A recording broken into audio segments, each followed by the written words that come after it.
A departmental case. In Texas you may travel 1,000 miles in a straight line. If your course is a crooked one, it is likely that both the distance and your rate of speed may be vastly increased. Clouds their sail serenely against the wind. The whippoorwill delivers its disconsolate cry with the notes exactly reversed from those of his northern brother. Given a drought and a subsequently lively rain, and lo! From a glazed and stony soil will spring in a single night blossomed lilies, miraculously fair. Tom Green County was once the standard of measurement. I have forgotten how many New Jerseys and Rhode Islands it was that could have been stowed away and lost in its chaparral. But the legislative axe has slashed Tom Green into a handful of counties hardly larger than European kingdoms. The legislature convenes at Austin, near the center of the state. And, while the representative from the Rio Grande country is gathering his palm leaf fan and his linen duster to set out for the capital, the Panhandle Solon winds his muffler above his well-buttoned overcoat and kicks the snow from his well-greased boots ready for the same journey.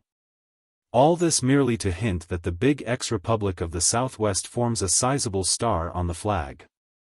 And to prepare for the corollary that things sometimes happen there uncut to pattern and unfettered by metes and bounds.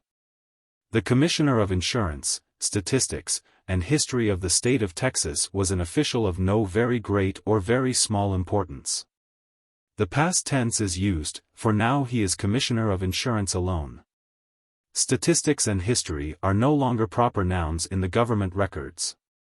In the year 188, the governor appointed Luke Coonrod Standifer to be the head of this department. Standifer was then 55 years of age, and a Texan to the core. His father had been one of the state's earliest settlers and pioneers. Standifer himself had served the Commonwealth as Indian fighter, soldier, ranger, and legislator. Much learning he did not claim, but he had drank pretty deep of the spring of experience. If other grounds were less abundant, Texas should be well up in the lists of glory as the grateful republic. For both as republic and state, it has busily heaped honors and solid rewards upon its sons who rescued it from the wilderness. Wherefore and therefore, Luke Coonrod Standifer, son of Ezra Standifer, ex-Terry Ranger, Simon Pure Democrat, and lucky dweller in an unrepresented portion of the politico-geographical map, was appointed Commissioner of Insurance, Statistics, and History. Standifer accepted the honor with some doubt as to the nature of the office he was to fill and his capacity for filling it, but he accepted, and by wire. He immediately set out from the little country town where he maintained, and was scarcely maintained by, a somnolent and unfruitful office of surveying and map drawing.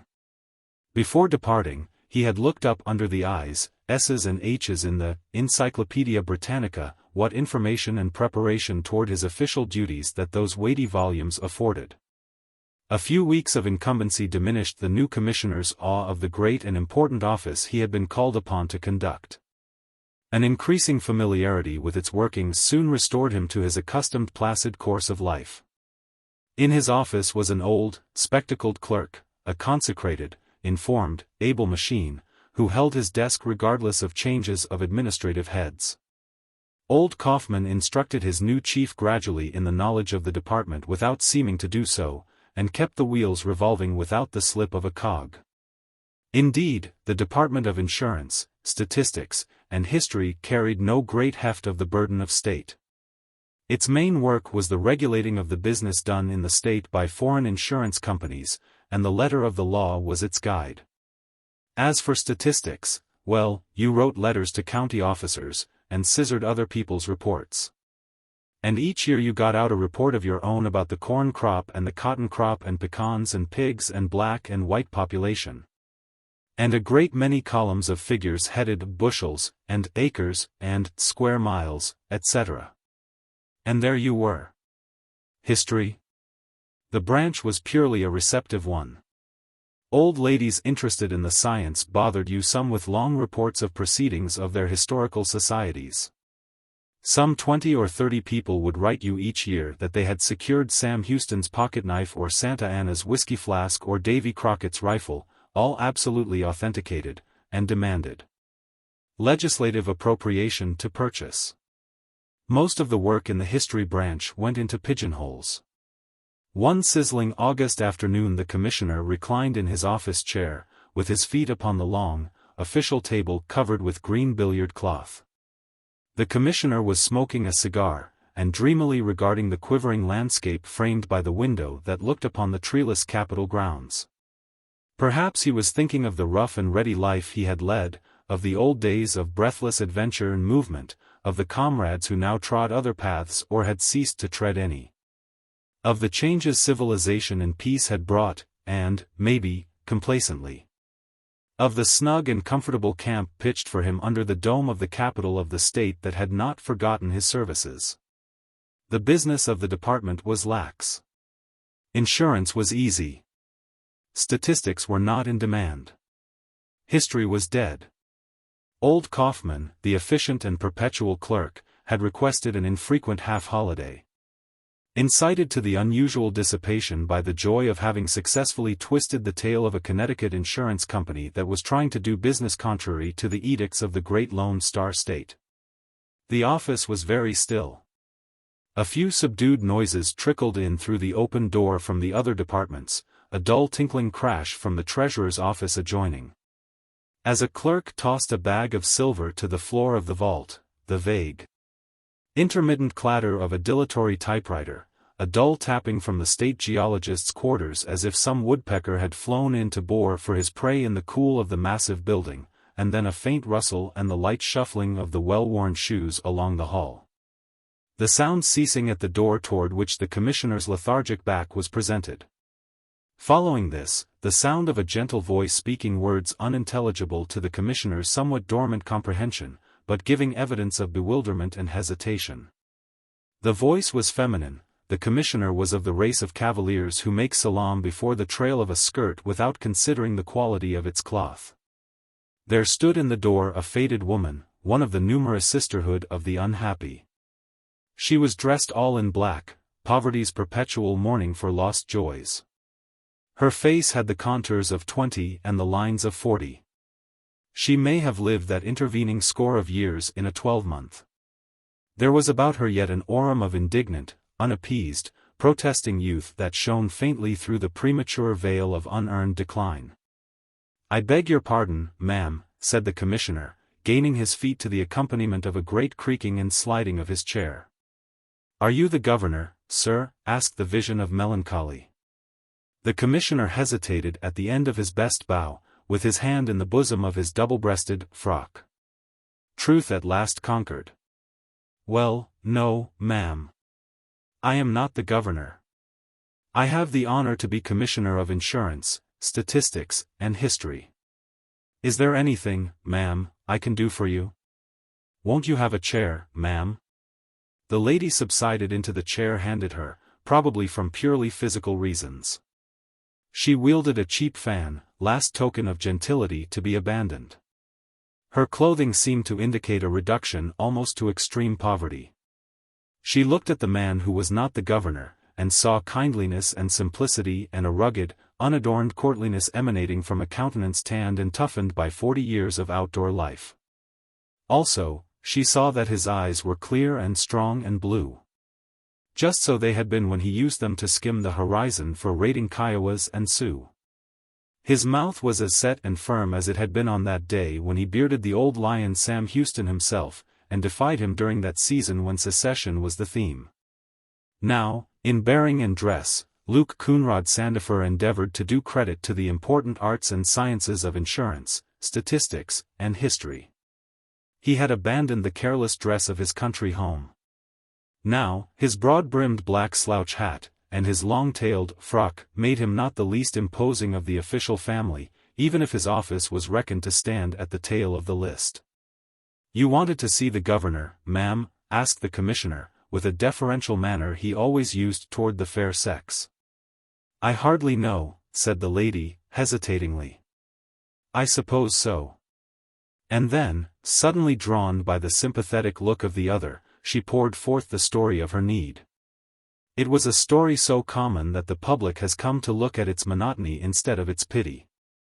The old tale of an unhappy married life, made so by a brutal, conscienceless husband, a robber, a spendthrift, a moral coward and a bully, who failed to provide even the means of the barest existence.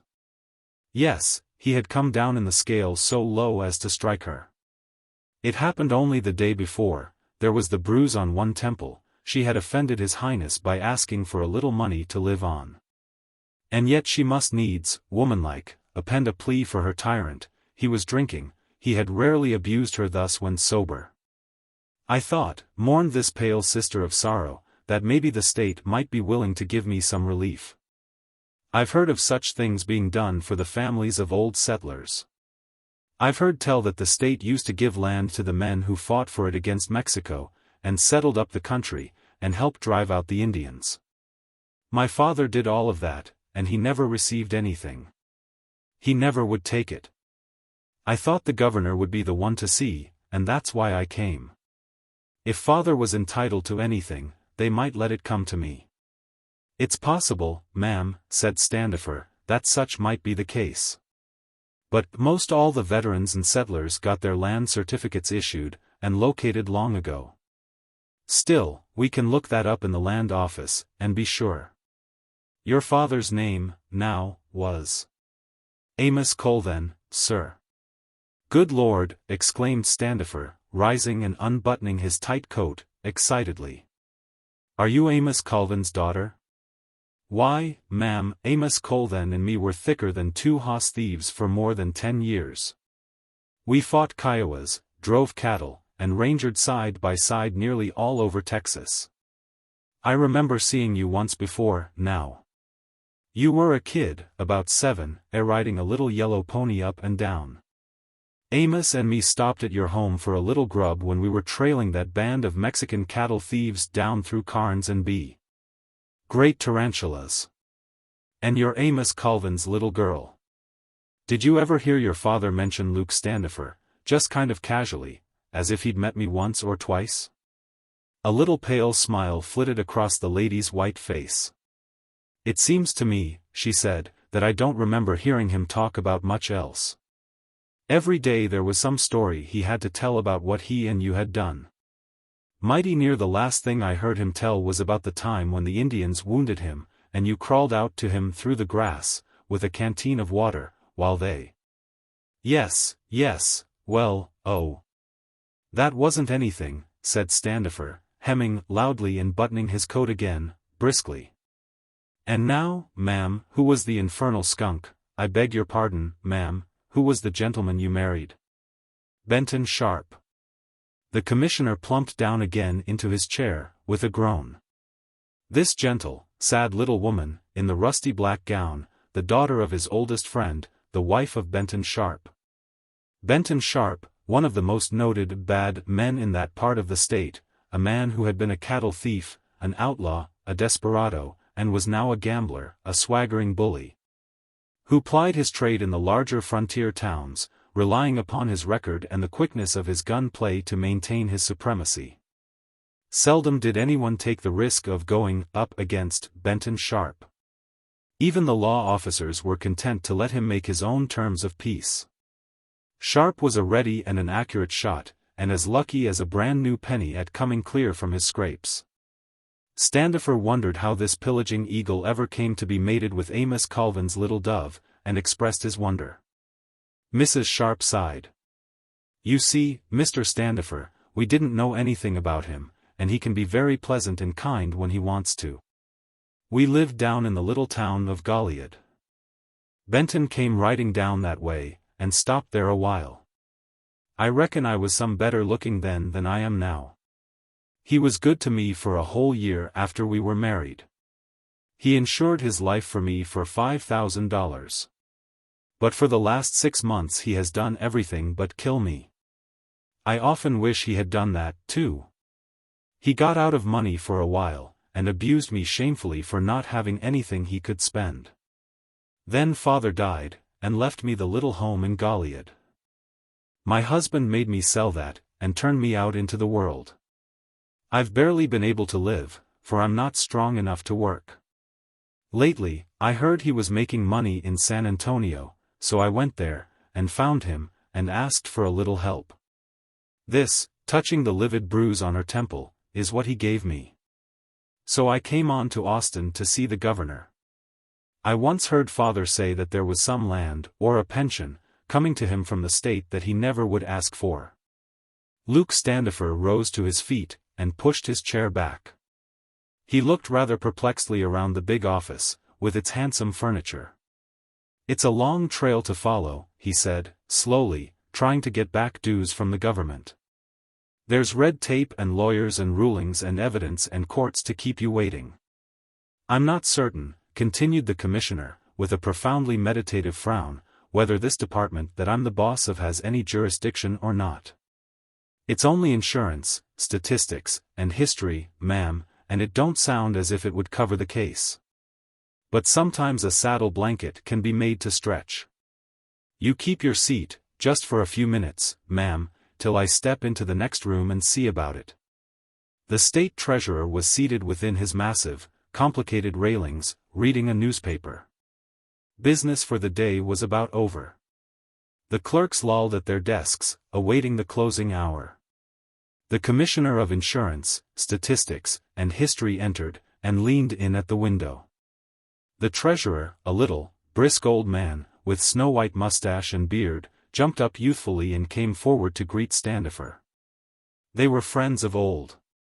Uncle Frank, said the commissioner, using the familiar name by which the historic treasurer was addressed by every Texan, how much money have you got on hand?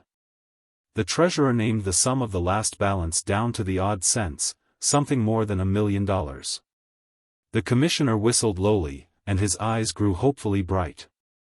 You know, or else you've heard of, Amos Colvin, Uncle Frank? Knew him well, said the treasurer, promptly. A good man. A valuable citizen. One of the first settlers in the Southwest. His daughter, said Standifer, is sitting in my office.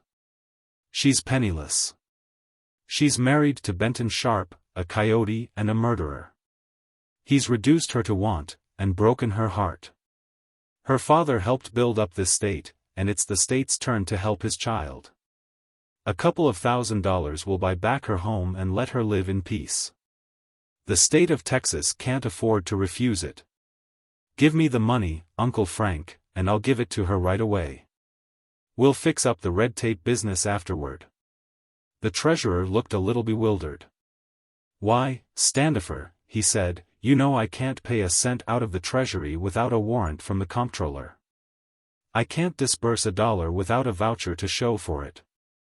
The commissioner betrayed a slight impatience. I'll give you a voucher, he declared. What's this job they've given me for?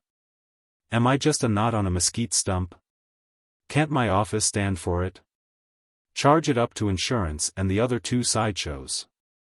Don't statistics show that Amos Colvin came to this state when it was in the hands of greasers and rattlesnakes and Comanches, and fought day and night to make a white man's country of it?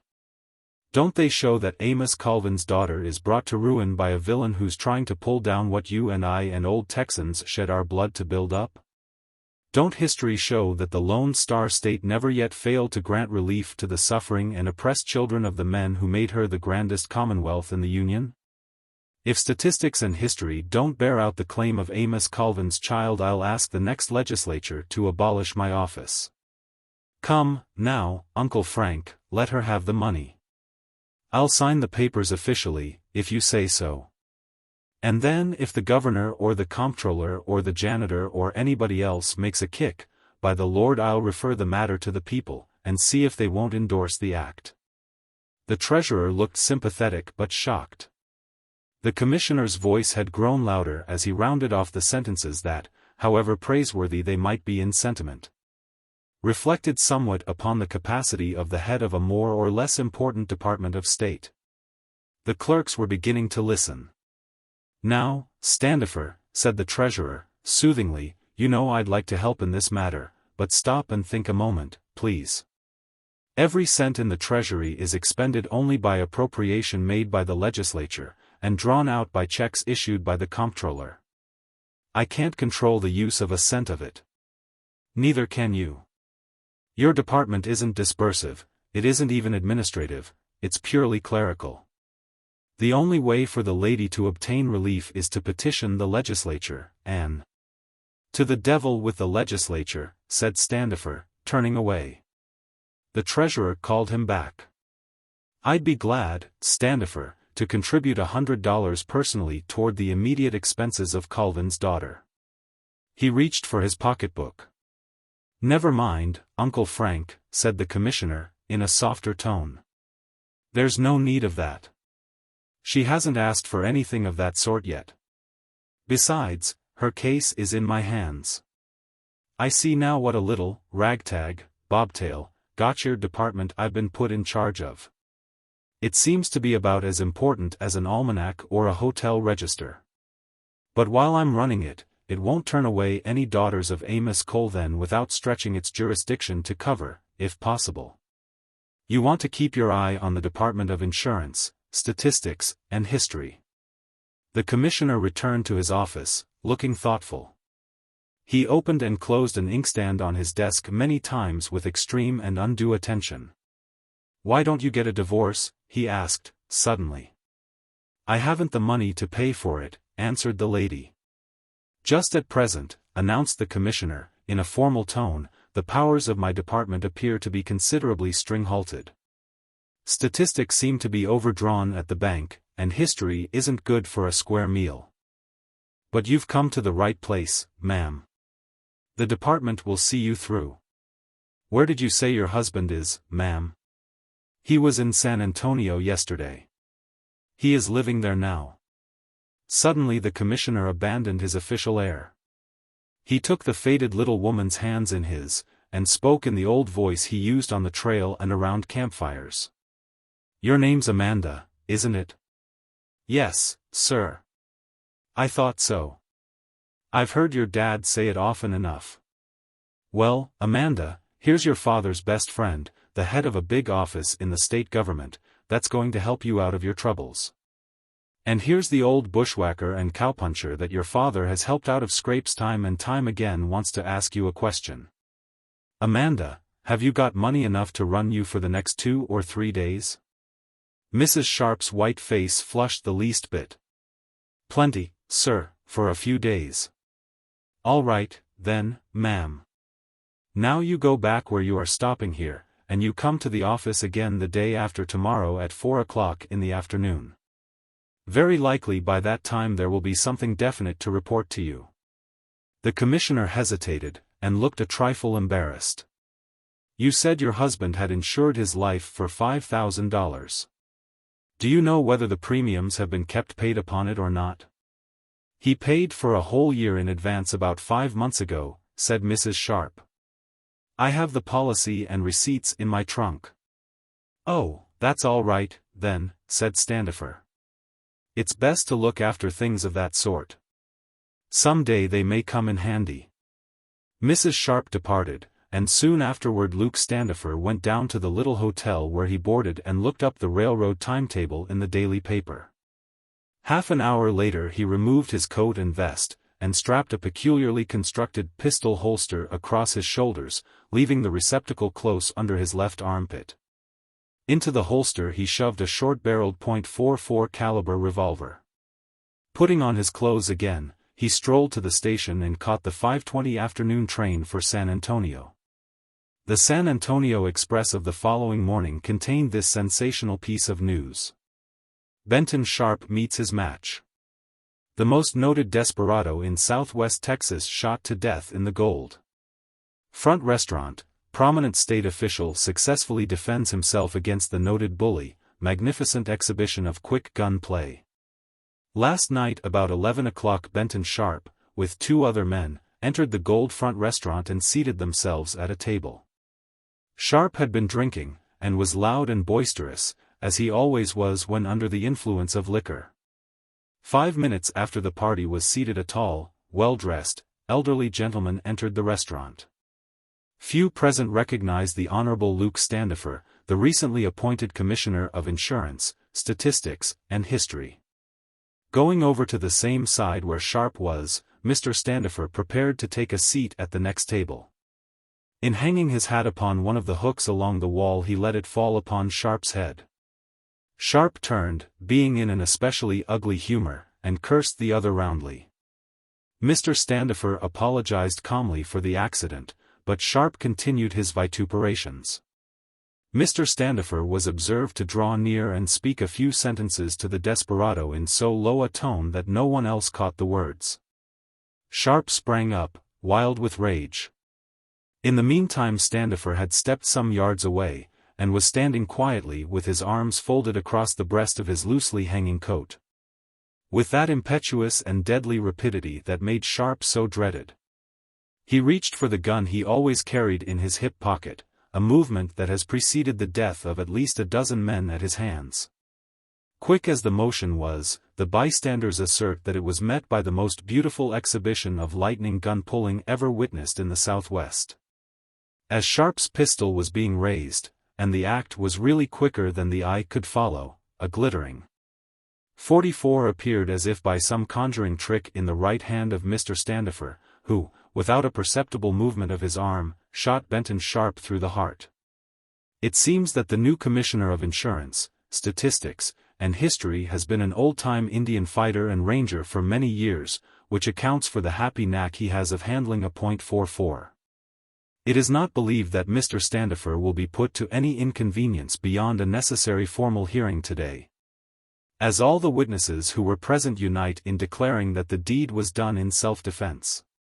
When Mrs. Sharp appeared at the office of the Commissioner, according to appointment, she found that gentleman calmly eating a golden russet apple.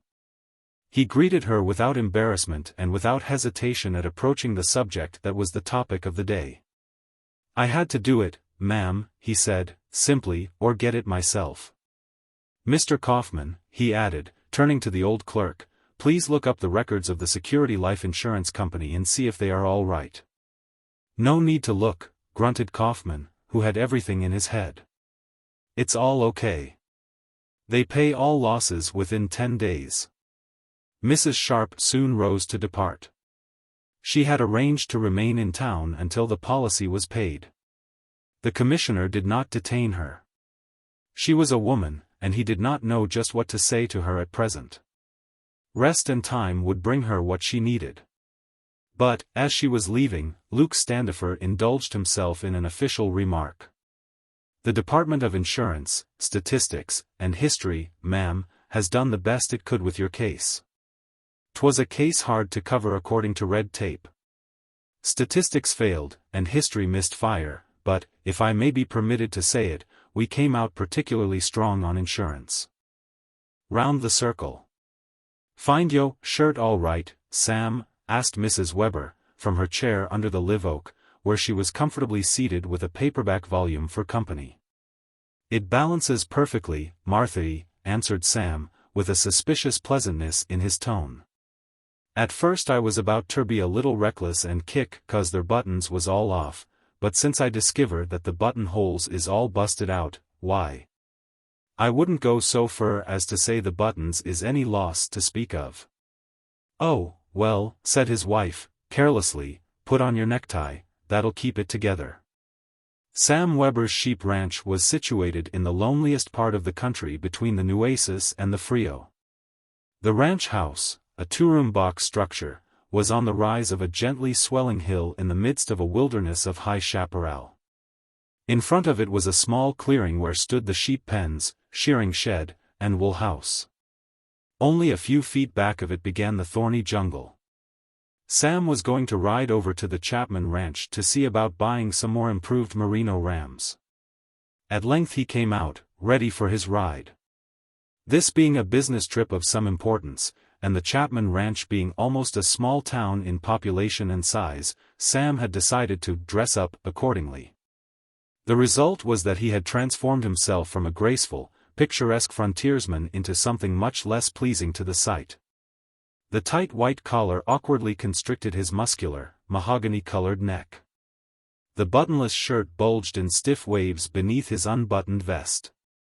The suit of ready-made effectually concealed the fine lines of his straight, athletic figure.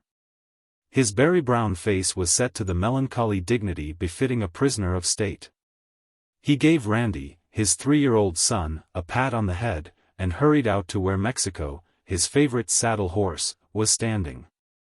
Marquis, leisurely rocking in her chair, fixed her place in the book with her finger, and turned her head, smiling mischievously as she noted the havoc Sam had wrought with his appearance in trying to fix up. "Well, I must say it, Sam," she drawled, "you look just like one of them hayseeds in the picture papers, 'stead of a free and independent sheepman of the state o' Texas." Sam climbed awkwardly into the saddle. "You're the one ought to be 'shamed to say so," he replied hotly. "'Stead of tendin' to a man's clothes your allies setting around readin' them Billy by damn Yallerback novels." "Oh, shut up and ride along," said Mrs. Weber, with a little jerk at the handles of her chair, "you always fussin' 'bout my readin'." "I do a plenty, and I'll read when I wanter. I live in the bresh here like a varmint, never seein' nor hearin' nothin', and what other 'musement kin I have?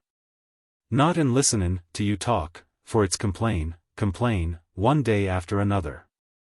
Oh, go on, Sam, and leave me in peace." Sam gave his pony a squeeze with his knees and shoved down the wagon trail that connected his ranch with the old, open government road. It was 8 o'clock, and already beginning to be very warm. He should have started 3 hours earlier. Chapman Ranch was only 18 miles away, but there was a road for only 3 miles of the distance.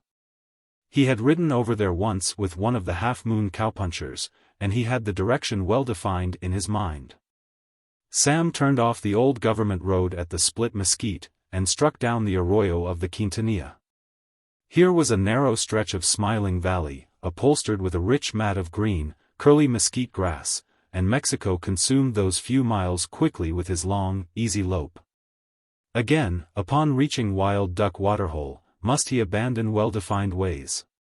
He turned now to his right up a little hill, pebble-covered, upon which grew only the tenacious and thorny prickly pear and chaparral.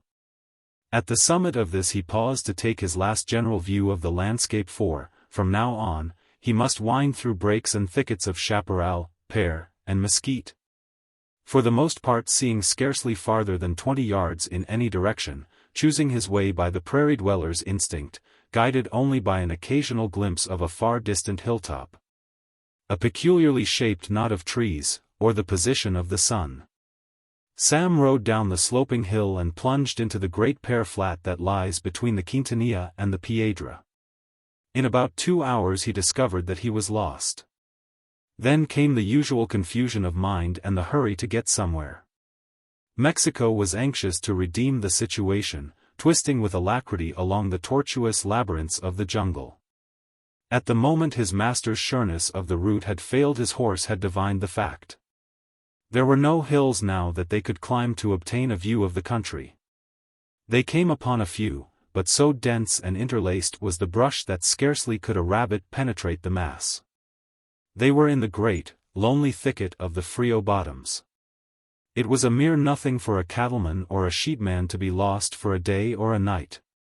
The thing often happened. It was merely a matter of missing a meal or two and sleeping comfortably on your saddle blankets on a soft mattress of mesquite grass. But in Sam's case it was different. He had never been away from his ranch at night. Marquis was afraid of the country, afraid of Mexicans, of snakes, of panthers, even of sheep. So he had never left her alone. It must have been about 4 in the afternoon when Sam's conscience awoke. He was limp and drenched, rather from anxiety than the heat or fatigue. Until now he had been hoping to strike the trail that led to the Frio crossing and the Chapman Ranch. He must have crossed it at some dim part of it and ridden beyond. If so, he was now something like 50 miles from home. If he could strike a ranch, a camp, any place where he could get a fresh horse and inquire the road, he would ride all night to get back to Marquis and the kid. So, I have hinted, Sam was seized by remorse. There was a big lump in his throat as he thought of the cross words he had spoken to his wife. Surely it was hard enough for her to live in that horrible country without having to bear the burden of his abuse. He cursed himself grimly, and felt a sudden flush of shame that overglowed the summer heat as he remembered the many times he had flouted and railed at her because she had a liking for reading fiction. "They're only so CEOV amusement their po gals got," said Sam aloud, with a sob, which unaccustomed sound caused Mexico to shy a bit. "A livin' with a sore-headed coyote like me, a low-down skunk that ought to be licked to death with a saddle cinch, a cookin' and a washin' and a livin' on mutton and beans and me abu sin her fur. Talkin' a squint or two in a little book." He thought of Martha as she had been when he first met her in Dogtown, smart, pretty, and saucy, before the sun had turned the roses in her cheeks brown and the silence of the chaparral had tamed her ambitions. "If I ever speaks another hard word to their little gal," muttered Sam, "or fails in the love and affection that's coming to her in the deal, I hopes a wild cattle tear me to pieces." He knew what he would do. He would write to Garcia and Jones, his San Antonio merchants where he bought his supplies and sold his wool, and have them send down a big box of novels and reading matter for Martha. Things were going to be different. He wondered whether a little piano could be placed in one of the rooms of the ranch house without the family having to move out of doors. In no wise calculated to allay his self-reproach was the thought that Martha and Randy would have to pass the night alone. In spite of their bickerings, when night came Martha was wont to dismiss her fears of the country, and rest her head upon Sam's strong arm with a sigh of peaceful content and dependence. And were her fears so groundless? Sam thought of roving, marauding Mexicans, of stealthy cougars that sometimes invaded the ranches, of rattlesnakes, centipedes, and a dozen possible dangers. Martha would be frantic with fear. Randy would cry, and call for Dada to come.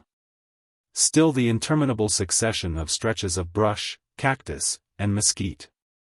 Hollow after hollow, slope after slope, all exactly alike, all familiar by constant repetition, and yet all strange and new. If he could only arrive somewhere. The straight line is art. Nature moves in circles. A straightforward man is more an artificial product than a diplomatist is. Men lost in the snow travel in exact circles until they sink, exhausted, as their footprints have attested. Also, travelers in philosophy and other mental processes frequently wind up at their starting point. It was when Sam Weber was fullest of contrition and good resolves that Mexico, with a heavy sigh, subsided from his regular, brisk trot into a slow complacent walk. They were winding up an easy slope covered with brush 10 or 12 feet high. "I say now, Mex," demurred Sam, "this here won't do. I know you're plumb tired out, but we got ter get along. Oh, lordy, ain't there no mo houses in the world." He gave Mexico a smart kick with his heels. Mexico gave a protesting grunt as if to say, "What's the use of that, now we're so near?" He quickened his gait into a languid trot. Rounding a great clump of black chaparral he stopped short. Sam dropped the bridle reins and sat, looking into the back door of his own house, not 10 yards away. Martha, serene and comfortable, sat in her rocking chair before the door in the shade of the house, with her feet resting luxuriously upon the steps. Randy, who was playing with a pair of spurs on the ground, looked up for a moment at his father and went on spinning the rowels and singing a little song. Martha turned her head lazily against the back of the chair and considered the arrivals with emotionless eyes. She held a book in her lap with her finger holding the place. Sam shook himself queerly, like a man coming out of a dream, and slowly dismounted. He moistened his dry lips. "I see you are still a-settin'," he said, "a-readin' of them Billy by Dam Yollerback novels." Sam had traveled round the circle and was himself again. The cactus. The most notable thing about time is that it is so purely relative. A large amount of reminiscence is, by common consent, conceded to the drowning man. And it is not past belief that one may review an entire courtship while removing one's gloves. That is what Trysdale was doing, standing by a table in his bachelor apartments. On the table stood a singular-looking green plant in a red earthen jar. The plant was one of the species of cacti, and was provided with long, tentacular leaves that perpetually swayed with the slightest breeze with a peculiar beckoning motion. Trysdale's friend, the brother of the bride, stood at a sideboard complaining at being allowed to drink alone. Both men were in evening dress. White favors like stars upon their coats shone through the gloom of the apartment. As he slowly unbuttoned his gloves, there passed through Trysdale's mind a swift, scarifying retrospect of the last few hours. It seemed that in his nostrils was still the scent of the flowers that had been banked in odorous masses about the church, and in his ears the low-pitched hum of 1,000 well-bred voices. The rustle of crisp garments, and, most insistently recurring, the drawling words of the minister irrevocably binding her to another. From this last hopeless point of view he still strove, as if it had become a habit of his mind, to reach some conjecture as to why and how he had lost her. Shaken rudely by the uncompromising fact, he had suddenly found himself confronted by a thing he had never before faced, his own innermost, unmitigated, arid unbedecked self. He saw all the garbs of pretense and egoism that he had worn now turned to rags of folly. He shuddered at the thought that to others, before now, the garments of his soul must have appeared sorry and threadbare. Vanity and conceit? These were the joints in his armor. And how free from either she had always been, but why? As she had slowly moved up the aisle toward the altar he had felt an unworthy, sullen exultation that had served to support him. He had told himself that her paleness was from thoughts of another than the man to whom she was about to give herself. But even that poor consolation had been wrenched from him. For, when he saw that swift, limpid, upward look that she gave the man when he took her hand, he knew himself to be forgotten. Once that same look had been raised to him, and he had gauged its meaning. Indeed, his conceit had crumbled, its last prop was gone. Why had it ended thus? There had been no quarrel between them, nothing. For the 1,000th time he remarshalled in his mind the events of those last few days before the tide had so suddenly turned. She had always insisted upon placing him upon a pedestal, and he had accepted her homage with royal grandeur. It had been a very sweet incense that she had burned before him. So modest, he told himself, so childlike and worshipful, and, he would once have sworn, so sincere. She had invested him with an almost supernatural number of high attributes and excellencies and talents. And he had absorbed the oblation as a desert drinks the rain that can coax from it no promise of blossom or fruit. As Trysdale grimly wrenched apart the seam of his last glove, the crowning instance of his fatuous and tardily mourned egoism came vividly back to him. The scene was the night when he had asked her to come up on his pedestal with him and share his greatness. He could not, now, for the pain of it, allow his mind to dwell upon the memory of her convincing beauty that night, the careless wave of her hair, the tenderness and virginal charm of her looks and words. But they had been enough, and they had brought him to speak. During their conversation she had said, "And Captain Carruthers tells me that you speak the Spanish language like a native. Why have you hidden this accomplishment from me? Is there anything you do not know?" Now, Carruthers was an idiot.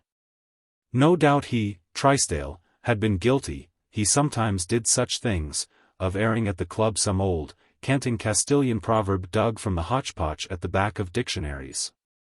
Carruthers, who was one of his incontinent admirers, was the very man to have magnified this exhibition of doubtful erudition. But, alas!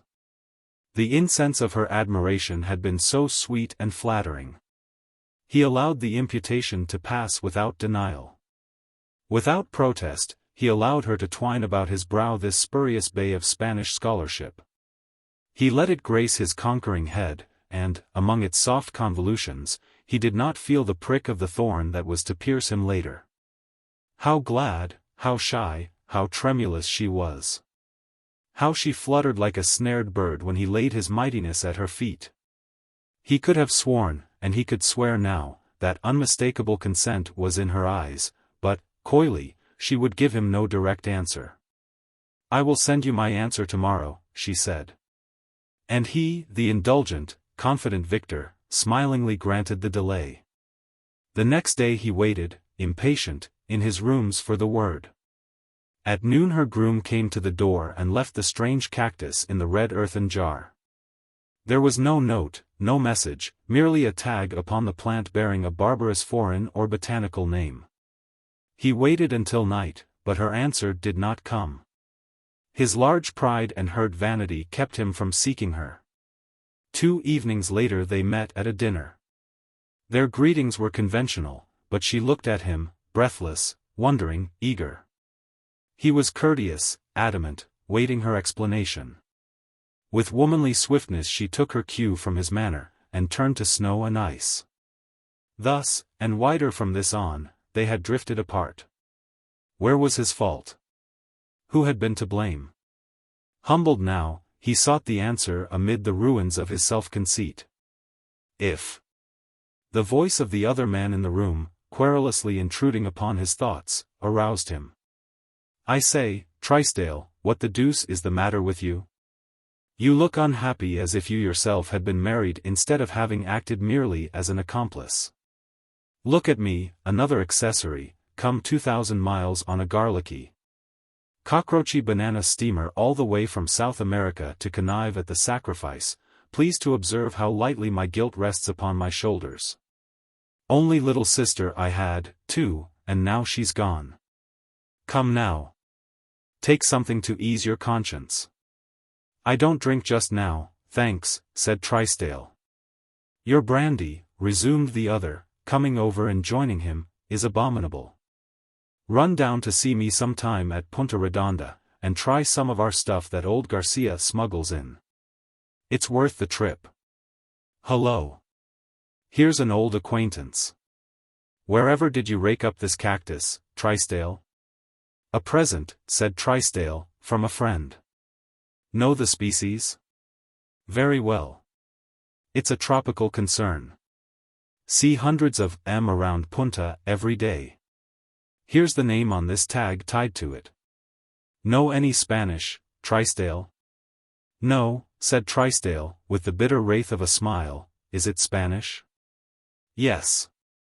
The natives imagine the leaves are reaching out and beckoning to you. They call it by this name, Ventamarm. Name means in English, come and take me. The Renaissance at Charleroi. Grandemont Charles was a little Creole gentleman, aged 34, with a bald spot on the top of his head and the manners of a prince. By day he was a clerk in a cotton broker's office in one of those cold, rancid mountains of oozy brick, down near the levee in New Orleans. By night, in his 3-story high chamber garnier in the old French quarter, he was again the last male descendant of the Charles family, that noble house that had lorded it in France, and had pushed its way smiling, rapiered, and courtly into Louisiana's early and brilliant days. Of late years the Charleses had subsided into the more republican but scarcely less royally carried magnificence and ease of plantation life along the Mississippi. Perhaps Grandemont was even Marquis de Brass. There was that title in the family. But a marquis on $75 per month. Vraiment. Still, it has been done on less. Grandemont had saved out of his salary the sum of $600. Enough, you would say, for any man to marry on. So, after a silence of 2 years on that subject, he reopened that most hazardous question to Mlle Adele Fauquier, riding down to Meade d'Or, her father's plantation. Her answer was the same that it had been any time during the last 10 years, first find my brother, Monsieur Charles. This time he had stood before her, perhaps discouraged by a love so long and hopeless, being dependent upon a contingency so unreasonable, and demanded to be told in simple words whether she loved him or no. Adele looked at him steadily out of her grey eyes that betrayed no secrets and answered, a little more softly. Grandemont. You have no right to ask that question unless you can do what I ask of you. Either bring back Brother Victor to us or the proof that he died. Somehow, though 5 times thus rejected, his heart was not so heavy when he left. She had not denied that she loved. Upon what shallow waters can the bark of passion remain afloat? Or, shall we play the doctrinaire, and hint that at 34 the tides of life are calmer and cognizant of many sources instead of but one, as at 24? Victor Fauquier would never be found. In those early days of his disappearance there was money to the Charles name, and Grandemont had spent the dollars as if they were picayunes in trying to find the lost youth. Even then he had had small hope of success, for the Mississippi gives up a victim from its oily tangles only at the whim of its malign will. 1,000 times had Grandemont conned in his mind the scene of Victor's disappearance. And, at each time that Adele had set her stubborn but pitiful alternative against his suit, still clearer it repeated itself in his brain. The boy had been the family favorite. Daring, winning, reckless. His unwise fancy had been captured by a girl on the plantation, the daughter of an overseer. Victor's family was in ignorance of the intrigue, as far as it had gone. To save them the inevitable pain that his course promised, Grandemont strove to prevent it. Omnipotent money smoothed the way. The overseer and his daughter left, between a sunset and dawn, for an undesignated bourne. Grandemont was confident that this stroke would bring the boy to reason. He rode over to Meade d'Or to talk with him. The two strolled out of the house and grounds, crossed the road, and, mounting the levee, walked its broad path while they conversed. A thundercloud was hanging, imminent, above, but, as yet, no rain fell. At Grandemont's disclosure of his interference in the clandestine romance, Victor attacked him, in a wild and sudden fury. Grandemont, though of slight frame, possessed muscles of iron. He caught the wrists amid a shower of blows descending upon him, bent the lad backward and stretched him upon the levee path. In a little while the gust of passion was spent, and he was allowed to rise. Calm now, but a powder mine where he had been but a whiff of the tantrums, Victor extended his hand toward the dwelling house of Meade d'Or. "You and they," he cried, "have conspired to destroy my happiness. None of you shall ever look upon my face again." Turning, he ran swiftly down the levee, disappearing in the darkness. Grandemont followed as well as he could, calling to him, but in vain. For longer than an hour he pursued the search. Descending the side of the levee, he penetrated the rank density of weeds and willows that undergrew the trees until the river's edge, shouting Victor's name. There was never an answer, though once he thought he heard a bubbling scream from the dun waters sliding past. Then the storm broke, and he returned to the house drenched and dejected. There he explained the boy's absence sufficiently, he thought, not speaking of the tangle that had led to it, for he hoped that Victor would return as soon as his anger had cooled. Afterward, when the threat was made good and they saw his face no more, he found it difficult to alter his explanations of that night. And there clung a certain mystery to the boy's reasons for vanishing as well as to the manner of it. It was on that night that Grandemont first perceived a new and singular expression in Adele's eyes whenever she looked at him. And through the years following that expression was always there. He could not read it, for it was born of a thought she would never otherwise reveal. Perhaps, if he had known that Adele had stood at the gate on that unlucky night, where she had followed, lingering, to await the return of her brother and lover. Wondering why they had chosen so tempestuous an hour and so black a spot to hold converse, if he had known that a sudden flash of lightning had revealed to her sight that short, sharp struggle as Victor was sinking under his hands, he might have explained everything, and she. I know what she would have done. But one thing is clear, there was something besides her brother's disappearance between Grandemont's pleadings for her hand and Adele's yes. 10 years had passed, and what she had seen during the space of that lightning flash remained an indelible picture. She had loved her brother, but was she holding out for the solution of that mystery or for the truth? Women have been known to reverence it, even as an abstract principle. It is said there have been a few who, in the matter of their affections, have considered a life to be a small thing as compared with a lie. That I do not know. But, I wonder, had Grandemont cast himself at her feet crying that his hand had sent Victor to the bottom of that inscrutable river, and that he could no longer sully his love with a lie. I wonder what she would have done. But, Grandemont Charles, Arcadian little gentleman, never guessed the meaning of that look in Adele's eyes. And from this last bootless payment of his devoirs he rode away as rich as ever in honor and love, but poor in hope. That was in September. It was during the first winter month that Grandemont conceived his idea of the Renaissance. Since Adele would never be his, and wealth without her were useless trumpery, why need he add to that hoard of slowly harvested dollars? Why should he even retain that hoard? Hundreds were the cigarettes he consumed over his claret, sitting at the little polished tables in the Royal Street cafés while thinking over his plan. By and by he had it perfect. It would cost, beyond doubt, all the money he had, but, le jeu vaut la chandelle, for some hours he would be once more a Charles of Charleroi.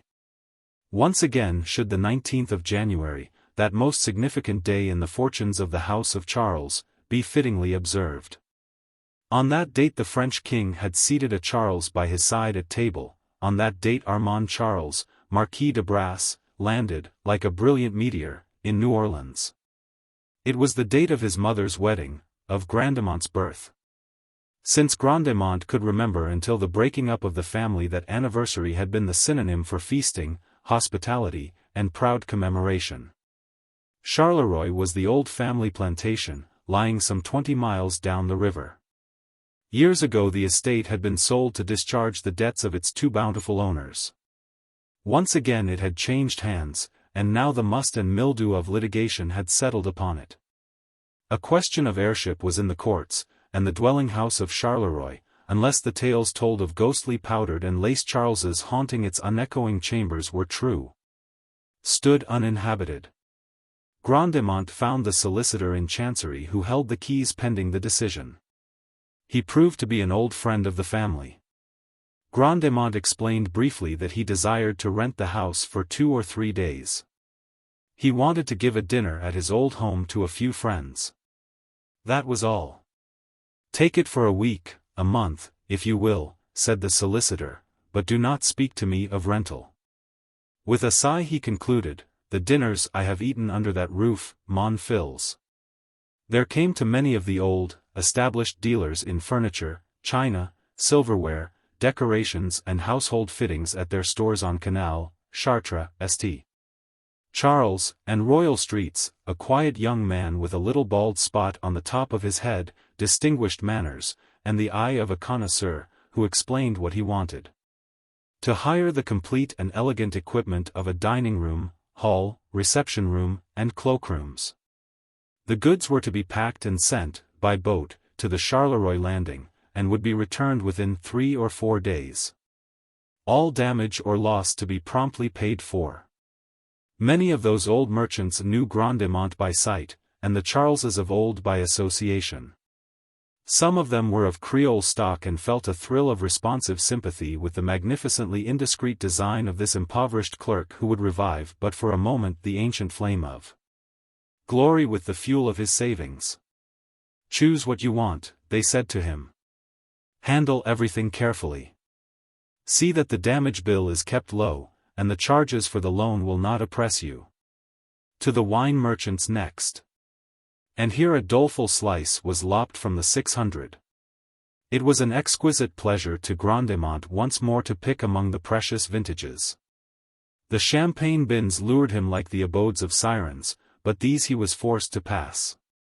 With his 600 he stood before them as a child with a penny stands before a French doll.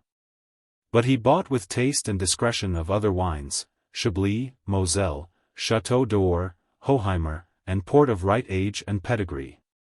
The matter of the cuisine gave him some studious hours until he suddenly recollected André, their old chef, the most sublime master of French Creole cookery in the Mississippi Valley. Perhaps he was yet somewhere about the plantation. The solicitor had told him that the place was still being cultivated, in accordance with a compromise agreement between the litigants. On the next Sunday after the thought Grandemont rode, horseback, down to Charleroi. The big, square house with its 2 long L's looked blank and cheerless with its closed shutters and doors. The shrubbery in the yard was ragged and riotous. Fallen leaves from the grove littered the walks and porches. Turning down the lane at the side of the house, Grandemont rode on to the quarters of the plantation hands. He found the workers just streaming back from church, careless, happy, and bedecked in gay yellows, reds, and blues. Yes, André was still there, his wool a little grayer, his mouth as wide, his laughter as ready as ever. Grandemont told him of his plan, and the old chef swayed with pride and delight. With a sigh of relief, knowing that he need have no further concern until the serving of that dinner was announced, he placed in André's hands a liberal sum for the cost of it, giving carte blanche for its creation. Among the blacks were also a number of the old house servants. Absalom, the former major domo, and a half-dozen of the younger men, once waiters and attaches of the kitchen, pantry, and other domestic departments crowded around to greet M'shi Grande. Absalom guaranteed to marshal, of these, a corps of assistants that would perform with credit the serving of the dinner. After distributing a liberal largesse among the faithful, Grandemont rode back to town well pleased. There were many other smaller details to think of and provide for, but eventually the scheme was complete, and now there remained only the issuance of the invitations to his guests. Along the river within the scope of a score of miles dwelt some half-dozen families with whose princely hospitality that of the Charleses had been contemporaneous. They were the proudest and most august of the old regime. Their small circle had been a brilliant one, their social relations close and warm, their houses full of rare welcome and discriminating bounty. Those friends, said Grandemont, should once more, if never again, sit at Charleroi on a 19th of January to celebrate the festal day of his house. Grandemont had his cards of invitation engraved. They were expensive, but beautiful. In one particular their good taste might have been disputed. But the Creole allowed himself that one feather in the cap of his fugacious splendor. Might he not be allowed, for the one day of the Renaissance, to be Grandemont du Puy-Charles, of Charleroi? He sent the invitations out early in January so that the guests might not fail to receive due notice.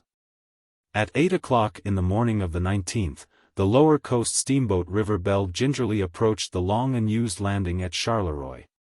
The bridge was lowered, and a swarm of the plantation hands streamed along the rotting pier, bearing ashore a strange assortment of freight.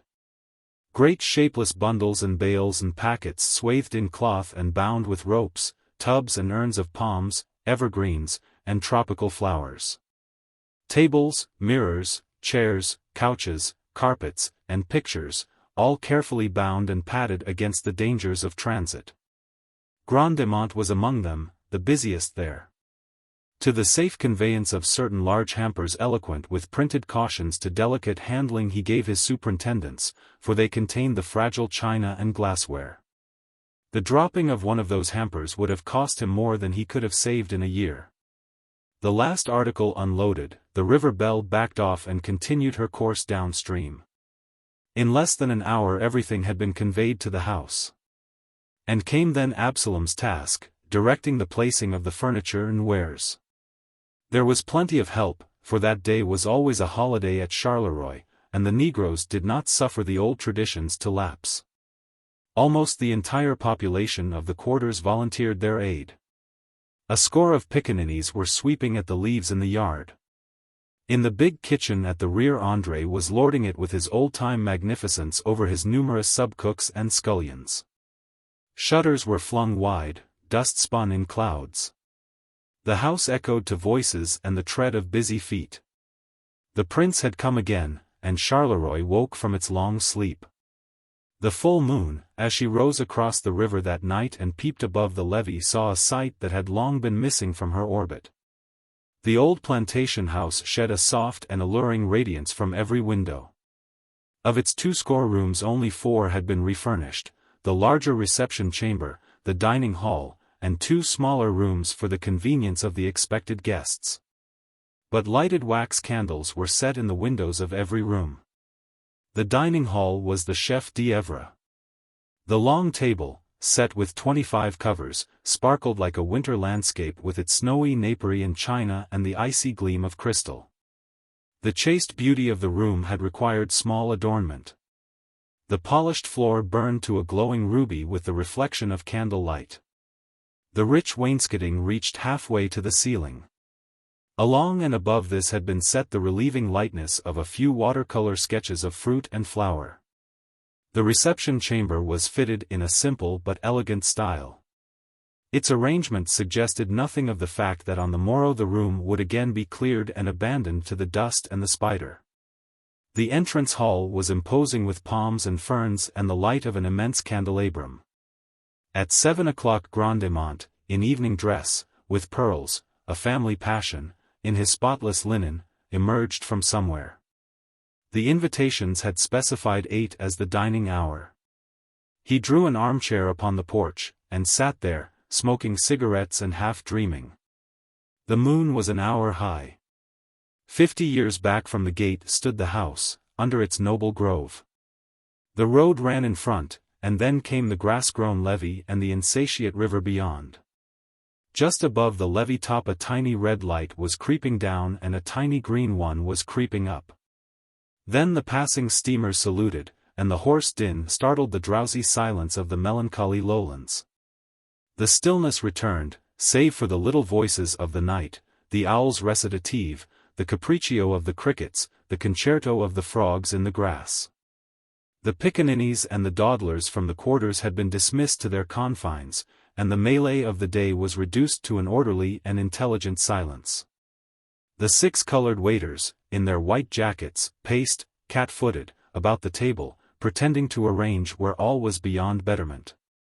Absalom, in black and shining pumps posed, superior, here and there where the lights set off his grandeur.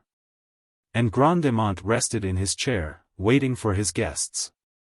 He must have drifted into a dream, and an extravagant one, for he was master of Charleroi and Adele was his wife. She was coming out to him now, he could hear her steps. He could feel her hand upon his shoulder.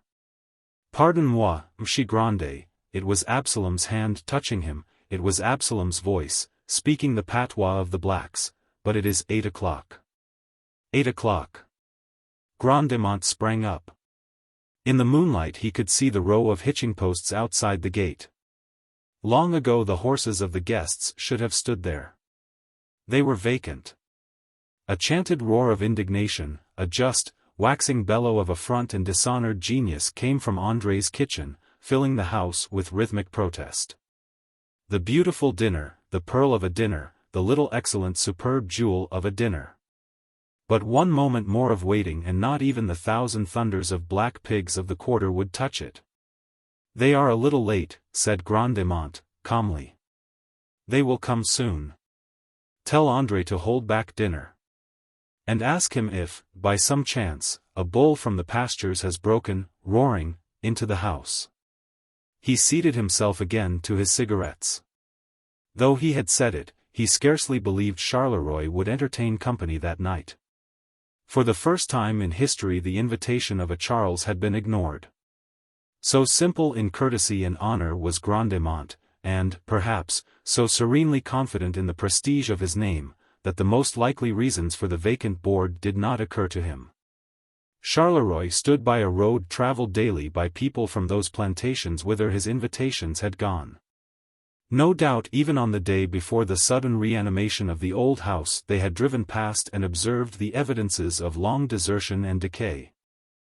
They had looked at the corpse of Charleroi and then at Grandemont's invitations, and, though the puzzle or tasteless hoax or whatever the thing meant left them perplexed, they would not seek its solution by the folly of a visit to that deserted house. The moon was now above the grove, and the yard was pied with deep shadows save where they lightened in the tender glow of outpouring candle light. A crisp breeze from the river hinted at the possibility of frost when the night should have become older. The grass at one side of the steps was specked with the white stubs of Grandemont's cigarettes. The cotton broker's clerk sat in his chair with the smoke spiraling above him. I doubt that he once thought of the little fortune he had so impotently squandered. Perhaps it was compensation enough for him to sit thus at Charleroi for a few retrieved hours. Idly his mind wandered in and out many fanciful paths of memory. He smiled to himself as a paraphrased line of scripture strayed into his mind, a certain poor man made a feast. He heard the sound of Absalom coughing a note of summons. Grandemont stirred. This time he had not been asleep, only drowsing. 9 o'clock, M'shi Grande, said Absalom in the uninflected voice of a good servant who states a fact unqualified by personal opinion. Grandemont rose to his feet. In their time all the Charleses had been proven, and they were gallant losers. "Serve dinner," he said calmly. And then he checked Absalom's movement to obey, for something clicked the gate latch and was coming down the walk toward the house. Something that shuffled its feet and muttered to itself as it came. It stopped in the current of light at the foot of the steps and spake, in the universal whine of the gaddying mendicant. "Kind sir, could you spare a poor, hungry man, out of luck, a little to eat? And to sleep in the corner of a shed? For," the thing concluded, irrelevantly, "I can sleep now. There are no mountains to dance reels in the night, and the copper kettles are all scoured bright. The iron band is still around my ankle, and a link, if it is your desire I should be chained." It set a foot upon the step and drew up the rags that hung upon the limb. Above the distorted shoe, caked with the dust of 100 leagues, they saw the link and the iron band. The clothes of the tramp were reeked to piebald tatters by sun and rain and wear. A mat of brown, tangled hair and beard covered his head and face, out of which his eyes stared distractedly. Grandemont noticed that he carried in one hand a white, square card. "What is that?" he asked. "I picked it up, sir, at the side of the road." The vagabond handed the card to Grandemont. "Just a little to eat, sir. A little parched corn, a tortilla, or a handful of beans. Goat's meat I cannot eat. When I cut their throats they cry like children." Grandemont held up the card. It was one of his own invitations to dinner. No doubt someone had cast it away from a passing carriage after comparing it with the tenantless house of Charleroi. "From the hedges and highways bid them come," he said to himself, softly smiling. And then to Absalom, "Send Louis to me." Louis, once his own body servant, came promptly, in his white jacket. "This gentleman," said Grandemont, "will dine with me. Furnish him with bath and clothes. In 20 minutes have him ready and dinner served." Louis approached the disreputable guest with the suavity due to a visitor to Charleroi, and spirited him away to inner regions. Promptly, in 20 minutes, Absalom announced dinner, and, a moment later, the guest was ushered into the dining hall where Grandemont waited, standing, at the head of the table. The attentions of Louis had transformed the stranger into something resembling the polite animal. Clean linen and an old evening suit that had been sent down from town to clothe a waiter had worked a miracle with his exterior. Brush and comb had partially subdued the wild disorder of his hair. Now he might have passed for no more extravagant a thing than one of those poseurs in art and music who affect such oddity of guise. The man's countenance and demeanor, as he approached the table, exhibited nothing of the awkwardness or confusion to be expected from his Arabian Nights change. He allowed Absalom to seat him at Grandemont's right hand with the manner of one thus accustomed to be waited upon. "It grieves me," said Grandemont, "to be obliged to exchange names with a guest. My own name is Charles. In the mountains," said the wayfarer, "they call me Gringo. Along the roads they call me Jack."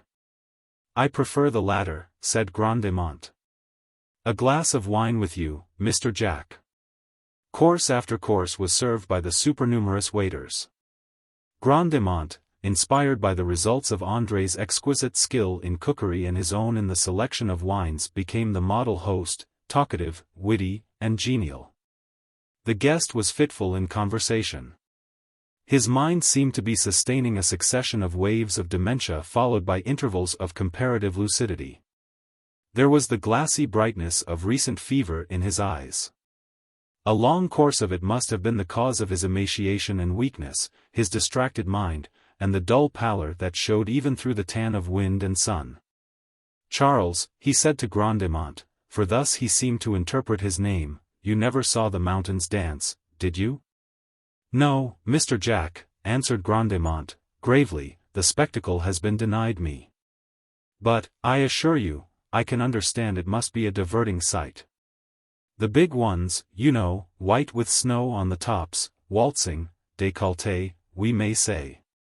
"You first scour the kettles," said Mr. Jack, leaning toward him excitedly, to cook the beans in the morning, and you lie down on a blanket and keep quite still. Then they come out and dance for you. You would go out and dance with them, but you are chained every night to the center pole of the hut. You believe the mountains dance, don't you, Charlie? I contradict no traveler's tales, said Grandemont, with a smile. Mr. Jack laughed loudly. He dropped his voice to a confidential whisper. You are a fool to believe it, he went on. They don't really dance. It's the fever in your head. It's the hard work and the bad water that does it. You are sick for weeks and there is no medicine. The fever comes on every evening, and then you are as strong as two men. One night the Compañía are lying drunk with mezcal. They have brought back sacks of silver dollars from a ride, and they drink to celebrate. In the night you file the chain in two and go down the mountain. You walk for miles, hundreds of them. By and by the mountains are all gone, and you come to the prairies. They do not dance at night, they are merciful, and you sleep. Then you come to the river, and it says things to you. You follow it down, but you can't find what you are looking for. Mr. Jack leaned back in his chair, and his eyes slowly closed. The food and wine had steeped him in a deep calm. The tense strain had been smoothed from his face. The languor of repletion was claiming him. Drowsily he spoke again. It's bad manners, I know, to go to sleep, at table, but, that was, such a good dinner, Grande, old fellow. Grande. The owner of the name started and set down his glass. How should this wretched tatterdemalion whom he had invited, caliph-like, to sit at his feet know his name? Not at first, but soon, little by little, the suspicion, wild and unreasonable as it was, stole into his brain. He drew out his watch with hands that almost balked him by their trembling, and opened the back case. There was a picture there, a photograph fixed to the inner side. Rising, Grandemont shook Mr. Jack by the shoulder. The weary guest opened his eyes. Grandemont held the watch. Look at this picture, Mr. Jack. Have you ever? My sister Adele. The vagrant's voice rang loud and sudden through the room. He started to his feet, but Grandemont's arms were about him, and Grandemont was calling him Victor, Victor Fauquier. Merci, merci, mon Dieu. Too far overcome by sleep and fatigue was the lost one to talk that night. Days afterward, when the tropic calentura had cooled in his veins, the disordered fragments he had spoken were completed in shape and sequence. He told the story of his angry flight, of toils and calamities on sea and shore, of his ebbing and flowing fortune in southern lands, and of his latest peril when, held a captive. He served menially in a stronghold of bandits in the Sonora Mountains of Mexico. And of the fever that seized him there in his escape and delirium, during which he strayed, perhaps led by some marvelous instinct, back to the river on whose bank he had been born. And of the proud and stubborn thing in his blood that had kept him silent through all those years, clouding the honor of one, though he knew it not, and keeping apart two loving hearts. What a thing is love, you may say. And if I grant it, you shall say, with me, what a thing is pride. On a couch in the reception chamber Victor lay, with a dawning understanding in his heavy eyes and peace in his softened countenance. Absalom was preparing a lounge for the transient master of Charleroi, who, tomorrow, would be again the clerk of a cotton broker, but also. Tomorrow, Grandemont was saying. As he stood by the couch of his guest. Speaking the words with his face shining as must have shone the face of Elijah's charioteer when he announced the glories of that heavenly journey, tomorrow I will take you to her. Hearts and hands. At Denver there was an influx of passengers into the coaches on the eastbound B&M Express. In one coach there sat a very pretty young woman dressed in elegant taste and surrounded by all the luxurious comforts of an experienced traveler. Among the newcomers were two young men, one of handsome presence with a bold, frank countenance and manner, the other a ruffled, glum-faced person, heavily built and roughly dressed. The two were handcuffed together. As they passed down the aisle of the coach, the only vacant seat offered was a reversed one facing the attractive young woman. Here the linked couple seated themselves. The young woman's glance fell upon them with a distant, swift disinterest. Then, with a lovely smile brightening her countenance and a tender pink tinging her rounded cheeks, she held out a little gray-gloved hand. When she spoke, her voice, full, sweet, and deliberate, proclaimed that its owner was accustomed to speak and be heard. "Well, Mr. Easton, if you will make me speak first, I suppose I must. Don't you ever recognize old friends when you meet them in the West?" The younger man roused himself sharply at the sound of her voice, seemed to struggle with a slight embarrassment which he threw off instantly, and then clasped her fingers with his left hand. "It's Miss Fairchild," he said, with a smile. "I'll ask you to excuse the other hand, it's otherwise engaged just at present." He slightly raised his right hand, bound at the wrist by the shining bracelet, to the left one of his companion. The glad look in the girl's eyes slowly changed to a bewildered horror. The glow faded from her cheeks. Her lips parted in a vague, relaxing distress. Easton, with a little laugh, as if amused, was about to speak again when the other forestalled him.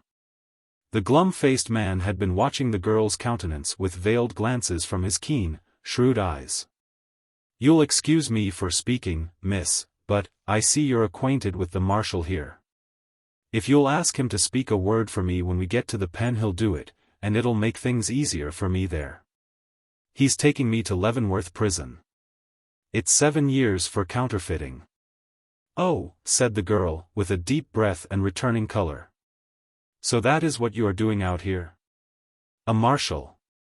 "My dear Miss Fairchild," said Easton, calmly, "I had to do something. Money has a way of taking wings unto itself, and you know it takes money to keep step with our crowd in Washington. I saw this opening in the West, and, well, a marshalship isn't quite as high a position as that of ambassador, but—" "The ambassador," said the girl, warmly, "doesn't call any more. He needn't ever have done so. You ought to know that. And so now you are one of these dashing Western heroes, and you ride and shoot and go into all kinds of dangers. That's different from the Washington life. You have been missed from the old crowd." The girl's eyes, fascinated, went back, widening a little, to rest upon the glittering handcuffs. "Don't you worry about them, miss," said the other man. "All marshals handcuff themselves to their prisoners to keep them from getting away. Mr. Easton knows his business." "Will we see you again soon in Washington?" asked the girl. "Not soon, I think," said Easton. "My butterfly days are over, I fear." "I love the West," said the girl irrelevantly. Her eyes were shining softly. She looked away out the car window. She began to speak truly and simply without the gloss of style and manner. "Mama and I spent the summer in Denver. She went home a week ago because father was slightly ill. I could live and be happy in the West. I think the air here agrees with me. Money isn't everything. But people always misunderstand things and remain stupid." "Say, Mr. Marshall," growled the glum-faced man. "This isn't quite fair. I'm needing a drink, and haven't had a smoke all day. Haven't you talked long enough? Take me in the smoker now, won't you? I'm half dead for a pipe." The bound travelers rose to their feet, Easton with the same slow smile on his face. "I can't deny a petition for tobacco," he said, lightly. "It's the one friend of the unfortunate. Goodbye, Miss Fairchild. Duty calls, you know." He held out his hand for a farewell. "It's too bad you are not going east," she said, reclothing herself with manner and style. "But you must go on to Leavenworth, I suppose?" "Yes," said Easton, "I must go on to Leavenworth." The two men sidled down the aisle into the smoker. The two passengers in a seat nearby had heard most of the conversation. Said one of them, "That marshal's a good sort of chap. Some of these Western fellows are all right." "Pretty young to hold an office like that, isn't he?" asked the other. "Young," exclaimed the first speaker, "why, Oh. Didn't you catch on? Say, did you ever know an officer to handcuff a prisoner to his right hand? A ghost of a chance. Actually, a hod, repeated Mrs. Kinsolving, pathetically. Mrs. Bellamy Belmore arched a sympathetic eyebrow. Thus she expressed condolence and a generous amount of apparent surprise. Fancy her telling everywhere, recapitulated Mrs. Kinsolving, that she saw a ghost in the apartment she occupied here, our choicest guest room, a ghost. Carrying a hod on its shoulder, the ghost of an old man in overalls, smoking a pipe and carrying a hod. The very absurdity of the thing shows her malicious intent. There never was a Kinsolving that carried a hod. Everyone knows that Mr. Kinsolving's father accumulated his money by large building contracts, but he never worked a day with his own hands. He had this house built from his own plans, but, oh, a hod. Why need she have been so cruel and malicious? It is really too bad, murmured Mrs. Belmore, with an approving glance of her fine eyes about the vast chamber done in lilac and old gold. And it was in this room she saw it. Oh, no, I'm not afraid of ghosts. Don't have the least fear on my account. I'm glad you put me in here. I think family ghosts so interesting. But, really, the story does sound a little inconsistent. I should have expected something better from Mrs. Fisher-Swimpkins. Don't they carry bricks in hods?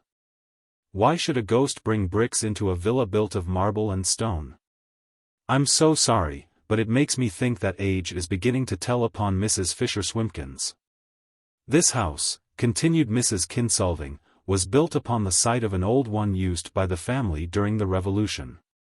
There wouldn't be anything strange in its having a ghost. And there was a Captain Kinsolving who fought in General Greene's army, though we've never been able to secure any papers to vouch for it. If there is to be a family ghost, why couldn't it have been his, instead of a bricklayer's? The ghost of a revolutionary ancestor wouldn't be a bad idea, agreed Mrs. Belmore. But you know how arbitrary and inconsiderate ghosts can be. Maybe, like love, they are engendered in the eye. One advantage of those who see ghosts is that their stories can't be disproved. By a spiteful eye, a revolutionary knapsack might easily be construed to be a hod. Dear Mrs. Kinsolving, think no more of it. I am sure it was a knapsack. But she told everybody. Mourned Mrs. Kinsolving, inconsolable. She insisted upon the details. There is the pipe. And how are you going to get out of the overalls? Shan't get into them, said Mrs. Belmore, with a prettily suppressed yawn, too stiff and wrinkly. Is that you, Felice? Prepare my bath, please. Do you dine at 7 at Clifftop, Mrs. Kinsolving?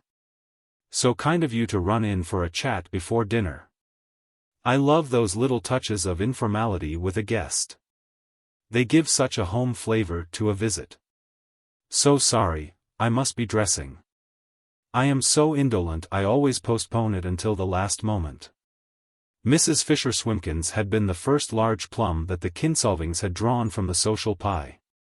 For a long time, the pie itself had been out of reach on a top shelf. But the purse and the pursuit had at last lowered it.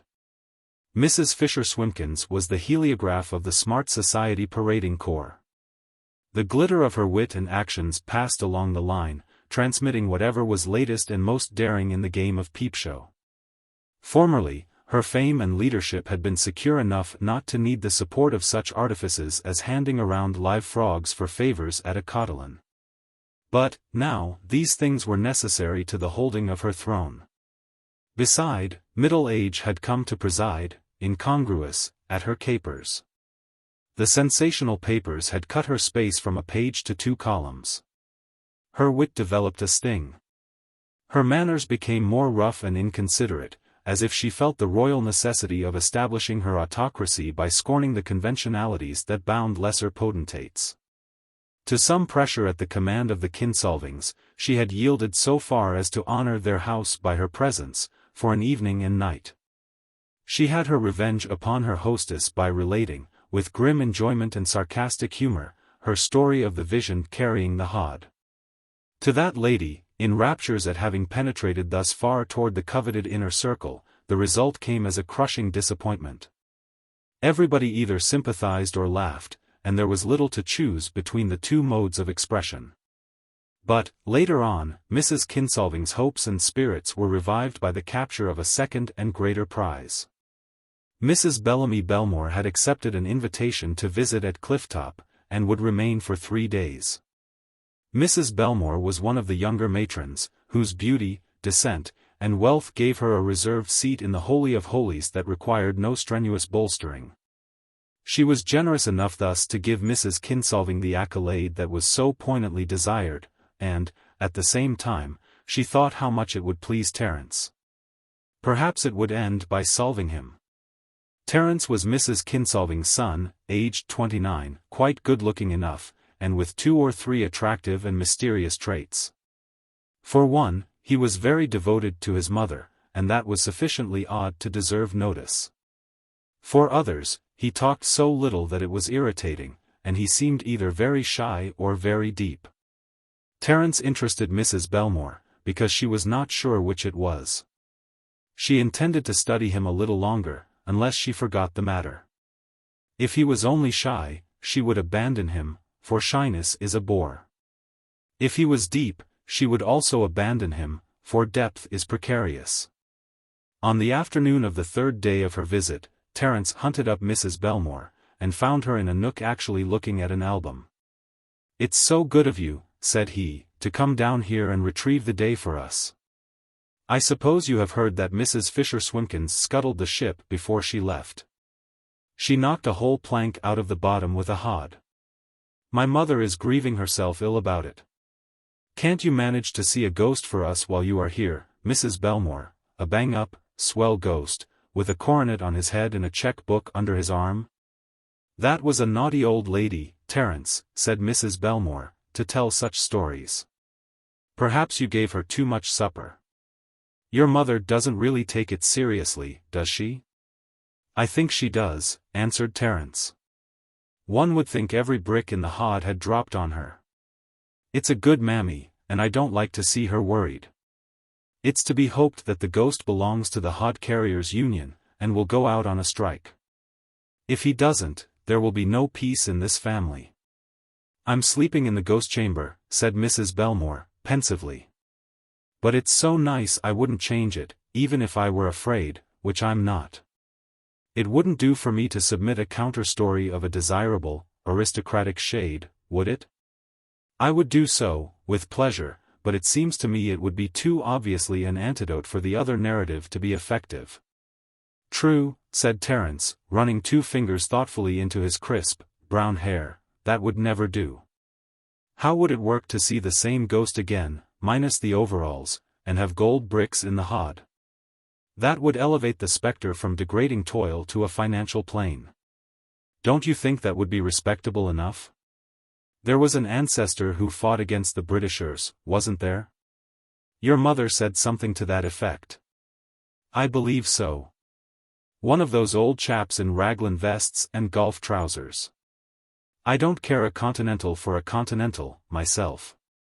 But the mother has set her heart on pomp and heraldry and pyrotechnics, and I want her to be happy." "You are a good boy, Terence," said Mrs. Belmore, sweeping her silks close to one side of her, "not to beat your mother. Sit here by me, and let's look at the album, just as people used to do 20 years ago.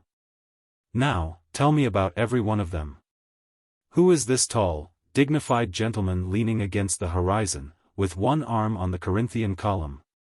"That old chap with the big feet?" inquired Terence, craning his neck. "That's Great-Uncle O'Branigan. He used to keep a Rotskeller on the Bowery. I asked you to sit down, Terence. If you are not going to amuse, or obey, me, I shall report in the morning that I saw a ghost wearing an apron and carrying schooners of beer. Now, that is better. To be shy, at your age, Terence, is a thing that you should blush to acknowledge." At breakfast on the last morning of her visit, Mrs. Belmore startled and entranced everyone present by announcing positively that she had seen the ghost. "Did it have a?" Mrs. Kinsolving, in her suspense and agitation, could not bring out the word. No, indeed, far from it. There was a chorus of questions from others at the table. Weren't you frightened? What did it do? How did it look? How was it dressed? Did it say anything? Didn't you scream? I'll try to answer everything at once, said Mrs. Belmore, heroically, although I'm frightfully hungry.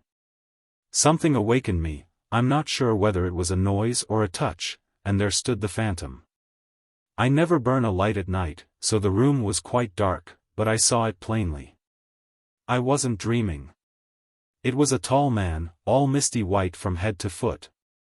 It wore the full dress of the old colonial days, powdered hair, baggy coat skirts, lace ruffles, and a sword. It looked intangible and luminous in the dark, and moved without a sound. Yes, I was a little frightened at first, or startled, I should say. It was the first ghost I had ever seen. No, it didn't say anything. I didn't scream. I raised up on my elbow, and then it glided silently away, and disappeared when it reached the door. Mrs. Kinsolving was in the seventh heaven. The description is that of Captain Kinsolving, of General Greene's army, one of our ancestors, she said, in a voice that trembled with pride and relief. I really think I must apologize for our ghostly relative, Mrs. Belmore. I am afraid he must have badly disturbed your rest. Terence sent a smile of pleased congratulation toward his mother. Attainment was Mrs. Kinsolving's, at last, and he loved to see her happy.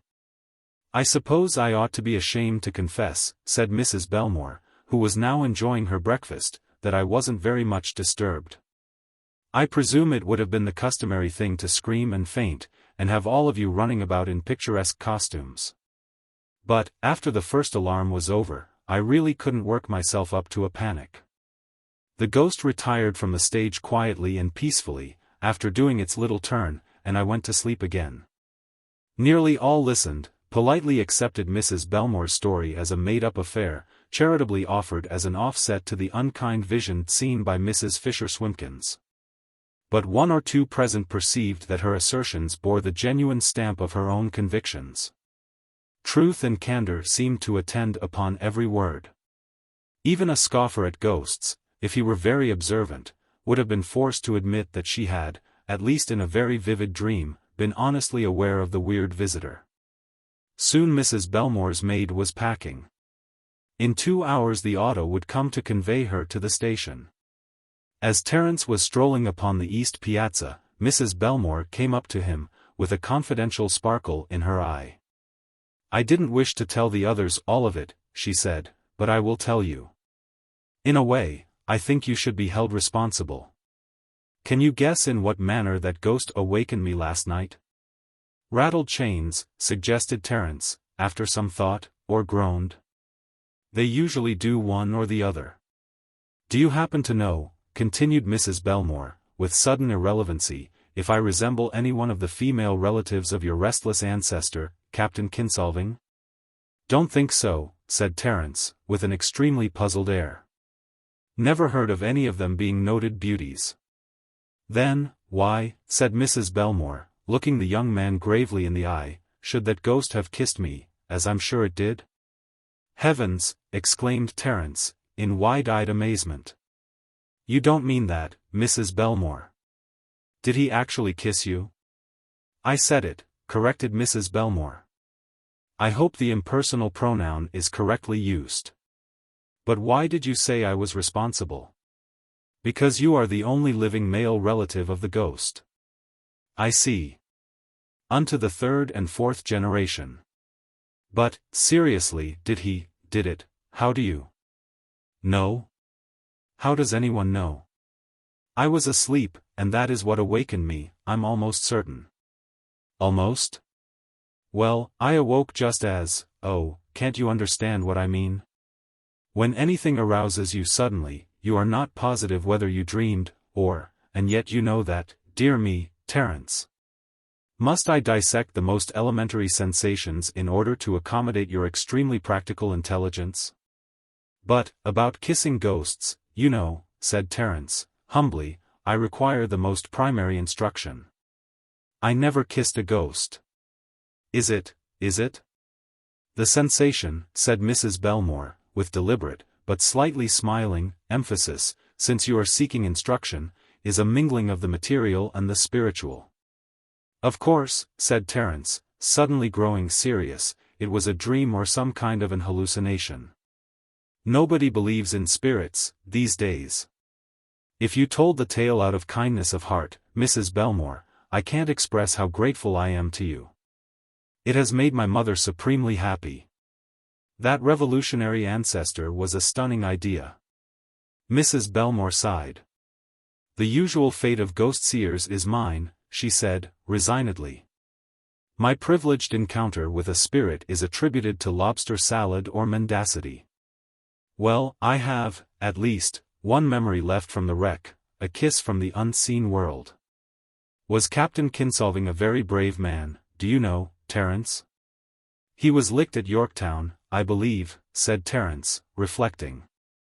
They say he skedaddled with his company, after the first battle there. I thought he must have been timid, said Mrs. Belmore, absently. He might have had another. Another battle? Asked Terence, dully.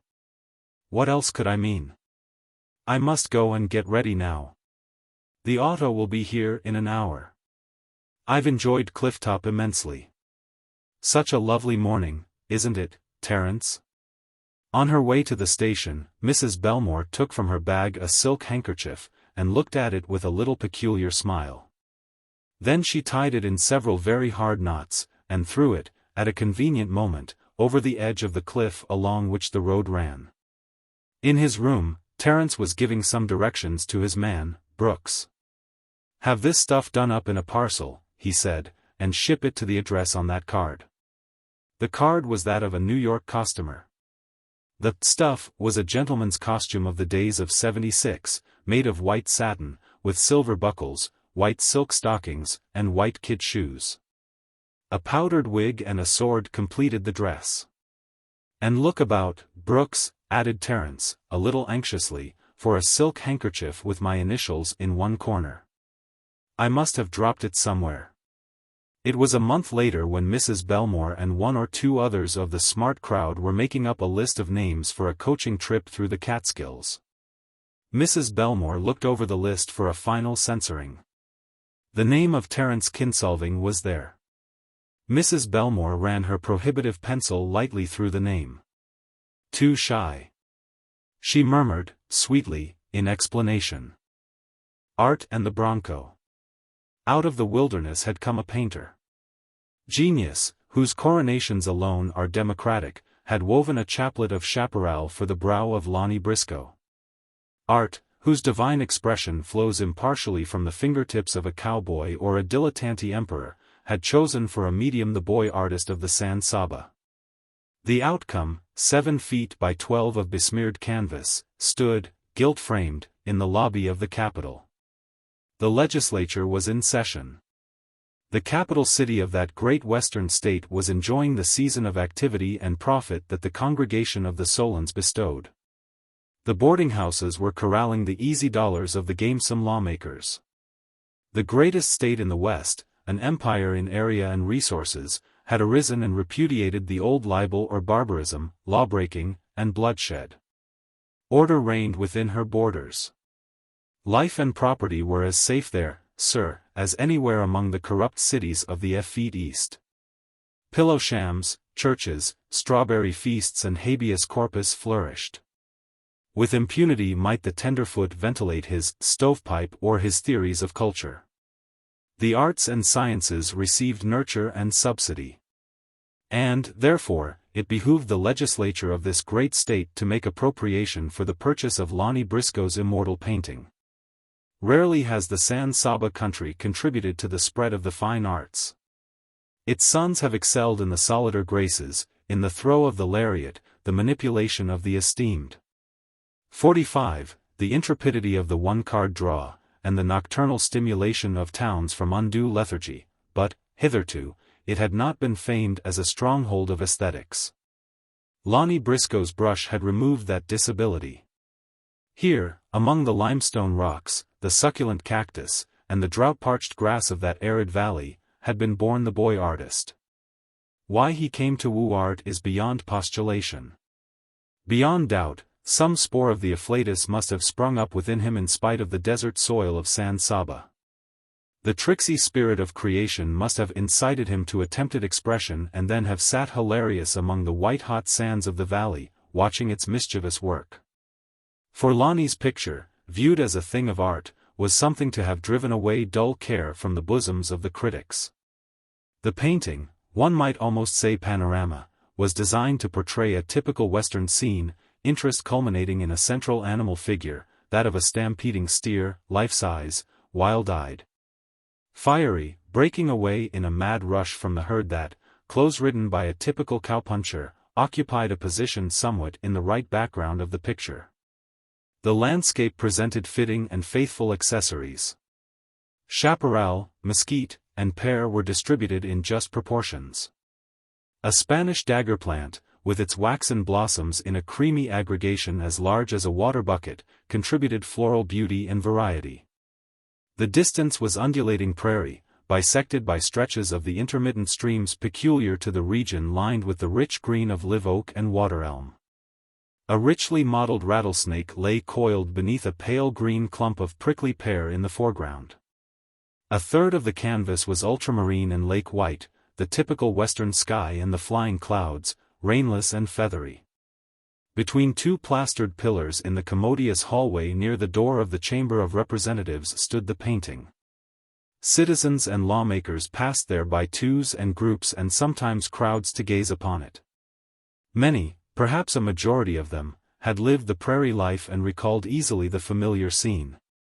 Old cattlemen stood, reminiscent and candidly pleased, chatting with brothers of former camps and trails of the days it brought back to mind. Art critics were few in the town, and there was heard none of that jargon of color, perspective, and feeling such as the East loves to use as a curb and a rod to the pretensions of the artist. 'Twas a great picture, most of them agreed, admiring the gilt frame, larger than any they had ever seen. Senator Kinney was the picture's champion and sponsor. It was he who so often stepped forward and asserted, with the voice of a bronco buster, that it would be a lasting blot, sir, upon the name of this great state if it should decline to recognize in a proper manner the genius that had so brilliantly transferred to imperishable canvas a scene so typical of the great sources of our state's wealth and prosperity. Land, and, livestock. Senator Kinney represented a section of the state in the extreme west, 400 miles from the San Saba country, but the true lover of art is not limited by metes and bounds. Nor was Senator Mullins, representing the San Saba country, lukewarm in his belief that the state should purchase the painting of his constituent. He was advised that the San Saba country was unanimous in its admiration of the great painting by one of its own denizens. Hundreds of connoisseurs had straddled their broncos and ridden miles to view it before its removal to the capital. Senator Mullins desired re-election, and he knew the importance of the San Saba vote. He also knew that with the help of Senator Kinney, who was a power in the legislature, the thing could be put through. Now, Senator Kinney had an irrigation bill that he wanted passed for the benefit of his own section, and he knew Senator Mullins could render him valuable aid and information. The San Saba country already enjoying the benefits of similar legislation. With these interests happily dovetailed, wonder at the sudden interest in art at the state capital must, necessarily, be small. Few artists have uncovered their first picture to the world under happier auspices than did Lonnie Briscoe. Senators Kinney and Mullins came to an understanding in the matter of irrigation and art while partaking of long drinks in the café of the Empire Hotel. Said Senator Kinney, I don't know. I'm no art critic, but it seems to me the thing won't work. It looks like the worst kind of a chromo to me. I don't want to cast any reflections upon the artistic talent of your constituent, Senator, but I, myself, wouldn't give 6 bits for the picture, without the frame.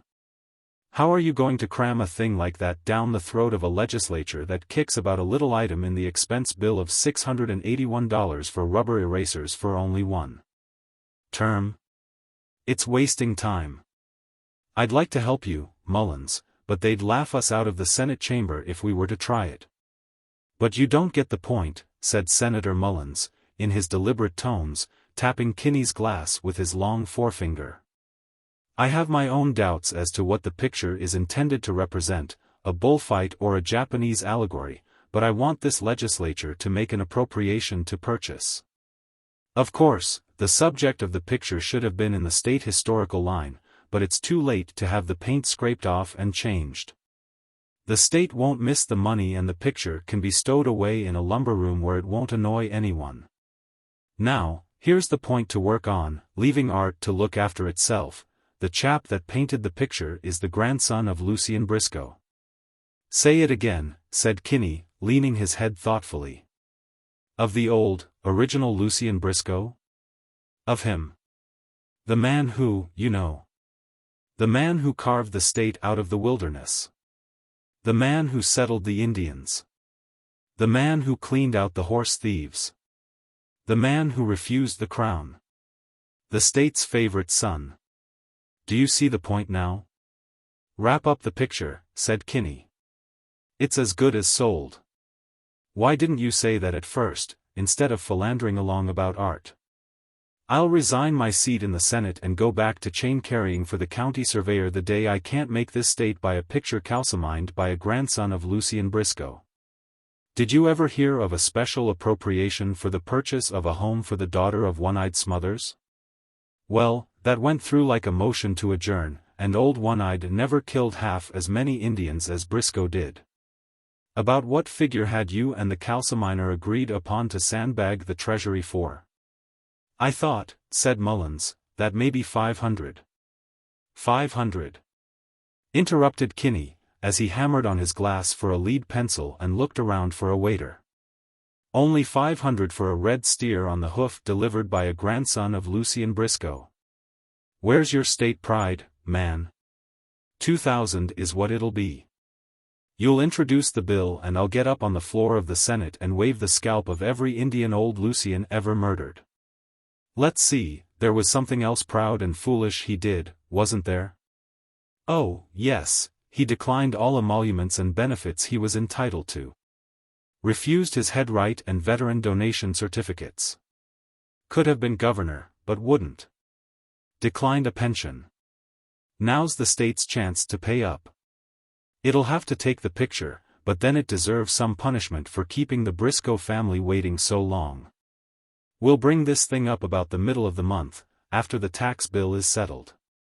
Now, Mullins, you send over, as soon as you can, and get me the figures on the cost of those irrigation ditches and the statistics about the increased production per acre. I'm going to need you when that bill of mine comes up. I reckon we'll be able to pull along pretty well together this session and maybe others to come, Senator. Thus did fortune elect to smile upon the boy artist of the San Saba. Fate had already done her share when she arranged his atoms in the cosmogony of creation as the grandson of Lucien Briscoe. The original Briscoe had been a pioneer both as to territorial occupation and in certain acts prompted by a great and simple heart. He had been one of the first settlers and crusaders against the wild forces of nature, the savage and the shallow politician. His name and memory were revered, equally with any upon the list comprising Houston, Boone, Crockett, Clark, and Greene. He had lived simply, independently, and unvexed by ambition. Even a less shrewd man than Senator Kinney could have prophesied that his state would hasten to honor and reward his grandson, come out of the chaparral at even so late a day. And so, before the great picture by the door of the Chamber of Representatives at frequent times for many days could be found the breezy, robust form of Senator Kinney and be heard his clarion voice reciting the past deeds of Lucien Briscoe in connection with the handiwork of his grandson. Senator Mullins's work was more subdued in sight and sound, but directed along identical lines. Then, as the day for the introduction of the bill for appropriation draws nigh, up from the San Saba country rides Lonnie Briscoe and a loyal lobby of cowpunchers, Bronco back. To boost the cause of art and glorify the name of friendship, for Lonnie is one of them, a knight of stirrup and chaparreras, as handy with the lariat and 45 as he is with brush and palette. On a March afternoon the lobby dashed, with a whoop, into town. The cowpunchers had adjusted their garb suitably from that prescribed for the range to the more conventional requirements of town. They had conceded their leather chaparreras and transferred their six-shooters and belts from their persons to the horns of their saddles.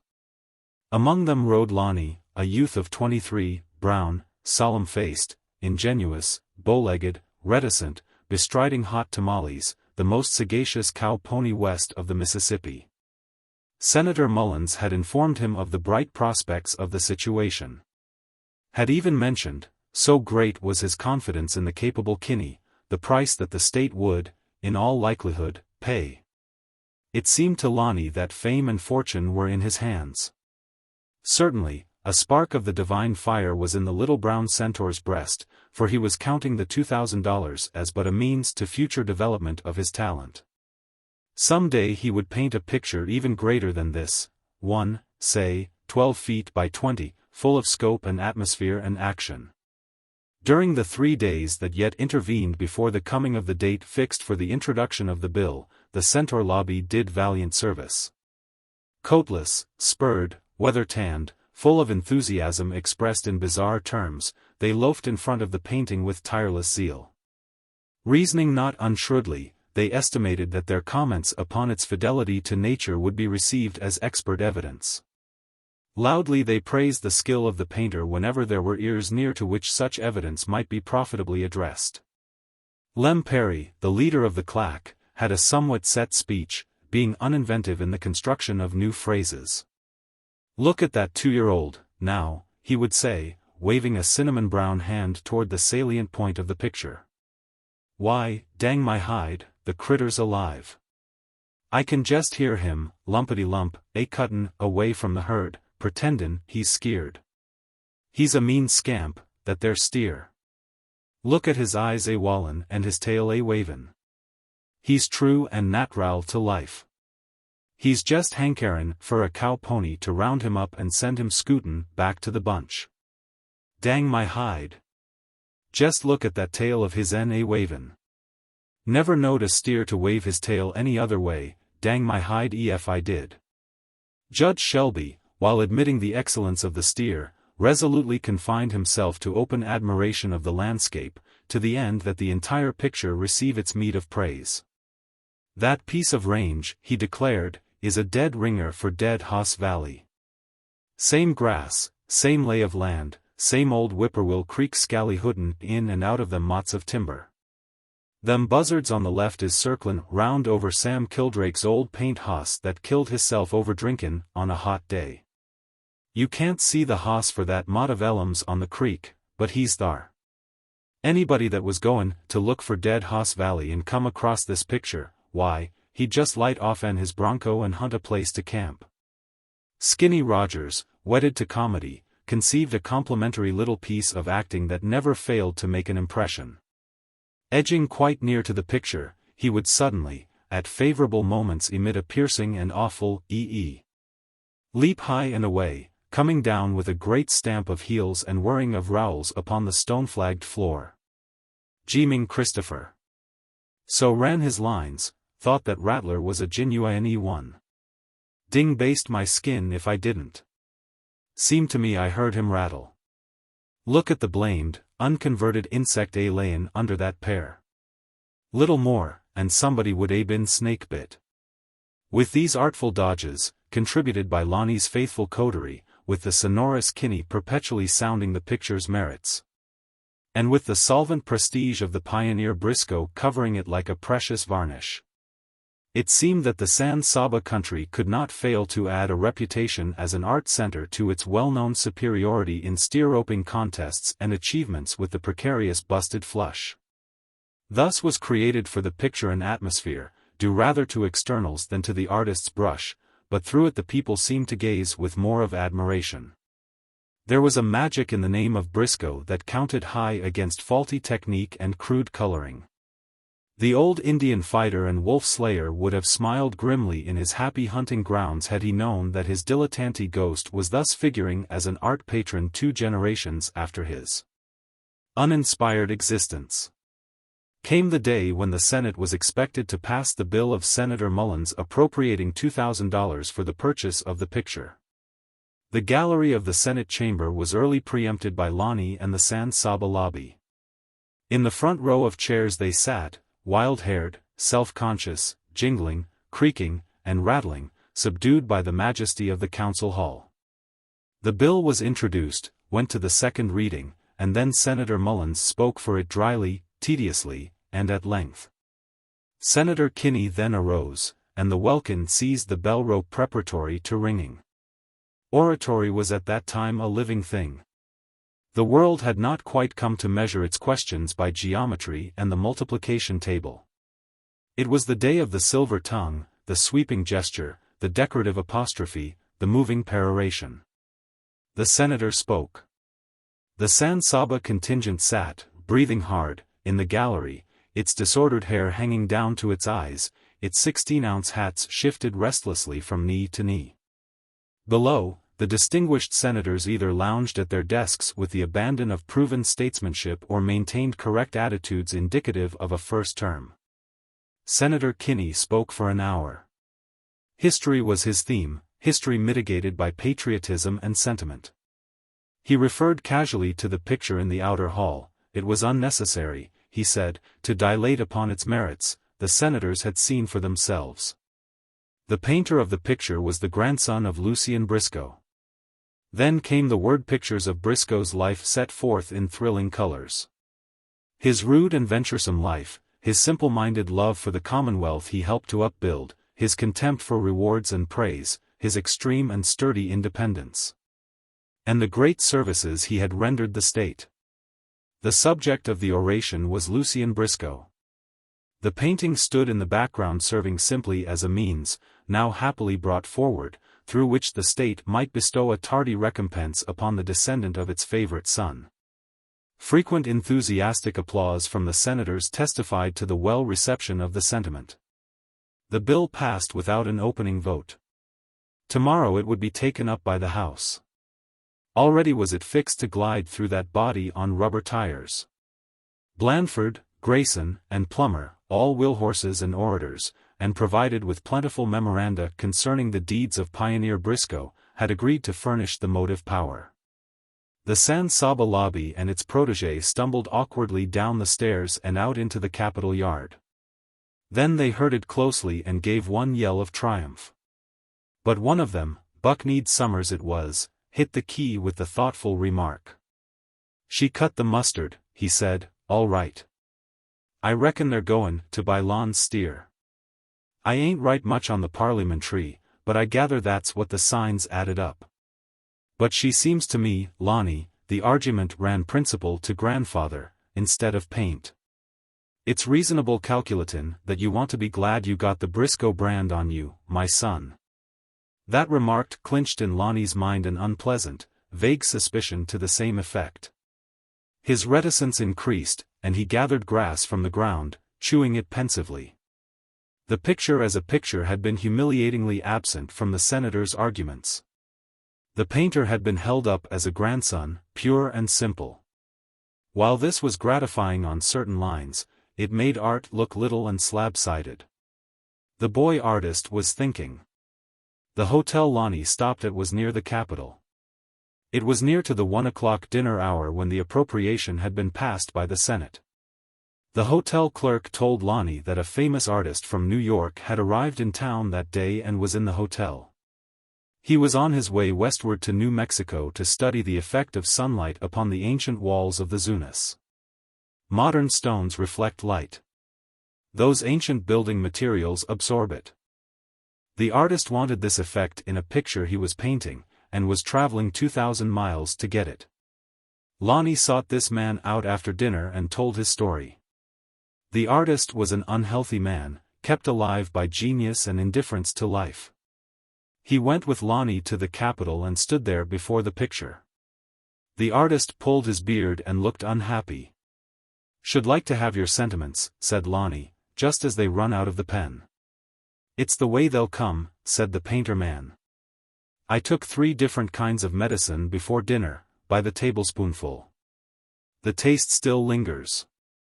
I am primed for telling the truth. You want to know if the picture is, or if it isn't. Right, said Lonnie. Is it wool or cotton? Should I paint some more or cut it out and ride her to plenty? I heard a rumor during Pi, said the artist, that the state is about to pay you $2,000 for this picture. It's passed the Senate, said Lonnie, and the House rounds it up tomorrow. That's lucky, said the pale man. Do you carry a rabbit's foot? No, said Lonnie, but it seems I had a grandfather.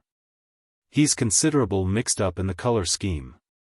It took me a year to paint that picture. Is she entirely awful or not? Some says, now, that the steer's tail ain't badly drawed. They think it's proportioned nice. Tell me. The artist glanced at Lonnie's wiry figure and nut-brown skin.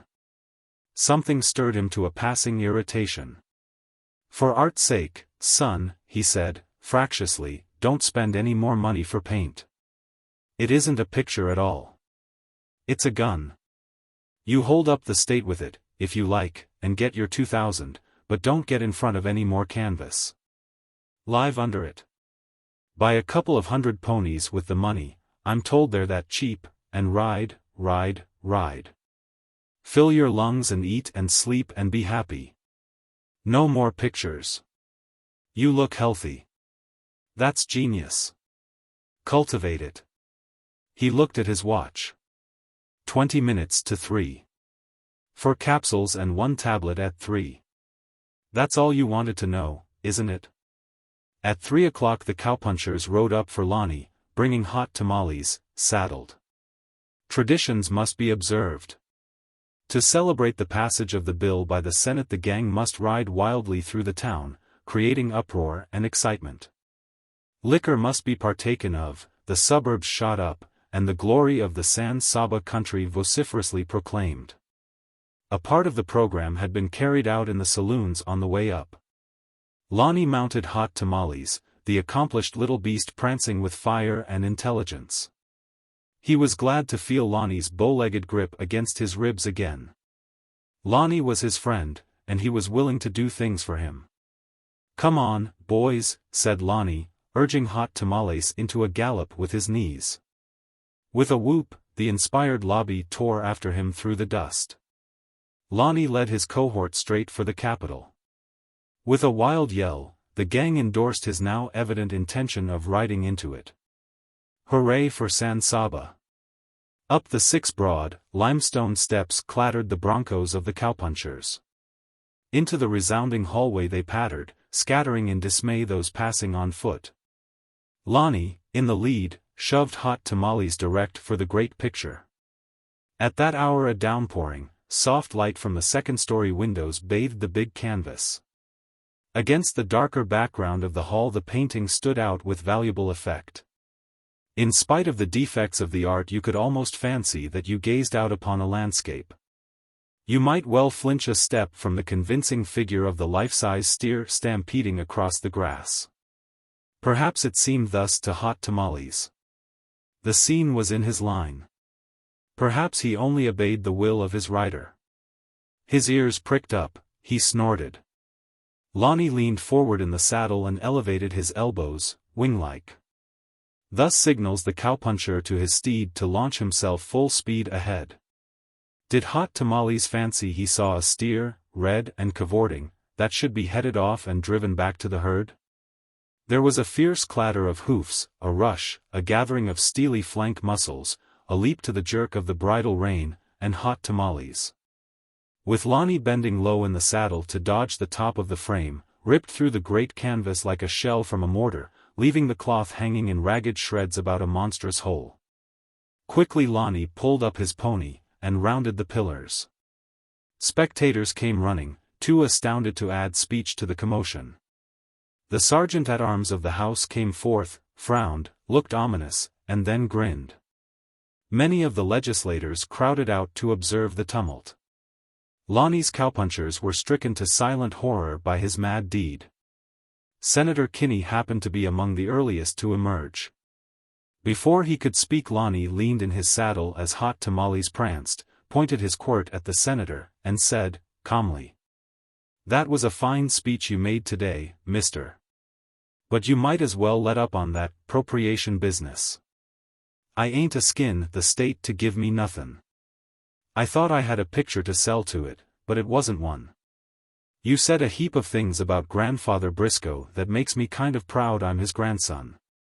Well, the Briscoes ain't talking presents from the state yet. Anybody can have the frame that wants it.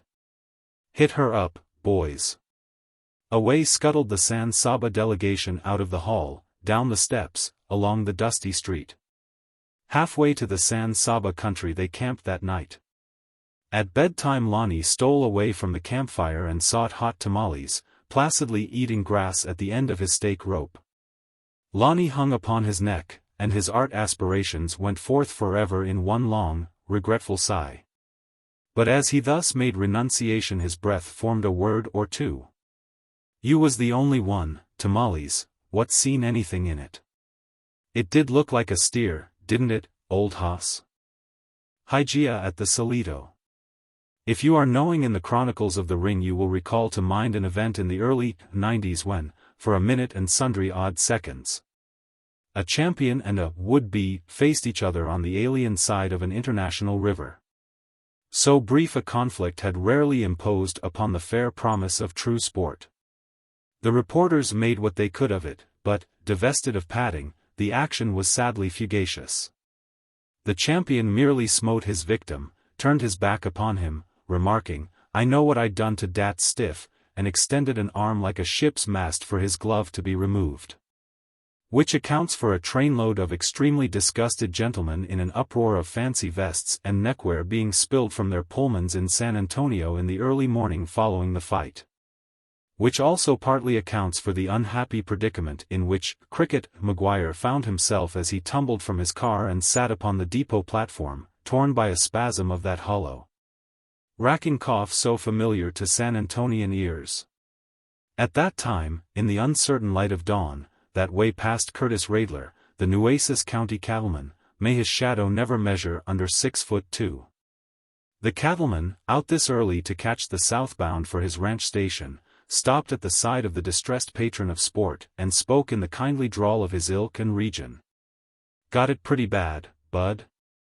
Cricket Maguire, ex-featherweight prizefighter, tout, jockey, follower of the ponies, all-round sport, and manipulator of the gumballs and walnut shells, looked up pugnaciously at the imputation cast by Bud. Gwan, he rasped, telegraph pole. I didn't ring for yer. Another paroxysm wrung him, and he leaned limply against a convenient baggage truck. Radler waited patiently, glancing around at the white hats, short overcoats, and big cigars thronging the platform. You're from the NOTH, ain't you, Bud? He asked when the other was partially recovered. Come down to see the fight? Fight, snapped Maguire. Puss in the corner. 'Twas a hypodermic injection. Handed him just one like a squirt of dope, and he's asleep, and no tanbark needed in front of his residence. Fight. He rattled a bit, coughed, and went on, hardly addressing the cattleman, but rather for the relief of voicing his troubles. No more dead sure-teeings for me. But Russ Sage himself would have snatched at it. 5-1 dat de boy from Cork wouldn't stay teary rounds is what I invested in. Put my last cent on, and could already smell the sawdust in dat all-night joint of Jimmy Delaney's on 37th Street I was goin' to buy. And den, say, telegraph pole, what a gazaboo a guy is to put his whole roll on one turn of the gaboozlum. You're plenty right, said the big cattleman, more especially when you lose. Son, you get up and light out for a hotel. You got a mighty bad cough. Had it long? Lungs, said Maguire comprehensively. I got it. The croaker says I'll come to time for 6 months longer, maybe a year if I hold my gait. I wanted to settle down and take care of myself. That's why I speculated on dat 5-1 perhaps. I had $1,000 iron dollars saved up. If I winned I was goin' to buy Delaney's Cafe. Who'd a t'ought dat stiff would take a nap in de foist round, say. It's a hard deal, commented Radler, looking down at the diminutive form of Maguire crumpled against the truck. But you go to a hotel and rest. There's the Menger and the Maverick, and the Fighty and the Waldorf Astoria, mimicked Maguire. Told you I went broke. I'm on de bum proper. I've got 1 dime left. Maybe a trip to Europe or a sail in me private yacht would fix me up, paper. He flung his dime at a newsboy, got his express, propped his back against the truck, and was at once wrapped in the account of his Waterloo, as expanded by the ingenious press.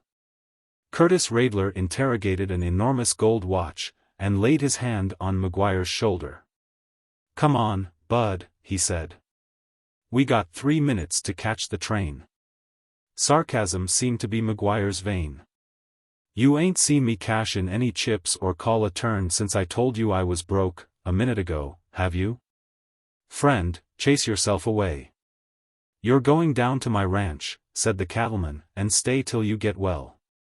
6 months'll fix you good as new. He lifted Maguire with one hand, and half-dragged him in the direction of the train. What about the money, said Maguire, struggling weakly to escape. Money for what? Asked Radler, puzzled. They eyed each other, not understanding, for they touched only as at the gear of beveled cog-geels, at right angles, and moving upon different axes. Passengers on the southbound saw them seated together, and wondered at the conflux of 2 such antipodes. Maguire was 5 feet 1, with a countenance belonging to either Yokohama or Dublin. Bright beady of eye, bony of cheek and jaw, scarred, toughened, broken and reknit, indestructible, grisly, gladiatorial as a hornet, he was a type neither new nor unfamiliar. Radler was the product of a different soil. 6 feet 2 in height, miles broad, and no deeper than a crystal brook, he represented the union of the West and South. Few accurate pictures of his kind have been made, for art galleries are so small and the mutoscope is as yet unknown in Texas. After all, the only possible medium of portrayal of Radler's kind would be the fresco, something high and simple and cool and unframed. They were rolling southward on the International. The timber was huddling into little, dense green mottes at rare distances before the inundation of the downright, vert prairies. This was the land of the ranches, the domain of the kings of the kine.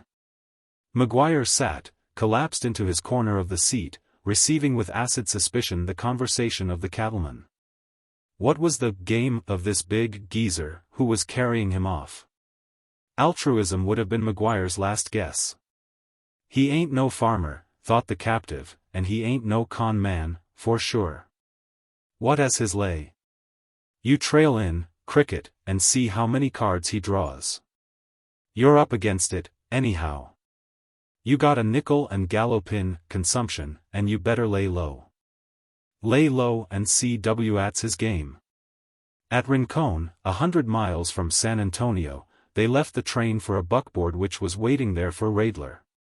In this they traveled the 30 miles between the station and their destination. If anything could, this drive should have stirred the acrimonious Maguire to a sense of his ransom. They sped upon velvety wheels across an exhilarant savanna. The pair of Spanish ponies struck a nimble, tireless trot, which gait they occasionally relieved by a wild, untrammeled gallop. The air was wine and seltzer, perfumed, as they absorbed it, with the delicate redolence of prairie flowers. The road perished, and the buckboard swam the uncharted billows of the grass itself, steered by the practiced hand of Radler, to whom each tiny distant mott of trees was a signboard. Each convolution of the low hills a voucher of course and distance. But Maguire reclined upon his spine, seeing nothing but a desert, and receiving the cattleman's advances with sullen distrust. What is he up to, was the burden of his thoughts. What kind of a gold brick has the big guy got to sell? Maguire was only applying the measure of the streets he had walked to a range bounded by the horizon and the fourth dimension. A week before, while riding the prairies, Radler had come upon a sick and weakling calf deserted and bawling. Without dismounting he had reached and slung the distressed Bossy across his saddle, and dropped it at the ranch for the boys to attend to. It was impossible for Maguire to know or comprehend that, in the eyes of the cattleman, his case and that of the calf were identical in interest and demand upon his assistance. A creature was ill and helpless, he had the power to render aid, these were the only postulates required for the cattleman to act. They formed his system of logic and the most of his creed. Maguire was the seventh invalid whom Radler had picked up thus casually in San Antonio, where so many thousand go for the ozone that is said to linger about its contracted streets. 5 of them had been guests of Solito Ranch until they had been able to leave, cured or better, and exhausting the vocabulary of tearful gratitude. 1 came too late, but rested very comfortably, at last, under a ratama tree in the garden. So, then, it was no surprise to the ranch hold when the buckboard spun to the door, and Radler took up his debile protégé like a handful of rags and set him down upon the gallery. Maguire looked upon things strange to him. The ranch house was the best in the country. It was built of brick hauled 100 miles by wagon, but it was of but 1 story, and its 4 rooms were completely encircled by a mud floor gallery. The miscellaneous setting of horses, dogs, saddles, wagons, guns, and cowpunchers' paraphernalia oppressed the metropolitan eyes of the wrecked sportsman. "Well, here we are at home," said Radler, cheeringly. "It's a hell of a looking place," said Maguire promptly, as he rolled upon the gallery floor in a fit of coughing. "We'll try to make it comfortable for you, buddy," said the cattleman gently. "It ain't fine inside, but it's the outdoors, anyway, that'll do you the most good. This'll be your room, in here. Anything we got, you ask for it." He led Maguire into the east room. The floor was bare and clean. White curtains waved in the Gulf breeze through the open windows. A big willow rocker, 2 straight chairs, a long table covered with newspapers, pipes, tobacco, spurs, and cartridges stood in the center. Some well-mounted heads of deer and one of an enormous black javeli projected from the walls. A wide, cool cot-bed stood in a corner. Nueces County people regarded this guest chamber as fit for a prince. Maguire showed his eye-teeth at it. He took out his nickel and spun it up to the ceiling. "Thought I was lyin' about the money, did ye? Well, you can frisk me if you wanter. Dat's the last simoleon in the treasury. Who's goin' to pay?" The cattleman's clear gray eyes looked steadily from under his grisly brows into the huckleberry optics of his guest. After a little he said simply, and not ungraciously, "I'll be much obliged to you, son, if you won't mention money any more. Once was quite a plenty. Folks I ask to my ranch don't have to pay anything, and they very scarcely ever offers it. Supper'll be ready in half an hour. There's water in the pitcher, and some, cooler, to drink, in that red jar hanging on the gallery." "Where's the bell?" asked Maguire, looking about. "Bell for what?" "Bell to ring for things. I can't, see here," he exploded in a sudden, weak fury, "I never asked you to bring me here. I never held you up for a cent. I never gave you a hard-luck story till you asked me. Here I am 50 miles from a bellboy or a cocktail. I'm sick. I can't hustle. Gee. But I'm up against it." Maguire fell upon the cot and sobbed shiveringly. Radler went to the door and called. A slender, bright-complexioned Mexican youth about 20 came quickly. Radler spoke to him in Spanish. "Hilario, it is in my mind that I promised you the position of vaquero on the San Carlos Range at the fall rodeo. Sí, señor, such was your goodness. Listen. This senorito is my friend. He is very sick. Place yourself at his side. Attend to his wants at all times. Have much patience and care with him. And when he is well, instead of vaquero I will make you mayordomo of the Rancho de las Piedras. Está bueno? Sí, mil gracias, señor." Hilario tried to kneel upon the floor in his gratitude, but the cattleman kicked at him benevolently, growling, "None of your Opry House antics, now. 10 minutes later Ilario came from Maguire's room and stood before Radler. "The little senor," he announced, "presents his compliments." Radler credited Ilario with the preliminary, and desires some pounded ice, 1 hot bath, 1 gin fizzy. That the windows be all closed, toast, 1 shave, 1 New Yorkerl, cigarettes, and to send 1 telegram.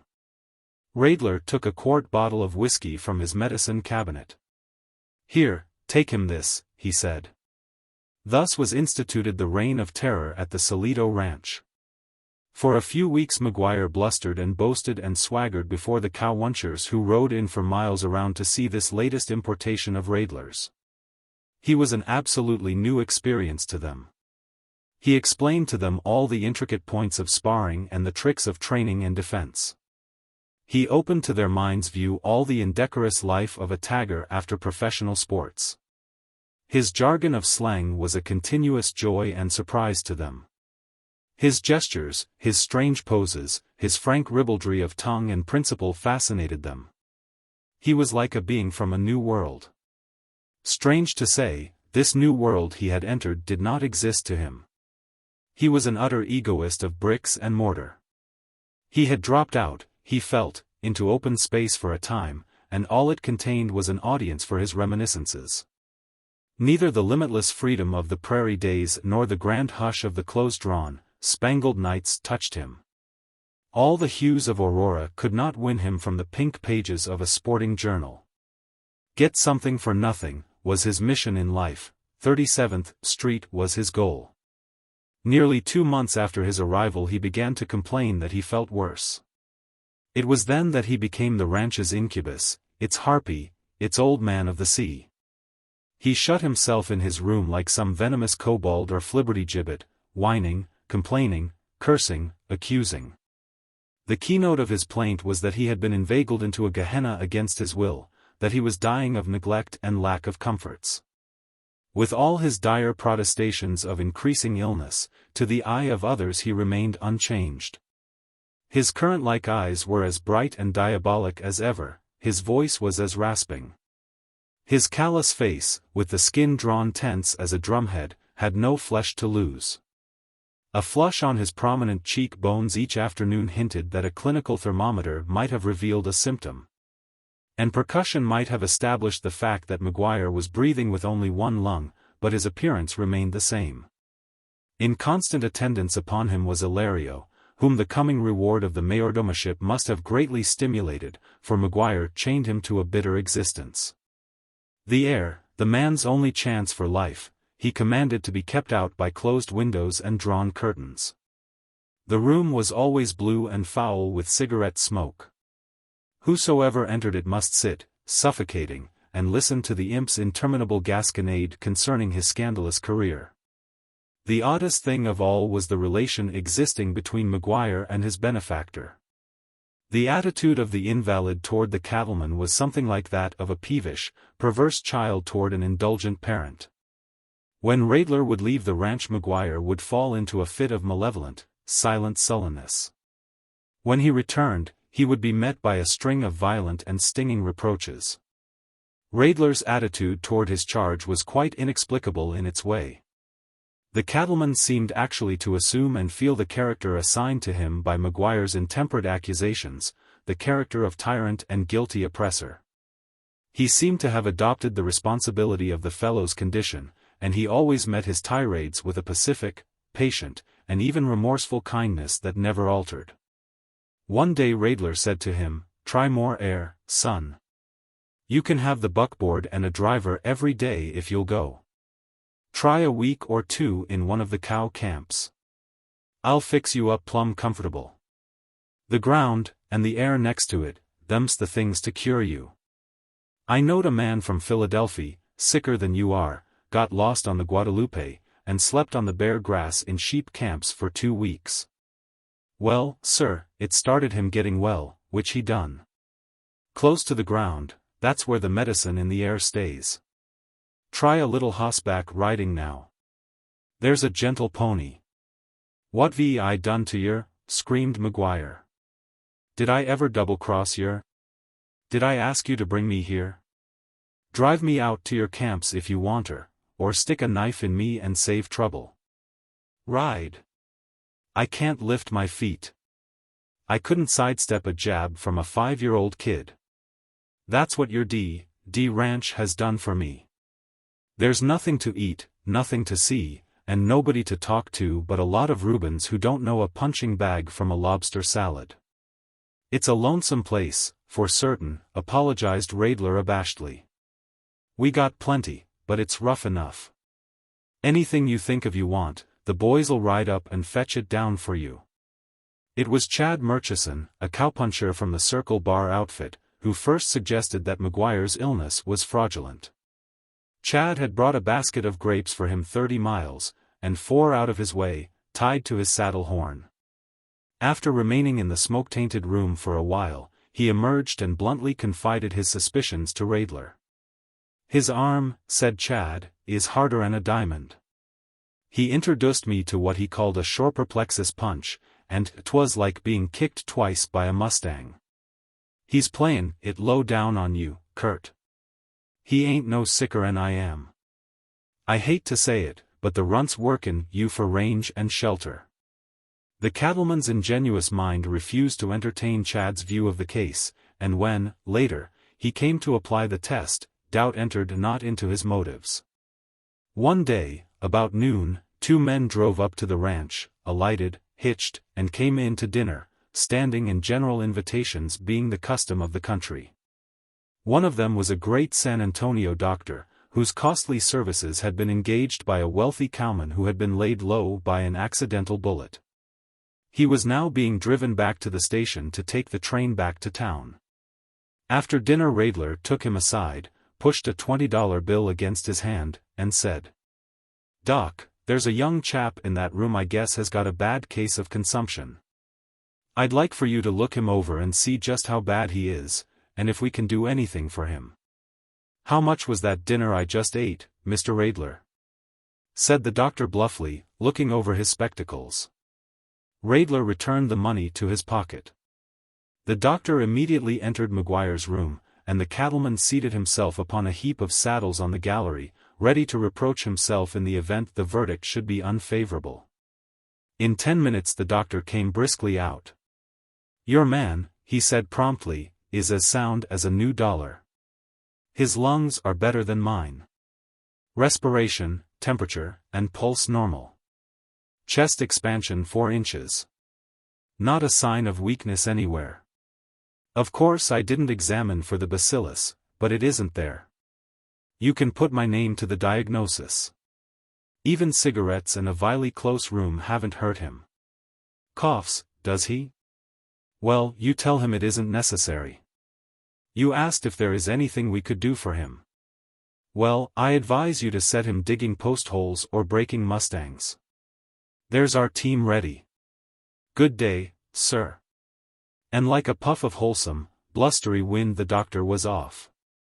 Radler reached out and plucked a leaf from a mesquite bush by the railing, and began chewing it thoughtfully.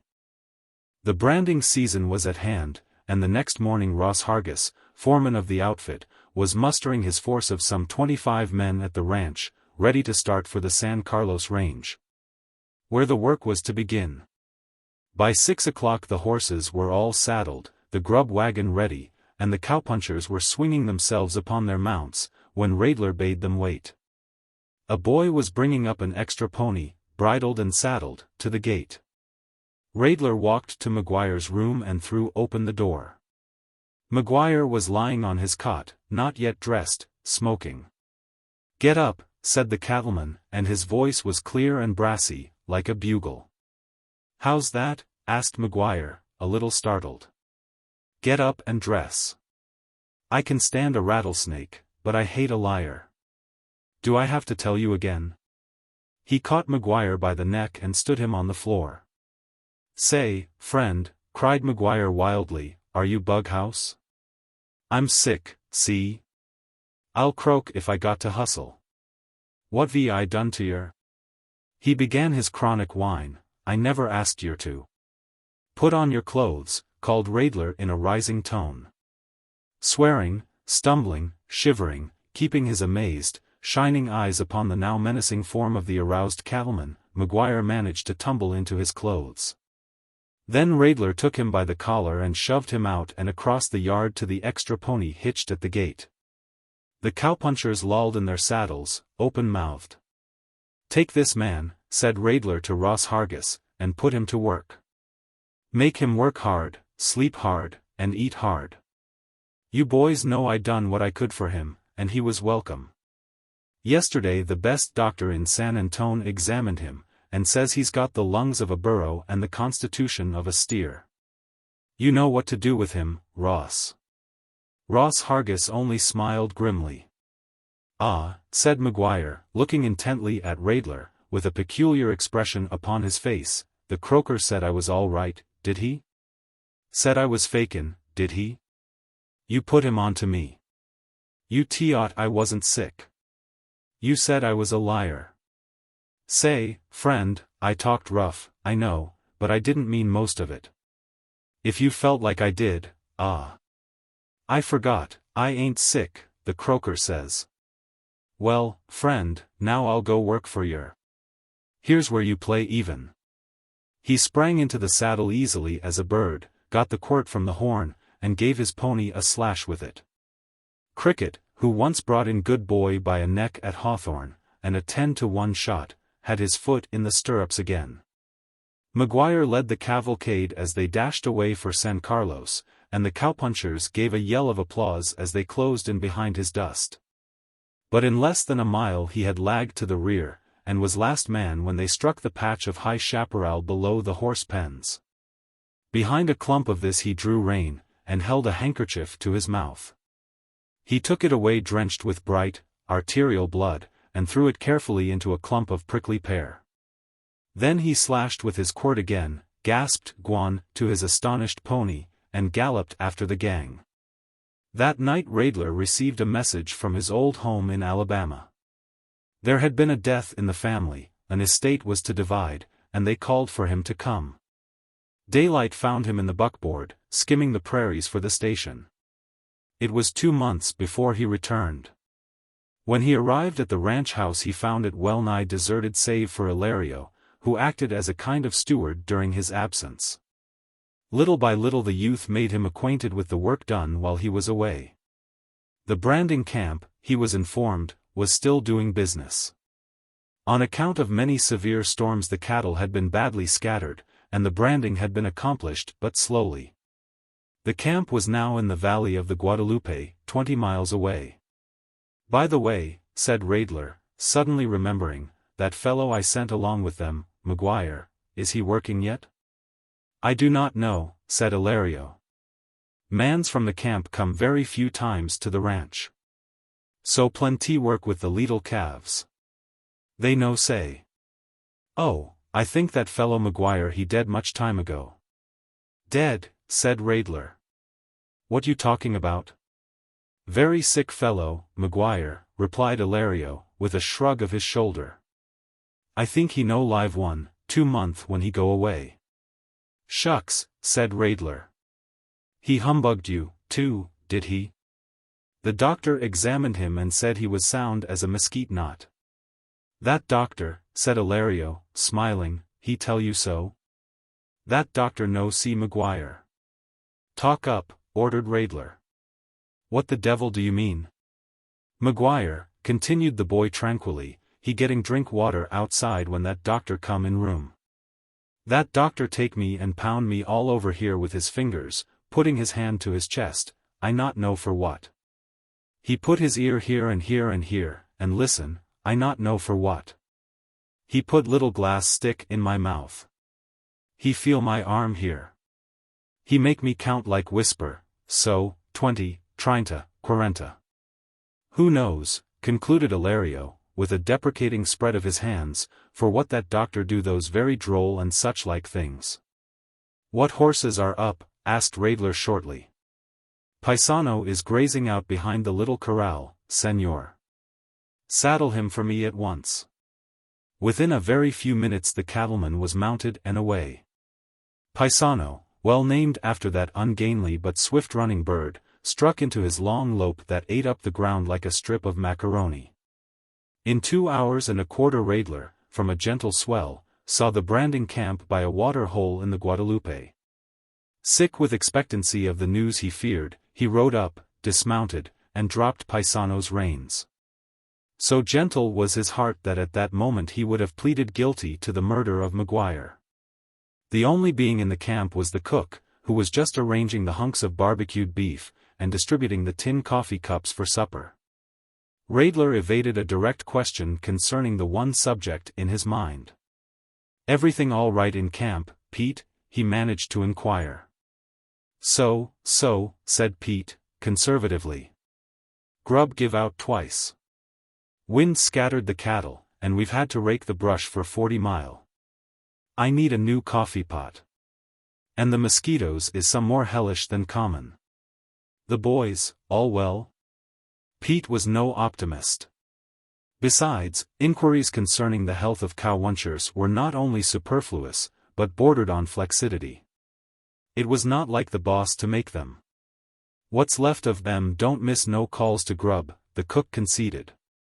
"What's left of them?" repeated Radler in a husky voice. Mechanically he began to look around for Maguire's grave. He had in his mind a white slab such as he had seen in the Alabama churchyard. But immediately he knew that was foolish. "Sure," said Pete, "what's left? Cow camps change in 2 months. Some's gone." Radler nerved himself. "That chap I sent along, Maguire, did he?"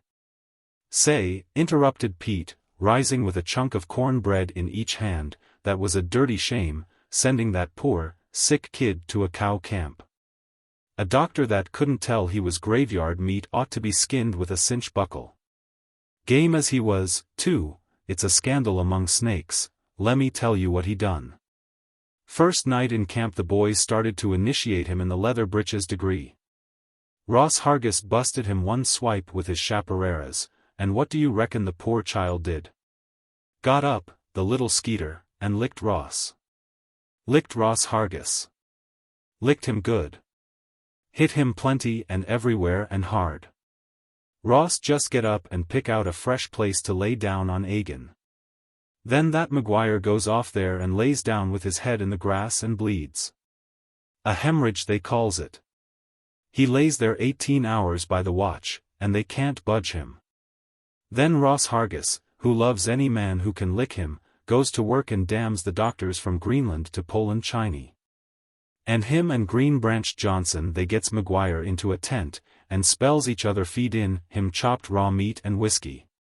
But it looks like the kid ain't got no appetite to get well, for they misses him from the tent in the night and finds him rootin' in the grass, and likewise a drizzle Fallon. "Gwan," he says, "lemme go and die like I want her. He said I was a liar and a fake and I was playin' sick. Lemme alone." 2 weeks, went on the cook, he laid around, not noticin' nobody, and then a sudden thunder filled the air, and a score of galloping centaurs crashed through the brush into camp. "Illustrious rattlesnakes," exclaimed Pete, springing all ways at once, "here's the boys come, and I'm an assassinated man if supper ain't ready in 3 minutes. But Radler saw only one thing.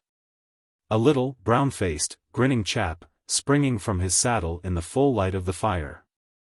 Maguire was not like that, and yet. In another instant the cattleman was holding him by the hand and shoulder. Son, how goes it?" was all he found to say. "Close to the ground, says you," shouted Maguire, crunching Radler's fingers in a grip of steel, "and dat's where I found it, helt and strengt and tumbled to what a cheap skate I been actin'. Tanks fair kickin' me out, old man. And, say.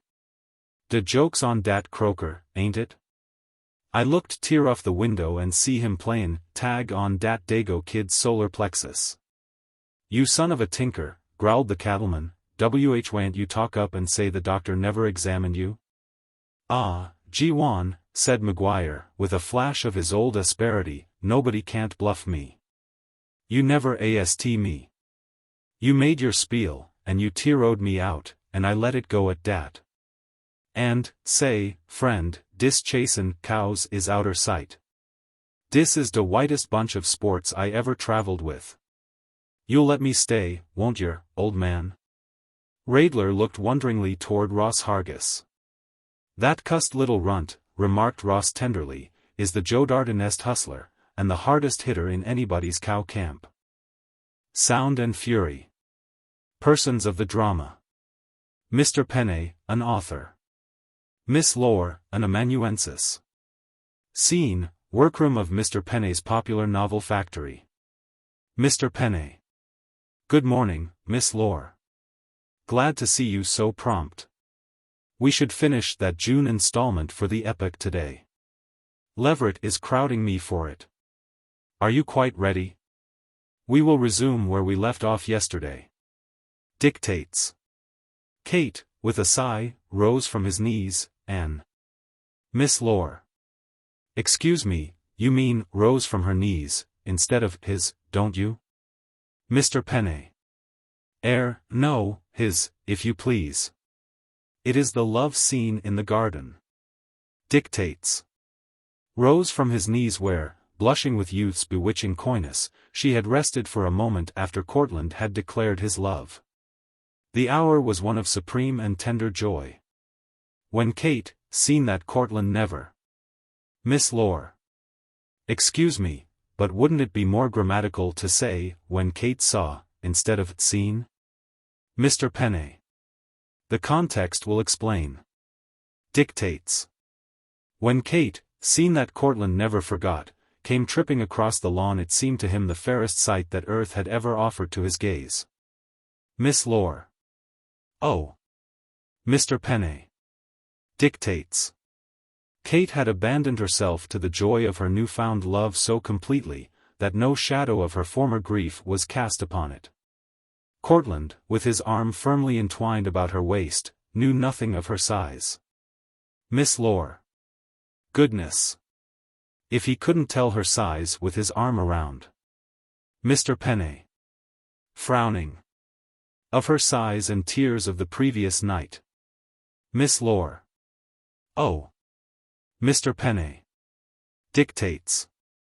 To Cortland the chief charm of this girl was her look of innocence and unworldliness. Never had none. Miss Lore. How about changing that to never had any? Mr. Penne. Emphatically. Never had none in cloistered cell a face more sweet and pure. Miss Lore. Oh. Mr. Penne. Dictates. But now Kate must hasten back to the house lest her absence be discovered. After a fond farewell she turned and sped lightly away. Cortland's gaze followed her. He watched her rise. Miss Lore. Excuse me, Mr. Penne, but how could he watch her eyes while her back was turned toward him? Mr. Penne. With extreme politeness.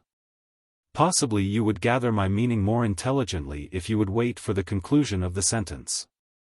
Dictates. Watched her rise as gracefully as a fawn as she mounted the eastern terrace. Miss Lore. Oh. Mr. Penne. Dictates.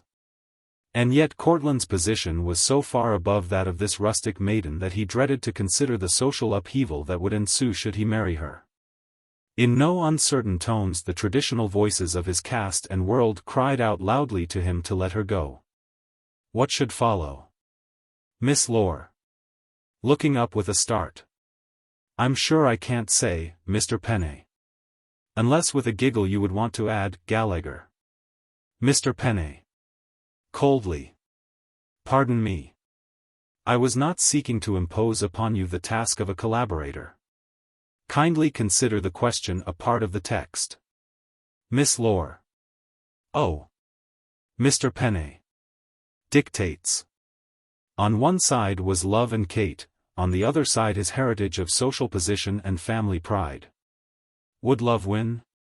Love, that the poets tell us will last forever. Perceives that Miss Lore looks fatigued, and looks at his watch. That's a good long stretch. Perhaps we'd better knock off a bit. Miss Lore does not reply. Mr. Penne.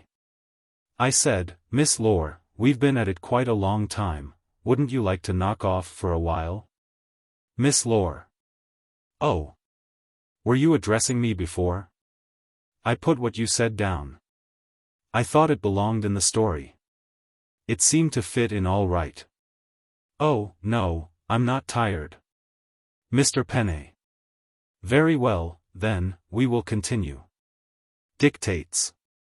In spite of these qualms and doubts, Cortland was a happy man. That night at the club he silently toasted Kate's bright eyes in a bumper of the rarest vintage. Afterward he set out for a stroll with, as Kate on. Miss Lore. Excuse me, Mr. Penne, for venturing a suggestion, but don't you think you might state that in a less coarse manner? Mr. Penne. Astounded. WH, I'm afraid I fail to understand you. Miss Lore. His condition. Why not say he was full or intoxicated? It would sound much more elegant than the way you express it. Mr. Penne. Still darkly wandering. Will you kindly point out, Miss Lore, where I have intimated that Cortland was full, if you prefer that word? Miss Lore. Calmly consulting her stenographic notes. It is right here, word for word. Reads. Afterward he set out for a stroll with a skate on. Mr. Penne. With peculiar emphasis. Ah. And now will you kindly take down the expurgated phrase? Dictates. Afterward he set out for a stroll with, as Kate on one occasion had fancifully told him, her spirit leaning upon his arm. Miss Lore. Oh. Mr. Penne. Dictates. Chapter 34. Heading, What Kate Found in the Garden. That fragrant summer morning brought gracious tasks to all. The bees were at the honeysuckle blossoms on the porch.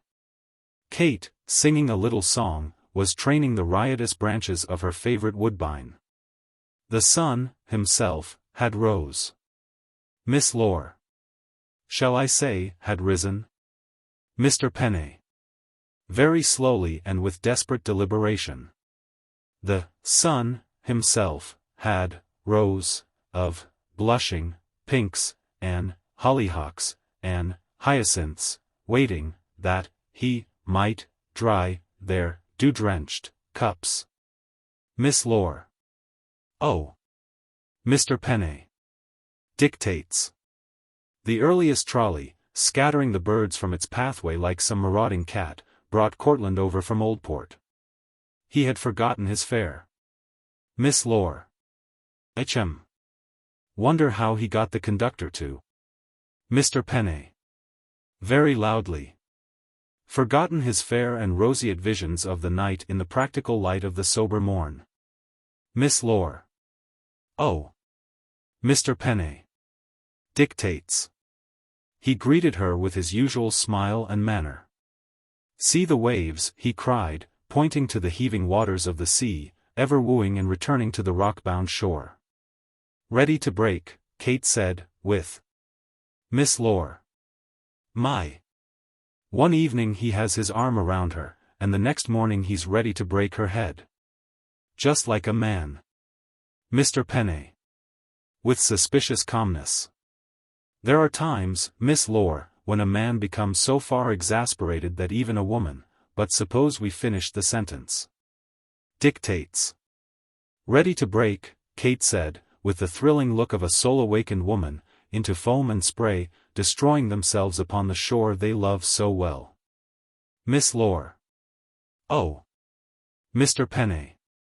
Dictates. Cortland, in Kate's presence heard faintly the voice of caution. 30 years had not cooled his ardor. It was in his power to bestow great gifts upon this girl. He still retained the beliefs that he had at 20. To Miss Lore, wearily. I think that will be enough for the present. Miss Lore. Wisely. Well, if he had the 20 that he believed he had, it might buy her a rather nice one. Mr. Penne. Faintly. The last sentence was my own. We will discontinue for the day, Miss Lore. Miss Lore. Shall I come again tomorrow? Mr. Penne. helpless under the spell. If you will be so good. Exit Miss Lore. Asbestos curtain. Roads of destiny. I go to seek on many roads. What is to be? True heart and strong, with love to light. Will they not bear me in the fight? To order, shun or wield or mold. My destiny? Unpublished poems of David Migno. The song was over. The words were David's, the air, one of the countryside. The company about the inn table applauded heartily, for the young poet paid for the wine. Only the notary, M. Papineau, shook his head a little at the lines, for he was a man of books, and he had not drunk with the rest. David went out into the village street, where the night air drove the wine vapor from his head. And then he remembered that he and Yvonne had quarreled that day, and that he had resolved to leave his home that night to seek fame and honor in the great world outside. When my poems are on every man's tongue, he told himself, in a fine exhilaration, she will, perhaps, think of the hard words she spoke this day. Except the roisterers in the tavern, the village folk were abed. David crept softly into his room in the shed of his father's cottage and made a bundle of his small store of clothing. With this upon a staff, he set his face outward upon the road that ran from Verneuil. He passed his father's herd of sheep, huddled in their nightly pen, the sheep he herded daily, leaving them to scatter while he wrote verses on scraps of paper. He saw a light yet shining in Yvonne's window, and a weakness shook his purpose of a sudden. Perhaps that light meant that she rued, sleepless, her anger, and that morning might, but, no. His decision was made. Verneuil was no place for him. Not one soul there could share his thoughts. Out along that road lay his fate and his future. 3 leagues across the dim, moonlit champaign ran the road, straight as a ploughman's furrow. It was believed in the village that the road ran to Paris, at least. And this name the poet whispered often to himself as he walked. Never so far from Verneuil had David traveled before. The left branch. 3 leagues, then, the road ran, and turned into a puzzle. It joined with another and a larger road at right angles. David stood, uncertain, for a while, and then took the road to the left. Upon this more important highway were, imprinted in the dust, tracks left by the recent passage of some vehicle. Some half an hour later these traces were verified by the sight of a ponderous carriage mired in a little brook at the bottom of a steep hill. The driver and postilions were shouting and tugging at the horses' bridles. On the road at one side stood a huge, black-clothed man and a slender lady wrapped in a long, light cloak. David saw the lack of skill in the efforts of the servants. He quietly assumed control of the work. He directed the outriders to cease their clamor at the horses and to exercise their strength upon the wheels. The driver alone urged the animals with his familiar voice. David himself heaved a powerful shoulder at the rear of the carriage, and with one harmonious tug the great vehicle rolled up on solid ground. The outriders climbed to their places. David stood for a moment upon one foot. The huge gentleman waved a hand. "You will enter the carriage," he said, in a voice large, like himself, but smoothed by art and habit. Obedience belonged in the path of such a voice. Brief as was the young poet's hesitation, it was cut shorter still by a renewal of the command. David's foot went to the step. In the darkness he perceived dimly the form of the lady upon the rear seat. He was about to seat himself opposite, when the voice again swayed him to its will. "You will sit at the lady's side." The gentleman swung his great weight to the forward seat. The carriage proceeded up the hill. The lady was shrunk, silent, into her corner. David could not estimate whether she was old or young, but a delicate, mild perfume from her clothes stirred his poet's fancy to the belief that there was loveliness beneath the mystery. Here was an adventure such as he had often imagined. But as yet he held no key to it, for no word was spoken while he sat with his impenetrable companions. In an hour's time David perceived through the window that the vehicle traversed the street of some town. Then it stopped in front of a closed and darkened house, and a postilion alighted to hammer impatiently upon the door. A latticed window above flew wide and a night-capped head popped out. "Who are ye that disturb honest folk at this time of night? My house is closed.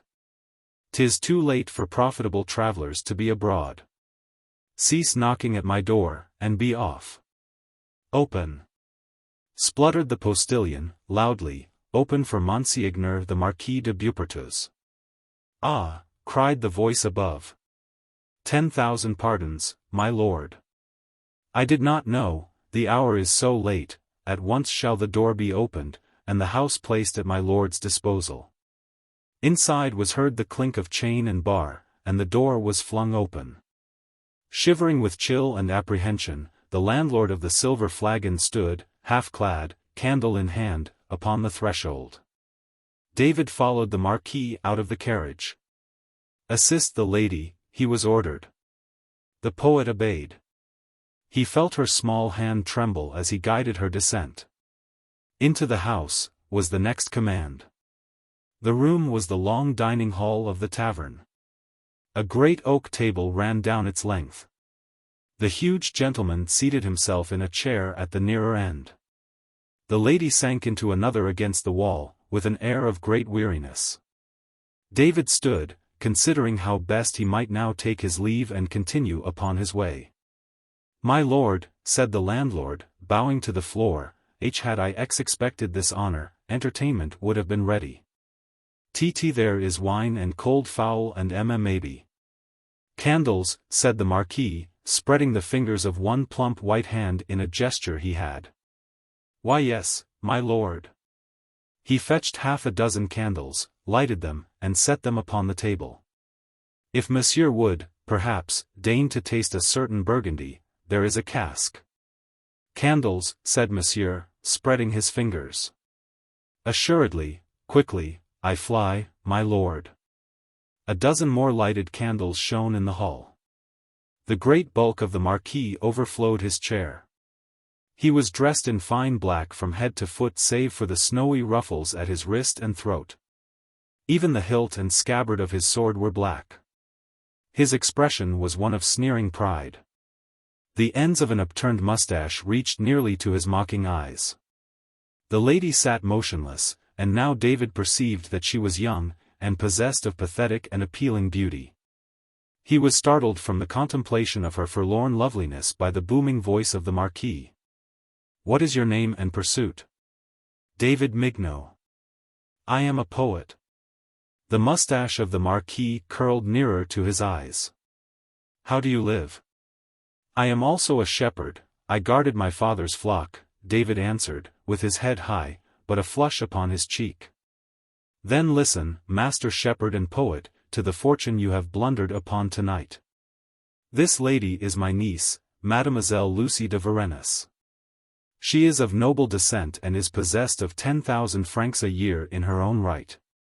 As to her charms, you have but to observe for yourself. If the inventory pleases your shepherd's heart, she becomes your wife at a word. Do not interrupt me. Tonight I conveyed her to the chateau of the Comte de Villemort, to whom her hand had been promised. Guests were present, the priest was waiting. Her marriage to one eligible in rank and fortune was ready to be accomplished. At the altar this demoiselle, so meek and dutiful, turned upon me like a leopardess, charged me with cruelty and crimes, and broke, before the gaping priest, the troth I had plighted for her. I swore there and then, by 10,000 devils, that she should marry the first man we met after leaving the chateau, be he prince, charcoal burner, or thief. You, shepherd, are the first. Mademoiselle must be wed this night. If not you, then another. You have 10 minutes in which to make your decision. Do not vex me with words or questions. 10 minutes, shepherd. And they are speeding. The Marquis drummed loudly with his white fingers upon the table. He sank into a veiled attitude of waiting. It was as if some great house had shut its doors and windows against approach. David would have spoken, but the huge man's bearing stopped his tongue. Instead, he stood by the lady's chair and bowed. "Mademoiselle," he said, and he marveled to find his words flowing easily before so much elegance and beauty. You have heard me say I was a shepherd. I have also had the fancy, at times, that I am a poet. If it be the test of a poet to adore and cherish the beautiful, that fancy is now strengthened.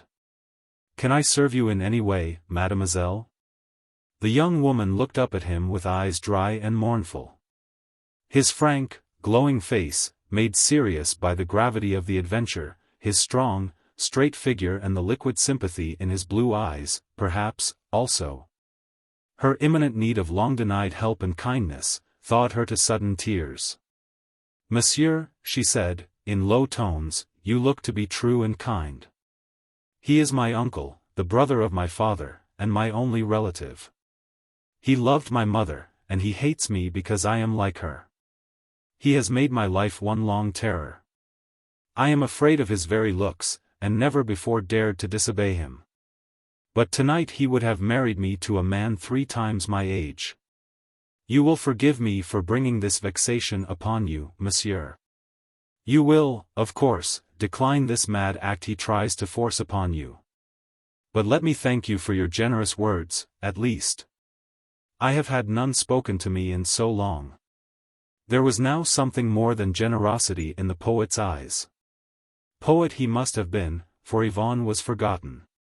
This fine, new loveliness held him with its freshness and grace. The subtle perfume from her filled him with strange emotions. His tender look fell warmly upon her. She leaned to it, thirstily. 10 minutes, said David, is given me in which to do what I would devote years to achieve. I will not say I pity you, mademoiselle, it would not be true, I love you.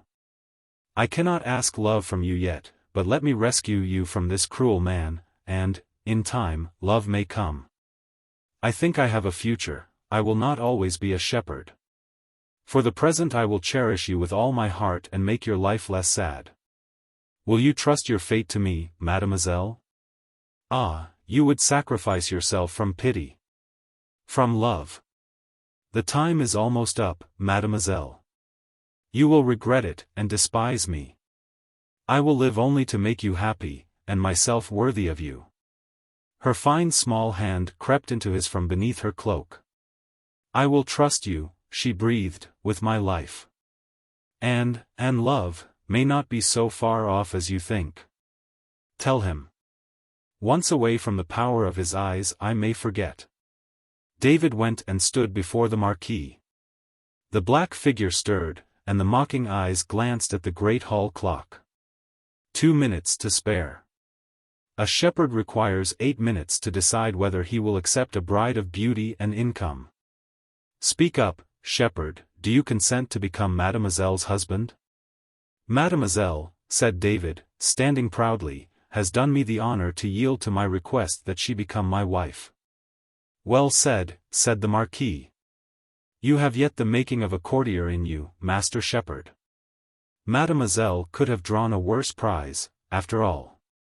And now to be done with the affair as quick as the church and the devil will allow. He struck the table soundly with his sword hilt. The landlord came, knee-shaking, bringing more candles in the hope of anticipating the great lord's whims. Fetch a priest, said the Marquis, a priest, do you understand? In 10 minutes have a priest here, or... The landlord dropped his candles and flew. The priest came, heavy-eyed and ruffled. He made David Mignot and Lucy de Varennes man and wife, pocketed a gold piece that the Marquis tossed him, and shuffled out again into the night. Wine, ordered the Marquis, spreading his ominous fingers at the host. Fill glasses, he said, when it was brought. He stood up at the head of the table in the candlelight, a black mountain of venom and conceit, with something like the memory of an old love turned to poison in his eyes, as it fell upon his niece. Monsieur Mignot, he said, raising his wineglass, drink after I say this to you, you have taken to be your wife one who will make your life a foul and wretched thing. The blood in her is an inheritance running black lies and red ruin. She will bring you shame and anxiety. The devil that descended to her is there in her eyes and skin and mouth that stoop even to beguile a peasant. There is your promise, Monsieur Poet, for a happy life. Drink your wine. At last, mademoiselle, I am rid of you. The Marquis drank. A little grievous cry, as if from a sudden wound, came from the girl's lips. David, with his glass in his hand, stepped forward 3 paces and faced the Marquis. There was little of a shepherd in his bearing. Just now, he said, calmly, you did me the honor to call me monsieur. May I hope, therefore, that my marriage to mademoiselle has placed me somewhat nearer to you in, let us say, reflected rank, has given me the right to stand more as an equal to Monseigneur in a certain little piece of business I have in my mind? You may hope, shepherd, sneered the Marquis. Then, said David, dashing his glass of wine into the contemptuous eyes that mocked him, perhaps you will condescend to fight me. The fury of the great lord outbroke in one sudden curse like a blast from a horn. He tore his sword from its black sheath, he called to the hovering landlord, a sword there, for this lout. He turned to the lady, with a laugh that chilled her heart, and said, you put much labor upon me, madam. It seems I must find you a husband and make you a widow in the same night. I know not swordplay, said David. He flushed to make the confession before his lady. I know not swordplay, mimicked the Marquis. Shall we fight like peasants with oaken cudgels? Hola! François, my pistols. A postilion brought 2 shining great pistols ornamented with carven silver, from the carriage holsters. The Marquis tossed one upon the table near David's hand. To the other end of the table, he cried, even a shepherd may pull a trigger. Few of them attain the honor to die by the weapon of a débutant. The shepherd and the Marquis faced each other from the ends of the long table. The landlord, in an ague of terror, clutched the air and stammered, Monseigneur, for the love of Christ. Not in my house, do not spill blood, it will ruin my custom. The look of the Marquis, threatening him, paralyzed his tongue. Coward, cried the Lord of Beaupertuis, cease chattering your teeth long enough to give the word for us, if you can. Mine host's knees smote the floor. He was without a vocabulary. Even sounds were beyond him. Still, by gestures he seemed to beseech peace in the name of his house and custom. I will give the word, said the lady, in a clear voice. She went up to David and kissed him sweetly. Her eyes were sparkling bright, and color had come to her cheek. She stood against the wall, and the 2 men leveled their pistols for her count. Un, deux, trois. The 2 reports came so nearly together that the candles flickered but once. The Marquis stood, smiling, the fingers of his left hand resting, outspread, upon the end of the table. David remained erect, and turned his head very slowly, searching for his wife with his eyes. Then, as a garment falls from where it is hung, he sank, crumpled, upon the floor. With a little cry of terror and despair, the widowed maid ran and stooped above him. She found his wound, and then looked up with her old look of pale melancholy. Through his heart, she whispered. Oh, his heart! Come, boomed the great voice of the Marquis, out with you to the carriage. Daybreak shall not find you on my hands. Wed you shall be again, and to a living husband, this night. The next we come upon, my lady, highwayman or peasant. If the road yields no other, then the churl that opens my gates. Out with you into the carriage. The Marquis, implacable and huge, the lady wrapped again in the mystery of her cloak, the postilion bearing the weapons, all moved out to the waiting carriage. The sound of its ponderous wheels rolling away echoed through the slumbering village. In the hall of the Silver Flagon the distracted landlord wrung his hands above the slain poet's body, while the flames of the 24 candles danced and flickered on the table. The right branch. 3 leagues, then, the road ran, and turned into a puzzle. It joined with another and a larger road at right angles. David stood, uncertain, for a while, and then took the road to the right. Whither it led he knew not, but he was resolved to leave Verneuil far behind that night. He travelled a league and then passed a large chateau which showed testimony of recent entertainment. Lights shone from every window. From the great stone gateway ran a tracery of wheel tracks drawn in the dust by the vehicles of the guests. 3 leagues farther and David was weary. He rested and slept for a while on a bed of pine boughs at the roadside. Then up and on again along the unknown way. Thus for 5 days he traveled the great road, sleeping upon nature's balsamic beds or in peasants' ricks, eating of their black, hospitable bread. Drinking from streams or the willing cup of the goatherd. At length he crossed a great bridge and set his foot within the smiling city that has crushed or crowned more poets than all the rest of the world. His breath came quickly as Paris sang to him in a little undertone her vital chant of greeting, the hum of voice and foot and wheel. High up under the eaves of an old house in the Rue Conti, David paid for lodging, and set himself, in a wooden chair, to his poems. The street, once sheltering citizens of import and consequence, was now given over to those who ever follow in the wake of decline. The houses were tall and still possessed of a ruined dignity, but many of them were empty save for dust and the spider. By night there was the clash of steel and the cries of brawlers straying restlessly from inn to inn. Where once gentility abode was now but a rancid and rude incontinence. But here David found housing commensurate to his scant purse. Daylight and candlelight found him at pen and paper. One afternoon he was returning from a foraging trip to the lower world, with bread and curds and a bottle of thin wine.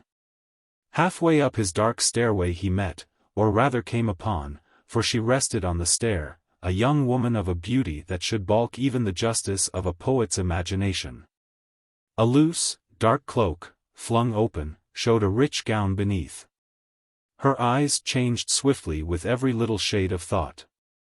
Within one moment they would be round and artless like a child's, and long and cozening like a gypsy's. One hand raised her gown, undraping a little shoe, high-heeled, with its ribbons dangling, untied. So heavenly she was, so unfitted to stoop, so qualified to charm and command. Perhaps she had seen David coming, and had waited for his help there. Ah, would monsieur pardon that she occupied the stairway, but the shoe, the naughty shoe. Alas! It would not remain tied. Ah! If monsieur would be so gracious. The poet's fingers trembled as he tied the contrary ribbons. Then he would have fled from the danger of her presence, but the eyes grew long and cozening, like a gypsy's, and held him. He leaned against the balustrade, clutching his bottle of sour wine. "You have been so good," she said, smiling. "Does monsieur, perhaps, live in the house?"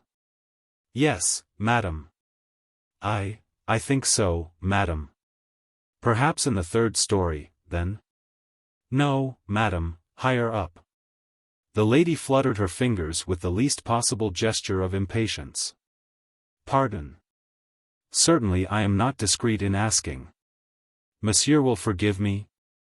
It is surely not becoming that I should inquire where he lodges." "Madam, do not say so. I live in the—" "No, no, no, do not tell me. Now I see that I erred. But I cannot lose the interest I feel in this house and all that is in it. Once it was my home. Often I come here but to dream of those happy days again. Will you let that be my excuse?" "Let me tell you, then, for you need no excuse," stammered the poet. "I live in the top floor, the small room where the stairs turn." "In the front room?" asked the lady, turning her head sidewise. "The rear, madam." The lady sighed, as if with relief. "I will detain you no longer then, monsieur," she said, employing the round and artless eye. "Take good care of my house. Alas! Only the memories of it are mine now. Adieu, and accept my thanks for your courtesy." She was gone, leaving but a smile and a trace of sweet perfume. David climbed the stairs as one in slumber. But he awoke from it, and the smile and the perfume lingered with him and never afterward did either seem quite to leave him. This lady of whom he knew nothing drove him to lyrics of eyes, chansons of swiftly conceived love, odes to curling hair, and sonnets to slippers on slender feet.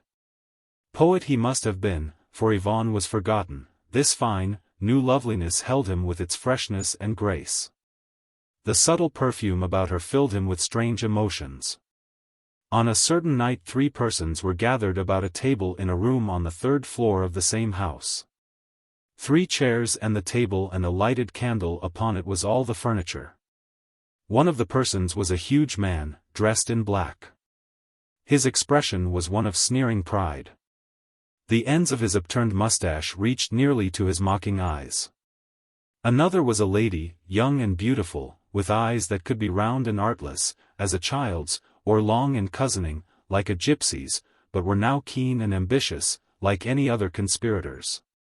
The third was a man of action, a combatant, a bold and impatient executive, breathing fire and steel. He was addressed by the others as Captain Desrolles. This man struck the table with his fist, and said, with controlled violence, "Tonight. Tonight as he goes to midnight mass. I am tired of the plotting that gets nowhere. I am sick of signals and ciphers and secret meetings and such bargain. Let us be honest traitors. If France is to be rid of him, let us kill in the open, and not hunt with snares and traps. Tonight, I say. I back my words. My hand will do the deed. Tonight, as he goes to mass." The lady turned upon him a cordial look. Woman, however wedded to plots, must ever thus bow to rash courage. The big man stroked his upturned mustache. "Dear Captain," he said, in a great voice, softened by habit, "this time I agree with you. Nothing is to be gained by waiting. Enough of the palace guards belong to us to make the endeavor a safe one. Tonight," repeated Captain Desrolles, again striking the table.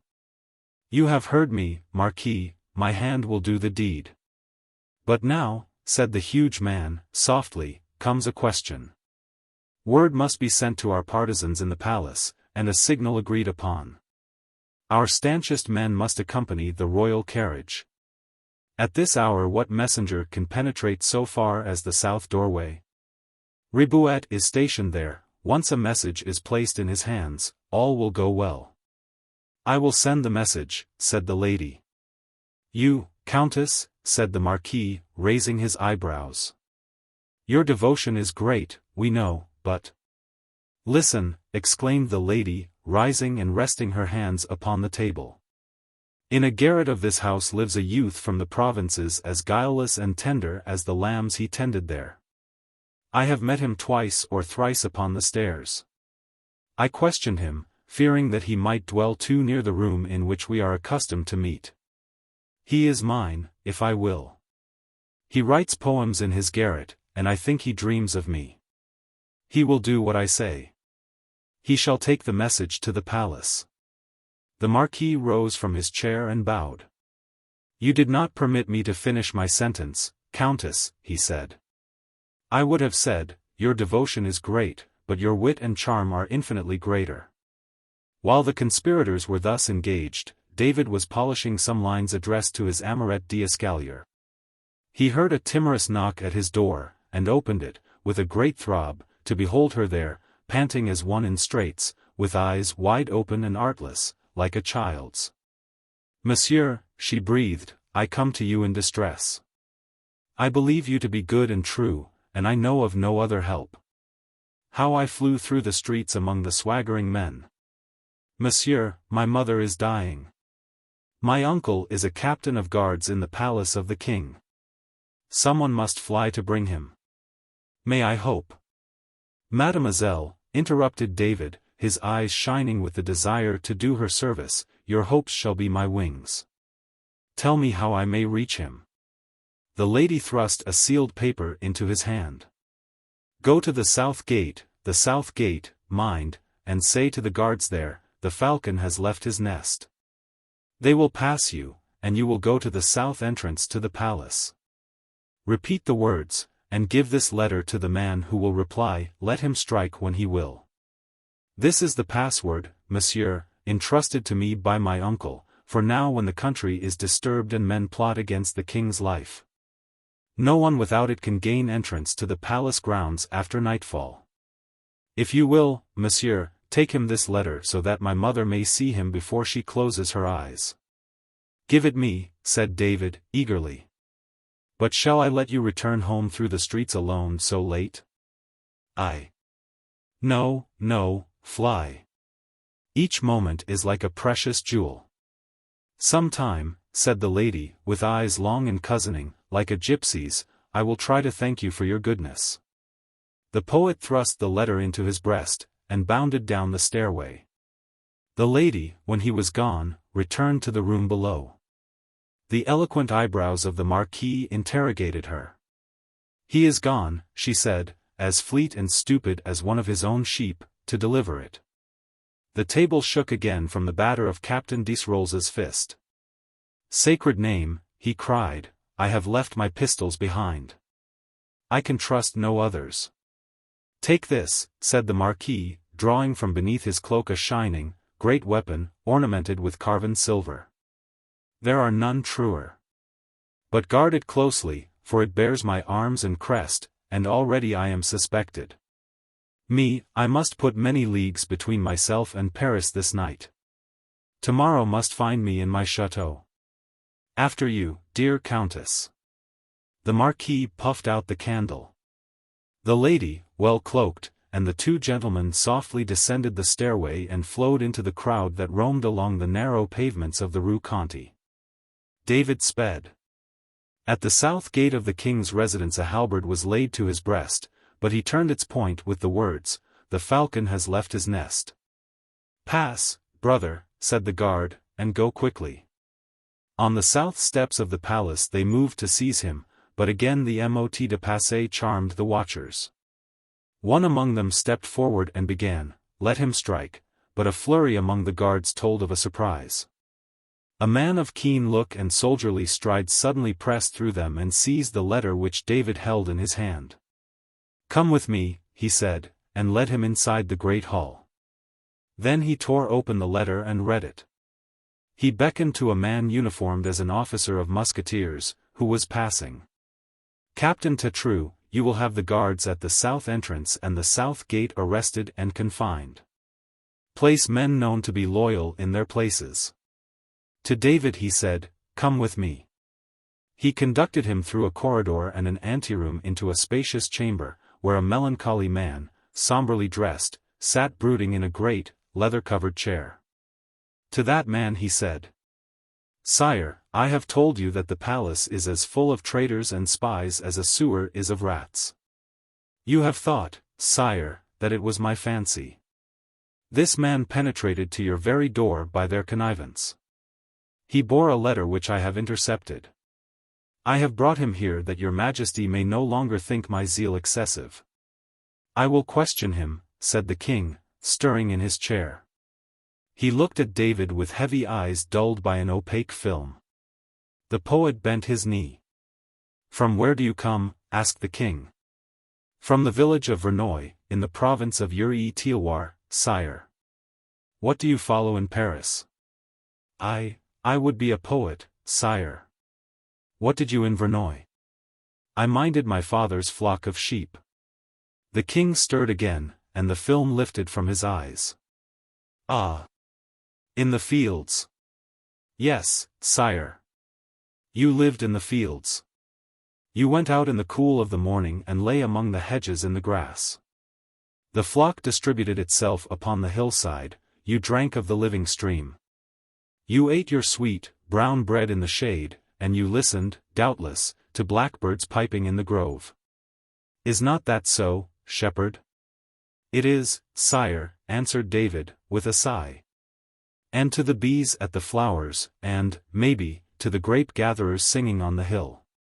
"Yes, yes," said the king, impatiently, "maybe to them, but surely to the blackbirds. They whistled often, in the grove, did they not?" "Nowhere, sire, so sweetly as in Uri-et-Loir. I have endeavored to express their song in some verses that I have written." "Can you repeat those verses?" asked the king, eagerly. "A long time ago I listened to the blackbirds. It would be something better than a kingdom if one could rightly construe their song. And at night you drove the sheep to the fold and then sat, in peace and tranquility, to your pleasant bread. Can you repeat those verses, shepherd? They run this way, sire, said David, with respectful ardor. Lazy shepherd, see your lambkins skip, ecstatic, on the mead. See the firs dance in the breezes. Hear Pan blowing at his reed. Hear us calling from the treetops. See us swoop upon your flock. Yield us wool to make our nests warm. In the branches of the— If it please your majesty, interrupted a harsh voice, I will ask a question or two of this rhymester. There is little time to spare. I crave pardon, sire, if my anxiety for your safety offends. The loyalty, said the king, of the Duc d'Aumale is too well proven to give offense. He sank into his chair, and the film came again over his eyes. First, said the Duke, I will read you the letter he brought. Tonight is the anniversary of the Dauphin's death. If he goes, as is his custom, to midnight mass to pray for the soul of his son, the falcon will strike, at the corner of the Rue Esplanade. If this be his intention, set a red light in the upper room at the southwest corner of the palace, that the falcon may take heed. Peasant, said the Duke, sternly, you have heard these words. Who gave you this message to bring? My Lord Duke, said David, sincerely, I will tell you. A lady gave it me. She said her mother was ill, and that this writing would fetch her uncle to her bedside. I do not know the meaning of the letter, but I will swear that she is beautiful and good. Describe the woman, commanded the Duke, and how you came to be her dupe. Describe her, said David with a tender smile. You would command words to perform miracles. Well, she is made of sunshine and deep shade. She is slender, like the alders, and moves with their grace. Her eyes change while you gaze into them. Now round, and then half shut as the sun peeps between two clouds. When she comes, heaven is all about her, when she leaves, there is chaos and a scent of hawthorn blossoms. She came to see me in the Rue Conti, number 29. It is the house, said the Duke, turning to the king, that we have been watching. Thanks to the poet's tongue, we have a picture of the infamous Countess Kebedos. Sire and my Lord Duke, said David, earnestly, I hope my poor words have done no injustice. I have looked into that lady's eyes. I will stake my life that she is an angel, letter or no letter. The Duke looked at him steadily. I will put you to the proof, he said, slowly. Dressed as the king, you shall, yourself, attend mass in his carriage at midnight. Do you accept the test? David smiled. I have looked into her eyes, he said. I had my proof there. Take yours how you will. Half an hour before 12 the Duc d'Aumale, with his own hands, set a red lamp in a southwest window of the palace. At 10 minutes to the hour, David, leaning on his arm, dressed as the king, from top to toe, with his head bowed in his cloak, walked slowly from the royal apartments to the waiting carriage. The Duke assisted him inside and closed the door. The carriage whirled away along its route to the cathedral. On the qui-vive in a house at the corner of the Rue Esplanade was Captain Tétru with 20 men, ready to pounce upon the conspirators when they should appear.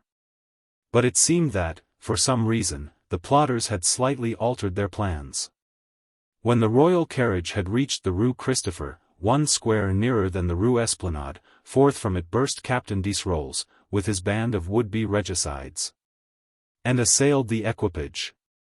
The guards upon the carriage, though surprised at the premature attack, descended and fought valiantly. The noise of conflict attracted the force of Captain Tétru, and they came pelting down the street to the rescue. But, in the meantime, the desperate Desrolles had torn open the door of the king's carriage, thrust his weapon against the body of the dark figure inside, and fired. Now, with loyal reinforcements at hand, the street rang with cries and the rasp of steel, but the frightened horses had dashed away. Upon the cushions lay the dead body of the poor mock king and poet, slain by a ball from the pistol of Monseigneur, the Marquis de Beaupertuis. The main road. 3 leagues, then, the road ran, and turned into a puzzle. It joined with another and a larger road at right angles. David stood, uncertain, for a while, and then sat himself to rest upon its side. Whither these roads led he knew not. Either way there seemed to lie a great world full of chance and peril. And then, sitting there, his eye fell upon a bright star, one that he and Yvonne had named for theirs. That set him thinking of Yvonne, and he wondered if he had not been too hasty. Why should he leave her in his home because a few hot words had come between them? Was love so brittle a thing that jealousy, the very proof of it, could break it? Mornings always brought a cure for the little heartaches of evening. There was yet time for him to return home without anyone in the sweetly sleeping village of Verneuil being the wiser. His heart was Yvonne's, there where he had lived always he could write his poems and find his happiness. David rose, and shook off his unrest and the wild mood that had tempted him. He set his face steadfastly back along the road he had come. By the time he had retraveled the road to Verneuil, his desire to rove was gone.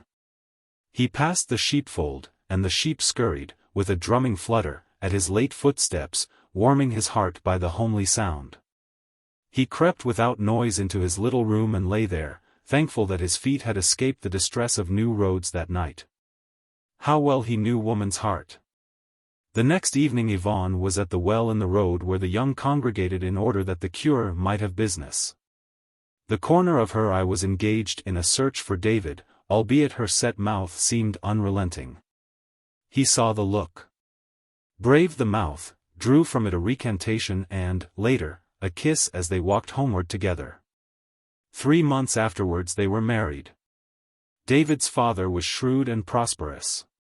He gave them a wedding that was heard of 3 leagues away. Both the young people were favorites in the village.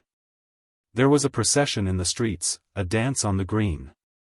They had the marionettes and a tumbler out from Dreux to delight the guests. Then a year, and David's father died. The sheep and the cottage descended to him. He already had the seemliest wife in the village.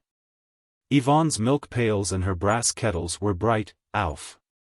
They blinded you in the sun when you passed that way. But you must keep your eyes upon her yard, for her flower beds were so neat and gay they restored to you your sight. And you might hear her sing, aye, as far as the double chestnut tree above Père Grenot's blacksmith forge. But a day came when David drew out paper from a long-shut drawer, and began to bite the end of a pencil. Spring had come again and touched his heart.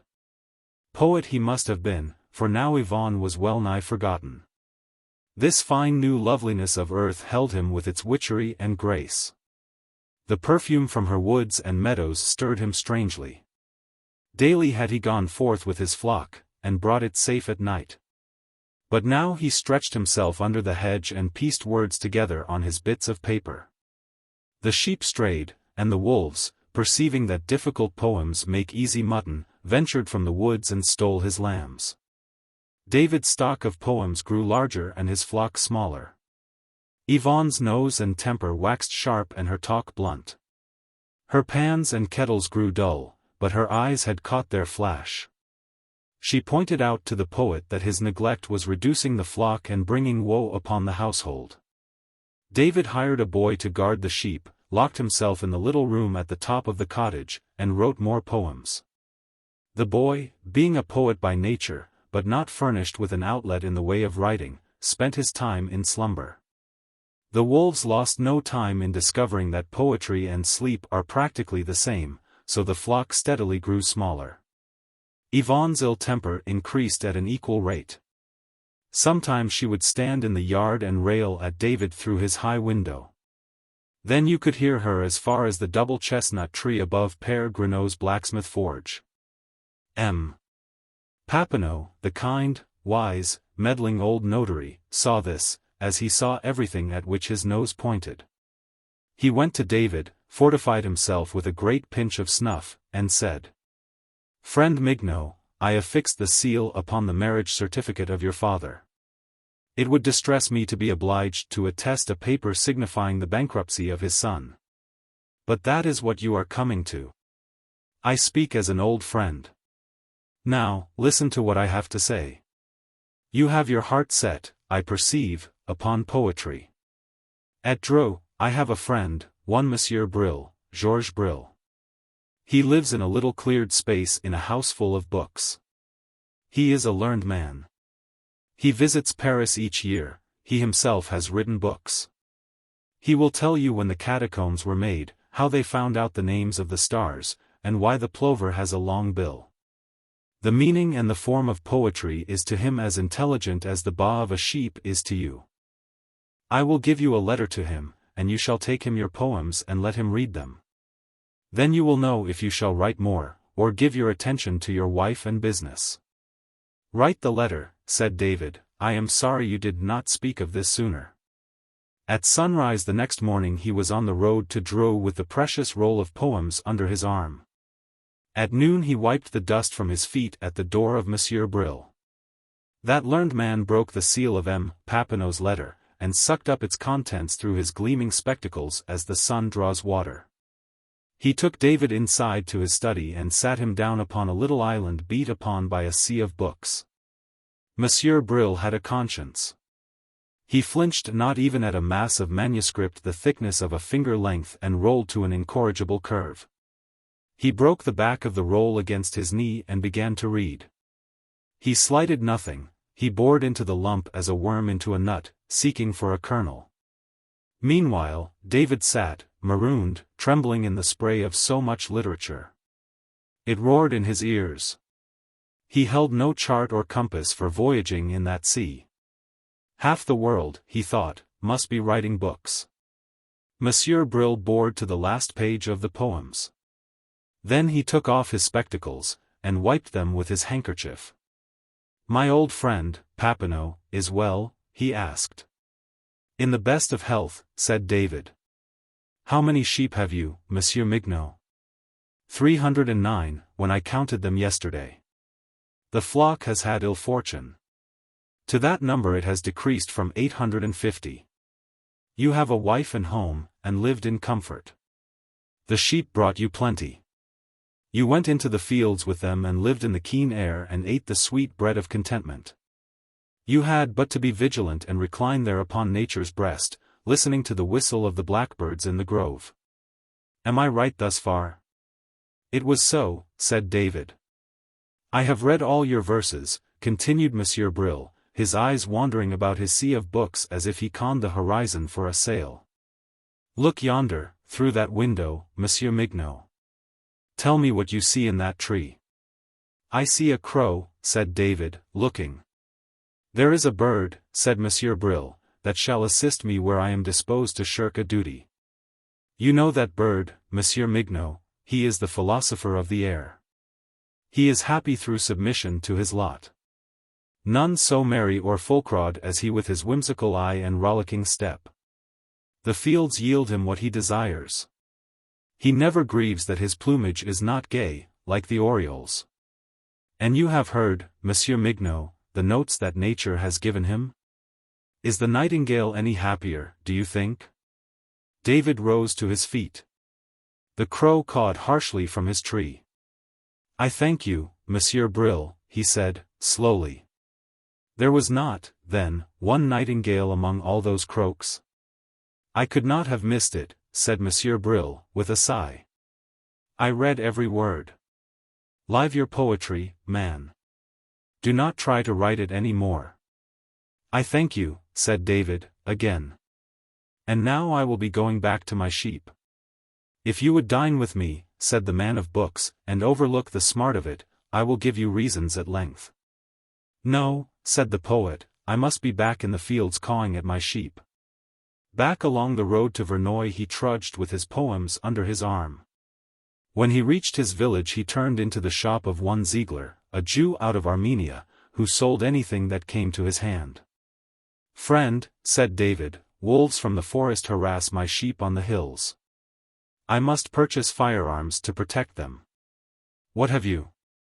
A bad day, this, for me, friend Mignot, said Ziegler, spreading his hands, for I perceive that I must sell you a weapon that will not fetch a tenth of its value. Only last week I bought from a peddler a wagon full of goods that he procured at a sale by a commissionaire of the crown. The sale was of the chateau and belongings of a great lord, I know not his title, who has been banished for conspiracy against the king. There are some choice firearms in the lot.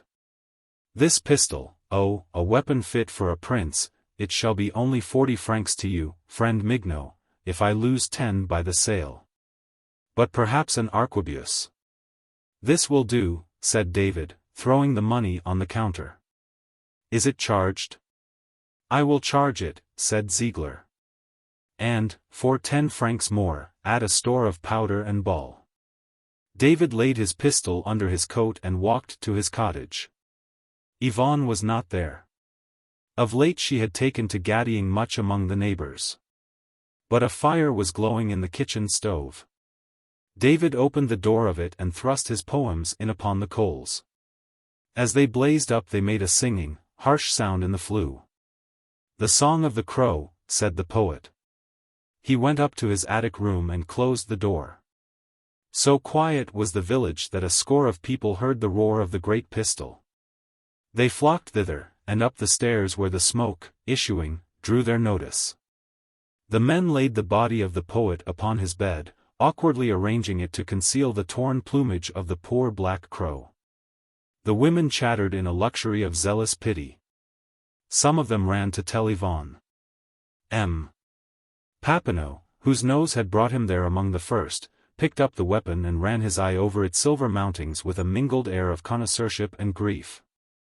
The arms, he explained, aside, to the cure and crest of Monseigneur, the Marquis de Beaupertuis.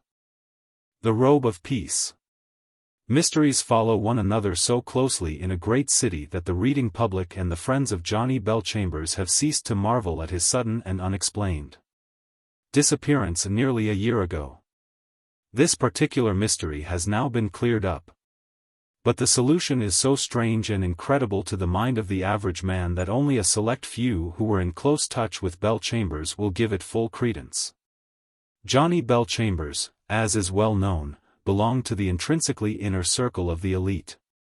Without any of the ostentation of the fashionable ones who endeavor to attract notice by eccentric display of wealth and show, he still was au fait in everything that gave deserved luster to his high position in the ranks of society. Especially did he shine in the matter of dress. In this he was the despair of imitators.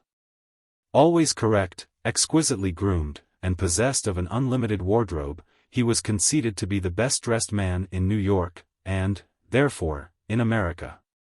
There was not a tailor in Gotham who would not have deemed it a precious boon to have been granted the privilege of making Belchambers clothes without a cent of pay.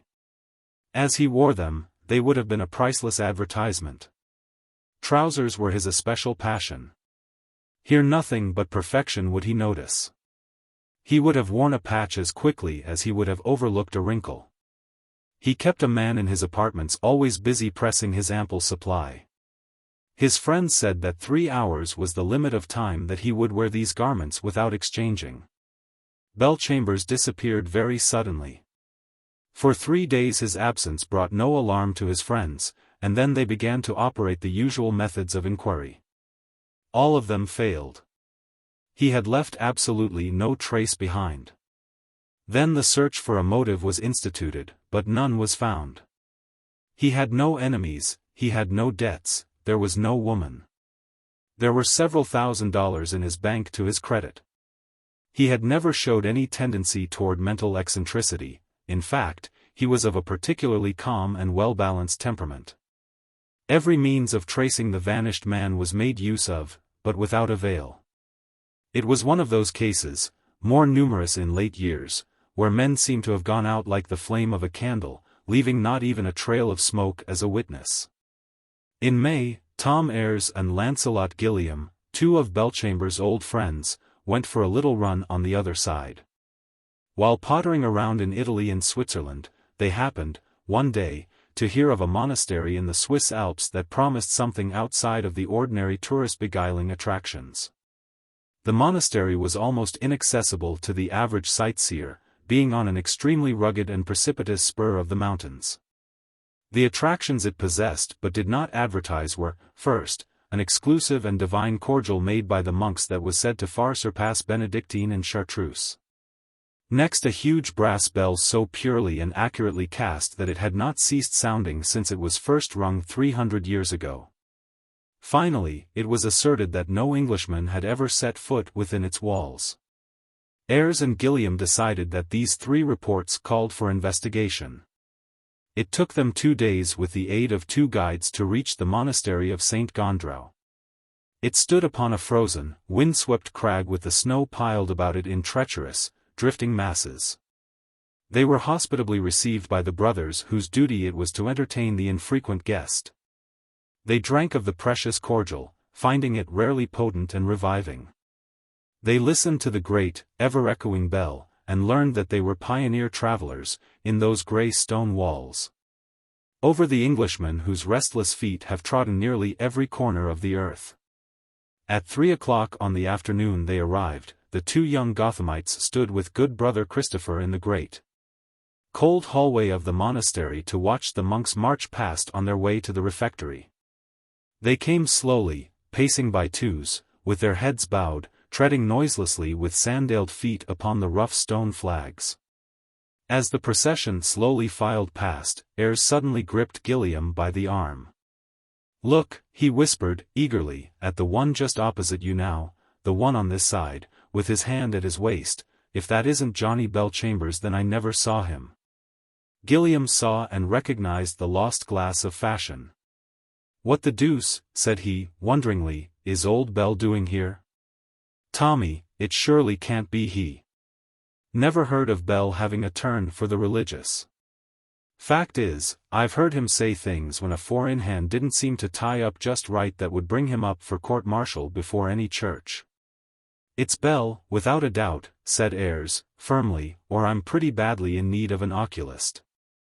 But think of Johnny Bell Chambers, the Royal High Chancellor of swell togs and the Mahatma of pink teas, up here in cold storage doing penance in a snuff-colored bathrobe.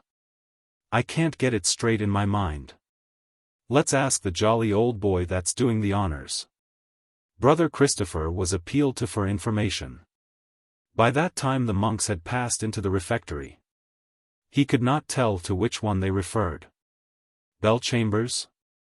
Ah, the brothers of St. Gondrau abandoned their worldly names when they took the vows. Did the gentleman wish to speak with one of the brothers?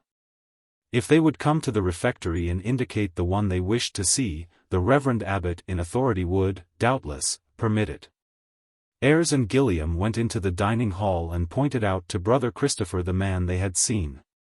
Yes, it was Johnny Bell Chambers. They saw his face plainly now, as he sat among the dingy brothers, never looking up, eating broth from a coarse, brown bowl. Permission to speak to one of the brothers was granted to the 2 travelers by the abbot, and they waited in a reception room for him to come.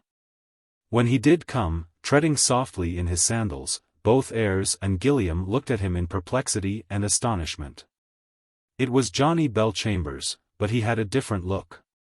Upon his smooth-shaven face was an expression of ineffable peace, of rapturous attainment, of perfect and complete happiness. His form was proudly erect, his eyes shone with a serene and gracious light. He was as neat and well-groomed as in the old New York days, but how differently was he clad. Now he seemed clothed in but a single garment, a long robe of rough brown cloth, gathered by a cord at the waist, and falling in straight, loose folds nearly to his feet. He shook hands with his visitors with his old ease and grace of manner. If there was any embarrassment in that meeting it was not manifested by Johnny Bell Chambers. The room had no seats. They stood to converse. "Glad to see you, old man," said Ayres, somewhat awkwardly. "Wasn't expecting to find you up here. Not a bad idea though, after all. Society's an awful sham. Must be a relief to shake the giddy whirl and retire to, contemplation and, prayer and hymns, and those things." "Oh, cut that, Tommy," said Bell Chambers, cheerfully. "Don't be afraid that I'll pass around the plate. I go through these thingumbobs with the rest of these old boys because they are the rules. I'm Brother Ambrose here, you know. I'm given just 10 minutes to talk to you fellows. That's rather a new design in waistcoats you have on, isn't it, Gilliam? Are they wearing those things on Broadway now?" "It's the same old Johnny," said Gilliam, joyfully. "What the devil, I mean why, oh, confound it. What did you do it for, old man?" "Peel the bathrobe," pleaded Ayres, almost tearfully, "and go back with us. The old crowd'll go wild to see you. This isn't in your line, Belle.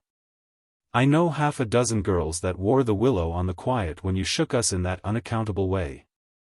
Hand in your resignation, or get a dispensation, or whatever you have to do to get a release from this ice factory. You'll get catarrh here, Johnny, and, my God, you haven't any socks on." Belle Chambers looked down at his sandaled feet and smiled. "You fellows don't understand," he said, soothingly. "It's nice of you to want me to go back, but the old life will never know me again. I have reached here the goal of all my ambitions. I am entirely happy and contented. Here I shall remain for the remainder of my days. You see this robe that I wear?" Belle Chambers caressingly touched the straight-hanging garment. "At last I have found something that will not bag at the knees. I have attained." At that moment the deep boom of the great brass bell reverberated through the monastery. It must have been a summons to immediate devotions, for Brother Ambrose bowed his head, turned and left the chamber without another word. A slight wave of his hand as he passed through the stone doorway seemed to say a farewell to his old friends. They left the monastery without seeing him again. And this is the story that Tommy Ayres and Lancelot Gilliam brought back with them from their latest European tour. A Retrieved Reformation. A guard came to the prison shoe shop, where Jimmy Valentine was assiduously stitching uppers, and escorted him to the front office. There the warden handed Jimmy his pardon, which had been signed that morning by the governor. Jimmy took it in a tired kind of way. He had served nearly 10 months of a 4-year sentence. He had expected to stay only about 3 months, at the longest. When a man with as many friends on the outside as Jimmy Valentine had is received in the stir, it is hardly worthwhile to cut his hair. "Now, Valentine," said the warden, "you'll go out in the morning. Brace up, and make a man of yourself. You're not a bad fellow at heart. Stop cracking safes, and live straight." "Me?" said Jimmy, in surprise. "Why, I never cracked a safe in my life." "Oh, no," laughed the warden. "Of course not. Let's see, now. How was it you happened to get sent up on that Springfield job? Was it because you wouldn't prove an alibi for fear of compromising somebody in extremely high-toned society? Or was it simply a case of a mean old jury that had it in for you? It's always one or the other with you innocent victims." "Me?" said Jimmy, still blankly virtuous. "Why, warden, I never was in Springfield in my life." "Take him back, Cronin," said the warden, "and fix him up with outgoing clothes. Unlock him at 7 in the morning, and let him come to the bullpen. Better think over my advice, Valentine." At 7:15 on the next morning Jimmy stood in the warden's outer office. He had on a suit of the villainously fitting, ready-made clothes and a pair of the stiff, squeaky shoes that the state furnishes to its discharged compulsory guests. The clerk handed him a railroad ticket and the $5 bill with which the law expected him to rehabilitate himself into good citizenship and prosperity. The warden gave him a cigar, and shook hands. Valentine, 9762, was chronicled on the books, pardoned by governor, and Mr. James Valentine walked out into the sunshine. Disregarding the song of the birds, the waving green trees, and the smell of the flowers, Jimmy headed straight for a restaurant. There he tasted the first sweet joys of liberty in the shape of a broiled chicken and a bottle of white wine, followed by a cigar a grade better than the one the warden had given him. From there he proceeded leisurely to the depot. He tossed a quarter into the hat of a blind man sitting by the door, and boarded his train. 3 hours set him down in a little town near the state line. He went to the cafe of one Mike Dolan and shook hands with Mike, who was alone behind the bar. "Sorry we couldn't make it sooner, Jimmy, me boy," said Mike. But we had that protest from Springfield to buck against, and the governor nearly balked. Feeling all right? Fine, said Jimmy. Got my key? He got his key and went upstairs, unlocking the door of a room at the rear. Everything was just as he had left it. There on the floor was still Ben Price's collar button that had been torn from that eminent detective's shirt band when they had overpowered Jimmy to arrest him. Pulling out from the wall a folding bed, Jimmy slid back a panel in the wall and dragged out a dust-covered suitcase. He opened this and gazed fondly at the finest set of burglar's tools in the East. It was a complete set, made of specially tempered steel, the latest designs in drills, punches, braces and bits, jimmies, clamps, and augers, with 2 or 3 novelties, invented by Jimmy himself. In which he took pride. Over $900 they had cost him to have made at a place where they make such things for the profession. In half an hour Jimmy went downstairs and through the cafe. He was now dressed in tasteful and well-fitting clothes, and carried his dusted and clean suitcase in his hand. Got anything on? Asked Mike Dolan, genially. Me? Said Jimmy, in a puzzled tone. I don't understand. I'm representing the New York Amalgamated Short Snap Biscuit Cracker and Frazzled Wheat Company. This statement delighted Mike to such an extent that Jimmy had to take a seltzer and milk on the spot. He never touched hard drinks. A week after the release of Valentine, 9762, there was a neat job of safe burglary done in Richmond, Indiana, with no clue to the author. A scant $800 was all that was secured. 2 weeks after that a patented, improved, burglar-proof safe in Logansport was opened like a cheese to the tune of $1,500, currency, securities and silver untouched. That began to interest the rogue catchers.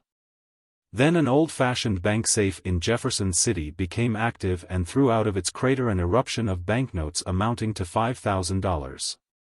The losses were now high enough to bring the matter up into Ben Price's class of work. By comparing notes, a remarkable similarity in the methods of the burglaries was noticed. Ben Price investigated the scenes of the robberies, and was heard to remark, "That's Dandy Jim Valentine's autograph. He's resumed business. Look at that combination knob, jerked out as easy as pulling up a radish in wet weather. He's got the only clamps that can do it. And look how clean those tumblers were punched out. Jimmy never has to drill but one hole. Yes, I guess I want Mr. Valentine. He'll do his bit next time without any short time or clemency foolishness." Ben Price knew Jimmy's habits. He had learned them while working up the Springfield case. Long jumps, quick getaways, no Confederates, and a taste for good society, these ways had helped Mr. Valentine to become noted as a successful dodger of retribution. It was given out that Ben Price had taken up the trail of the elusive cracksman, and other people with burglar-proof safes felt more at ease. One afternoon Jimmy Valentine and his suitcase climbed out of the mail hack in Elmore, a little town 5 miles off the railroad down in the blackjack country of Arkansas. Jimmy, looking like an athletic young senior just home from college, went down the board sidewalk toward the hotel. A young lady crossed the street, passed him at the corner and entered a door over which was the sign, the Elmore Bank. Jimmy Valentine looked into her eyes, forgot what he was, and became another man. She lowered her eyes and colored slightly. Young men of Jimmy's style and looks were scarce in Elmore. Jimmy collared a boy that was loafing on the steps of the bank as if he were one of the stockholders, and began to ask him questions about the town, feeding him dimes at intervals. By and by the young lady came out, looking royally unconscious of the young man with the suitcase, and went her way. "Isn't that young lady Polly Simpson?" asked Jimmy, with specious guile. "Nah," said the boy. "She's Annabelle Adams. Her pa owns this bank. What did you come to Elmore for? Is that a gold watch chain? I'm going to get a bulldog. Got any more dimes?" Jimmy went to the Planters Hotel, registered as Ralph D. Spencer, and engaged a room. He leaned on the desk and declared his platform to the clerk. He said he had come to Elmore to look for a location to go into business. How was the shoe business, now, in the town? He had thought of the shoe business. Was there an opening? The clerk was impressed by the clothes and manner of Jimmy. He, himself, was something of a pattern of fashion to the thinly gilded youth of Elmore, but he now perceived his shortcomings. While trying to figure out Jimmy's manner of tying his four-in-hand, he cordially gave information. Yes, there ought to be a good opening in the shoe line. There wasn't an exclusive shoe store in the place. The dry goods and general stores handled them. Business in all lines was fairly good. Hoped Mr. Spencer would decide to locate in Elmore. He would find it a pleasant town to live in, and the people very sociable. Mr. Spencer thought he would stop over in the town a few days and look over the situation. No, the clerk needn't call the boy. He would carry up his suitcase, himself. It was rather heavy. Mr. Ralph Spencer, the phoenix that arose from Jimmy Valentine's ashes left by the flame of a sudden and alterative attack of love, remained in Elmore, and prospered.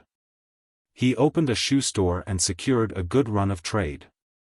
Socially he was also a success, and made many friends. And he accomplished the wish of his heart. He met Miss Annabel Adams, and became more and more captivated by her charms. At the end of a year the situation of Mr. Ralph Spencer was this: he had won the respect of the community, his shoe store was flourishing, and he and Annabel were engaged to be married in 2 weeks. Mr. Adams, the typical, plodding, country banker, approved of Spencer. Annabel's pride in him almost equaled her affection. He was as much at home in the family of Mr. Adams and that of Annabel's married sister as if he were already a member. One day Jimmy sat down in his room and wrote this letter, which he mailed to the safe address of one of his old friends in St. Louis. Dear old pal. I want you to be at Sullivan's place, in Little Rock, next Wednesday night, at 9 o'clock. I want you to wind up some little matters for me.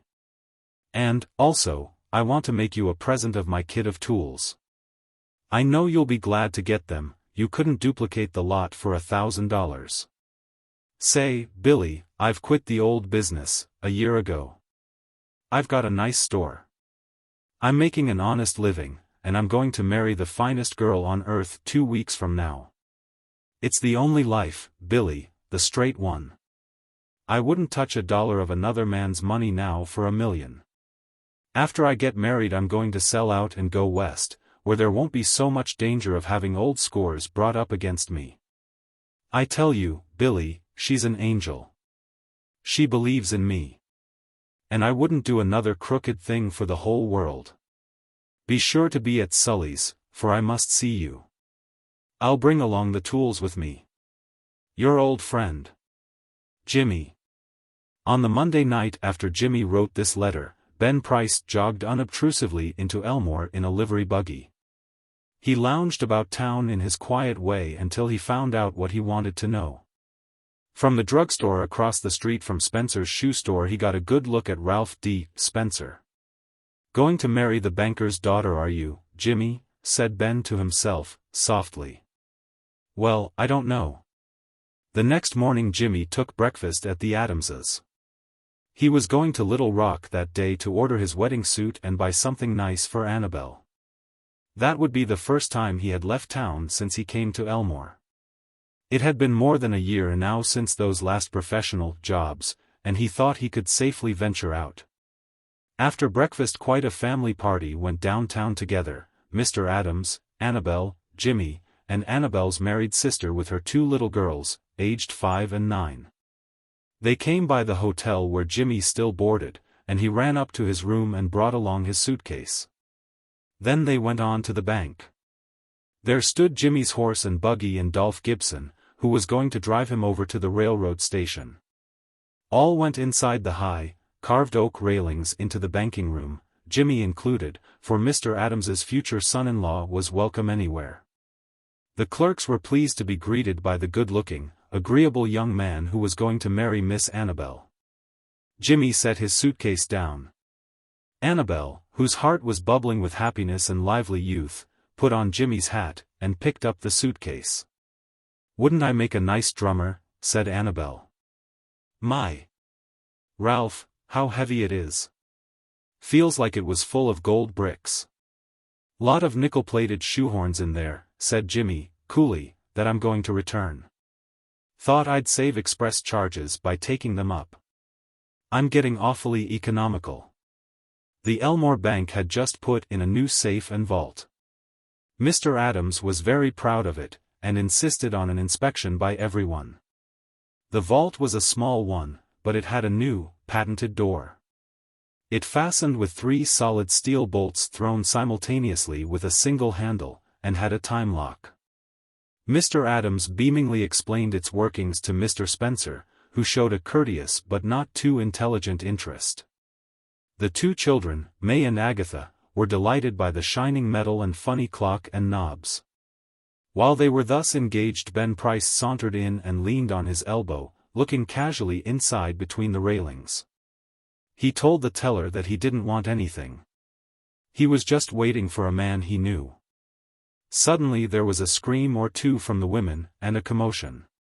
Unperceived by the elders, May, the 9-year-old girl, in a spirit of play, had shut Agatha in the vault.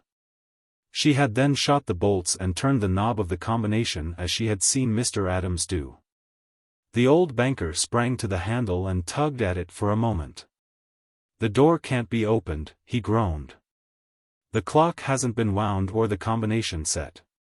Agatha's mother screamed again, hysterically. "Hush," said Mr. Adams, raising his trembling hand.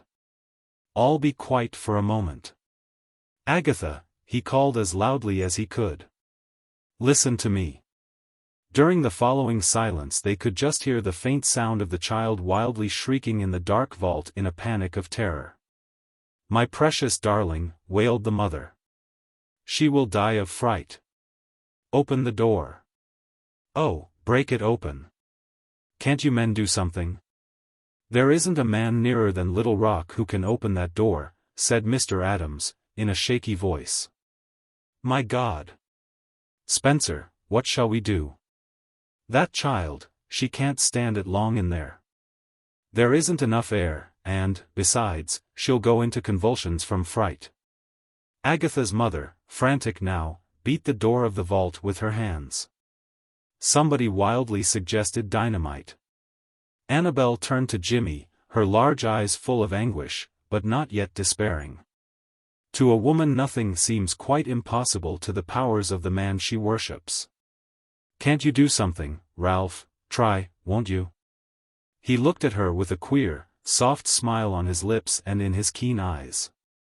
"Annabel," he said, "give me that rose you are wearing, will you?"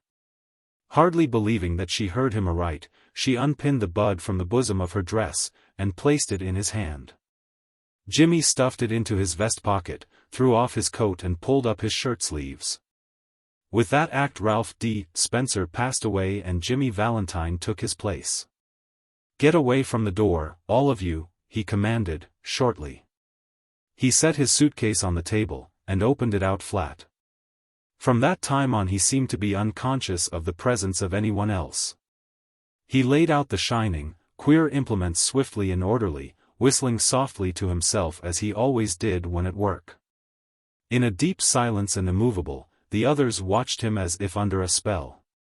In a minute Jimmy's pet drill was biting smoothly into the steel door. In 10 minutes, breaking his own burglarious record, he threw back the bolts and opened the door. Agatha, almost collapsed, but safe, was gathered into her mother's arms. Jimmy Valentine put on his coat, and walked outside the railings towards the front door. As he went he thought he heard a faraway voice that he once knew call Ralph. But he never hesitated. At the door a big man stood somewhat in his way. "Hello, Ben," said Jimmy, still with his strange smile. "Got around at last, have you? Well, let's go. I don't know that it makes much difference, now." And then Ben Price acted rather strangely. "Guess you're mistaken, Mr. Spencer," he said. "Don't believe I recognize you. Your buggy's waiting for you, ain't it?" And Ben Price turned and strolled down the street. $1 worth. The judge of the United States Court of the District lying along the Rio Grande border found the following letter one morning in his mail. Judge. When you sent me up for 4 years you made a talk. Among other hard things, you called me a rattlesnake. Maybe I am one, anyhow, you hear me rattling now. 1 year after I got to the pen, my daughter died of, well, they said it was poverty and the disgrace together. You've got a daughter, Judge, and I'm going to make you know how it feels to lose one. And I'm going to bite that district attorney that spoke against me. I'm free now, and I guess I've turned to rattlesnake all right. I feel like one. I don't say much, but this is my rattle. Look out when I strike. Yours respectfully. Rattlesnake. Judge Derwent threw the letter carelessly aside. It was nothing new to receive such epistles from desperate men whom he had been called upon to judge. He felt no alarm. Later on he showed the letter to Littlefield, the young district attorney, for Littlefield's name was included in the threat. And the judge was punctilious in matters between himself and his fellow men. Littlefield honored the rattle of the writer, as far as it concerned himself, with a smile of contempt. But he frowned a little over the reference to the judge's daughter, for he and Nancy Derwent were to be married in the fall. Littlefield went to the clerk of the court and looked over the records with him. They decided that the letter might have been sent by Mexico Sam, a half-breed border desperado who had been imprisoned for manslaughter 4 years before. Then official duties crowded the matter from his mind, and the rattle of the revengeful serpent was forgotten. Court was in session at Brownsville. Most of the cases to be tried were charges of smuggling, counterfeiting, post office robberies, and violations of federal laws along the border. One case was that of a young Mexican, Rafael Ortiz, who had been rounded up by a clever deputy marshal in the act of passing a counterfeit silver dollar. He had been suspected of many such deviations from rectitude, but this was the first time that anything provable had been fixed upon him. Ortiz languished cozily in jail, smoking brown cigarettes and waiting for trial. Kilpatrick, the deputy, brought the counterfeit dollar and handed it to the district attorney in his office in the courthouse. The deputy and a reputable druggist were prepared to swear that Ortiz paid for a bottle of medicine with it. The coin was a poor counterfeit, soft, dull-looking, and made principally of lead. It was the day before the morning on which the docket would reach the case of Ortiz, and the district attorney was preparing himself for trial. Not much need of having in high-priced experts to prove the coin's queer, is there, Kill? Smiled Littlefield, as he thumped the dollar down upon the table, where it fell with no more ring than would have come from a lump of putty. I guess the greaser's as good as behind the bars, said the deputy, easing up his holsters. You've got him dead. If it had been just one time, these Mexicans can't tell good money from bad. But this little Yalla rascal belongs to a gang of counterfeiters, I know. This is the first time I've been able to catch him doing the trick. He's got a girl down there in the Mexican jackals on the river bank. I seen her one day when I was watching him. She's as pretty as a red heifer in a flower bed. Littlefield shoved the counterfeit dollar into his pocket, and slipped his memoranda of the case into an envelope. Just then a bright, winsome face, as frank and jolly as a boy's, appeared in the doorway, and in walked Nancy Derwent. "Oh, Bob, didn't court adjourn at 12 today until tomorrow?" she asked of Littlefield. "It did," said the district attorney, "and I'm very glad of it. I've got a lot of rulings to look up, Anne. Now, that's just like you. I wonder you and Father don't turn to law books or rulings or something. I want you to take me out plover shooting this afternoon. Long Prairie is just alive with them. Don't say no, please.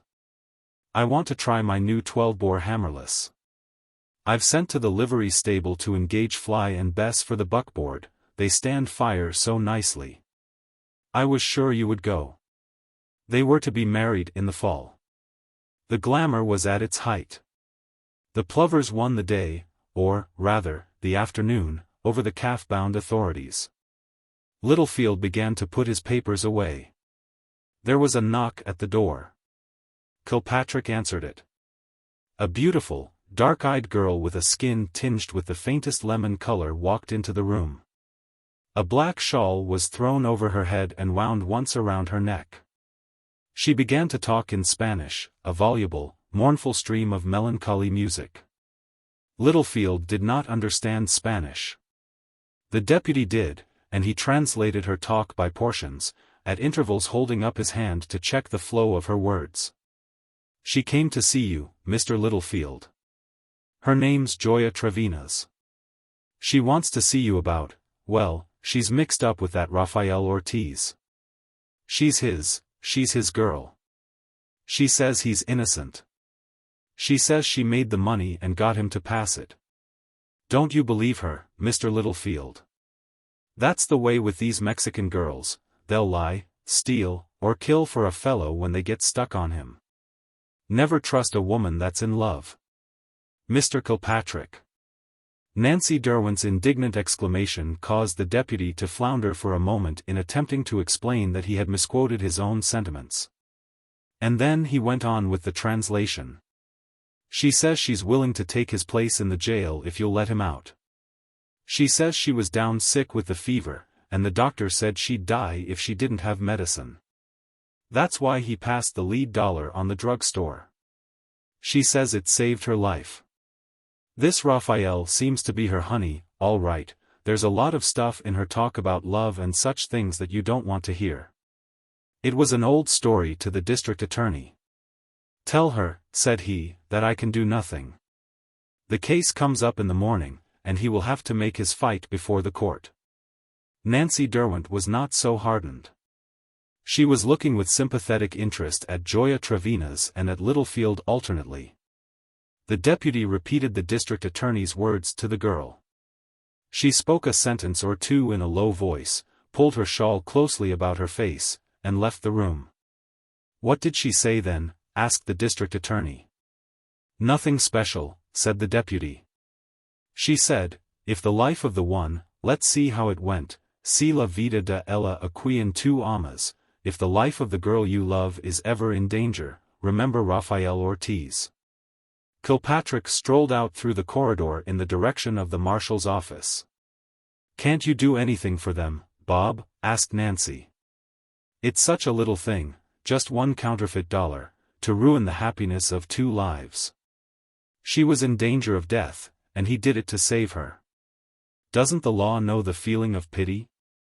It hasn't a place in jurisprudence, Nan, said Littlefield, especially in the district attorney's duty. I'll promise you that the prosecution will not be vindictive.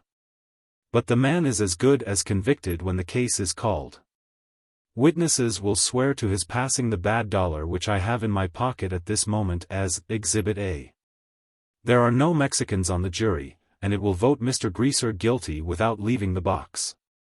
The plover shooting was fine that afternoon, and in the excitement of the sport the case of Raphael and the grief of Gioia Trevinas was forgotten. The district attorney and Nancy Derwent drove out from the town 3 miles along a smooth, grassy road, and then struck across a rolling prairie toward a heavy line of timber on Piedra Creek. Beyond this creek lay Long Prairie, the favorite haunt of the plover. As they were nearing the creek they heard the galloping of a horse to their right, and saw a man with black hair and a swarthy face riding toward the woods at a tangent. As if he had come up behind them. I've seen that fellow somewhere, said Littlefield, who had a memory for faces, but I can't exactly place him. Some ranchman, I suppose, taking a shortcut home. They spent an hour on Long Prairie, shooting from the buckboard. Nancy Derwent, an active, outdoor Western girl, was pleased with her 12-bore. She had bagged within 2 brace of her companion's score. They started homeward at a gentle trot. When within 100 yards of Piedra Creek a man rode out of the timber directly toward them. It looks like the man we saw coming over, remarked Miss Derwent. As the distance between them lessened, the district attorney suddenly pulled up his team sharply, with his eyes fixed upon the advancing horseman. That individual had drawn a Winchester from its scabbard on his saddle and thrown it over his arm. "Now I know you, Mexico Sam," muttered Littlefield to himself. "It was you who shook your rattles in that gentle epistle." Mexico Sam did not leave things long in doubt. He had a nice eye in all matters relating to firearms, so when he was within good rifle range, but outside of danger from no 8 shot, he threw up his Winchester and opened fire upon the occupants of the buckboard. The first shot cracked the back of the seat within the 2-inch space between the shoulders of Littlefield and Miss Derwent. The next went through the dashboard and Littlefield's trouser leg. The district attorney hustled Nancy out of the buckboard to the ground. She was a little pale, but asked no questions. She had the frontier instinct that accepts conditions in an emergency without superfluous argument. They kept their guns in hand, and Littlefield hastily gathered some handfuls of cartridges from the pasteboard box on the seat and crowded them into his pockets. "Keep behind the horses, Nan," he commanded. "That fellow is a ruffian I sent to prison once. He's trying to get even. He knows our shot won't hurt him at that distance." "All right, Bob," said Nancy steadily. "I'm not afraid. But you come close, too." "Whoa, Bess, stand still, now." She stroked Bessa's mane. Littlefield stood with his gun ready, praying that the desperado would come within range. But Mexico Sam was playing his vendetta along safe lines. He was a bird of different feather from the plover. His accurate eye drew an imaginary line of circumference around the area of danger from birdshot, and upon this line he rode. His horse wheeled to the right, and as his victims rounded to the safe side of their equine breastwork he sent a ball through the district attorney's hat. Once he miscalculated in making a detour, and overstepped his margin. Littlefield's gun flashed, and Mexico Sam ducked his head to the harmless patter of the shot. A few of them stung his horse, which pranced promptly back to the safety line. The desperado fired again. A little cry came from Nancy Derwent. Littlefield whirled, with blazing eyes, and saw the blood trickling down her cheek. "I'm not hurt, Bob, only a splinter struck me. I think he hit one of the wheel spokes." "Lord!" groaned Littlefield. "If I only had a charge of buckshot." The ruffian got his horse still, and took careful aim. Fly gave a snort and fell in the harness, struck in the neck. Bess, now disabused of the idea that plover were being fired at, broke her traces and galloped wildly away. Mexican Sam sent a ball neatly through the fullness of Nancy Derwent's shooting jacket. Lie down," snapped Littlefield. "Close to the horse, flat on the ground, so." He almost threw her upon the grass against the back of the recumbent Fly. Oddly enough, at that moment the words of the Mexican girl returned to his mind. "If the life of the girl you love is ever in danger, remember Rafael Ortiz." Littlefield uttered an exclamation. "Open fire on him, Nan, across the horse's back. Fire as fast as you can.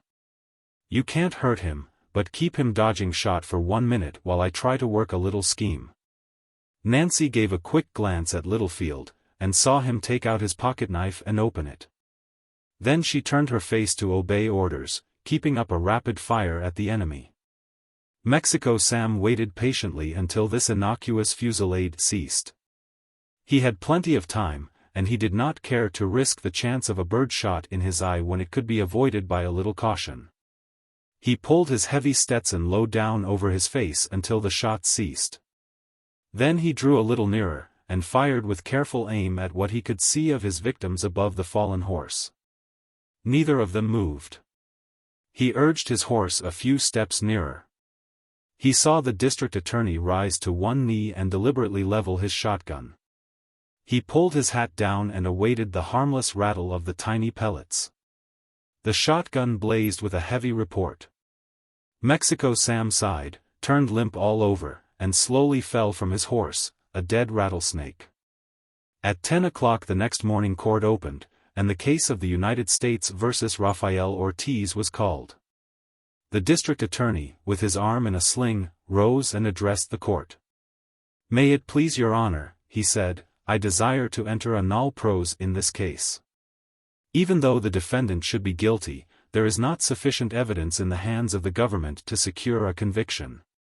The piece of counterfeit coin upon the identity of which the case was built is not now available as evidence. I ask, therefore, that the case be stricken off. At the noon recess Kilpatrick strolled into the district attorney's office. "I've just been down to take a squint at Old Mexico Sam," said the deputy. "They've got him laid out. Old Mexico was a tough outfit, I reckon. The boys was wonderin' down there what you shot him with. Some said it must have been nails. I never see a gun carry anything to make holes like he had." "I shot him," said the district attorney, "with Exhibit A of your counterfeiting case. Lucky thing for me, and somebody else, that it was as bad money as it was. It sliced up into slugs very nicely. Say, Kill, can't you go down to the Jackals and find where that Mexican girl lives? Miss Derwent wants to know." While the auto waits. Promptly at the beginning of twilight, came again to that quiet corner of that quiet, small park the girl in gray. She sat upon a bench and read a book, for there was yet to come a half-hour in which print could be accomplished. To repeat, her dress was gray, and plain enough to mask its impeccancy of style and fit. A large meshed veil imprisoned her turban hat and a face that shone through it with a calm and unconscious beauty. She had come there at the same hour on the day previous, and on the day before that. And there was one who knew it. The young man who knew it hovered near, relying upon burnt sacrifices to the great Joss, Luck. His piety was rewarded, for, in turning a page, her book slipped from her fingers and bounded from the bench a full yard away. The young man pounced upon it with instant avidity, returning it to its owner with that air that seems to flourish in parks and public places, a compound of gallantry and hope, tempered with respect for the policeman on the beat. In a pleasant voice, he risked an inconsequent remark upon the weather, that introductory topic responsible for so much of the world's unhappiness, and stood poised for a moment, awaiting his fate. The girl looked him over leisurely, at his ordinary, neat dress and his features distinguished by nothing particular in the way of expression. "You may sit down, if you like," she said, in a full, deliberate contralto. "Really, I would like to have you do so. The light is too bad for reading. I would prefer to talk." The vassal of Luck slid upon the seat by her side with complaisance. "Do you know," he said, speaking the formula with which park chairmen open their meetings, "that you are quite the stunningest girl I have seen in a long time? I had my eye on you yesterday. Didn't know somebody was bowled over by those pretty lamps of yours, did you, honeysuckle?" "Whoever you are," said the girl, in icy tones, "you must remember that I am a lady. I will excuse the remark you have just made because the mistake was, doubtless, not an unnatural one, in your circle. I asked you to sit down. If the invitation must constitute me your honeysuckle, consider it withdrawn." "I earnestly beg your pardon," pleaded the young man. His expression of satisfaction had changed to one of penitence and humility. "It was my fault, you know, I mean, there are girls in parks, you know, that is, of course, you don't know, but—" "Abandon the subject, if you please." "Of course I know. Now, tell me about these people passing and crowding, each way, along these paths. Where are they going? Why do they hurry so? Are they happy?" The young man had promptly abandoned his air of coquetry. His cue was now for a waiting part, he could not guess the role he would be expected to play. "It is interesting to watch them," he replied, postulating her mood. "It is the wonderful drama of life. Some are going to supper and some to, other places. One wonders what their histories are." "I do not," said the girl, "I am not so inquisitive. I come here to sit because here, only, can I be near the great, common, throbbing heart of humanity.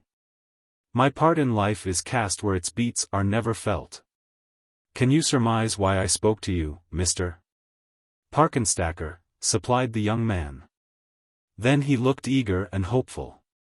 "No," said the girl, holding up a slender finger, and smiling slightly. You would recognize it immediately. It is impossible to keep one's name out of print. Or even one's portrait. This veil and this hat of my maid furnish me with an incognito. You should have seen the chauffeur stare at it when he thought I did not see. Candidly, there are 5 or 6 names that belong in the Holy of Holies, and mine, by the accident of birth, is one of them. I spoke to you, Mr. Stackenpot.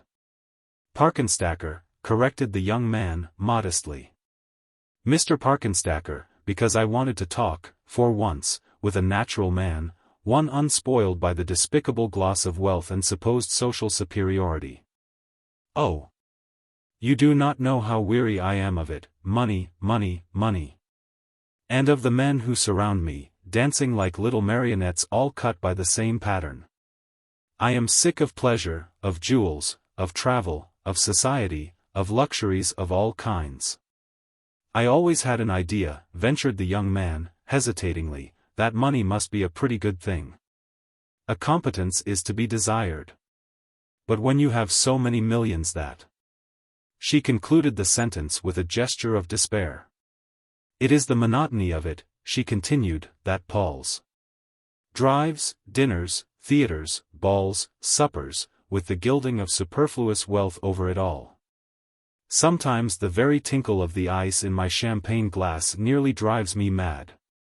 Mr. Parkenstacker looked ingenuously interested. I have always liked, he said, to read and hear about the ways of wealthy and fashionable folks. I suppose I am a bit of a snob. But I like to have my information accurate. Now, I had formed the opinion that champagne is cooled in the bottle and not by placing ice in the glass. The girl gave a musical laugh of genuine amusement. You should know, she explained, in an indulgent tone, that we of the non-useful class depend for our amusement upon departure from precedent. Just now it is a fad to put ice in champagne. The idea was originated by a visiting prince of Tartary while dining at the Waldorf. It will soon give way to some other whim. Just as at a dinner party this week on Madison Avenue a green kid glove was laid by the plate of each guest to be put on and used while eating olives. I see, admitted the young man, humbly. These special diversions of the inner circle do not become familiar to the common public. Sometimes, continued the girl, acknowledging his confession of error by a slight bow, I have thought that if I ever should love a man it would be one of lowly station. One who is a worker and not a drone. But, doubtless, the claims of caste and wealth will prove stronger than my inclination. Just now I am besieged by 2. One is a Grand Duke of a German principality. I think he has, or has had, a wife, somewhere, driven mad by his intemperance and cruelty. The other is an English Marquis, so cold and mercenary that I even prefer the diabolism of the Duke. What is it that impels me to tell you these things, Mr. Parkenstacker? Parkenstacker, breathed the young man. Indeed, you cannot know how much I appreciate your confidences. The girl contemplated him with the calm, impersonal regard that befitted the difference in their stations. What is your line of business, Mr. Parkenstacker? She asked. A very humble one. But I hope to rise in the world. Were you really in earnest when you said that you could love a man of lowly position? Indeed I was. But I said might. There is the Grand Duke and the Marquis, you know. Yes, no calling could be too humble were the man what I would wish him to be. I work, declared Mr. Parkenstacker, in a restaurant. The girl shrank slightly. Not as a waiter, she said, a little imploringly. Labor is noble, but personal attendance, you know, valets en. I am not a waiter. I am cashier in. On the street they faced that bounded the opposite side of the park was the brilliant electric sign, restaurant. I am cashier in that restaurant you see there. The girl consulted a tiny watch set in a bracelet of rich design upon her left wrist, and rose, hurriedly. She thrust her book into a glittering reticule suspended from her waist, for which, however, the book was too large. Why are you not at work? She asked. "I am on the night turn," said the young man. "It is yet an hour before my period begins. May I not hope to see you again?" "I do not know. Perhaps, but the whim may not seize me again. I must go quickly now. There is a dinner, and a box at the play, and, oh, the same old round. Perhaps you noticed an automobile at the upper corner of the park as you came. One with a white body and red running gear?" asked the young man, knitting his brows reflectively. "Yes. I always come in that. Pierre waits for me there. He supposes me to be shopping in the department store across the square. Conceive of the bondage of the life wherein we must deceive even our chauffeurs. Good night."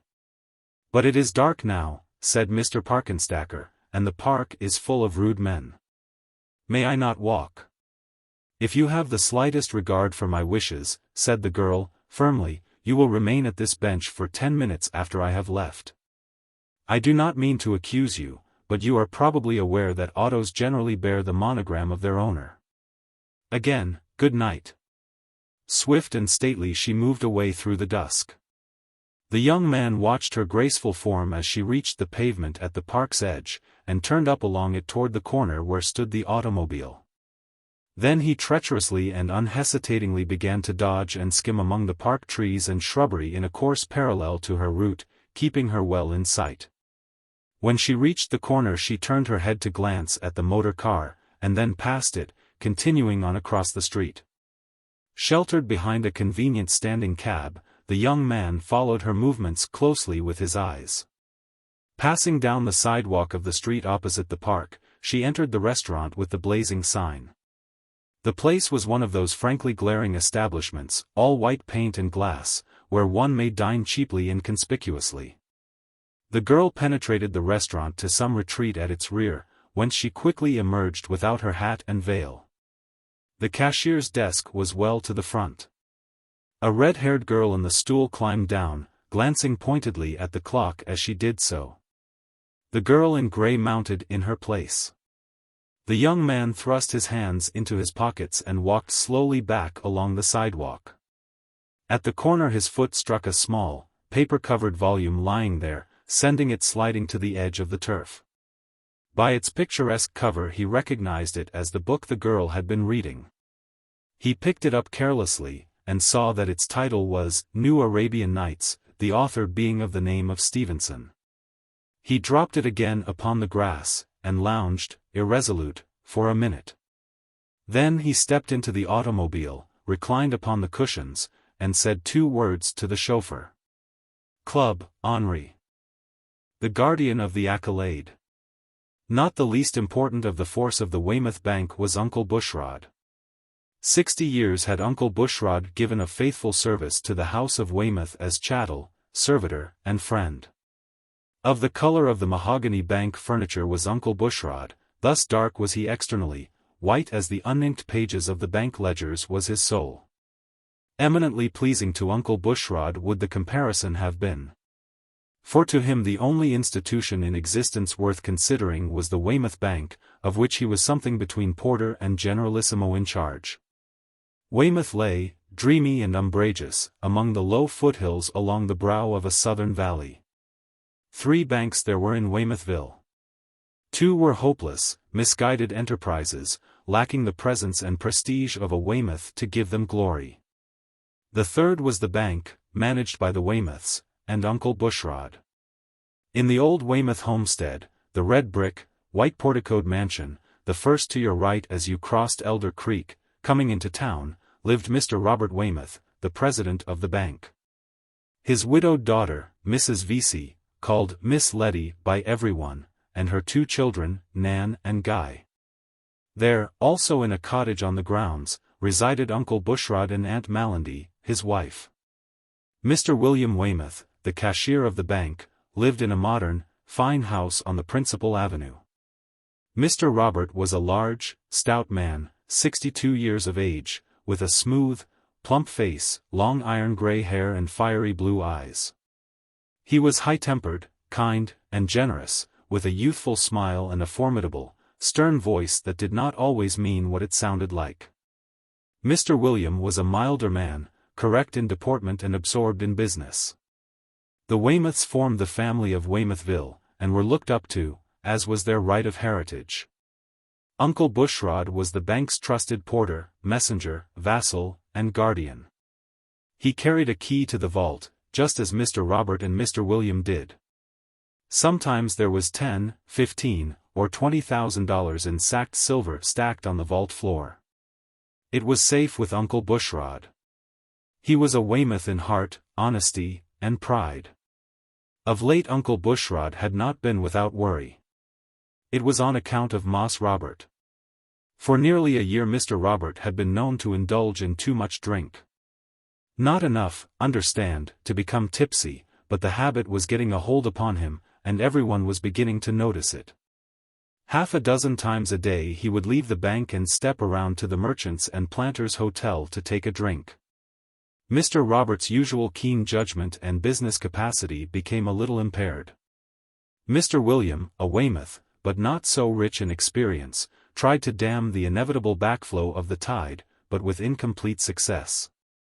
The deposits in the Weymouth Bank dropped from 6 figures to 5.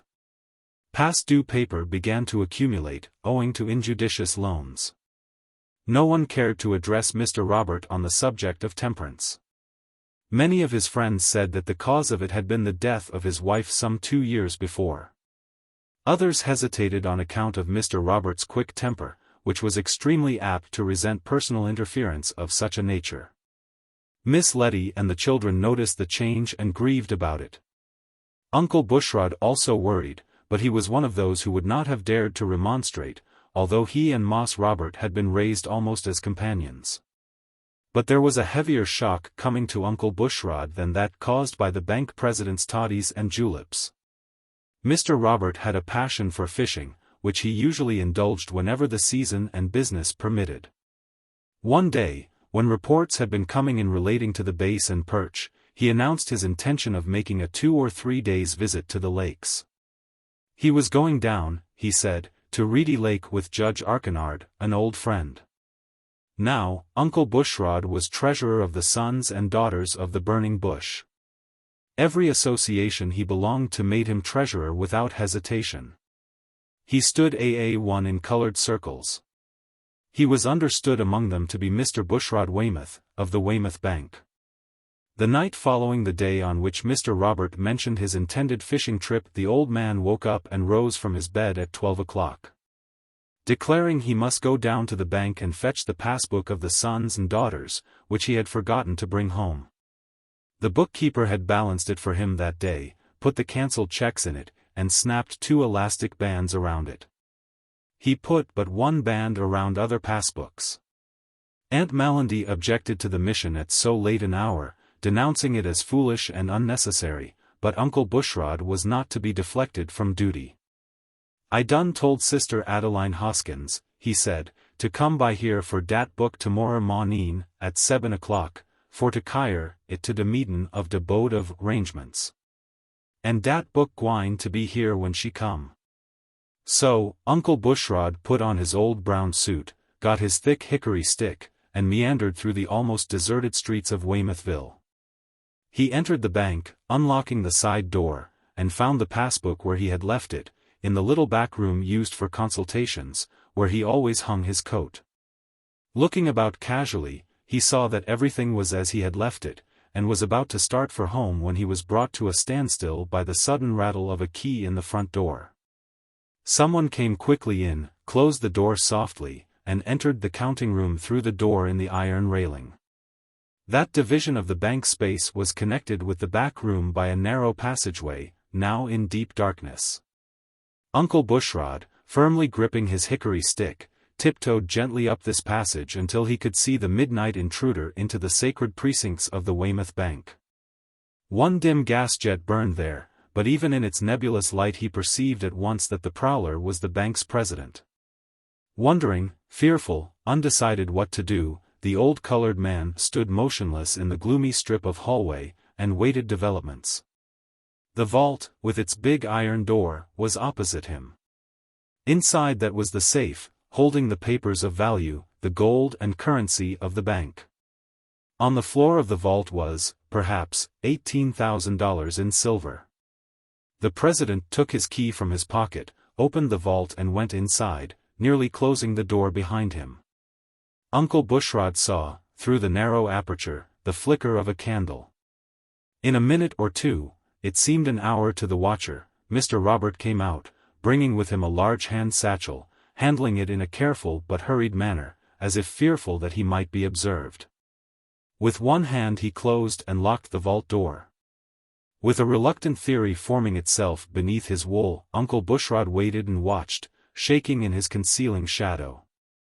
Mr. Robert set the satchel softly upon a desk, and turned his coat collar up about his neck and ears. He was dressed in a rough suit of gray, as if for traveling. He glanced with frowning intentness at the big office clock above the burning gas jet, and then looked lingeringly about the bank, lingeringly and fondly, Uncle Bushrod thought. As one who bids farewell to dear and familiar scenes.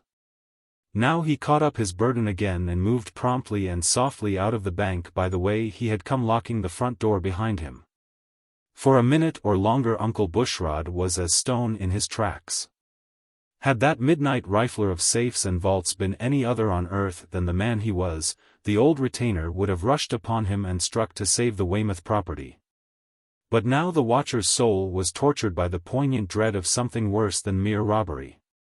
He was seized by an accusing terror that said the Weymouth name and the Weymouth honor were about to be lost.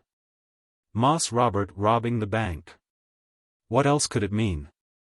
The hour of the night, the stealthy visit to the vault, the satchel brought forth full and with expedition and silence, the prowler's rough dress, his solicitous reading of the clock.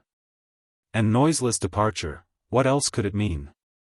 And then to the turmoil of Uncle Bushrod's thoughts came the corroborating recollection of preceding events, Mr. Robert's increasing intemperance and consequent many moods of royal high spirits and stern tempers. The casual talk he had heard in the bank of the decrease in business and difficulty in collecting loans. What else could it all mean but that Mr. Robert Weymouth was an absconder, was about to fly with the bank's remaining funds, leaving Mr. William, Miss Letty, little Nan, Guy, and Uncle Bushrod to bear the disgrace? During 1 minute Uncle Bushrod considered these things, and then he awoke to sudden determination and action. Laud! Laud! He moaned aloud, as he hobbled hastily toward the side door. Secca come off after all these here years of big doin's and fine doin's. Scanlow sights upon the yearth when the Weymouth family done turn out robbers and bezzlers. Time for Uncle Bushrod to clean out somebody's chicken coop and eben matters up. Oh, Lord! Moss Robert, you ain't gwine do dat. En Miss Letty and dem chillun so proud and talkin' Weymouth, Weymouth, all de time. I'm gwine to stop you ef I can. Spec you shoot Mr. Nigger's head off ef he fool wid you, but I'm gwine stop you ef I can. Uncle Bushrod, aided by his hickory stick, impeded by his rheumatism, hurried down the street toward the railroad station, where the two lines touching Weymouthville met. As he had expected and feared, he saw there Mr. Robert, standing in the shadow of the building, waiting for the train. He held the satchel in his hand. When Uncle Bushrod came within 20 yards of the bank president, standing like a huge, gray ghost by the station wall, sudden perturbation seized him. The rashness and audacity of the thing he had come to do struck him fully. He would have been happy could he have turned and fled from the possibilities of the famous Weymouth wrath.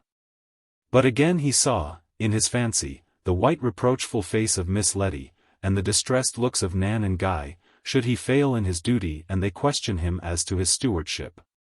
Braced by the thought, he approached in a straight line, clearing his throat and pounding with his stick so that he might be early recognized. Thus he might avoid the likely danger of too suddenly surprising the sometimes hasty Mr. Robert. "Is that you, Bushrod?" called the clam-ant, clear voice of the gray ghost. "Yes, Sue, Moss Robert. What the devil are you doing out at this time of night?" For the first time in his life, Uncle Bushrod told Moss Robert a falsehood. He could not repress it. He would have to circumlocute a little. His nerve was not equal to a direct attack. I done been down, Sue, to see Aunt Maria Patterson. She taken sick in de night, and I read her a bottle of mlindies medicine. Yes, Sue. Humph, said Robert. You better get home out of the night air. It's damp. You'll hardly be worth killing tomorrow on account of your rheumatism. Think it'll be a clear day, Bushrod? Lo it will, Sue. De sun sot red last night. Mr. Robert lit a cigar in the shadow, and the smoke looked like his grey ghost expanding and escaping into the night air. Somehow, Uncle Bushrod could barely force his reluctant tongue to the dreadful subject. He stood, awkward, shambling, with his feet upon the gravel and fumbling with his stick. But then, afar off, 3 miles away, at the Jimtown switch, he heard the faint whistle of the coming train, the one that was to transport the Weymouth name into the regions of dishonor and shame.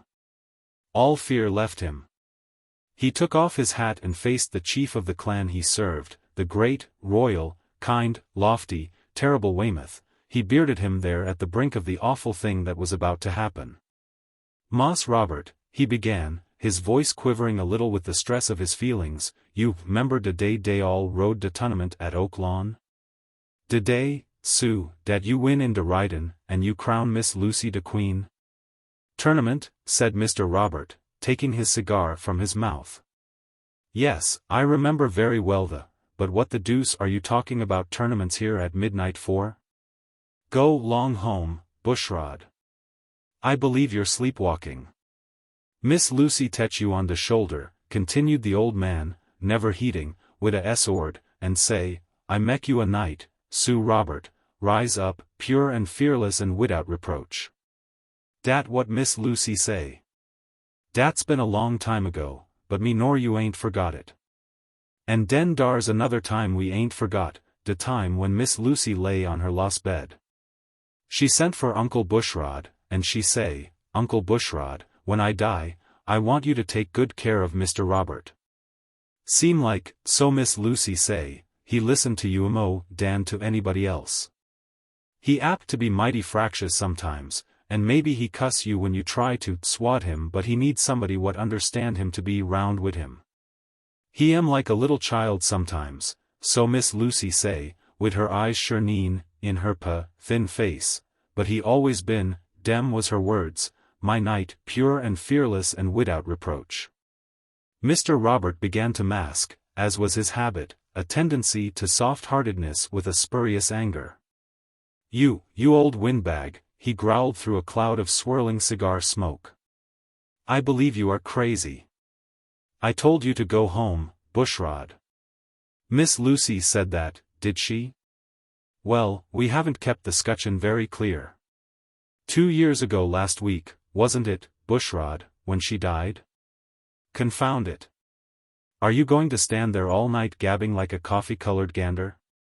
The train whistled again. Now it was at the water tank, a mile away. Moss Robert, said Uncle Bushrod, laying his hand on the satchel that the banker held. For God's sake, Don, take dis wid you. I knows what's in it. I knows where you got it in the bank. Don, kire it wid you. Dey's big trouble in dat valise for Miss Lucy and Miss Lucy's child's chillun. Hit's bound to destroy de name of Weymouth and bow down dem dat own it wid shame and tribulation.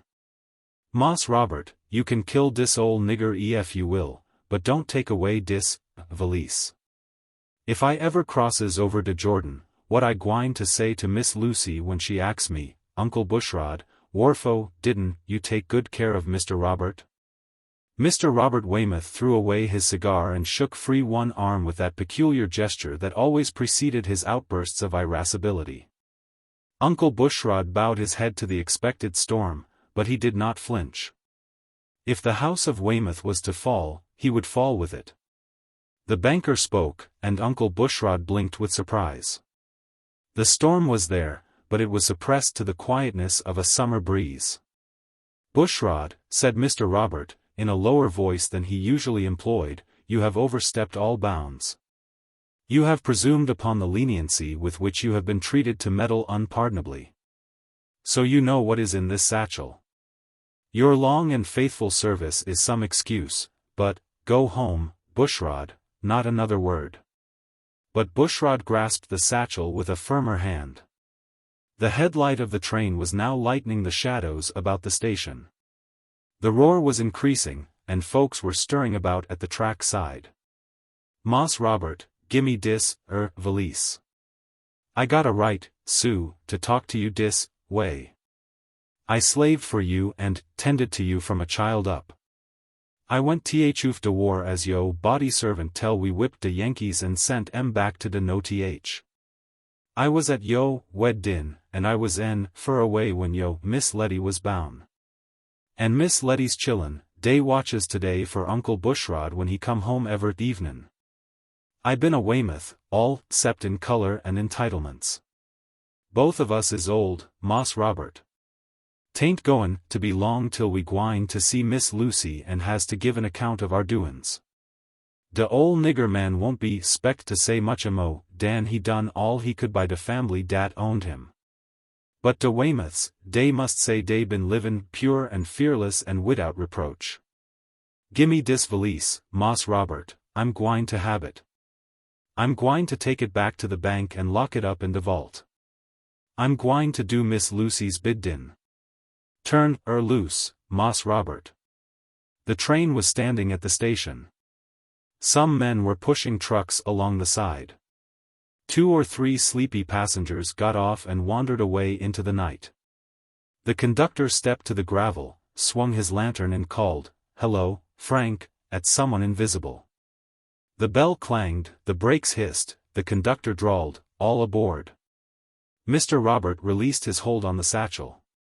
Uncle Bushrod hugged it to his breast with both arms, as a lover clasps his first beloved. "Take it back with you, Bushrod," said Mr. Robert, thrusting his hands into his pockets. "And let the subject drop, now mind. You've said quite enough. I'm going to take the train. Tell Mr. William the First will be back on Saturday. Good night." The banker climbed the steps of the moving train and disappeared in a coach. Uncle Bushrod stood motionless, still embracing the precious satchel. His eyes were closed and his lips were moving in thanks to the Master above for the salvation of the Weymouth honor. He knew Mr. Robert would return when he said he would. The Weymouths never lied. Nor now, thank the Lord. Could it be said that they embezzled the money in banks? Then awake to the necessity for further guardianship of Weymouth trust funds, the old man started for the bank with the redeemed satchel. 3 hours from Weymouthville, in the grey dawn, Mr. Robert alighted from the train at a lonely flag station. Dimly he could see the figure of a man waiting on the platform, and the shape of a spring wagon, team and driver. 6 lengthy bamboo fishing poles projected from the wagon's rear. "You're here, Bob," said Judge Archinard, Mr. Robert's old friend and schoolmate. "It's going to be a royal day for fishing. I thought you said, why, didn't you bring along the stuff?" The president of the Weymouth Bank took off his hat and rumpled his grey locks. "Well, Ben, to tell you the truth, there's an infernally presumptuous old nigger belonging in my family that broke up the arrangement. He came down to the depot and vetoed the whole proceeding. He means all right, and, well, I reckon he is right. Somehow, he had found out what I had along, though I hid it in the bank vault and sneaked it out at midnight. I reckon he has noticed that I've been indulging a little more than a gentleman should, and he laid for me with some reaching arguments. I'm going to quit drinking," Mr. Robert concluded. "I've come to the conclusion that a man can't keep it up and be quite what he'd like to be, pure and fearless and without reproach. That's the way old Bushrod quoted it." "Well, I'll have to admit," said the judge, thoughtfully, as they climbed into the wagon, "that the old darkey's argument can't conscientiously be overruled."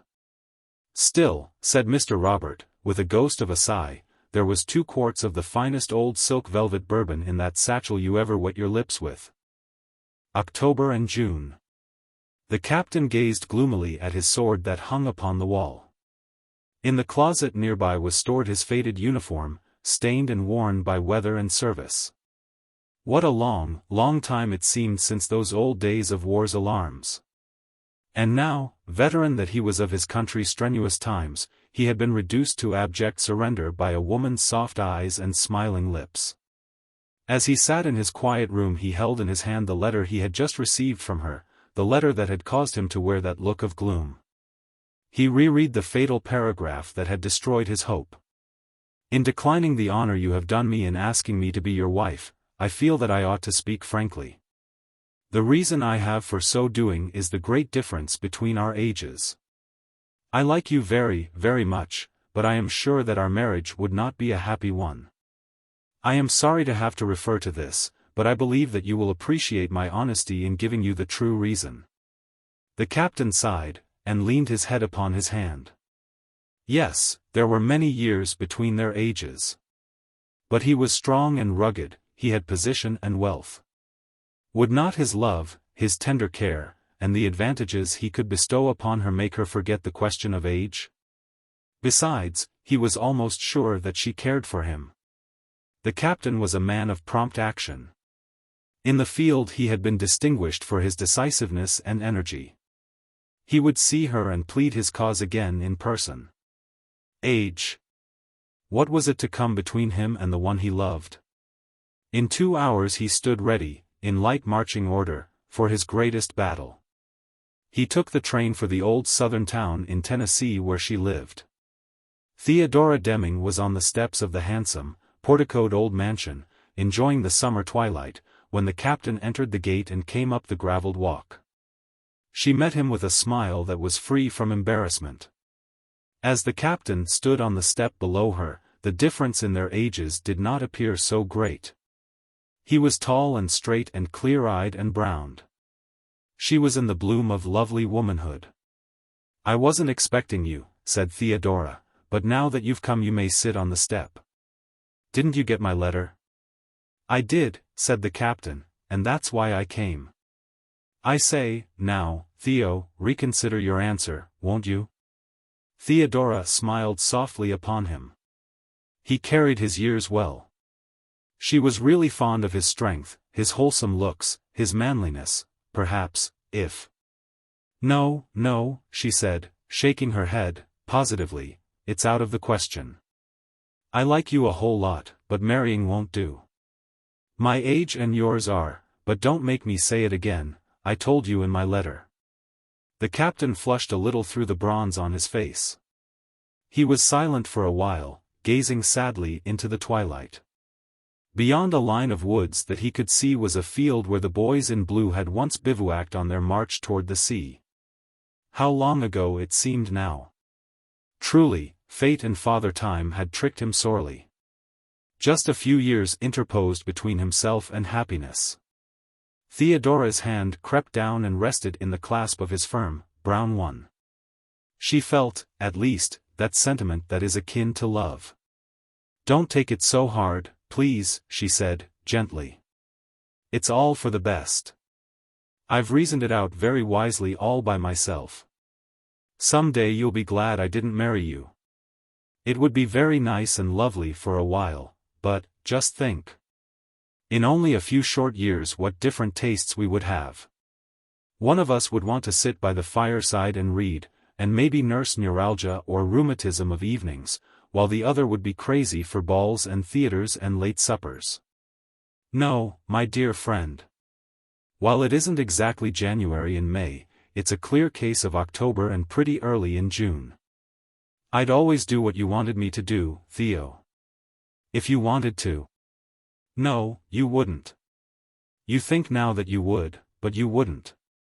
Please don't ask me any more." The captain had lost his battle.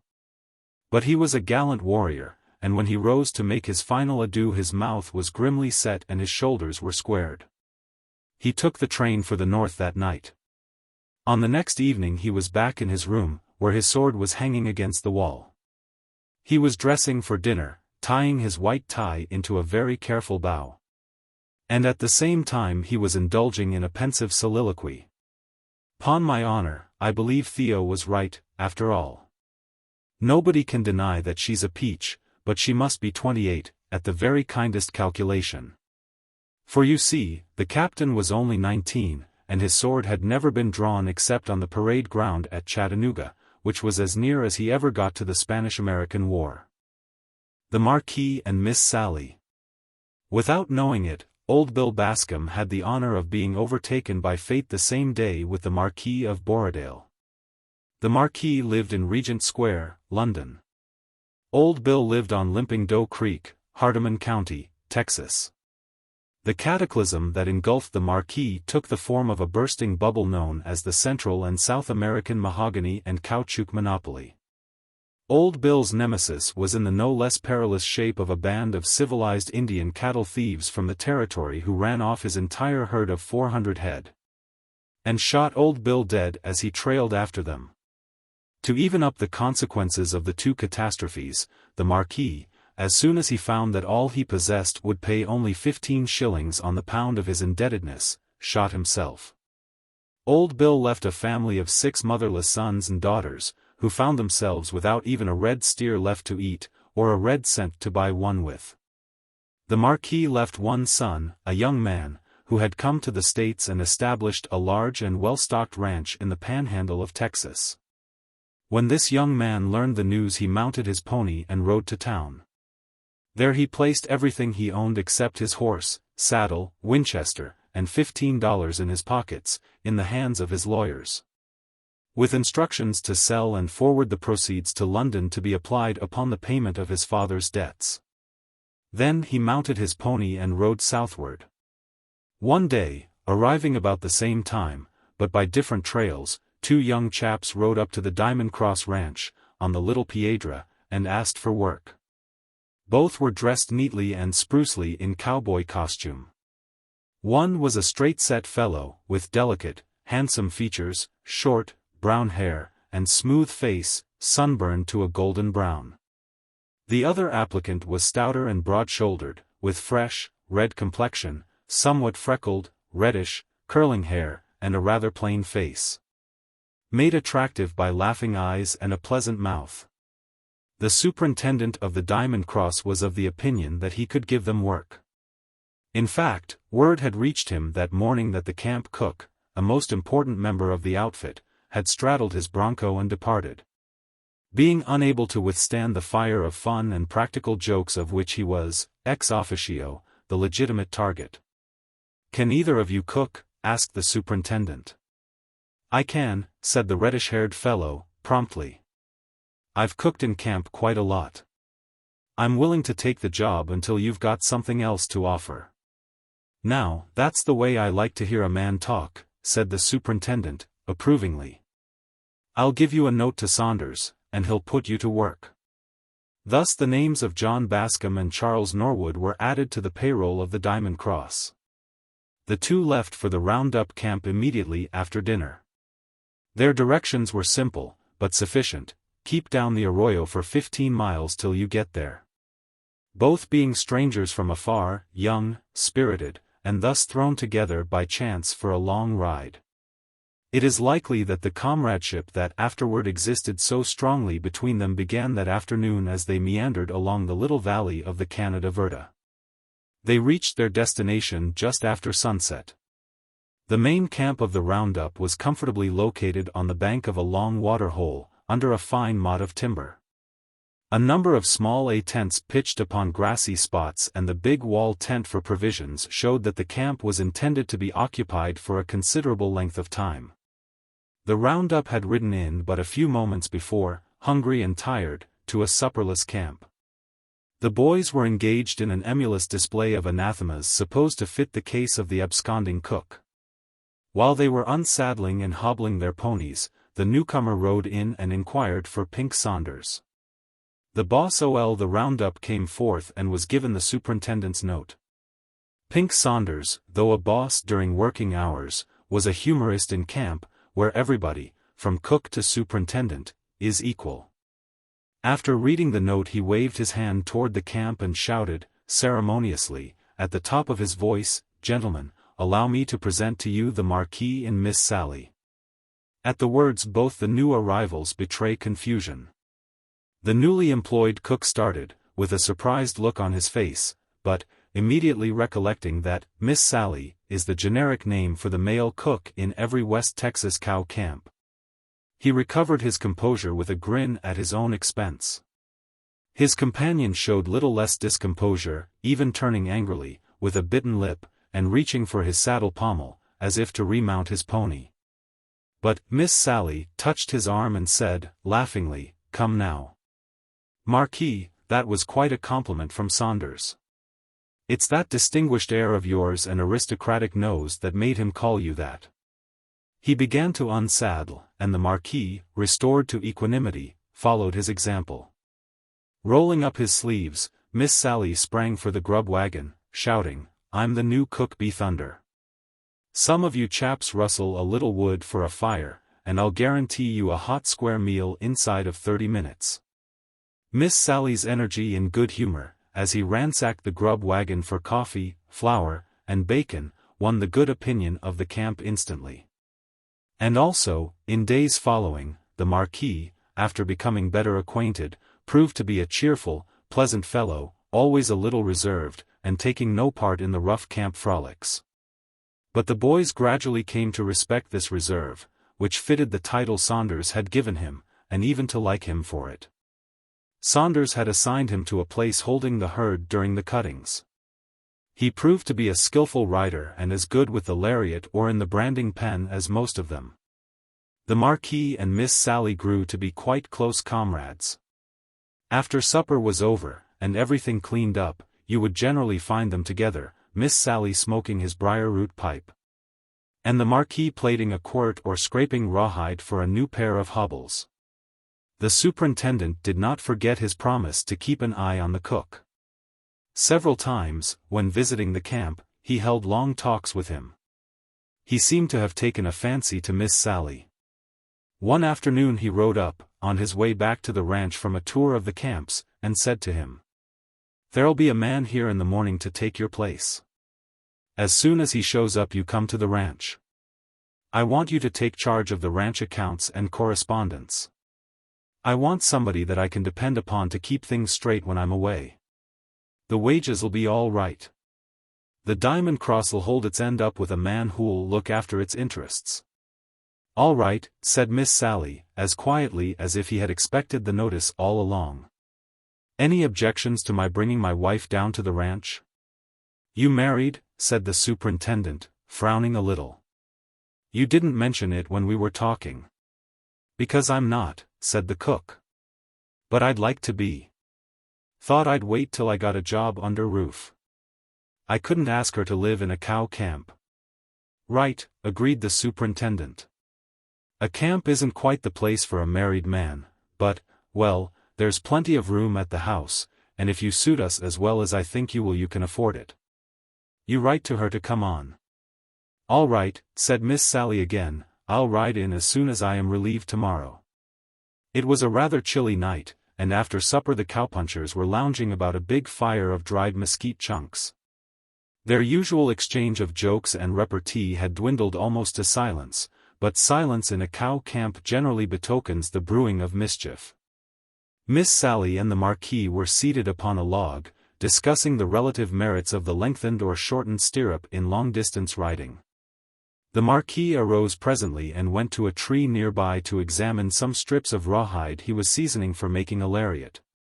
Just as he left a little puff of wind blew some scraps of tobacco from a cigarette that Dry Creek Smithers was rolling, into Miss Sally's eyes. While the cook was rubbing at them, with tears flowing, Phonograph Davis, so called on account of his strident voice, arose and began a speech.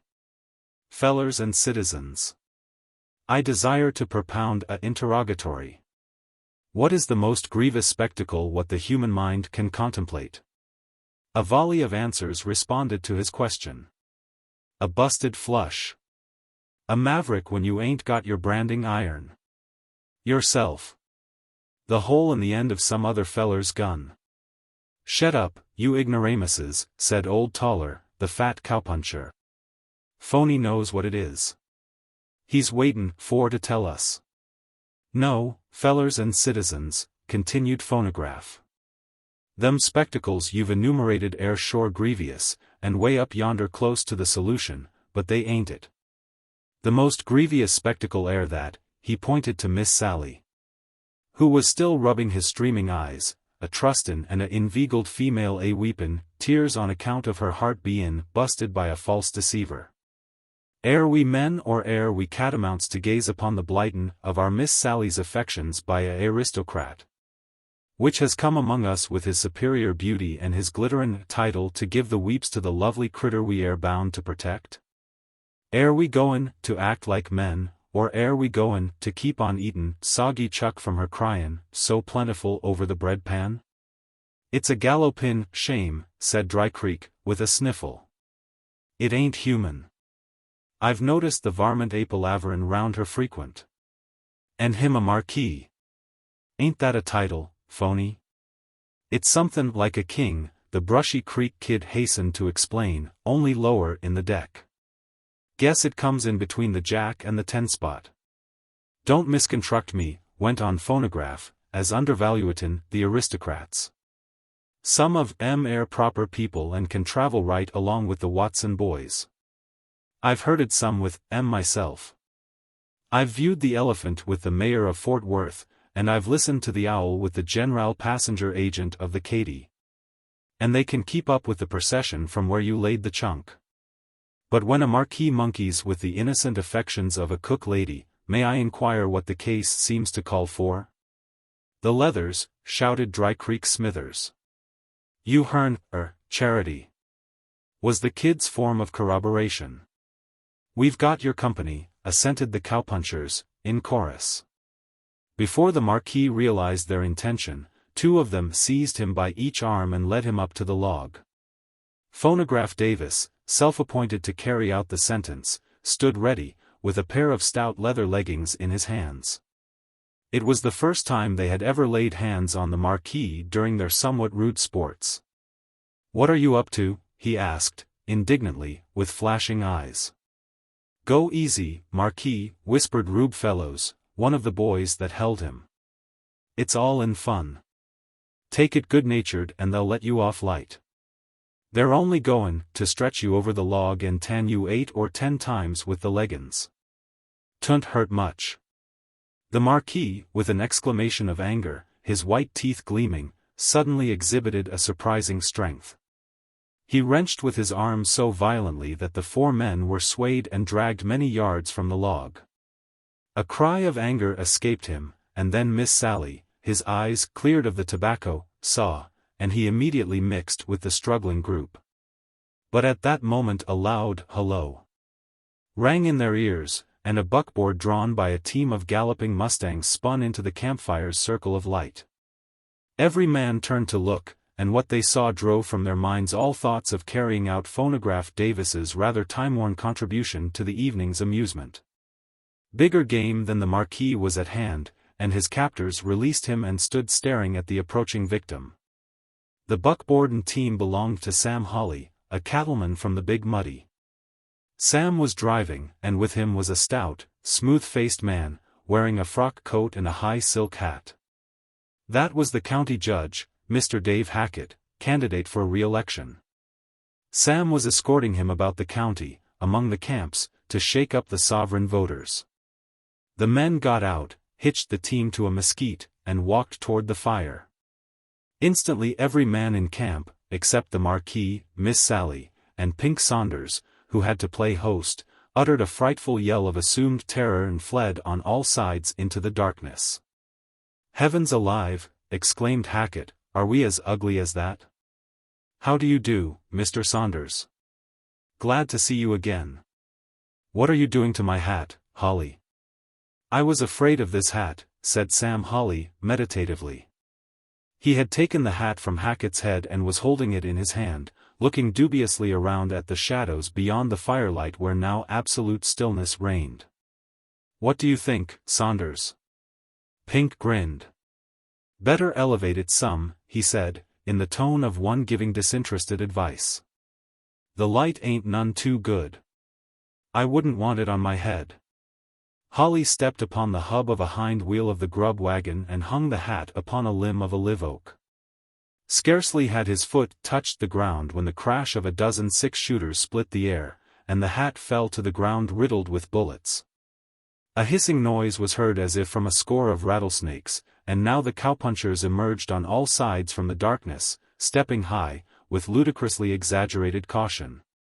And hissed ing to one another to observe the utmost prudence in approaching. They formed a solemn, wide circle about the hat, gazing at it in manifest alarm, and seized every few moments by little stampedes of panicky flight. "It's the varmint," said one in awed tones, "that flits up and down in the low grounds at night, saying, Willy wallow." "It's the venomous Kyputum," proclaimed another. "It stings after it's dead, and hollers after it's buried." "It's the chief of the hairy tribe," said Phonograph Davis. "But it's stone dead, now, boys." "Don't you believe it," demurred Dry Creek. "It's only Possumin. It's the dreaded Hygolicum phantod from the forest. There's only one way to destroy its life." He led forward Old Taller, the 240-pound cowpuncher. Old Taller placed the hat upright on the ground and solemnly sat upon it, crushing it as flat as a pancake. Hackett had viewed these proceedings with wide-open eyes. Sam Hawley saw that his anger was rising and said to him, "Here's where you win or lose, Judge. There are 60 votes on the Diamond Cross. The boys are trying your mettle. Take it as a joke, and I don't think you'll regret it." And Hackett saw the point and rose to the occasion. Advancing to where the slayers of the wild beast were standing above its remains and declaring it to be at last defunct, he said, with deep earnestness, "Boys, I must thank you for this gallant rescue. While driving through the arroyo, that cruel monster that you have so fearlessly and repeatedly slaughtered sprang upon us from the tree tops. To you I shall consider that I owe my life, and also, I hope, re-election to the office for which I am again a candidate. Allow me to hand you my card." The cowpunchers, always so sober-faced while engaged in their monkey shines, relaxed into a grin of approval. But Phonograph Davis, his appetite for fun not yet appeased, had something more up his sleeve. "Pardner," he said, addressing Hackett with grave severity, "many a camp would be down on you for tenant loose a pernicious varmint like that in it. But, bein' as we all escaped without loss of life, we'll overlook it. You can play square with us if you'll do it." "How's that?" asked Hackett suspiciously. "You're authorized to perform the sacred rites and lefts of matrimony, are you not?" "Well, yes," replied Hackett. "A marriage ceremony conducted by me would be legal." "A wrong air to be righted in this here camp," said Phonography, virtuously. "A aristocrat have slighted a humble but beauteous female what's pinnin' for his affections. It's the duty of the camp to drag forth the haughty descendant of 100, or maybe 125, earls, even so at the peant of a lariat, and jine him to the weepin' lady. Fellows, round up Miss Sally and the Marquis, there's goin' to be a wed-din. This whim of Phonograph's was received with whoops of appreciation. The cowpuncher started to apprehend the principles of the proposed ceremony. "Kindly prompt me," said Hackett, wiping his forehead, "though the night was cool, how far this thing is to be carried. And might I expect any further portions of my raiment to be mistaken for wild animals and killed?" "The boys are livelier than usual tonight," said Saunders. "The ones they are talking about marrying are 2 of the boys, a herd rider and the cook. It's another joke. You and Sam will have to sleep here tonight anyway. Perhaps you'd better see them through with it. Maybe they'll quiet down after that." The matchmakers found Miss Sally seated on the tongue of the grub wagon, calmly smoking his pipe. The Marquis was leaning idly against one of the trees under which the supply tent was pitched. Into this tent they were both hustled, and Phonograph, as master of ceremonies, gave orders for the preparations.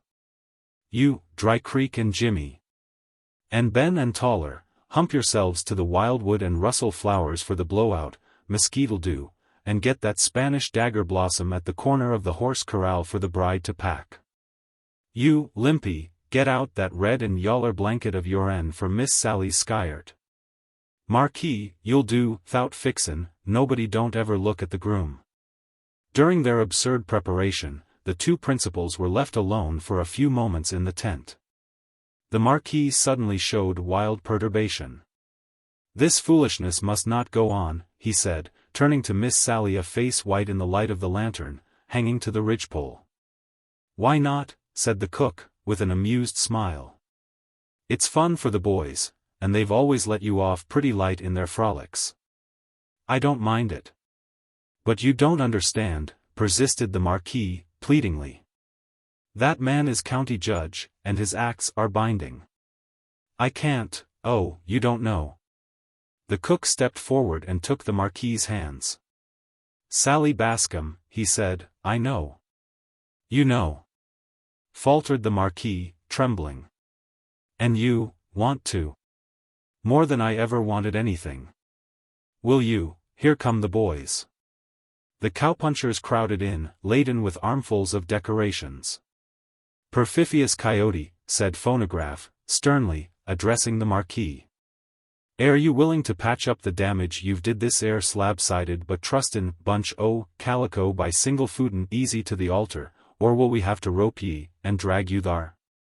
The Marquis pushed back his hat, and leaned jauntily against some high-piled sacks of beans. His cheeks were flushed, and his eyes were shining. "Go on with the rat-killin'," said he. A little while after, a procession approached the tree under which Hackett, Holly, and Saunders were sitting smoking. Limpy Walker was in the lead, extracting a doleful tune from his concertina. Next came the bride and groom. The cook wore the gorgeous Navajo blanket tied around his waist and carried in one band the waxen white Spanish dagger blossom as large as a peck measure and weighing 15 pounds. His hat was ornamented with mesquite branches and yellow ratama blooms. A resurrected mosquito bar served as a veil. After them stumbled Phonograph Davis, in the character of the bride's father, weeping into a saddle blanket with sobs that could be heard a mile away. The cowpunchers followed by twos, loudly commenting upon the bride's appearance, in a supposed imitation of the audiences at fashionable weddings. Hackett rose as the procession halted before him, and after a little lecture upon matrimony, asked, "What are your names?" "Sally and Charles," answered the cook. "Join hands, Charles and Sally." Perhaps there never was a stranger wedding. For wedding it was, though only two of those present knew it. When the ceremony was over, the cowpunchers gave one yell of congratulation and immediately abandoned their foolery for the night. Blankets were unrolled and sleep became the paramount question. The cook, divested of his decorations, and the Marquis lingered for a moment in the shadow of the grub wagon. The Marquis leaned her head against his shoulder. "I didn't know what else to do," she was saying. "Father was gone, and we kids had to rustle. I had helped him so much with the cattle that I thought I'd turn cowboy. There wasn't anything else I could make a living at. I wasn't much stuck on it though, after I got here, and I'd have left only." "Only what?" "You know. Tell me something. When did you first, what made you?" "Oh, it was as soon as we struck the camp, when Saunders bawled out, 'The Marquis and Miss Sally.' I saw how rattled you got at the name, and I had my sus. "Cheeky," whispered the Marquis. "And why should you think that I thought he was calling me Miss Sally?" "Because," answered the cook, calmly, "I was the Marquis. My father was the Marquis of Borrowdale. But you'll excuse that, won't you, Sally? It really isn't my fault, you know. Out of Nazareth. Okachee, in Georgia, had a boom, and J. Pinkney Bloom came out of it with a wad. Okachee came out of it with a $500,000 debt, a 2.5% city property tax, and a city council that showed a propensity for traveling the back streets of the town. These things came about through a fatal resemblance of the River Colusa to the Hudson, as set forth and expounded by a northern tourist. Okachee felt that New York should not be allowed to consider itself the only alligator in the swamp, so to speak. And then that harmless, but persistent, individual so numerous in the South, the man who is always clamoring for more cotton mills, and is ready to take $1's worth of stock. Provided he can borrow the dollar, that man added his deadly work to the tourist's innocent praise, and Okachi fell. The Colusa River winds through a range of small mountains, passes Okachi and then blends its waters trippingly, as fall the mellifluous Indian syllables, with the Chattahoochee. Okachi rose, as it were, from its sunny seat on the post office stoop, hitched up its suspender. And through a granite dam 240 feet long and 60 feet high across the Colusa 1 mile above the town. Thereupon, a dimpling, sparkling lake backed up 20 miles among the little mountains. Thus in the great game of municipal rivalry did Okachi match that famous drawing card, the Hudson. It was conceded that nowhere could the Palisades be judged superior in the way of scenery and grandeur. Following the picture card was played the ace of commercial importance. 14,000 horsepower would this dam furnish. Cotton mills, factories, and manufacturing plants would rise up as the green corn after a shower. The spindle and the flywheel and turbine would sing the shrewd glory of Okachi. Along the picturesque heights above the lake would rise in beauty the costly villas and the splendid summer residences of capital. The naphtha launch of the millionaire would spit among the romantic coves, the verdured hills would take formal shapes of terrace, lawn, and park. Money would be spent like water in Okachi, and water would be turned into money. The fate of the good town is quickly told. Capital decided not to invest. Of all the great things promised, the scenery alone came to fulfillment. The wooded peaks, the impressive promontories of solemn granite, the beautiful green slants of bank and ravine did all they could to reconcile Okachi to the delinquency of miserly gold. The sunsets gilded the dreamy draws and coves with a minting that should charm away heartburning. Okachi, true to the instinct of its blood and clime, was lulled by the spell. It climbed out of the arena, loosed its suspender, sat down again on the post office stoop, and took a chew. It consoled itself by drawling sarcasms at the city council which was not to blame, causing the fathers, as has been said, to seek back streets and figure perspiringly on the sinking fund and the appropriation for interest due. The youth of Okachi, they who were to carry into the rosy future the burden of the debt, accepted failure with youth's uncalculating joy. For, here was sport, aquatic and nautical, added to the meager round of life's pleasures. In yachting caps and flowing neckties they pervaded the lake to its limits. Girls wore silk waists embroidered with anchors in blue and pink. The trousers of the young men widened at the bottom, and their hands were proudly calloused by the oft-plied oar. Fishermen were under the spell of a deep and tolerant joy. Sailboats and rowboats furrowed the lenient waves, popcorn and ice cream booths sprang up about the little wooden pier. 2 small excursion steamboats were built, and plied the delectable waters. Okachi philosophically gave up the hope of eating turtle soup with a gold spoon, and settled back, not ill-content, to its regular diet of lotus and fried hominy. And out of this slow wreck of great expectations rose up J. Pinkney Bloom with his wad and his prosperous, cheery smile. Needless to say J. Pinkney was no product of Georgia soil. He came out of that flushed and capable region known as the North. He called himself a promoter, his enemies had spoken of him as a grafter. Okachi took a middle course, and held him to be no better nor no worse than a Yank. Far up the lake, 18 miles above the town, the eye of this cheerful camp follower of Booms had spied out a graft. He purchased there a precipitous tract of 500 acres at 45 cents per acre, and this he laid out and subdivided as the city of Skyland, the Queen's city of the Switzerland of the South.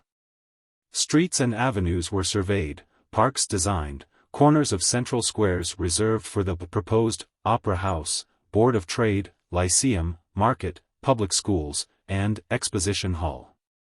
The price of lots ranged from $5 to $500. Positively, no lot would be priced higher than $500. While the boom was growing in Okachi, J. Pinkney's circulars, maps, and prospectuses were flying through the mails to every part of the country.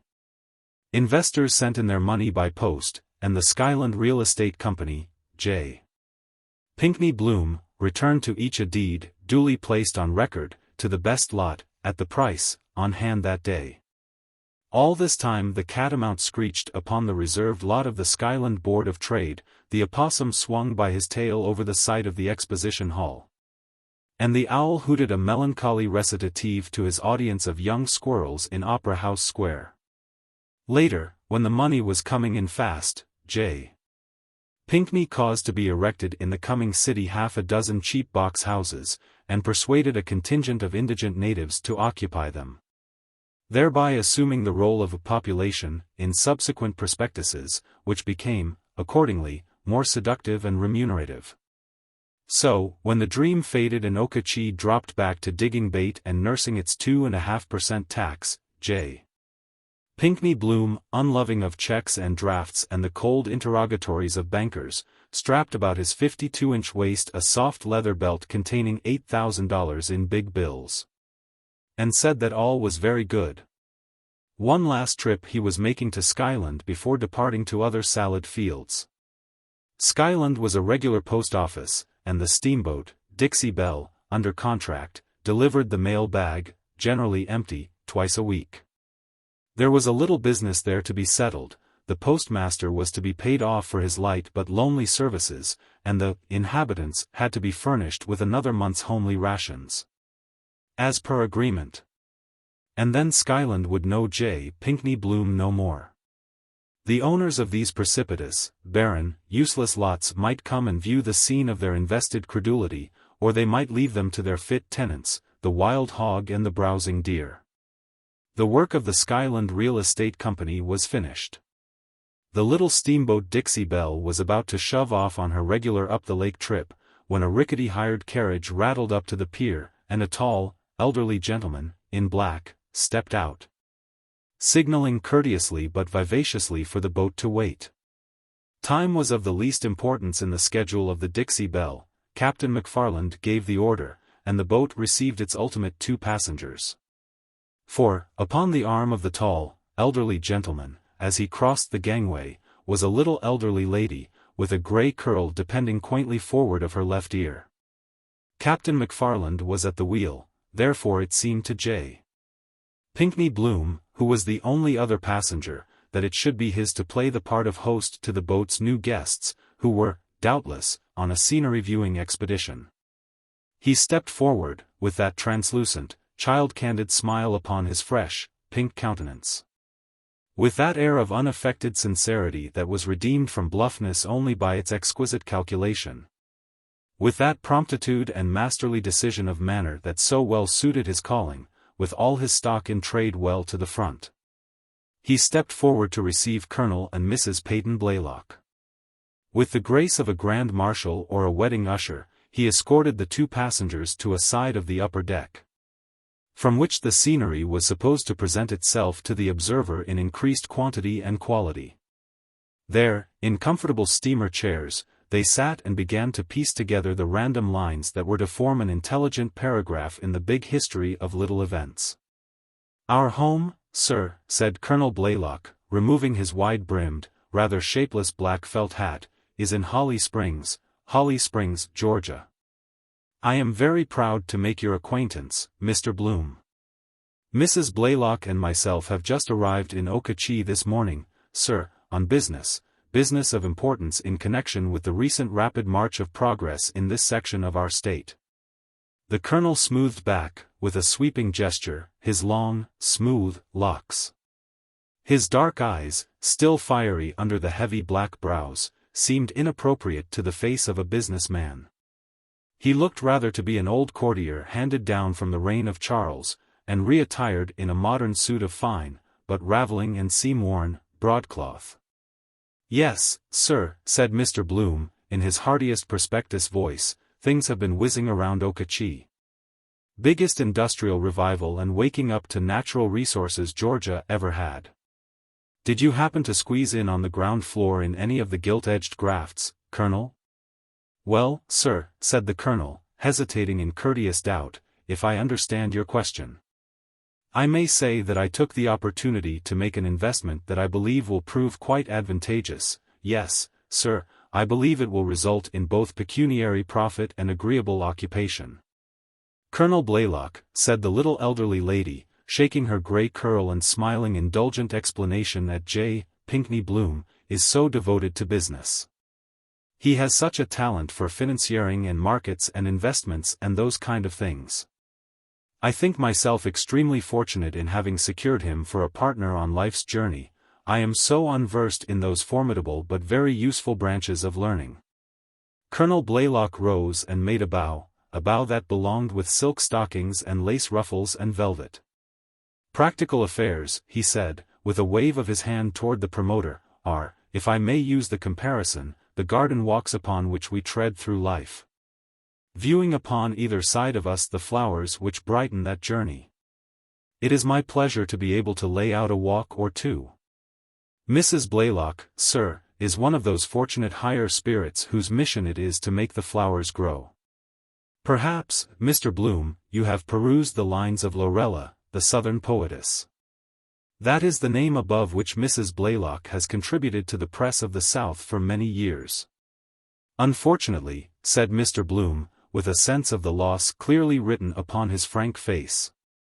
I'm like the Colonel, in the walk-making business myself, and I haven't had time to even take a sniff at the flowers. Poetry is a line I never dealt in. It must be nice, though, quite nice. It is the region, smiled Mrs. Blaylock, in which my soul dwells. My shawl, Peyton, if you please, the breeze comes a little chilly from yon verdured hills. The Colonel drew from the tail pocket of his coat a small shawl of knitted silk and laid it solicitously about the shoulders of the lady. Mrs. Blaylock sighed contentedly, and turned her expressive eyes, still as clear and unworldly as a child's, upon the steep slopes that were slowly slipping past. Very fair and stately they looked in the clear morning air.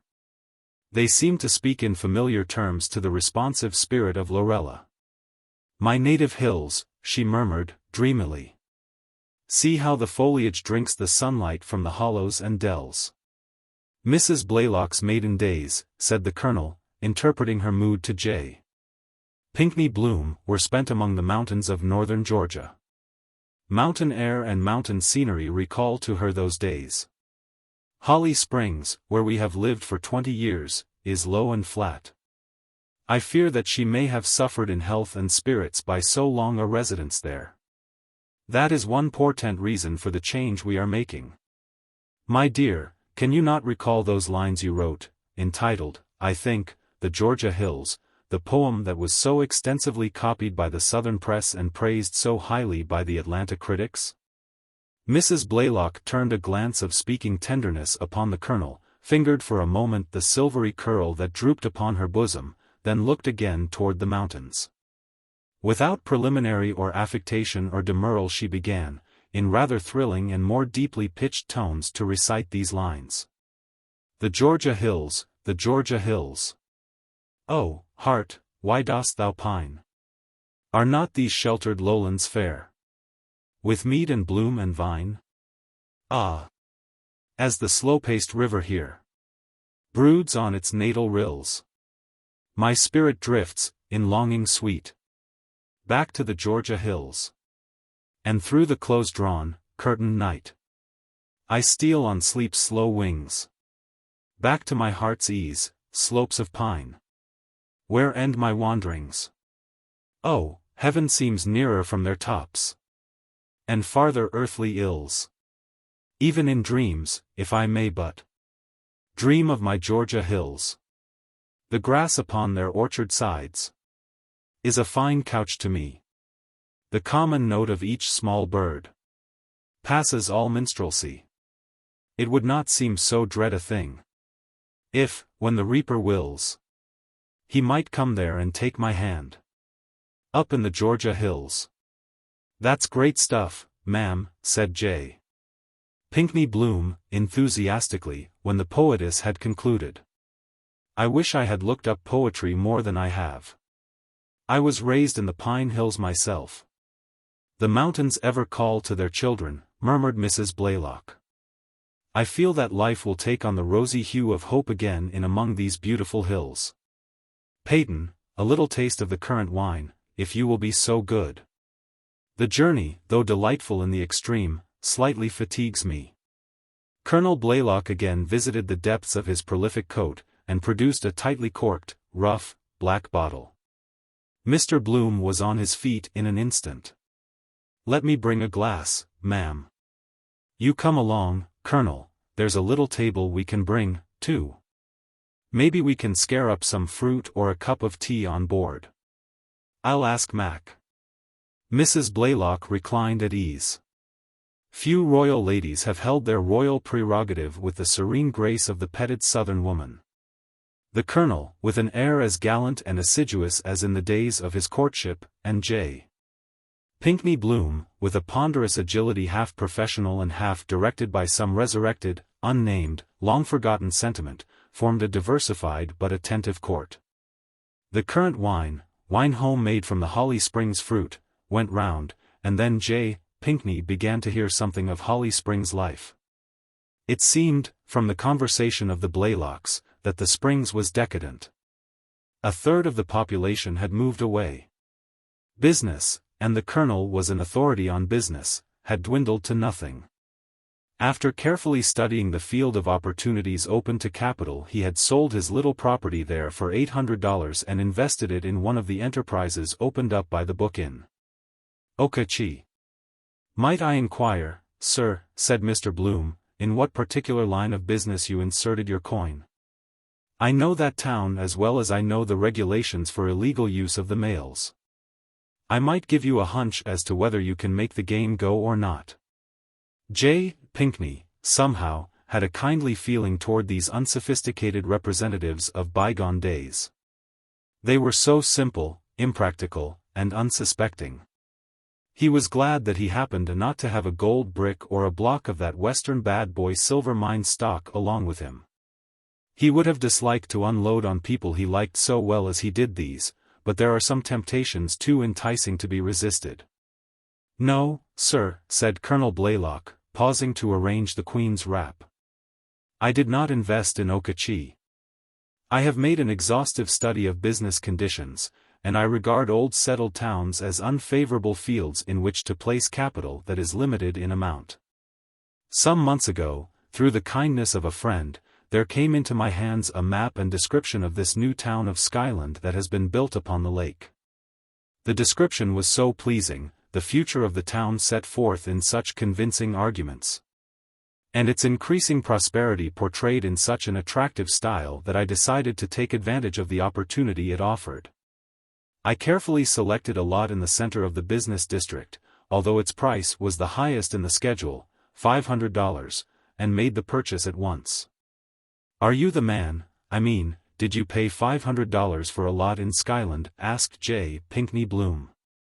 "I did, sir," answered the Colonel, with the air of a modest millionaire explaining his success. "A lot most excellently situated on the same square with the Opera House, and only 2 squares from the Board of Trade. I consider the purchase a most fortuitous one. It is my intention to erect a small building upon it at once, and open a modest book and stationery store. During past years I have met with many pecuniary reverses, and I now find it necessary to engage in some commercial occupation that will furnish me with a livelihood. The book and stationery business, though an humble one, seems to me not inapt nor altogether uncongenial. I am a graduate of the University of Virginia. And Mrs. Blaylock's really wonderful acquaintance with belles lettres and poetic literature should go far toward ensuring success. Of course, Mrs. Blaylock would not personally serve behind the counter. With the nearly $300 I have remaining I can manage the building of a house, by giving a lien on the lot. I have an old friend in Atlanta who is a partner in a large bookstore, and he has agreed to furnish me with a stock of goods on credit, on extremely easy terms. I am pleased to hope, sir, that Mrs. Blaylock's health and happiness will be increased by the change of locality. Already I fancy I can perceive the return of those roses that were once the hope and despair of Georgia Cavaliers." Again followed that wonderful bow, as the Colonel lightly touched the pale cheek of the poetess. Mrs. Blaylock, blushing like a girl, shook her curl and gave the Colonel an arch, reproving tap. "Secret of eternal youth, where art thou? Every second the answer comes, here, here, here. Listen to thine own heartbeats, O weary seeker after external miracles. Those years, said Mrs. Blaylock, in Holly Springs were long, long, long. But now is the promised land in sight. Skyland, a lovely name. Doubtless, said the Colonel, we shall be able to secure comfortable accommodations at some modest hotel at reasonable rates. Our trunks are in Okachee, to be forwarded when we shall have made permanent arrangements. J. Pinkney Bloom excused himself, went forward, and stood by the captain at the wheel. Mac, said he, do you remember my telling you once that I sold one of those $500 lots in Skyland? Seems I do, grinned Captain McFarland. I'm not a coward, as a general rule, went on the promoter, but I always said that if I ever met the sucker that bought that lot I'd run like a turkey. Now, you see that old babe in the wood over there?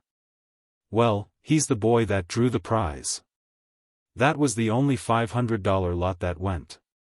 The rest ranged from $10 to $200. His wife writes poetry. She's invented one about the high grounds of Georgia, that's way up in G. They're going to Skyland to open a bookstore. Well, said McFarland, with another grin, it's a good thing you are along, J.P., you can show M around town until they begin to feel at home. He's got $300 left to build a house and store with, went on J. Pinkney, as if he were talking to himself. And he thinks there's an open house up there. Captain McFarland released the wheel long enough to give his leg a roguish slap. You old fat rascal, he chuckled, with a wink. Mac, you're a fool, said J. Pinkney Bloom, coldly. He went back and joined the Blaylocks, where he sat, less talkative, with that straight furrow between his brows that always stood as a signal of schemes being shaped within. There's a good many swindles connected with these booms, he said presently. What if this Skyland should turn out to be one, that is, suppose business should be sort of dull there, and no special sale for books? My dear sir, said Colonel Blaylock, resting his hand upon the back of his wife's chair, 3 times I have been reduced to almost penury by the duplicity of others. But I have not yet lost faith in humanity. If I have been deceived again, still we may glean health and content, if not worldly profit. I am aware that there are dishonest schemers in the world who set traps for the unwary, but even they are not altogether bad. My dear, can you recall those verses entitled, He Giveth the Increase, that you composed for the choir of our church in Holly Springs? That was 4 years ago, said Mrs. Blaylock. Perhaps I can repeat a verse or two. The lily springs from the rotting mold. Pearls from the deep sea slime. Good will come out of Nazareth. All in God's own time. To the hardest heart the softening grace cometh, at last, to bless. Guiding it right to help and cheer. And succor in distress. I cannot remember the rest. The lines were not ambitious. They were written to the music composed by a dear friend. It's a fine rhyme, just the same, declared Mr. Bloom. It seems to ring the bell, all right. I guess I gather the sense of it. It means that the rankest kind of a phony will give you the best end of it once in a while. Mr. Bloom strayed thoughtfully back to the captain, and stood meditating. Ought to be in sight of the spires and gilded domes of Skyland now in a few minutes, chirruped McFarland, shaking with enjoyment. Go to the devil, said Mr. Bloom, still pensive. And now, upon the left bank, they caught a glimpse of a white village, high up on the hills, smothered among green trees. That was Cold Branch, no boom town, but the slow growth of many years. Cold Branch lay on the edge of the grape and corn lands. The big country road ran just back of the heights. Cold Branch had nothing in common with the frisky ambition of Okachee with its impertinent lake. Mac, said J. Pinkney suddenly, I want you to stop at Cold Branch.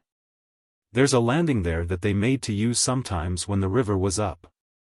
Can't, said the captain, grinning more broadly. I've got the United States mails on board. Right today this boat's in the government service. Do you want to have the poor old captain keel-hauled by Uncle Sam? And the great city of Skyland, all disconsolate, waiting for its mail? I'm ashamed of your extravagance, J.P. Mac, almost whispered J. Pinkney, in his Dangerline voice. I looked into the engine room of the Dixie Belle a while ago. Don't you know of somebody that needs a new boiler? Cement and Black Japan can't hide flaws from me. And then, those shares of building and loan that you traded for repairs, they were all yours, of course. I hate to mention these things, but... Oh, come now, J.P., said the captain. You know I was just fooling. I'll put you off at Cold Branch, if you say so.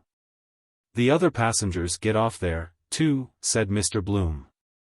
Further conversation was held, and in 10 minutes the Dixie Belle turned her nose toward a little, cranky wooden pier on the left bank, and the captain, relinquishing the wheel to a roustabout, came to the passenger deck and made the remarkable announcement, all out for Skyland. The Blaylocks and J. Pinkney Bloom disembarked, and the Dixie Belle proceeded on her way up the lake. Guided by the indefatigable promoter, they slowly climbed the steep hillside, pausing often to rest and admire the view. Finally they entered the village of Cold Branch. Warmly both the colonel and his wife praised it for its homelike and peaceful beauty. Mr. Bloom conducted them to a 2-story building on a shady street that bore the legend, Pinetop Inn. Here he took his leave, receiving the cordial thanks of the two for his attentions, the colonel remarking that he thought they would spend the remainder of the day in rest and take a look at his purchase on the morrow. J. Pinkney Bloom walked down Cold Branch's main street. He did not know this town, but he knew towns, and his feet did not falter. Presently he saw a sign over a door, Frank E. Cooley, attorney-at-law and notary public. A young man was Mr. Cooley, and awaiting business.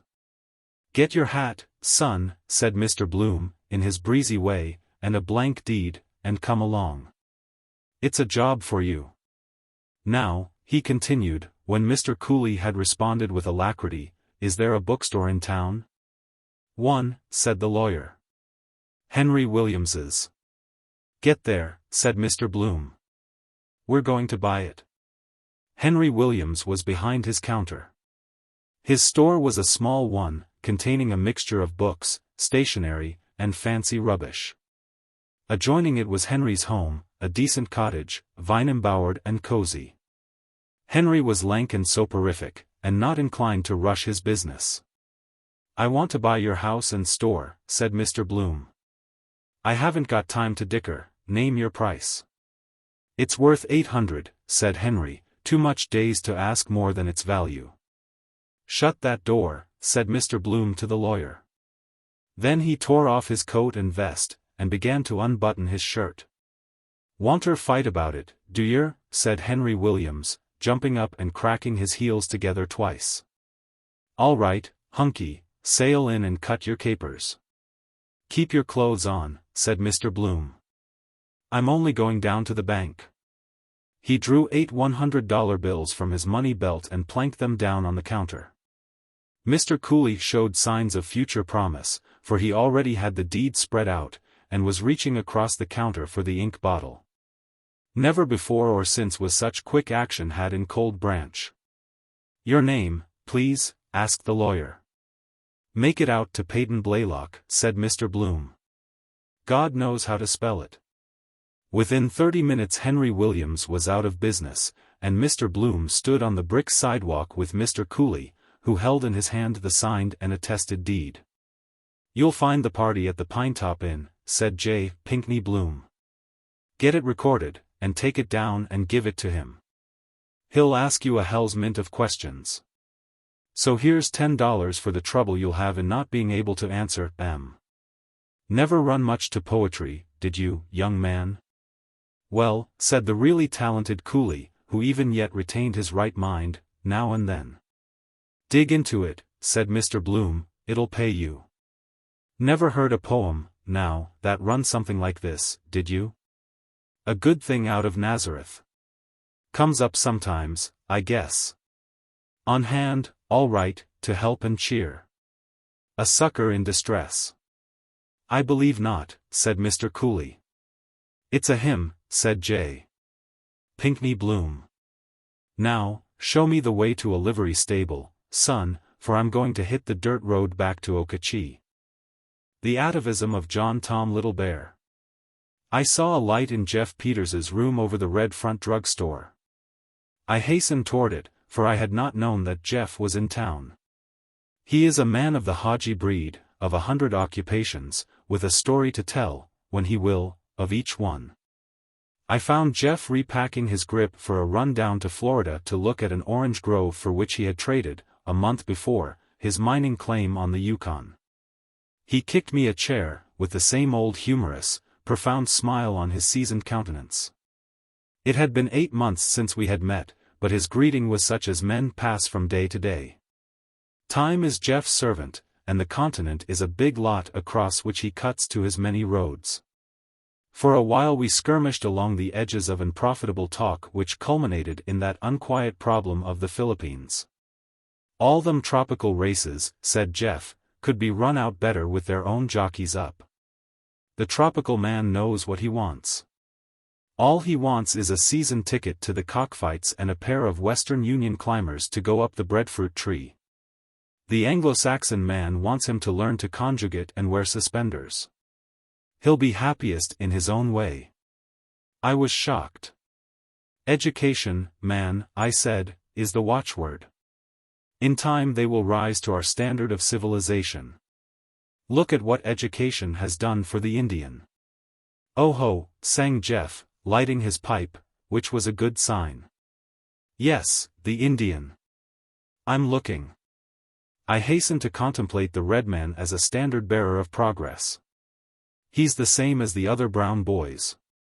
You can't make an Anglo-Saxon of him.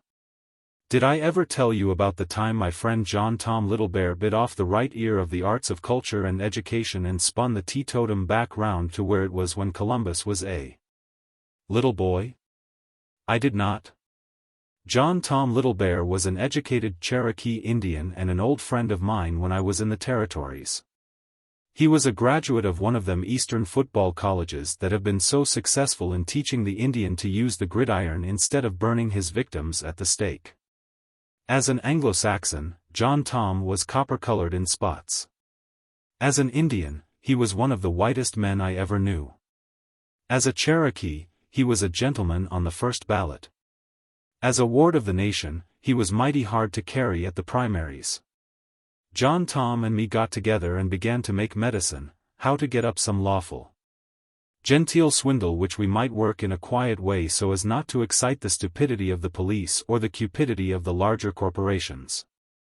We had close upon $500 between us, and we pined to make it grow, as all respectable capitalists do.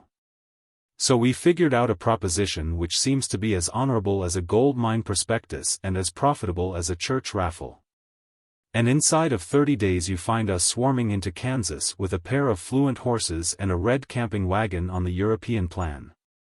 John Tom is Chief Wishheapto, the famous Indian medicine man and Samaritan sachem of the 7 tribes. Mr. Peters is business manager and half-owner. We needed a third man, so we looked around and found J. Coningham Binkley leaning against the want column of a newspaper. This Binkley has a disease for Shakespearean roles, and an hallucination about a 200 nights run on the New York stage. But he confesses that he never could earn the butter to spread on his William S. roles, so he is willing to drop to the ordinary baker's kind, and be satisfied with a 200-mile run behind the medicine ponies. Besides Richard III, he could do 27 coon songs and banjo specialties, and was willing to cook and curry the horses. We carried a fine line of excuses for taking money. One was a magic soap for removing grease spots and quarters from clothes. One was a samwata, the great Indian remedy made from a prairie herb revealed by the Great Spirit in a dream to his favorite medicine men, the great chiefs McGarrity and Cyberstein, bottlers. Chicago. And the other was a frivolous system of pickpocketing the Kansasters that had the department stores reduced to a decimal fraction. Look ye. A pair of silk garters, a dream book, 12 clothespins, a gold tooth. And, when knighthood was in flower, all wrapped up in a genuine Japanese silkarina handkerchief and handed to the handsome lady by Mr. Peters for the trivial sum of 50 cents. While Professor Binkley entertains us in a 3-minute round with the banjo. 'Twas an eminent graft we had. We ravaged peacefully through the state, determined to remove all doubt as to why 'twas called Bleeding Kansas. John Tom Little Bear, in full Indian chief's costume, drew crowds away from the Parchesi sociables and government ownership conversaciones. While at the football college in the East he had acquired quantities of rhetoric and the art of calisthenics and sophistry in his classes. And when he stood up in the red wagon and explained to the farmers, eloquent, about chilblains and hyperesthesia of the cranium, Jeff couldn't hand out the Indian remedy fast enough for them. One night we was camped on the edge of a little town out west of Salina. We always camped near a stream, and put up a little tent. Sometimes we sold out of the remedy unexpected. And then Chief Wishheapto would have a dream in which the Manitou commanded him to fill up a few bottles of some water at the most convenient place. 'Twas about 10 o'clock, and we'd just got in from a street performance. I was in the tent with the lantern, figuring up the day's profits. John Tom hadn't taken off his Indian makeup, and was sitting by the campfire minding a fine sirloin steak in the pan for the professor till he finished his hair-raising scene with the trained horses. All at once out of dark bushes comes a pop like a firecracker, and John Tom gives a grunt and digs out of his bosom a little bullet that has dented itself against his collarbone. John Tom makes a dive in the direction of the fireworks, and comes back dragging by the collar a kid about 9 or 10 years young, in a velveteen suit, with a little nickel-mounted rifle in his hand about as big as a fountain pen. "Here, you papoose," says John Tom, "what are you gunning for with that howitzer? You might hit somebody in the eye. Come out, Jeff, and mind the stake. Don't let it burn, while I investigate this demon with the pea shooter." "Cowardly redskin," says the kid like he was quoting from a favorite author. "Dare to burn me at the stake and the paleface will sweep you from the prairies like everything. Now, you lemme go, or I'll tell mama." John Tom plants the kid on a campstool, and sits down by him. "Now, tell the big chief," he says, "why you try to shoot pellets into your Uncle John's system. Didn't you know it was loaded?" "Are you a Indian?" asks the kid, looking up cute as you please at John Tom's buckskin and eagle feathers. "I am," says John Tom. "Well, then, that's why," answers the boy, swinging his feet. "I nearly let the stake burn watching the nerve of that youngster." "Oh ho," says John Tom, "I see. You're the boy avenger.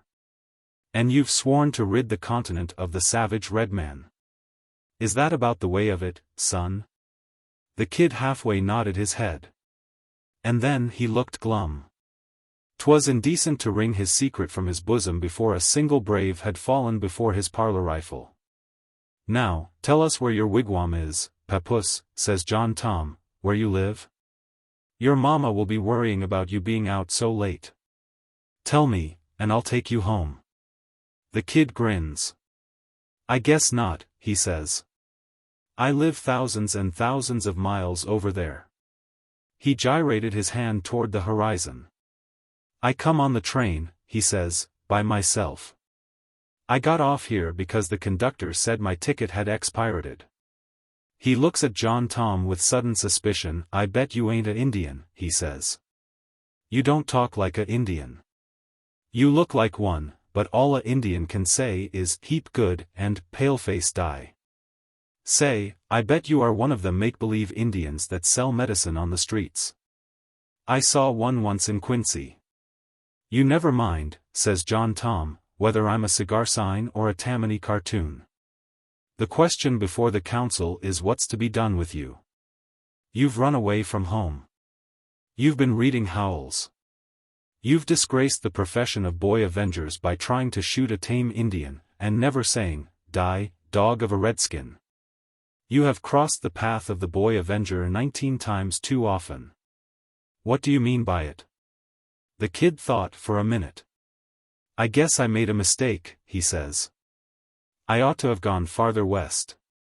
They find Wild out there in the canyons. He holds out his hand to John Tom, the little rascal. Please excuse me, sir, says he, for shooting at you. I hope it didn't hurt you. But you ought to be more careful. When a scout sees a Indian in his war dress, his rifle must speak. Little Bear give a big laugh with a whoop at the end of it, and swings the kid 10 feet high and sets him on his shoulder.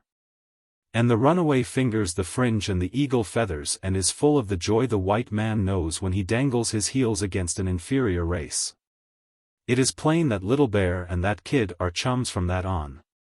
The little renegade has already smoked the pipe of peace with the savage. And you can see in his eye that he is figuring on a tomahawk and a pair of moccasins, children's size. We have supper in the tent.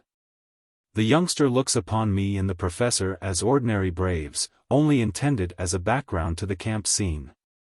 When he is seated on a box of samwata, with the edge of the table sawing his neck, and his mouth full of beefsteak, Little Bear calls for his name.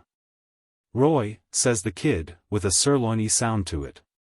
But when the rest of it and his post office address is referred to, he shakes his head. I guess not, he says. You'll send me back. I want to stay with you. I like this camping out. At home, we fellows had a camp in our backyard. They called me Roy, the Red Wolf. I guess that'll do for a name. Gimme another piece of beefsteak, please. We had to keep that kid. We knew there was a hullabaloo about him somewheres, and that Mama, and Uncle Harry, and Aunt Jane, and the chief of police were hot after finding his trail, but not another word would he tell us. In 2 days he was the mascot of the big medicine outfit, and all of us had a sneaking hope that his owners wouldn't turn up. When the red wagon was doing business he was in it. And passed up the bottles to Mr. Peters as proud and satisfied as a prince that's abjured a $200 crown for $1 million parvenus. Once John Tom asked him something about his papa. I ain't got any papa, he says. He runned away and left us. He made my mama cry. Aunt Lucy says he's a shape. A what? Somebody asks him. A shape, says the kid, some kind of a shape. Lemme see, oh, yes, a fiend-inhuman shape. I don't know what it means. John Tom was for putting our brand on him, and dressing him up like a little chief, with wampum and beads, but I vetoes it. Somebody's lost that kid, is my view of it, and they may want him. You let me try him with a few stratagems, and see if I can't get a look at his visiting card. So that night I goes up to Mr. Roy Blank by the campfire, and looks at him contemptuous and scornful. Snickenwitzel, says I, like the word made me sick, Snickenwitzel. Bah! Before I'd be named Snickenwitzel. What's the matter with you, Jeff, says the kid, opening his eyes wide. Snickenwitzel. I repeats, and I spat the word out. I saw a man today from your town, and he told me your name. I'm not surprised you was ashamed to tell it. Snickenwitzel. Phew. Ah, here, now, says the boy, indignant and wriggling all over, what's the matter with you? That ain't my name. It's Conyers. What's the matter with you? And that's not the worst of it, I went on quick, keeping him hot and not giving him time to think. We thought you was from a nice, well-to-do family. Here's Mr. Little Bear, a chief of the Cherokees, entitled to wear 9 otter tails on his Sunday blanket, and Professor Binkley, who plays Shakespeare and the banjo, and me. That's got hundreds of dollars in that black tin box in the wagon, and we've got to be careful about the company we keep. That man tells me your folks live, way down in little old Hencoop Alley, where there are no sidewalks, and the goats eat off the table with you. That kid was almost crying now. "'Tain't so," he splutters. He don't know what he's talking about. We live on Poplar Avenue. I don't associate with goats. What's the matter with you? Poplar Avenue, says I, sarcastic. Poplar Avenue. That's a street to live on. It only runs 2 blocks and then falls off a bluff. You can throw a keg of nails the whole length of it. Don't talk to me about Poplar Avenue. It's miles long, says the kid. Our number's 862 and there's lots of houses after that. What's the matter with, you make me tired, Jeff. Well, now, says I. I guess that man made a mistake. Maybe it was some other boy he was talking about. If I catch him I'll teach him to go around slandering people. And after supper I goes uptown and telegraphs to Mrs. Conyers, 862 Poplar Avenue, Quincy, Illinois, that the kid is safe and sassy with us, and will be held for further orders. In 2 hours an answer comes to hold him tight, and she'll start for him by next train. The next train was due at 6 p.m. the next day, and me and John Tom was at the depot with the kid. You might scour the plains in vain for the big chief Wishheapto. In his place is Mr. Little Bear in the human habiliments of the Anglo-Saxon sect. And the leather of his shoes is patented and the loop of his necktie is copyrighted. For these things John Tom had grafted on him at college along with metaphysics and the knockout guard for the low tackle. But for his complexion, which is some yellowish, and the black mop of his straight hair, you might have thought here was an ordinary man out of the city directory that subscribes for magazines and pushes the lawn mower in his shirt sleeves of evenings. Then the train rolled in, and a little woman in a gray dress, with sort of illuminating hair, slides off and looks around quick. And the boy Avenger sees her, and yells, "Mama," and she cries, "Oh." And they meet in a clinch, and now the pesky redskins can come forth from their caves on the plains without fear any more of the rifle of Roy, the Red Wolf. Mrs. Conyers comes up and thanks me and John Tom without the usual extremities you always look for in a woman. She says just enough, in a way to convince, and there is no incidental music by the orchestra. I made a few illiterate requisitions upon the art of conversation, at which the lady smiles friendly, as if she had known me a week. And then Mr. Little Bear adorns the atmosphere with the various idioms into which education can fracture the wind of speech. I could see the kid's mother didn't quite place John Tom. But it seemed she was apprised in his dialects, and she played up to his lead in the science of making 3 words do the work of 1. That kid introduced us, with some footnotes and explanations that made things plainer than a week of rhetoric. He danced around, and punched us in the back, and tried to climb John Tom's leg. "This is John Tom, Mama," says he. "He's a Indian. He sells medicine in a red wagon. I shot him, but he wasn't wild. The other one's Jeff. He's a fakir, too. Come on and see the camp where we live, won't you, Mama? It is plain to see that the life of the woman is in that boy. She has got him again where her arms can gather him, and that's enough. She's ready to do anything to please him." She hesitates the 1/8 of a second and takes another look at these men. I imagine she says to herself about John Tom, "Seems to be a gentleman, if his hair don't curl." And Mr. Peters she disposes of as follows: "No ladies' man, but a man who knows a lady." So we all rambled down to the camp as neighborly as coming from a wake. And there she inspects the wagon and pats the place with her hand where the kid used to sleep, and dabs around her eyewinkers with her handkerchief. And Professor Binkley gives us Trovatore on 1 string of the banjo, and is about to slide off into Hamlet's monologue when one of the horses gets tangled in his rope and he must go look after him. And says something about foiled again. When it got dark me and John Tom walked back up to the Corn Exchange Hotel, and the 4 of us had supper there. I think the trouble started at that supper, for then was when Mr. Little Bear made an intellectual balloon ascension. I held on to the tablecloth, and listened to him soar.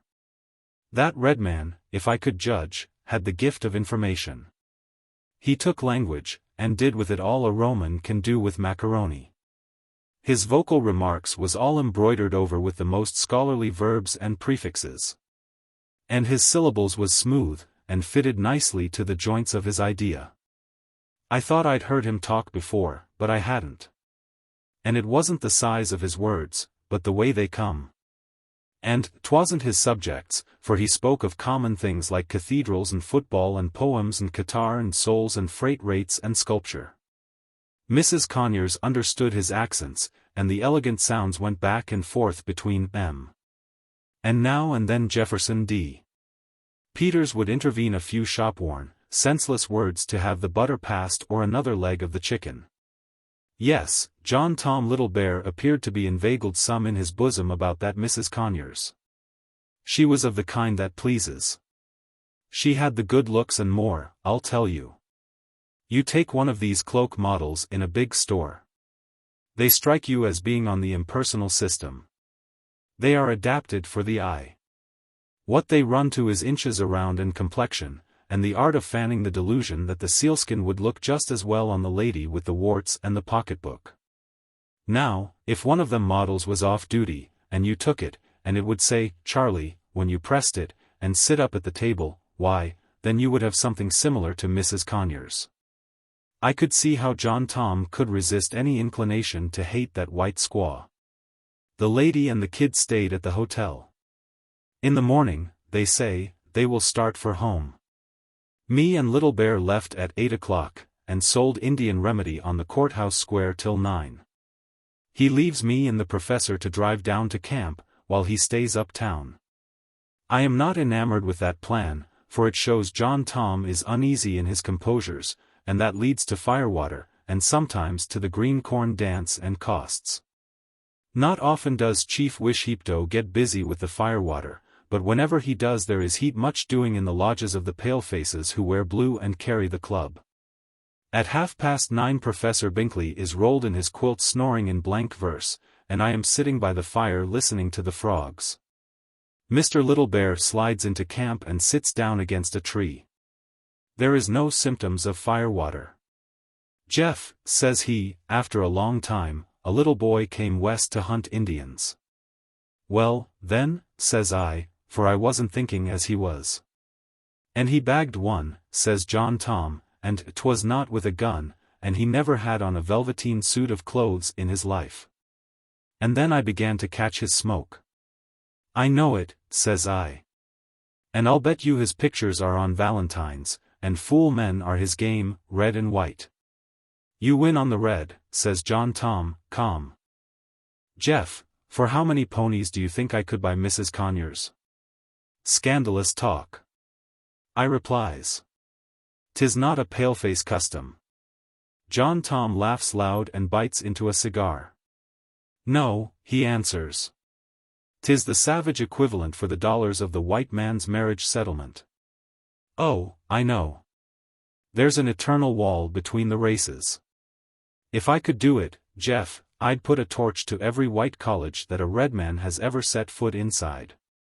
Why don't you leave us alone, he says, to our own ghost dances and dog feasts, and our dingy squaws to cook our grasshopper soup and darn our moccasins. Now, you sure don't mean disrespect to the perennial blossom entitled education, says I, scandalized, because I wear it in the bosom of my own intellectual shirtwaist. I've had education, says I, and never took any harm from it. You lasso us, goes on Little Bear, not noticing my prose insertions, and teach us what is beautiful in literature and in life, and how to appreciate what is fine in men and women. What have you done to me, says he. You've made me a Cherokee Moses. You've taught me to hate the wigwams and love the white man's ways. I can look over into the promised land and see Mrs. Conyers, but my place is on the reservation. Little Bear stands up in his chief's dress, and laughs again. But, white man Jeff, he goes on, the paleface provides a recourse. 'Tis a temporary one, but it gives a respite and the name of it is whiskey. And straight off he walks up the path to town again. Now, says I in my mind, may the Manitou move him to do only bailable things this night.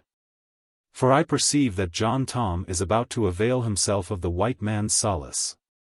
Maybe it was 10:30, as I sat smoking, when I hear pit-a-pats on the path, and here comes Mrs. Conyers running, her hair twisted up any way. And a look on her face that says burglars and mice and the flowers all out rolled in one. Oh, Mr. Peters, she calls out, as they will, oh, oh. I made a quick think, and I spoke the gist of it out loud. Now, says I, we've been brothers, me and that Indian, but I'll make a good one of him in 2 minutes if. No, no, she says, wild and cracking her knuckles, I haven't seen Mr. Little Bear. 'Tis my husband. He's stolen my boy. Oh, she says, just when I had him back in my arms again. That heartless villain. Every bitterness life knows, she says, he's made me drink. My poor little lamb, that ought to be warm in his bed, carried of by that fiend. How did all this happen? I ask.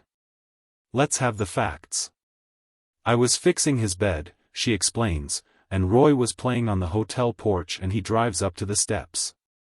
I heard Roy scream, and ran out. My husband had him in the buggy then. I begged him for my child. This is what he gave me.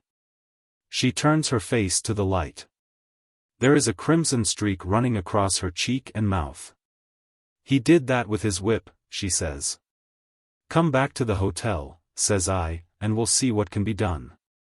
On the way she tells me some of the wherefores. When he slashed her with the whip he told her he found out she was coming for the kid, and he was on the same train. Mrs. Conyers had been living with her brother, and they'd watched the boy always, as her husband had tried to steal him before. I judged that man was worse than a street railway promoter.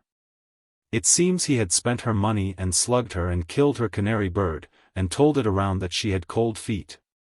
At the hotel we found a mass meeting of 5 infuriated citizens chewing tobacco and denouncing the outrage. Most of the town was asleep by 10 o'clock.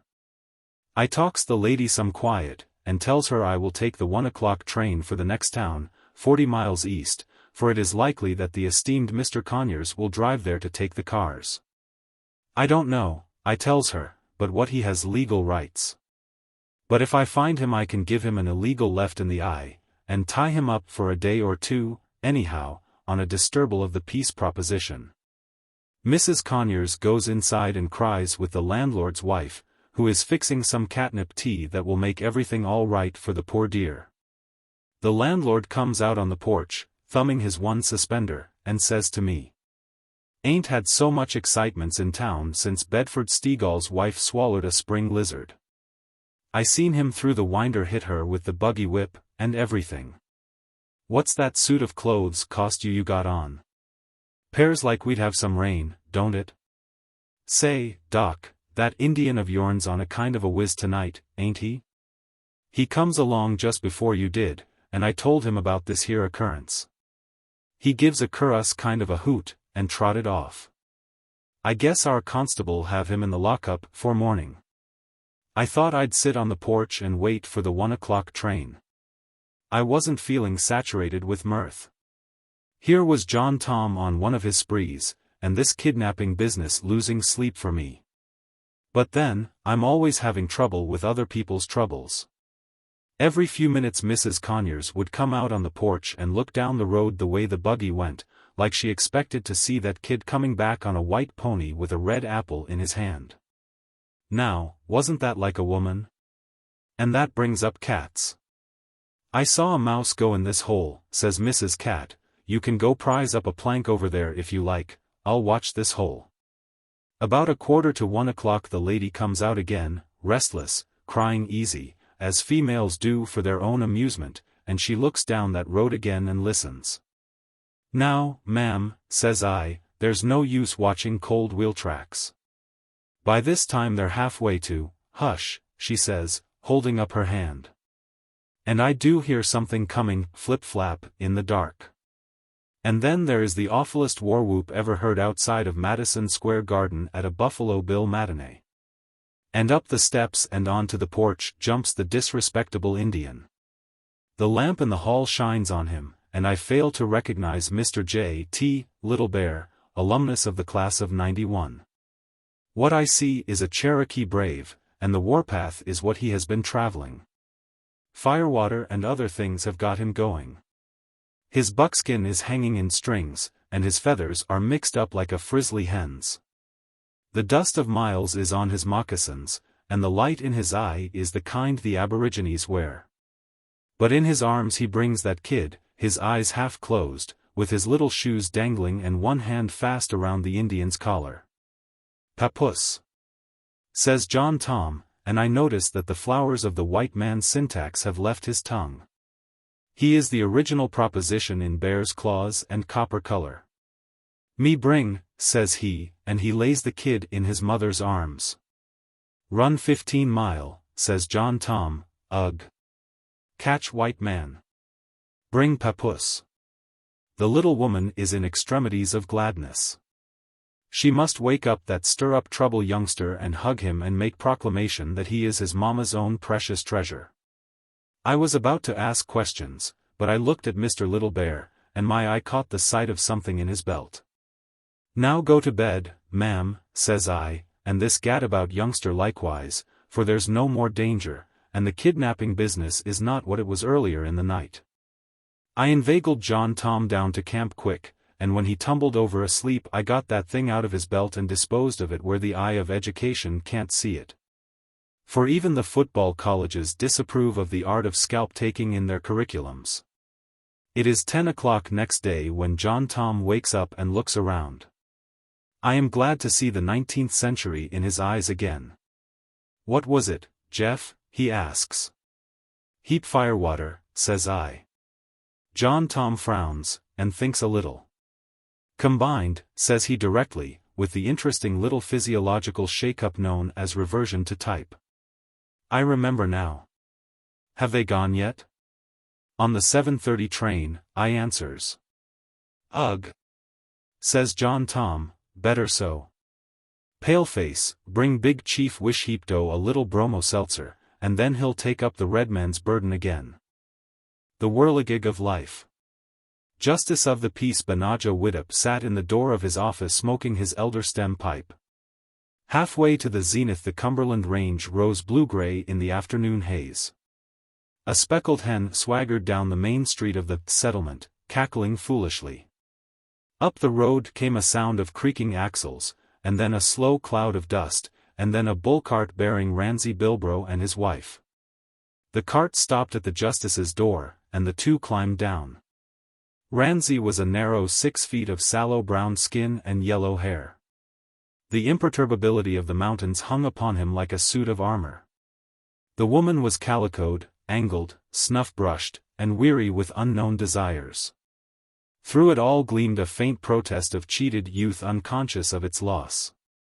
The justice of the peace slipped his feet into his shoes, for the sake of dignity, and moved to let them enter. "We all," said the woman, in a voice like the wind blowing through pine boughs, "wants a devotee." She looked at Ramsay to see if he noted any flaw or ambiguity or evasion or partiality or self-partisanship in her statement of their business. "A devotee," repeated Ramsay, with a solemn nod. "We all can't get along together nohow. It's lonesome enough fur to live in the mountains when a man and a woman cares fur one another. But when she's a-spittin' like a wildcat or a-sullenin' like a hoot owl in the cabin, a man ain't got no call to live with her. When he's a no-count varmint," said the woman, without any especial warmth, "a-traipsin' along of scalawags and moonshiners and a-layin' on his back pizen, ith Coen whiskey. And a-pesterin' folks with a pack o' hungry, triflin' hounds to feed. When she keeps a-throwin' skillet lids," came Ramsay's antiphony, "and slings beilin' water on the best coon dog in the Cumberlands, and sets herself agin, cookin' a man's victuals. And keeps him awake o' nights accusin' him of a sight of doin's. When he's allies a-fightin' the revenues, and gets a hard name in the mountains fur a mean man, who's gwine to be able fur to sleep o' nights?" The justice of the peace stirred deliberately to his duties. He placed his one chair and a wooden stool for his petitioners. He opened his book of statutes on the table and scanned the index. Presently he wiped his spectacles and shifted his inkstand. "The law and the statutes," said he, "air silent on the subject of devotee as fur as the jurisdiction of this code air concerned. But, accordin' to equity and the Constitution and the Golden Rule, it's a bad bargain that can't run both ways. If a justice of the peace can marry a couple, it's plain that he is bound to be able to divorcee him. This here office will issue a decree of divorcee and abide by the decision of the Supreme Court to hold it good. Ranzy Bilbro drew a small tobacco bag from his trousers pocket. Out of this he shook upon the table a $5 note. "Sold a bearskin and 2 foxes for that," he remarked. "It's all the money we got." "The regular price of a divorcee in this coat," said the justice, $5. He stuffed the bill into the pocket of his homespun vest with a deceptive air of indifference. With much bodily toil and mental travail he wrote the decree upon half a sheet of foolscap, and then copied it upon the other. Ranzy Bilbro and his wife listened to his reading of the document that was to give them freedom. Know all men by these presents that Ranzy Bilbro and his wife, Ariella Bilbro, this day personally appeared before me and promises that hereinafter they will neither love, honor, nor obey each other, neither for better nor worse, being of sound mind and body, and accept summons for divorce according to the peace and dignity of the state. Herein fail not, so help you God. Benajah Widdop, Justice of the Peace in and for the County of Piedmont, State of Tennessee. The justice was about to hand one of the documents to Ranzy. The voice of Ariella delayed the transfer. Both men looked at her. Their dull masculinity was confronted by something sudden and unexpected in the woman. "Judge, don't you give him that paper yit. 'Tain't all settled, nohow. I got to have my rights first. I got to have my ollie money. 'Tain't no kind of a way to do for a man to divorcee his wife 'thout her havin' a cent fur to do with. I'm layin' off to be goin' up to Brother Ed's up on Hogback Mountain. I'm bound fur to hev a par of shoes and some snuff and things besides. Ef Rance kin afford a divorcee, let him pay me ollie money." Ranzy Bilbro was stricken to dumb perplexity. There had been no previous hint of alimony. Women were always bringing up startling and unlooked-for issues. Justice Benajah Widdop felt that the point demanded judicial decision. The authorities were also silent on the subject of alimony. But the woman's feet were bare. The trail to Hogback Mountain was steep and flinty. "Ariella Bilbro," he asked, in official tones, "how much did you low would be good and sufficient ollie money in the case befo the coat?" "I lowed," she answered, "for the shoes and all, to say $5. That ain't much for ollie money, but I reckon that'll get me to up Brother Ed's." "The amount," said the justice, "not unreasonable. Ranzy Bilbro, you ordered by the court to pay the plaintiff the sum of $5 befo the decree of divorcee issued." "I hain't no mo money," breathed Ranzy, heavily. "I done paid you all I had." "Otherwise," said the justice, looking severely over his spectacles, "you in contempt of court." "I reckon if you gimme till tomorrow," pleaded the husband, "I mout be able to rake or scrape it up somewheres. I never looked for to be payin' no ollie money." "The case adjourned," said Benajah Widdop, "till tomorrow, when you all will present yourselves and obey the order of the court. Followin' of which the decrees of divorcee will be delivered." He sat down in the door and began to loosen a shoestring. "We mout as well go down to Uncle Zia's," decided Ranzy, "and spend the night." He climbed into the cart on one side, and Ariella climbed in on the other. Obeying the flap of his rope, the little red bull slowly came around on a tack, and the cart crawled away in the nimbus arising from its wheels. Justice of the Peace Benajah Widdop smoked his elder stem pipe. Late in the afternoon he got his weekly paper, and read it until the twilight dimmed its lines. Then he lit the tallow candle on his table, and read until the moon rose, marking the time for supper. He lived in the double-log cabin on the slope near the girdled poplar. Going home to supper he crossed a little branch darkened by a laurel thicket. The dark figure of a man stepped from the laurels and pointed a rifle at his breast. His hat was pulled down low, and something covered most of his face. "I want yo' money," said the figure, "'thout any talk. I'm gettin' nervous, and my fingers wobblin' on this here trigger." "I've only got $5," said the justice, producing it from his vest pocket. "Roll it up," came the order, "and stick it in the end of this here gun barrel." The bill was crisp and new. Even fingers that were clumsy and trembling found little difficulty in making a spill of it and inserting it, this with less ease, into the muzzle of the rifle. "Now I reckon you kin be goin' along," said the robber. The justice lingered not on his way. The next day came the little red bull, drawing the cart to the office door. Justice Benajah Widdop had his shoes on, for he was expecting the visit. In his presence Ramsay Bilbro handed to his wife a $5 bill. The official's eye sharply viewed it. It seemed to curl up as though it had been rolled and inserted into the end of a gun barrel. But the justice refrained from comment. It is true that other bills might be inclined to curl. He handed each one a decree of divorce. Each stood awkwardly silent, slowly folding the guarantee of freedom. The woman cast a shy glance full of constraint at Ramsay. "I reckon you'll be goin' back up to the cabin," she said, "along with the bull cart. There's bread in the tin box set tin on the shelf. I put the bacon in the bee-island pot to keep the hounds from gittin' it. Don't forget to wind the clock tonight." "You air a-goin' to your brother Ed's?" asked Ramsay, with fine unconcern. "I was lowin' to get along up thar afore night. I ain't sayin' as they'll pester theyselves any to make me welcome, but I hain't now har else fur to go. It's a right smart ways, and I reckon I better be goin'. I'll be a-sayin' goodbye, Rance, that is, if you keer fur to say so." "I don't know as anybody's a hound dog," said Ramsay, in a martyr's voice, "fur to not want to say goodbye, less you air so anxious to get away that you don't want me to say it." Ariella was silent. She folded the $5 bill and her decree carefully, and placed them in the bosom of her dress. Benajah Widdop watched the money disappear with mournful eyes behind his spectacles.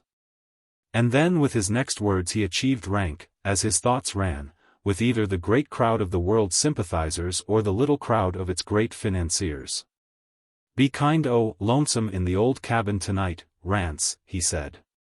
Ramsay Bilbro stared out at the Cumberlands, clear blue now in the sunlight. He did not look at Ariella. "Lo it might be lonesome," he said, "but when folks gets mad and wants a devocee, you can't make folks stay." "There's others wanted a devocee," said Ariella, speaking to the wooden stool. "Besides, nobody don't want nobody to stay. Nobody never said they didn't. Nobody never said they did. I reckon I better start on now to Brother Ed's. Nobody can't wind that old clock. Want me to go back along with you in the cart and wind it for you, Rance?" The mountaineer countenance was proof against emotion. But he reached out a big hand and enclosed Ariella's thin brown one. Her soul peeped out once through her impassive face, hallowing it. "Them hounds shan't pester you no more," said Ramsay. "I reckon I been mean and low down. You wind that clock, Ariella. My heart hits in that cabin, Rance," she whispered, "along with you. I ain't a-goin' to git mad no more. Lees be startin', Rance, so's we kin git home by sundown." Justice of the Peace Benajah Widdop interposed as they started for the door, forgetting his presence. "In the name of the state of Tennessee," he said, "I forbid you all to be a-define of its laws and statutes.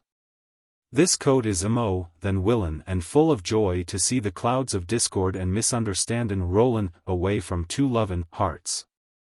But it air the duty of the coat to preserve the morals and integrity of the state.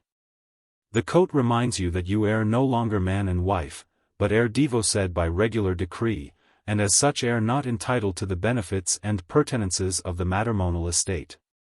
Ariella caught Ramsay's arm. Did those words mean that she must lose him now when they had just learned the lesson of life? "But the coat air prepared," went on the justice, "for to remove the disability set up by the decree of devocee. The coat air on hand to perform the solemn ceremony of marriage, thus fixin' things up and enablin' the parties in the case to resume the honorably and elevatin' state of matrimony which they desires. The fee for performin' said ceremony will be, in this case, to wit, $5. Ariella caught the gleam of promise in his words. Swiftly her hand went to her bosom. Freely as an alighting dove the bill fluttered to the justice's table. Her sallow cheek colored as she stood hand in hand with Ranzi and listened to the reuniting words. Ranzi helped her into the cart, and climbed in beside her. The little red bull turned once more, and they set out, hand-clasped, for the mountains. Justice of the Peace Banaja Widdup sat in his door and took off his shoes. Once again he fingered the bill tucked down in his vest pocket. Once again he smoked his elder stem pipe. Once again the speckled hen swaggered down the main street of the settlement, cackling foolishly. The 4th in Salvador. On a summer's day, while the city was rocking with the din and red uproar of patriotism, Billy Casparis told me this story. In his way, Billy is Ulysses, Jr. Like Satan, he comes from going to and fro upon the earth and walking up and down in it. Tomorrow morning while you are cracking your breakfast egg he may be off with his little alligator grip to boom a town site in the middle of Lake Okeechobee or to trade horses with the Patagonians. We sat at a little, round table, and between us were glasses holding big lumps of ice, and above us leaned an artificial palm. And because our scene was set with the properties of the one they recalled to his mind, Billy was stirred to narrative. It reminds me, said he, of a 4th I helped to celebrate down in Salvador. 'Twas while I was running an ice factory down there, after I unloaded that silver mine I had in Colorado. I had what they called a conditional concession. They made me put up $1,000 cash forfeit that I would make ice continuously for 6 months. If I did that I could draw down my ante. If I failed to do so the government took the pot. So the inspectors kept dropping in, trying to catch me without the goods. One day when the thermometer was at 110, the clock at 1:30, and the calendar at July 3, 2 of the little, brown, oily nosers in red trousers slid in to make an inspection. Now, the factory hadn't turned out a pound of ice in 3 weeks, for a couple of reasons. The Salvador heathen wouldn't buy it, they said it made things cold they put it in. And I couldn't make any more, because I was broke. All I was holding on for was to get down my 1,000 so I could leave the country. The 6 months would be up on the 6th of July. Well, I showed them all the ice I had. I raised the lid of a darkish vat, and there was an elegant 100-pound block of ice, beautiful and convincing to the eye. I was about to close down the lid again when one of those brunette sleuths flops down on his red knees and lays a slanderous and violent hand on my guarantee of good faith. And in 2 minutes more they had dragged out on the floor that fine chunk of molded glass that had cost me $50 to have shipped down from Frisco. Ice why? Says the fellow that played me the dishonorable trick, very warm ice why? Yes. The day is that hot, senor. Yes. Maybe so it is of desirableness to leave him out to get the cool. Yes. Yes, says I, yes, for I knew they had me. Touching's believing, ain't it, boys? Yes. Now there's some might say the seats of your trousers are sky blue, but 'tis my opinion they are red. Let's apply the tests of the laying on of hands and feet. And so I hoisted both those inspectors out the door on the toe of my shoe, and sat down to cool off on my block of disreputable glass. And, as I live without oats, while I sat there, homesick for money and without a cent to my ambition, there came on the breeze the most beautiful smell my nose had entered for a year. God knows where it came from in that backyard of a country. It was a bouquet of soaked lemon peel, cigar stumps, and stale beer. Exactly the smell of Gold Brick Charlie's place on 14th Street where I used to play pinochle of afternoons with the third-rate actors. And that smell drove my troubles through me and clinched M at the back. I began to long for my country and feel sentiments about it. And I said words about Salvador that you wouldn't think could come legitimate out of an ice factory. And while I was sitting there, down through the blazing sunshine in his clean, white clothes comes Maximilian Jones, an American interested in rubber and rosewood. Great carambos! Says I, when he stepped in, for I was in a bad temper, didn't I have catastrophes enough? I know what you want. You want to tell me that story again about Johnny Amager and the widow on the train. You've told it 9 times already this month. It must be the heat, says Jones, stopping in at the door, amazed. Poor Billy. He's got bugs. Sitting on ice, and calling his best friend pseudonyms. Hi, muchacho. Jones called my force of employees, who was sitting in the sun, playing with his toes, and told him to put on his trousers and run for the doctor. Come back, says I. Sit down, Maxie, and forget it. 'Tis not ice you see, nor a lunatic upon it. 'Tis only an exile full of homesickness sitting on a lump of glass that's just cost him $1,000. Now, what was it Johnny said to the widow first? I'd like to hear it again, Maxie, honest. Don't mind what I said. Maximilian Jones and I sat down and talked. He was about as sick of the country as I was, for the grafters were squeezing him for half the profits of his rosewood and rubber. Down in the bottom of a tank of water I had a dozen bottles of sticky Frisco beer, and I fished these up, and we fell to talking about home and the flag and Hail Columbia and home-fried potatoes. And the drivel we contributed would have sickened any man enjoying those blessings. But at that time we were out of M. You can't appreciate home till you've left it, money till it's spent, your wife till she's joined a woman's club. Nor Old Glory till you see it hanging on a broomstick on the shanty of a consul in a foreign town.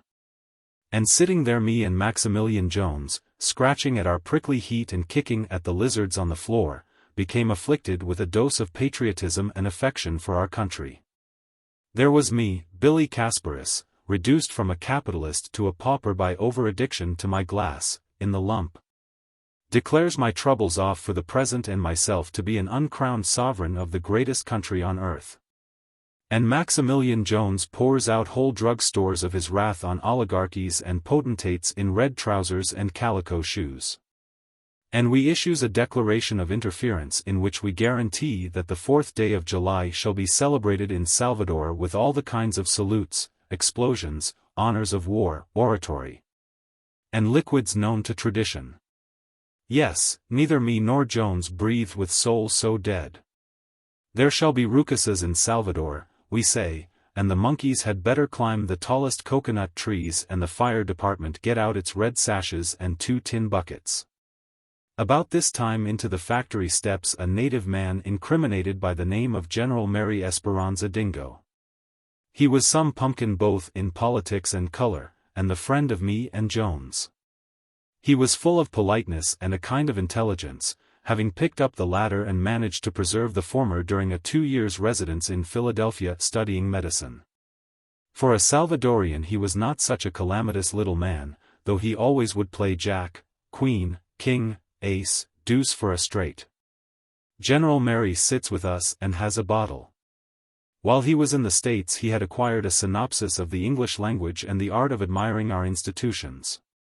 By and by the general gets up and tiptoes to the doors and windows and other stage entrances, remarking, hist, at each one. They all do that in Salvador before they ask for a drink of water or the time of day, being conspirators from the cradle and matinee idols by proclamation. Hist, says General Dingo again, and then he lays his chest on the table quite like Gaspard the miser. Good friends, senors, tomorrow will be the great day of liberty and independence. The hearts of Americans and Salvadorians should beat together. Of your history and your great Washington I know. Is it not so? Now, me and Jones thought that nice of the general to remember when the 4th came. It made us feel good. He must have heard the news going round in Philadelphia about that disturbance we had with England. Yes, says me and Maxie together, we knew it. We were talking about it when you came in. And you can bet your bottom concession that there'll be fuss and feathers in the air tomorrow. We are few in numbers, but the welkin may as well reach out to push the button, for it's got to ring. I, too, shall assist, says the general, thumping his collarbone. I, too, am on the side of liberty. Noble Americans, we will make the day one to be never forgotten. For us American whiskey, says Jones, none of your Scotch smoke or anisada or 3-star Hennessy tomorrow. We'll borrow the consul's flag. Old man Bill Finger shall make orations, and we'll have a barbecue on the plaza. Fireworks, says I, will be scarce, but we'll have all the cartridges in the shops for our guns. I've got 2 Navy 6s I brought from Denver. There is one cannon, said the general, one big cannon that will go boom. And 300 men with rifles to shoot. Oh, say. Says Jones, Generalissimo, you're the real silk elastic. We'll make it a joint international celebration. Please, General, get a white horse and a blue sash and be Grand Marshal. With my sword, says the general, rolling his eyes. I shall ride at the head of the brave men who gather in the name of liberty. And you might, we suggest, see the commandante and advise him that we are going to prize things up a bit. We Americans, you know, are accustomed to using municipal regulations for gun wadding when we line up to help the eagle scream. He might suspend the rules for one day. We don't want to get in the calaboose for spanking his soldiers if they get in our way, do you see? Hist, says General Mary. The commandant is with us, heart and soul. He will aid us. He is one of us. We made all the arrangements that afternoon. There was a buck coon from Georgia in Salvador who had drifted down there from a busted-up colored colony that had been started on some possumless land in Mexico. As soon as he heard us say barbecue, he wept for joy and groveled on the ground. He dug his trench on the plaza, and got half a beef on the coals for an all-night roast.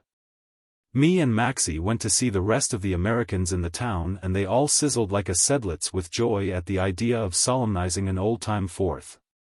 There were 6 of us all together, Martin Dillard, a coffee planter, Henry Barnes, a railroad man, old man Bill Finger, an educated tintype taker, me and Jonesy, and Jerry, the boss of the barbecue. There was also an Englishman in town named Starrett, who was there to write a book on domestic architecture of the insect world. We felt some bashfulness about inviting a Britisher to help crow over his own country, but we decided to risk it, out of our personal regard for him. We found Starrett in pajamas working at his manuscript with a bottle of brandy for a paperweight. Englishman, says Jones, let us interrupt your disquisition on bug houses for a moment. Tomorrow is the 4th of July. We don't want to hurt your feelings, but we're going to commemorate the day when we licked you by a little refined debauchery and nonsense, something that can be heard above 5 miles off. If you are broad-gauged enough to taste whiskey at your own wake, we'd be pleased to have you join us. Do you know, says Starrett, setting his glasses on his nose, I like your cheek in asking me if I'll join you, blast me if I don't. You might have known I would, without asking. Not as a traitor to my own country, but for the intrinsic joy of a blooming row. On the morning of the 4th I woke up in that old shanty of an ice factory feeling sore. I looked around at the wreck of all I possessed, and my heart was full of bile. From where I lay on my cot I could look through the window and see the consul's old ragged stars and stripes hanging over his shack. You're all kinds of a fool, Billy Casparis, I says to myself. And of all your crimes against sense it does look like this idea of celebrating the 4th should receive the award of demerit. Your business is busted up, your $1,000 is gone into the kitty of this corrupt country on that last bluff you made, you've got just $15 chilly left. Worth 46 cents each at bedtime last night and steadily going down. Today you'll blow in your last cent hurrahing for that flag, and tomorrow you'll be living on bananas from the stalk and screwing your drinks out of your friends. What's the flag done for you? While you were under it you worked for what you got. You wore your fingernails down skinning suckers, and salting mines, and driving bears and alligators off your town lot additions. How much does patriotism count for on deposit when the little man with the green eyeshade in the savings bank adds up your book? Suppose you were to get pinched over here in this irreligious country for some little crime or other, and appealed to your country for protection, what would it do for you? Turn your appeal over to a committee of one railroad man, an army officer, a member of each labor union. And a colored man to investigate whether any of your ancestors were ever related to a cousin of Mark Hanna, and then file the papers in the Smithsonian Institution until after the next election. That's the kind of a sidetrack the Stars and Stripes would switch you onto. You can see that I was feeling like an indigo plant. But after I washed my face in some cool water, and got out my navies and ammunition, and started up to the saloon of the Immaculate Saints where we were to meet, I felt better. And when I saw those other American boys come swaggering into the trysting place, cool, easy, conspicuous fellows, ready to risk any kind of a one-card draw, or to fight grizzlies, fire, or extradition, I began to feel glad I was one of them. So, I says to myself again, Billy, you've got $15 and a country left this morning, blow in the dollars and blow up the town as an American gentleman should on Independence Day. It is my recollection that we began the day along conventional lines. The six of us, for Sterrett was along, made progress among the cantinas, divesting the bars as we went of all strong drink bearing American labels. We kept informing the atmosphere as to the glory and preeminence of the United States and its ability to subdue, outjump, and eradicate the other nations of the earth. And, as the findings of American labels grew more plentiful, we became more contaminated with patriotism. Maximilian Jones hopes that our late foe, Mr. Sterrett, will not take offense at our enthusiasm. He sets down his bottle and shakes Sterrett's hand.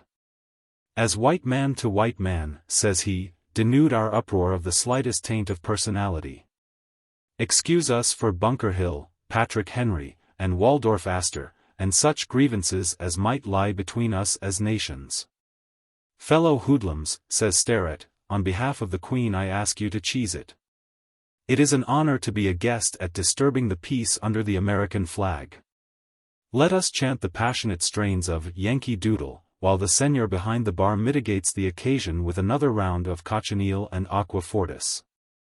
Old man Bill Finger, being charged with a kind of rhetoric, makes speeches every time we stop. We explain to such citizens as we happen to step on that we were celebrating the dawn of our own private brand of liberty. And to please enter such inhumanities as we might commit on the list of unavoidable casualties. About 11 o'clock our bulletins read, a considerable rise in temperature, accompanied by thirst and other alarming symptoms. We hooked arms and stretched our line across the narrow streets, all of us armed with Winchesters and navies for purposes of noise and without malice. We stopped on a street corner and fired a dozen or so rounds, and began a serial assortment of United States whoops and yells, probably the first ever heard in that town. When we made that noise things began to liven up. We heard a pattering up a side street, and here came General Mary Esperanza Dingo on a white horse with a couple of hundred brown boys following him in red undershirts and bare feet, dragging guns 10 feet long. Jones and me had forgot all about General Mary and his promise to help us celebrate. We fired another salute and gave another yell, while the general shook hands with us and waved his sword. "Oh, General," shouts Jones, "this is great. This will be a real pleasure to the Eagle. Get down and have a drink." "Drink?" says the general. "No. There is no time to drink. Viva la libertad.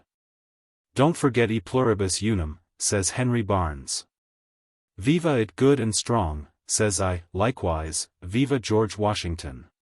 God save the Union, and," I says, bowing to Sterrett, "don't discard the Queen."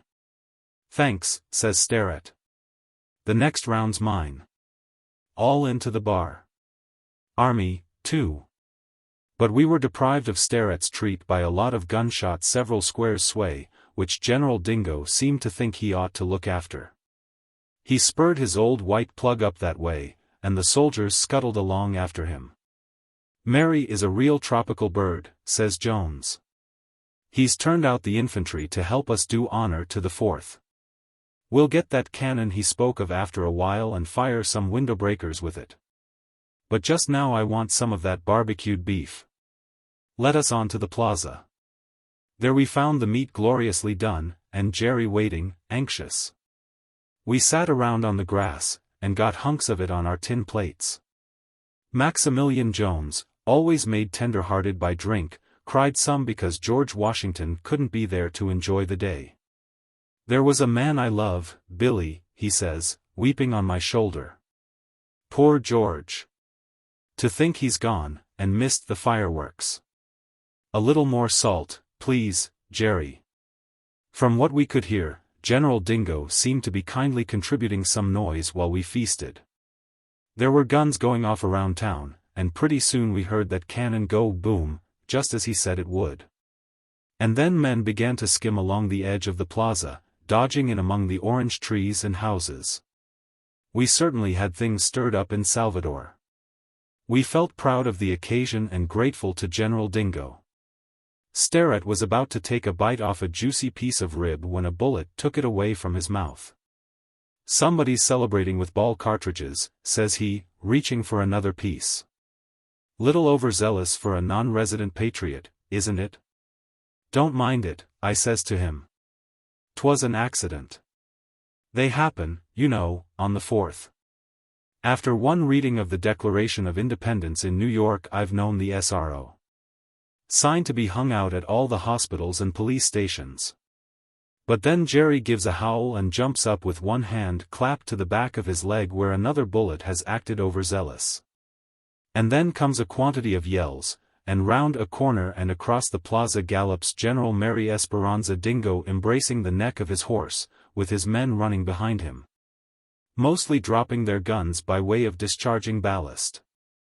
And chasing them all is a company of feverish little warriors wearing blue trousers and caps. Assistance, amigos, the general shouts, trying to stop his horse. Assistance, in the name of liberty. That's the Compañía Azul, the president's bodyguard, says Jones. What a shame. They've jumped on poor old Mary just because he was helping us to celebrate. Come on, boys, it's our 4th, do we let that little squad of ADTs break it up? I vote no, says Martin Dillard, gathering his Winchester. It's the privilege of an American citizen to drink, drill, dress up, and be dreadful on the 4th of July, no matter whose country he's in. Fellow citizens, says old man Bill Finger, in the darkest hour of freedom's birth, when our brave forefathers promulgated the principles of undying liberty. They never expected that a bunch of blue jays like that should be allowed to bust up an anniversary.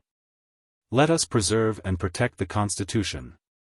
We made it unanimous, and then we gathered our guns and assaulted the blue troops in force. We fired over their heads, and then charged them with a yell, and they broke and ran. We were irritated at having our barbecue disturbed, and we chased them a quarter of a mile. Some of them we caught and kicked hard. The general rallied his troops and joined in the chase. Finally they scattered in a thick banana grove, and we couldn't flush a single one. So we sat down and rested. If I were to be put, severe, through the 3rd degree, I wouldn't be able to tell much about the rest of the day. I mind that we pervaded the town considerable, calling upon the people to bring out more armies for us to destroy. I remember seeing a crowd somewhere, and a tall man that wasn't Bill Finger making a 4th of July speech from a balcony. And that was about all. Somebody must have hauled the old ice factory up to where I was, and put it around me, for there's where I was when I woke up the next morning. As soon as I could recollect by name and address, I got up and held an inquest. My last cent was gone. I was all in. And then a neat black carriage drives to the door, and out steps General Dingo and a bay man in a silk hat and tan shoes. Yes, says I to myself, I see it now. You're the Chief de Policios and High Lord Chamberlain of the Calabusum, and you want Billy Casparis for excess of patriotism and assault with intent. All right. Might as well be in jail, anyhow. But it seems that General Mary is smiling, and the bay man shakes my hand, and speaks in the American dialect. General Dingo has informed me, Senor Casparis, of your gallant service in our cause. I desire to thank you with my person. The bravery of you and the other Senors Americanos turned the struggle for liberty in our favor. Our party triumphed. The terrible battle will live forever in history. Battle, says I. What battle? And I ran my mind back along history, trying to think. Senor Casparis is modest, says General Dingo. He led his brave compadres into the thickest of the fearful conflict. Yes. Without their aid the revolution would have failed. Why, now, says I, don't tell me there was a revolution yesterday. That was only a fourth of. But right there I abbreviated. It seemed to me it might be best. After the terrible struggle, says the Bay Man, President Bolano was forced to fly. Today Caballo is president by proclamation. Ah, yes. Beneath the new administration I am the head of the Department of Mercantile Concessions. On my file I find one report, Senor Casparis, that you have not made ice in accord with your contract. And here the Bay Man smiles at me, cute. Oh, well, says I guess the report's straight. I know they caught me. That's all there is to it. Do not say so, says the Bay Man. He pulls off a glove and goes over and lays his hand on that chunk of glass. Ice, says he, nodding his head, solemn. General Dingo also steps over and feels of it. Ice, says the general. I'll swear to it. If Senor Casparis, says the Bay Man, will present himself to the treasury on the 6th day of this month he will receive back the $1,000 he did deposit as a forfeit. Adios, senor. The general and the Bay Man bowed themselves out, and I bowed as often as they did. And when the carriage rolls away through the sand I bows once more, deeper than ever, till my hat touches the ground. But this time 'twas not intended for them. For, over their heads, I saw the old flag fluttering in the breeze above the consul's roof, and 'twas to it I made my profoundest salute.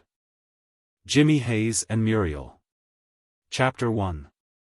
Supper was over, and there had fallen upon the camp the silence that accompanies the rolling of cornhusk cigarettes. The water hole shone from the dark earth like a patch of fallen sky. Coyotes yelped. Dull thumps indicated the rocking horse movements of the hobbled ponies as they moved to fresh grass. A half-troop of the Frontier Battalion of Texas Rangers were distributed about the fire. A well-known sound, the fluttering and scraping of chaparral against wooden stirrups, came from the thick brush above the camp. The Rangers listened cautiously. They heard a loud and cheerful voice call out reassuringly. "Brace up, Muriel, old girl, we're most there now. Been a long ride for ye, ain't it, ye old antediluvian handful of animated carpet tacks? Hey, now, quit a-tryin' to kiss me.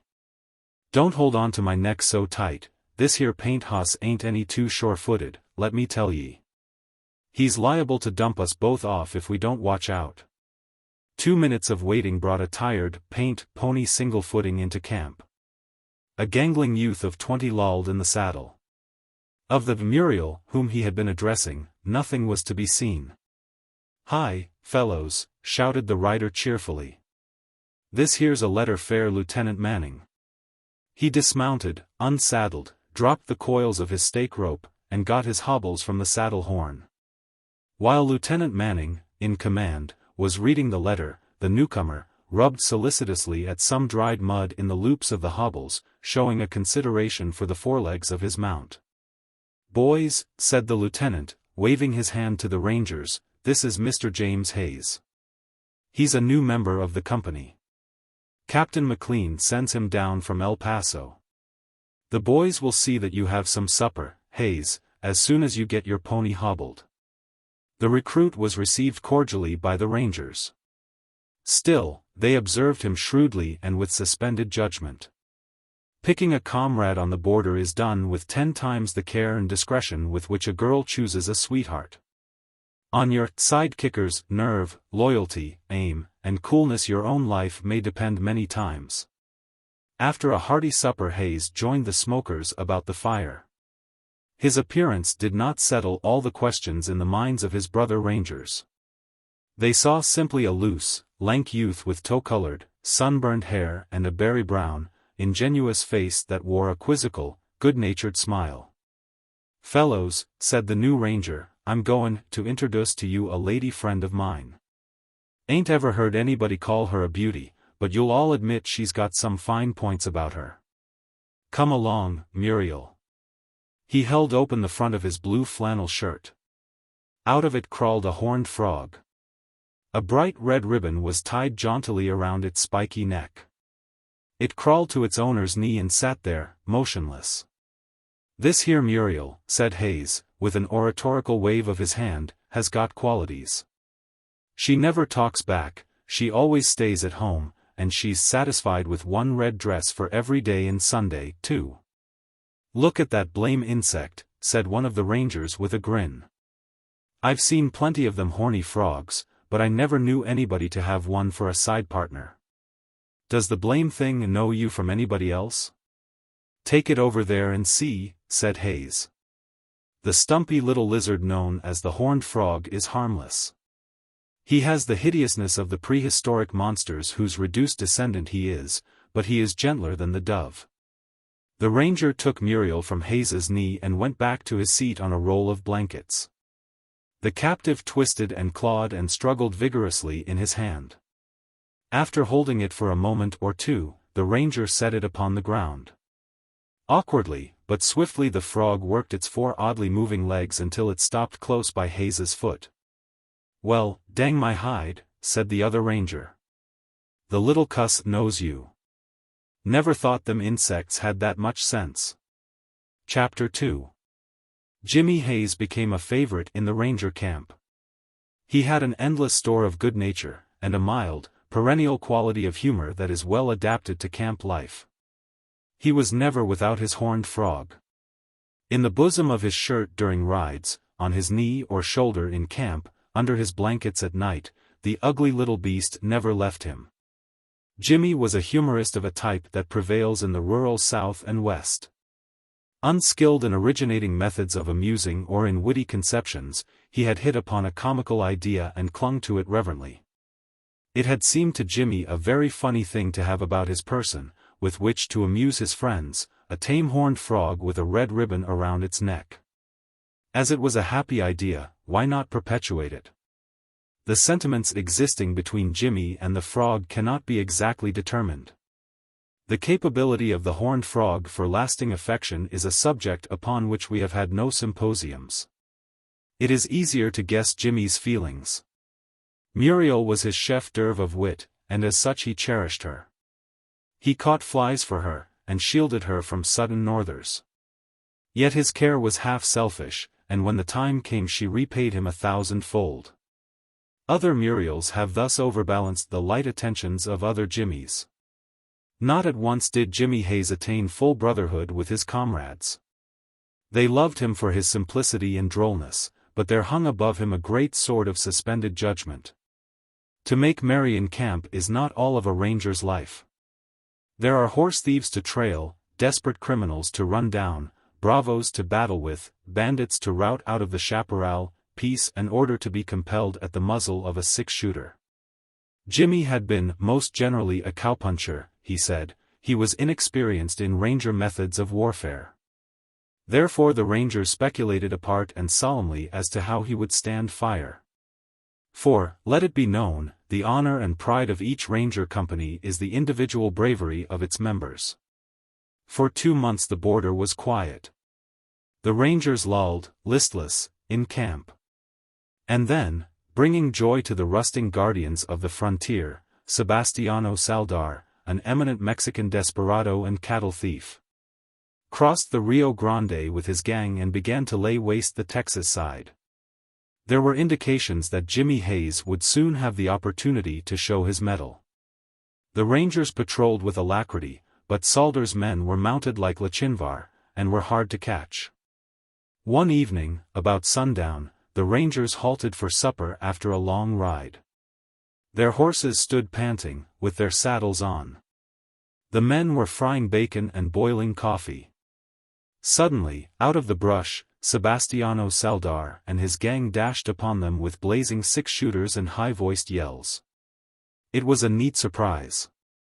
The rangers swore in annoyed tones, and got their Winchesters busy, but the attack was only a spectacular dash of the purest Mexican type. After the florid demonstration the raiders galloped away, yelling, down the river. The rangers mounted and pursued. But in less than 2 miles the fagged ponies labored so that Lieutenant Manning gave the word to abandon the chase and return to the camp. Then it was discovered that Jimmy Hayes was missing.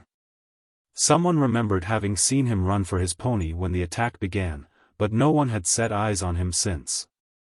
Morning came, but no Jimmy. They searched the country around, on the theory that he had been killed or wounded, but without success. Then they followed after Salvador's gang, but it seemed to have disappeared. Manning concluded that the wily Mexican had recrossed the river after his theatric farewell. And, indeed, no further depredations from him were reported. This gave the rangers time to nurse a soreness they had.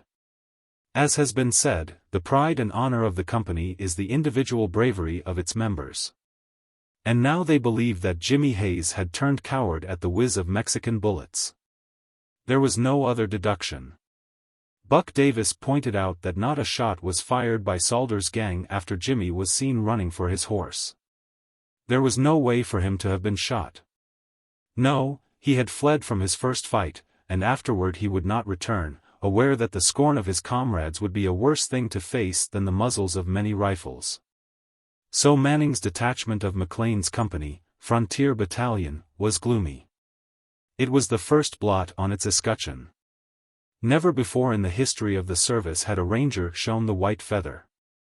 All of them had liked Jimmy Hayes, and that made it worse.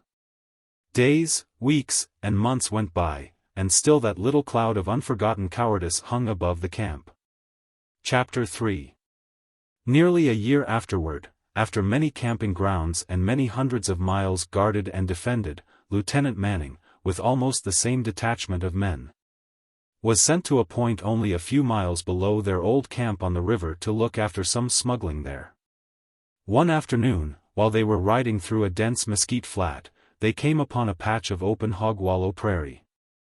There they rode upon the scene of an unwritten tragedy. In a big hog wallow lay the skeletons of 3 Mexicans. Their clothing alone served to identify them. The largest of the figures had once been Sebastiano Salvador. His great, costly sombrero, heavy with gold ornamentation, a hat famous all along the Rio Grande, lay there pierced by 3 bullets. Along the ridge of the hog wallow rested the rusting Winchesters of the Mexicans, all pointing in the same direction. The rangers rode in that direction for 50 yards. There, in a little depression of the ground, with his rifle still bearing upon the 3, lay another skeleton. It had been a battle of extermination. There was nothing to identify the solitary defender. His clothing, such as the elements had left distinguishable, seemed to be of the kind that any ranchman or cowboy might have worn. Some cowpuncher, said Manning, that they caught out alone. Good boy. He put up a dandy scrap before they got him. So that's why we didn't hear from Don Sebastiano any more. And then, from beneath the weather-beaten rags of the dead man, there wriggled out a horned frog with a faded red ribbon around its neck, and sat upon the shoulder of its long quiet master. Mutely it told the story of the untried youth and the swift, paint pony, how they had outstripped all their comrades that day in the pursuit of the Mexican raiders. And how the boy had gone down upholding the honor of the company. The ranger troop herded close, and a simultaneous wild yell arose from their lips. The outburst was at once a dirge, an apology, an epitaph, and a paean of triumph. A strange requiem, you may say, over the body of a fallen comrade, but if Jimmy Hayes could have heard it he would have understood. Tobin's palm. Tobin and me, the 2 of us, went down to Coney one day, for there was $4 between us, and Tobin had need of distractions. For there was Katie Mariner, his sweetheart, of County Sligo, lost since she started for America 3 months before with $200, her own savings. And $100 from the sale of Tobin's inherited estate, a fine cottage and pig on the Bog Shawnagh. And since the letter that Tobin got saying that she had started to come to him, not a bit of news had he heard or seen of Katie Mariner. Tobin advertised in the papers, but nothing could be found of the colleen. So, to Coney me and Tobin went, thinking that a turn at the chutes and the smell of the popcorn might raise the heart in his bosom. But Tobin was a hard-headed man, and the sadness stuck in his skin. He ground his teeth at the crying balloons, he cursed the moving pictures, and, though he would drink whenever asked, he scorned Punch and Judy, and was for licking the tintype men as they came. So I gets him down a side way on a board walk where the attractions were some less violent. At a little 6x8 stall Tobin halts, with a more human look in his eye. "'Tis here," says he, "I will be diverted. I'll have the palm of me hand investigated by the wonderful palmist of the Nile, and see if what is to be will be." Tobin was a believer in signs and the unnatural in nature. He possessed illegal convictions in his mind along the subjects of black cats, lucky numbers, and the weather predictions in the papers.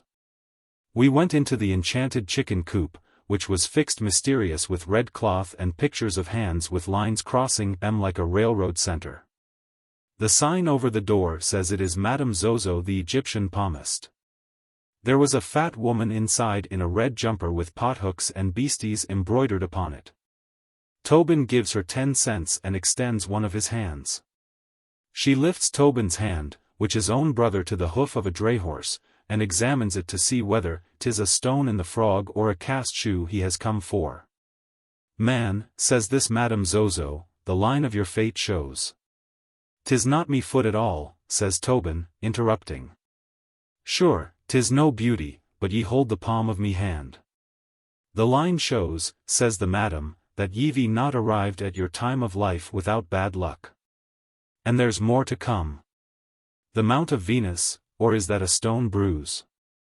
Shows that ye've been in love. There's been trouble in your life on account of your sweetheart.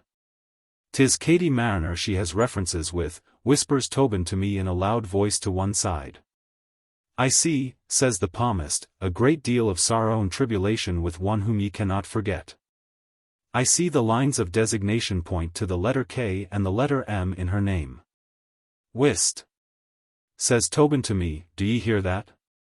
Look out," goes on the palmist, "for a dark man and a light woman, for they'll both bring ye trouble. Ye'll make a voyage upon the water very soon, and have a financial loss. I see one line that brings good luck. There's a man coming into your life who will fetch ye good fortune. Ye'll know him when ye see him by his crooked nose." "Is his name set down?" asks Tobin. "'Twill be convenient in the way of greeting when he backs up to dump off the good luck." "His name," says the palmist, thoughtful looking, "is not spelled out by the lines, but they indicate 'tis a long one, and the letter O should be in it. There's no more to tell. Good evening. Don't block up the door." "'Tis wonderful how she knows," says Tobin as we walk to the pier. As we squeeze through the gates a nigger man sticks his lighted cigar against Tobin's ear, and there is trouble. Tobin hammers his neck, and the women squeal, and by presence of mind I drag the little man out of the way before the police comes. Tobin is always in an ugly mood when enjoying himself. On the boat going back, when the man calls, "Who wants the good-looking waiter?" Tobin tried to plead guilty, feeling the desire to blow the foam off a crock of suds, but when he felt in his pocket he found himself discharged for lack of evidence. Somebody had disturbed his change during the commotion. So we sat, dry, upon the stools, listening to the Dagos fiddling on deck. If anything, Tobin was lower in spirits and less congenial with his misfortunes than when we started. On a seat against the railing was a young woman dressed suitable for red automobiles, with hair the color of an unsmoked meerschaum.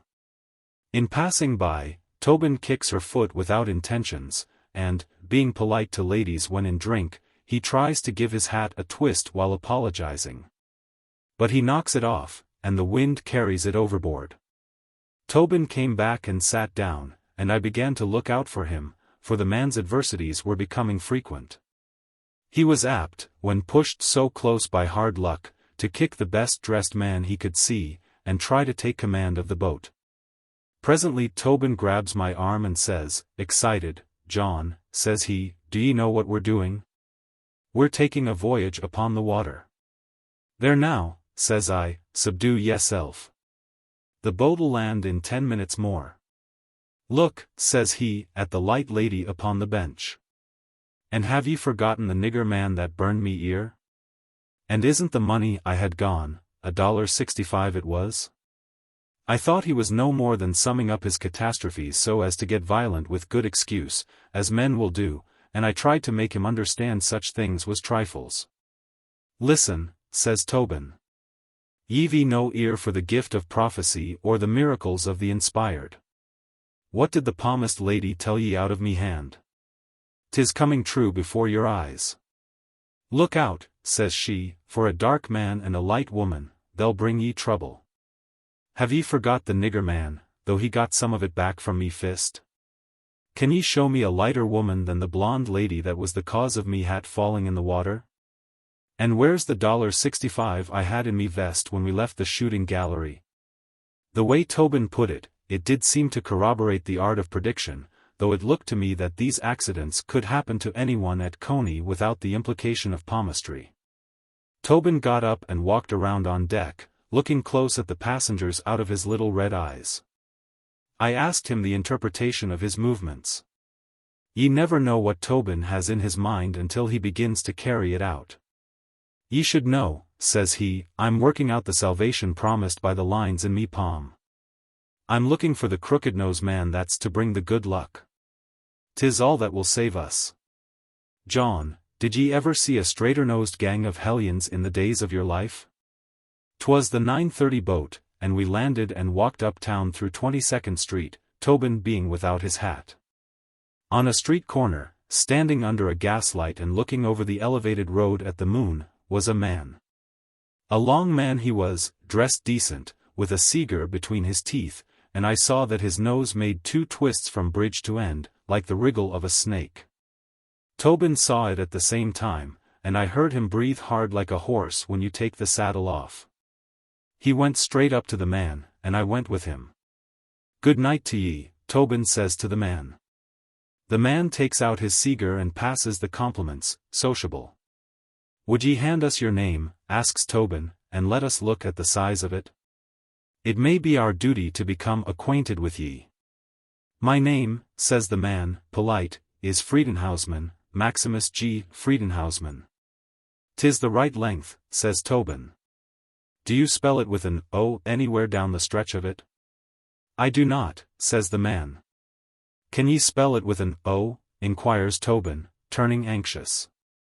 If your conscience, says the man with the nose, is indisposed toward foreign idioms ye might, to please yourself, smuggle the letter into the penultimate syllable. 'Tis well, says Tobin. Ye're in the presence of John Malone and Daniel Tobin. 'Tis highly appreciated, says the man, with a bow. And now since I cannot conceive that ye would hold a spelling bee upon the street corner, will ye name some reasonable excuse for being at large? By the 2 signs, answers Tobin, trying to explain, which ye display according to the reading of the Egyptian palmist from the soul of me hand.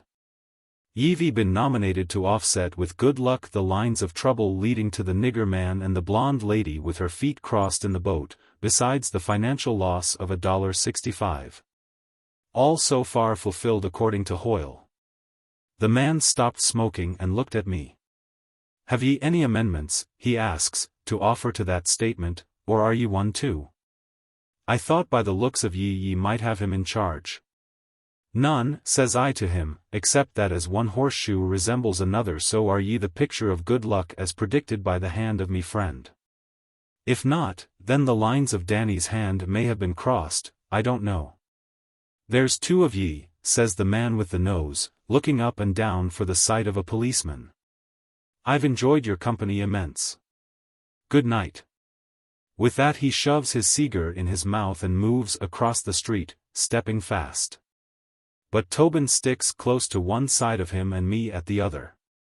What, says he, stopping on the opposite sidewalk and pushing back his hat, do ye follow me? I tell ye, he says, very loud, I'm proud to have met ye. But it is my desire to be rid of ye. I am off to me home. Do, says Tobin, leaning against his sleeve.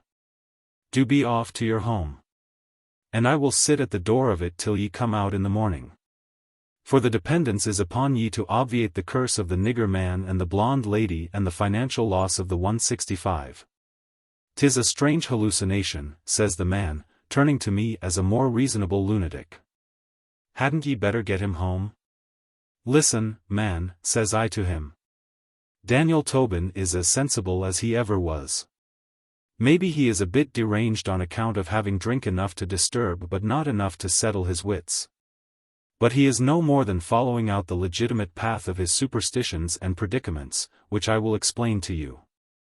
With that I relates the facts about the palmist lady and how the finger of suspicion points to him as an instrument of good fortune. Now, understand, I concludes, my position in this riot. I am the friend of me friend Tobin, according to me interpretations. 'Tis easy to be a friend to the prosperous, for it pays. 'Tis not hard to be a friend to the poor, for ye get puffed up by gratitude and have your picture printed standing in front of a tenement with a scuttle of coal and an orphan in each hand. But it strains the art of friendship to be true friend to a born fool.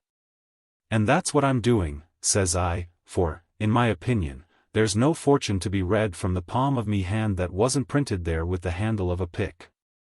And, though ye've got the crookedest nose in New York City, I misdoubt that all the fortune-tellers doing business could milk good luck from ye. But the lines of Danny's hand pointed to ye fair, and I'll assist him to experiment with ye until he's convinced ye're dry. After that the man turns, sudden, to laughing. He leans against a corner and laughs considerable. Then he claps me and Tobin on the backs of us and takes us by an arm apiece. "'Tis my mistake," says he. "How could I be expecting anything so fine and wonderful to be turning the corner upon me? I came near being found unworthy. Hard by," says he, "is a cafe, snug and suitable for the entertainment of idiosyncrasies. Let us go there and have drink while we discuss the unavailability of the categorical." So saying, he marched me and Tobin to the back room of a saloon, and ordered the drinks, and laid the money on the table. He looks at me and Tobin like brothers of his, and we have the Seegers. "Ye must know," says the man of destiny, "that me walk in life is one that is called the literary. I wander abroad be night seeking idiosyncrasies in the masses and truth in the heavens above. When ye came upon me I was in contemplation of the elevated road in conjunction with the chief luminary of night. The rapid transit is poetry and art, the moon but a tedious, dry body, moving by rote. But these are private opinions, for, in the business of literature, the conditions are reversed. 'Tis me hope to be writing a book to explain the strange things I have discovered in life." "Ye will put me in a book," says Tobin, disgusted. "Will ye put me in a book?" "I will not," says the man, "for the covers will not hold ye. Not yet. The best I can do is to enjoy ye myself, for the time is not ripe for destroying the limitations of print. Ye would look fantastic in type. All alone by myself must I drink this cup of joy. But, I thank ye, boys, I am truly grateful. The talk of ye," says Tobin, blowing through his mustache and pounding the table with his fist, "is an eyesore to me patience. There was good luck promised out of the crook of your nose, but ye bear fruit like the bang of a drum. Ye resemble, with your noise of books, the wind blowing through a crack. Sure, now, I would be thinking the palm of me hand lied but for the coming true of the nigger man and the blonde lady Anne." "Whist," says the long man, "would ye be led astray by physiognomy? Me nose will do what it can within bounds. Let us have these glasses filled again, for 'tis good to keep idiosyncrasies well moistened, they being subject to deterioration in a dry moral atmosphere." So, the man of literature makes good, to my notion, for he pays, cheerful, for everything, the capital of me and Tobin being exhausted by prediction. But Tobin is sore, and drinks quiet, with the red showing in his eye. By and by we moved out, for 'twas 11 o'clock, and stands a bit upon the sidewalk. And then the man says he must be going home, and invites me and Tobin to walk that way. We arrives on a side street 2 blocks away where there is a stretch of brick houses with high stoops and iron fences. The man stops at one of them and looks up at the top windows, which he finds dark. "'Tis me humble dwelling," says he, "and I begin to perceive by the signs that me wife has retired to slumber. Therefore I will venture a bit in the way of hospitality. 'Tis me wish that ye enter the basement room, where we dine, and partake of a reasonable refreshment. There will be some fine cold fowl and cheese and a bottle or two of ale. Ye will be welcome to enter and eat, for I am indebted to ye for diversions." The appetite and conscience of me and Tobin was congenial to the proposition. Though 'twas sticking hard in Danny's superstitions to think that a few drinks and a cold lunch should represent the good fortune promised by the palm of his hand. "Step down the steps," says the man with the crooked nose, "and I will enter by the door above and let ye in. I will ask the new girl we have in the kitchen," says he, "to make ye a pot of coffee to drink before ye go. 'Tis fine coffee Katie Mariner makes for a green girl just landed 3 months. Step in," says the man, "and I'll send her down to ye." The Lonesome Road.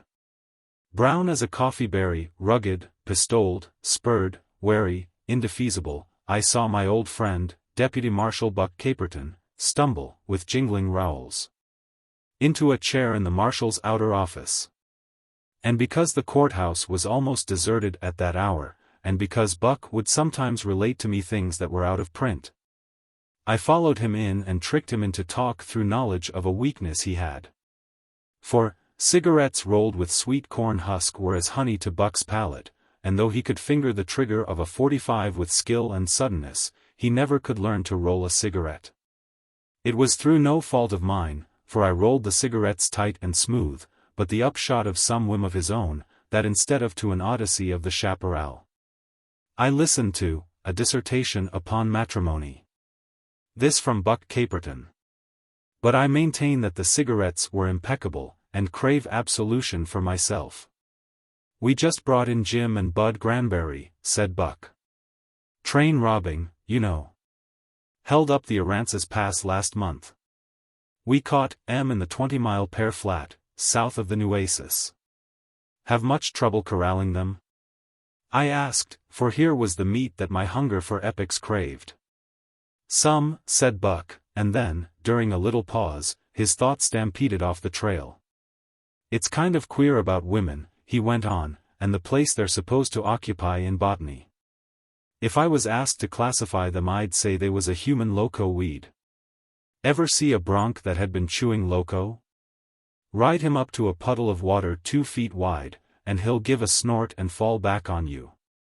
It looks as big as the Mississippi River to him. Next trip he'd walk into a canyon 1,000 feet deep thinking it was a prairie dog hole. Same way with a married man.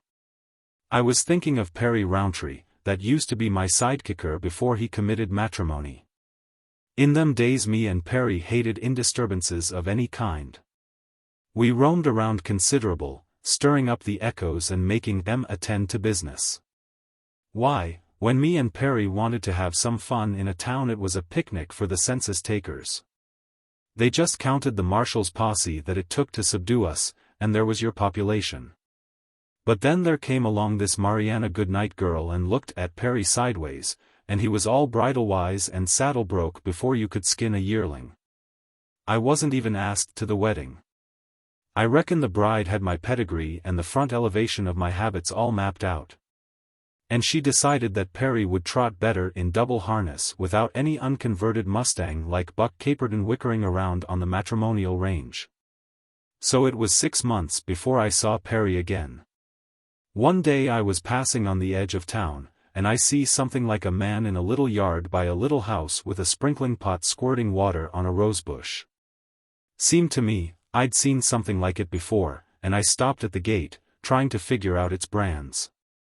'Twas not Perry Rountree, but 'twas the kind of a curdled jellyfish matrimony had made out of him.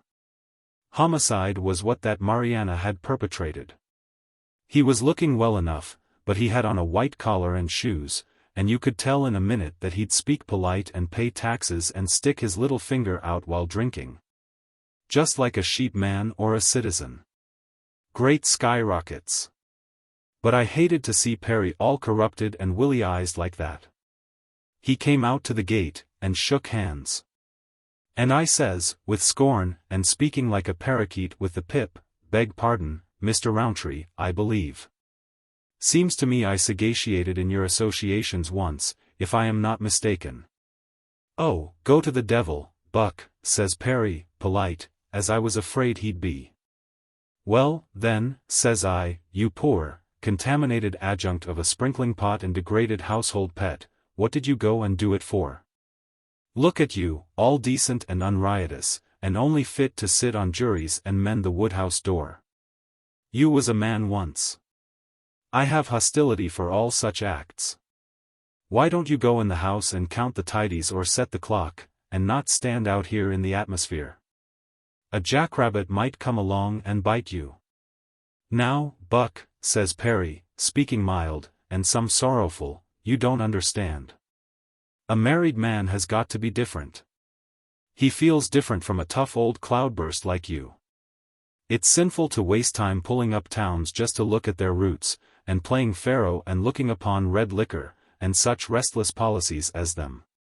There was a time," I says, and I expect I sighed when I mentioned it, "when a certain domesticated little Mary's lamb I could name was some instructed himself in the line of pernicious sprightliness. I never expected, Perry, to see you reduced down from a full-grown pestilence to such a frivolous fraction of a man. Why," says I, "you've got a necktie on. And you speak a senseless kind of indoor drivel that reminds me of a storekeeper or a lady. You look to me like you might tote an umbrella and wear suspenders, and go home of nights. The little woman," says Perry, "has made some improvements, I believe. You can't understand, Buck. I haven't been away from the house at night since we was married. We talked on a while, me and Perry, and, as sure as I live, that man interrupted me in the middle of my talk to tell me about 6 tomato plants he had growing in his garden. Shoved his agricultural degradation right up under my nose while I was telling him about the fun we had tarring and feathering that faro dealer at California Pete's layout. But by and by Perry shows a flicker of sense. "Buck," says he, "I'll have to admit that it is a little dull at times. Not that I'm not perfectly happy with the little woman, but a man seems to require some excitement now and then. Now, I'll tell you, Mariana's gone visiting this afternoon, and she won't be home till 7 o'clock. That's the limit for both of us, 7 o'clock. Neither of us ever stays out a minute after that time unless we are together. Now, I'm glad you came along, Buck," says Perry, "for I'm feeling just like having one more rip-roaring razoo with you for the sake of old times. What you say to us putting in the afternoon having fun, I'd like it fine," says Perry. I slapped that old captive range rider half across his little garden. "Get your hat, you old dried-up alligator," I shouts, "you ain't dead yet. You're part human, anyhow, if you did get all bogged up in matrimony. We'll take this town to pieces and see what makes it tick. We'll make all kinds of profligate demands upon the science of cork-pulling. You'll grow horns yet, old muley cow," says I, punching Perry in the ribs, "if you trot around on the trail of vice with your Uncle Buck. I'll have to be home by 7, you know," says Perry again. "Oh, yes," says I, winking to myself, for I knew the kind of 7 o'clocks Perry Rowntree got back by after he once got to passing repartee with the bartenders. We goes down to the Grey Mule Saloon, that old dobe building by the depot. "Give it a name," says I, as soon as we got one hoof on the footrest. "Sarsaparilla," says Perry. "You could have knocked me down with a lemon peeling." "Insult me as much as you want to," I says to Perry, "but don't startle the bartender. He may have heart disease. Come on, now. Your tongue got twisted." "The tall glasses," I orders, "and the bottle in the left-hand corner of the ice chest." "Sarsaparilla," repeats Perry, and then his eyes get animated, and I see he's got some great scheme in his mind he wants to emit. "Buck," says he, all interested, "I'll tell you what. I want to make this a red-letter day. I've been keeping close at home, and I want to turn myself loose. We'll have the highest old time you ever saw. We'll go in the back room here and play checkers till 6:30. I leaned against the bar, and I says to Gotcheered Mike, who was on watch. For God's sake don't mention this. You know what Perry used to be. He's had the fever, and the doctor says we must humor him. Give us the checkerboard and the men, Mike, says Perry. Come on, Buck, I'm just wild to have some excitement. I went in the back room with Perry. Before we closed the door, I says to Mike. Don't ever let it straggle out from under your hat that you seen Buck Caperton fraternal with sarsaparilla or persona grata with a checkerboard. Or I'll make a swallow fork in your other ear. I locked the door and me and Perry played checkers. To see that poor old humiliated piece of household bric-a-brac sitting there and sniggering out loud whenever he jumped a man, and all obnoxious with animation when he got into my king row, would have made a sheepdog sick with mortification. Him that was once satisfied only when he was pegging 6 boards at Keno or giving the faro dealers nervous prostration, to see him pushing them checkers about like Sally Louisa at a schoolchildren's party, why? I was all smothered up with mortification. And I sits there playing the black men, all sweating for fear somebody I knew would find it out. And I thinks to myself some about this marrying business, and how it seems to be the same kind of a game as that Mrs. Delilah played. She give her old man a haircut, and everybody knows what a man's head looks like after a woman cuts his hair. And then when the Pharisees came around to guy him he was so shamed that he went to work and kicked the whole house down on top of the whole outfit. Them married men, thinks I, lose all their spirit and instinct for riot and foolishness. They won't drink, they won't buck the tiger, they won't even fight. What do they want to go and stay married for? I asks myself. But Perry seems to be having hilarity in considerable quantities. Buck old hoss, says he, isn't this just the hell-roaringest time we ever had in our lives? I don't know when I've been stirred up so. You see, I've been sticking pretty close to home since I married, and I haven't been on a spree in a long time. Spree. Yes, that's what he called it. Playing checkers in the back room of the Grey Mule. I suppose it did seem to him a little immoral and nearer to a prolonged debauch than standing over 6 tomato plants with a sprinkling pot. Every little bit Perry looks at his watch and says, I got to be home, you know, Buck, at 7. All right, I'd say. Romp along and move. This here excitement's killing me. If I don't reform some, and loosen up the strain of this checkered dissipation I won't have a nerve left. It might have been 6:30 when commotions began to go on outside in the street. We heard a yelling and a 6-shootering, and a lot of galloping and maneuvers. What's that? I wonders. Oh, some nonsense outside, says Perry. It's your move.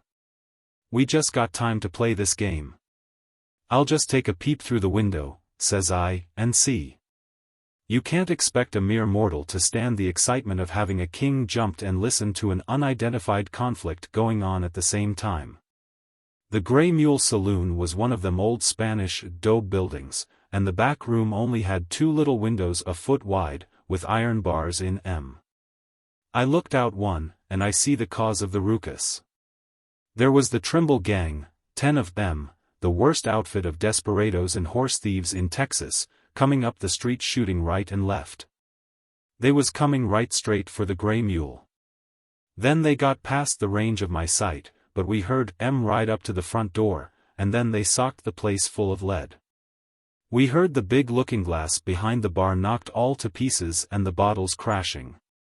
We could see Gotcheered Mike in his apron running across the plaza like a coyote, with the bullets puffing up dust all around him. Then the gang went to work in the saloon, drinking what they wanted and smashing what they didn't. Me and Petty both knew that gang, and they knew us. The year before Perry married, him and me was in the same ranger company, and we fought that outfit down on the San Miguel, and brought back Ben Trimble and 2 others for murder. We can't get out, says I, we'll have to stay in here till they leave. Perry looked at his watch. 7:25, says he. We can finish that game. I got 2 men on you. It's your move, Buck. I got to be home at 7, you know. We sat down and went on playing. The Trimble gang had a roughhouse for sure. They were getting good and drunk. They'd drink a while and holler a while, and then they'd shoot up a few bottles and glasses. 2 or 3 times they came and tried to open our door. Then there was some more shooting outside, and I looked out the window again. Ham Gossett, the town marshal, had a posse in the houses and stores across the street, and was trying to bag a Trimble or 2 through the windows. I lost that game of checkers. I'm free in saying that I lost 3 kings that I might have saved if I had been corralled in a more peaceful pasture.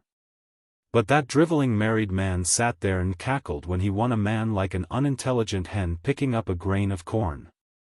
When the game was over, Perry gets up and looks at his watch. "I've had a glorious time, Buck," says he, "but I'll have to be going now. It's 6:45, and I got to be home by 7, you know." I thought he was joking. "They'll clear out or be dead drunk in half an hour or an hour," says I. "You ain't that tired of being married that you want to commit any more sudden suicide, are you?"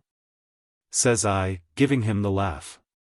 "One time," says Perry, "I was half an hour late getting home. I met Mariana on the street looking for me. If you could have seen her, Buck, but you don't understand.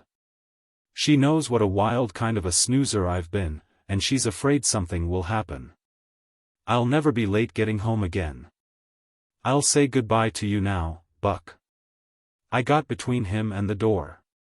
"Married man," says I know you was christened a fool the minute the preacher tangled you up, but don't you never sometimes think one little think on a human basis? There's 10 of that gang in there, and they're pisen with whiskey and desire for murder. They'll drink you up like a bottle of booze before you get halfway to the door.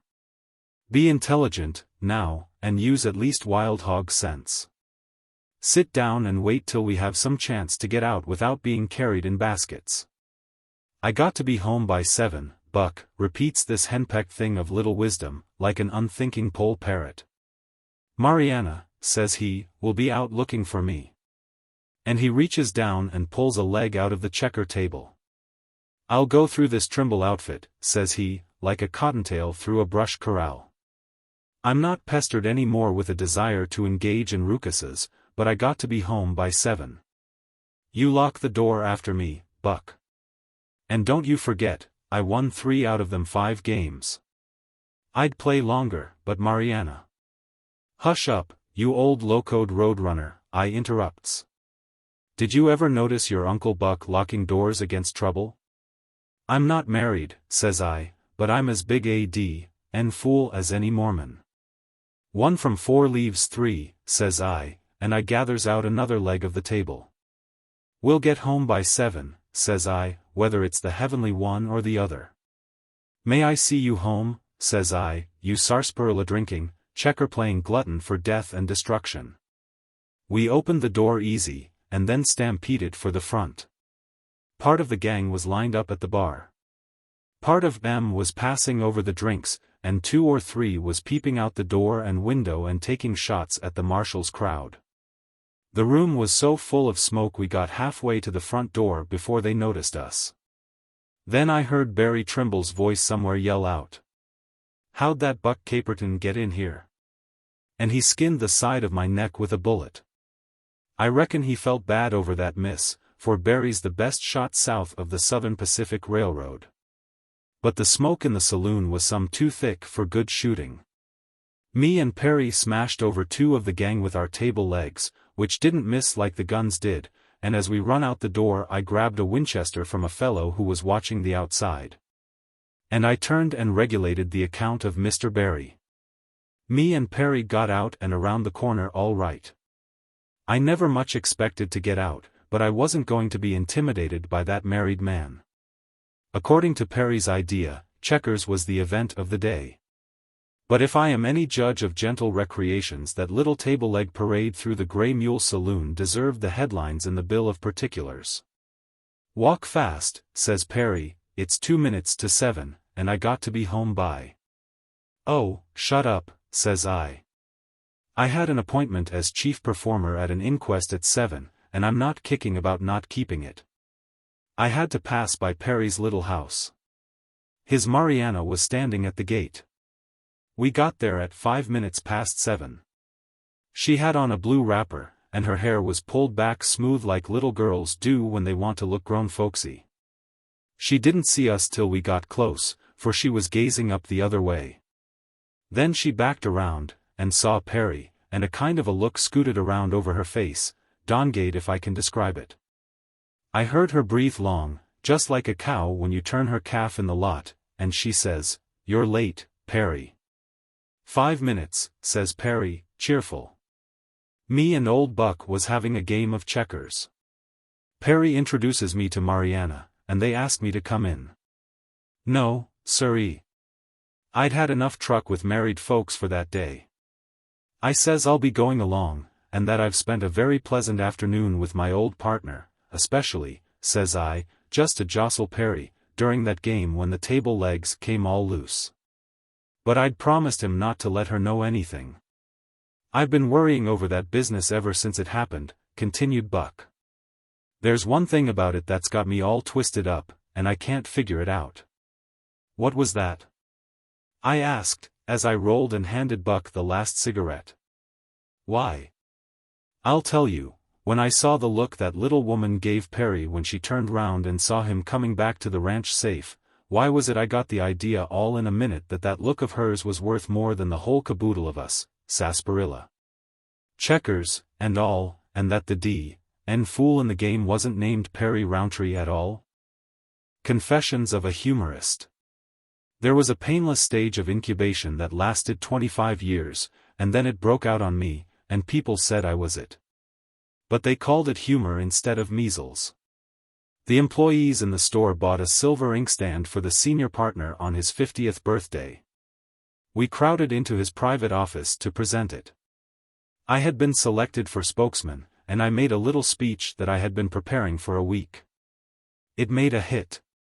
It was full of puns and epigrams and funny twists that brought down the house, which was a very solid one in the wholesale hardware line. Old Marlowe himself actually grinned, and the employees took their cue and roared. My reputation as a humorist dates from 9:30 on that morning. For weeks afterward my fellow clerks fanned the flame of my self-esteem. One by one they came to me, saying what an awfully clever speech that was, old man, and carefully explained to me the point of each one of my jokes. Gradually I found that I was expected to keep it up. Others might speak sanely on business matters and the day's topics, but from me something gamesome and airy was required. I was expected to crack jokes about the crockery and lighten up the granite ware with persiflage.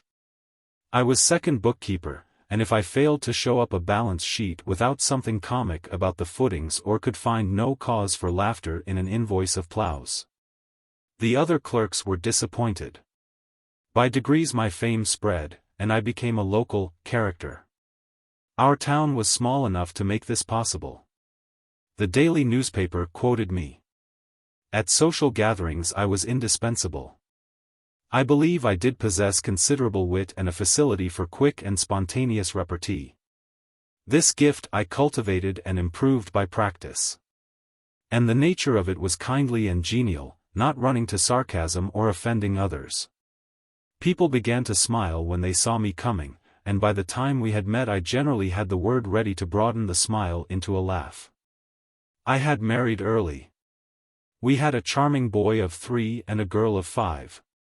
Naturally, we lived in a vine-covered cottage, and were happy. My salary as bookkeeper in the hardware concern kept at a distance those ills attendant upon superfluous wealth. At sundry times I had written out a few jokes and conceits that I considered peculiarly happy, and had sent them to certain periodicals that print such things. All of them had been instantly accepted. Several of the editors had written to request further contributions. One day I received a letter from the editor of a famous weekly publication. He suggested that I submit to him a humorous composition to fill a column of space, hinting that he would make it a regular feature of each issue if the work proved satisfactory. I did so, and at the end of 2 weeks he offered to make a contract with me for a year at a figure that was considerably higher than the amount paid me by the hardware firm.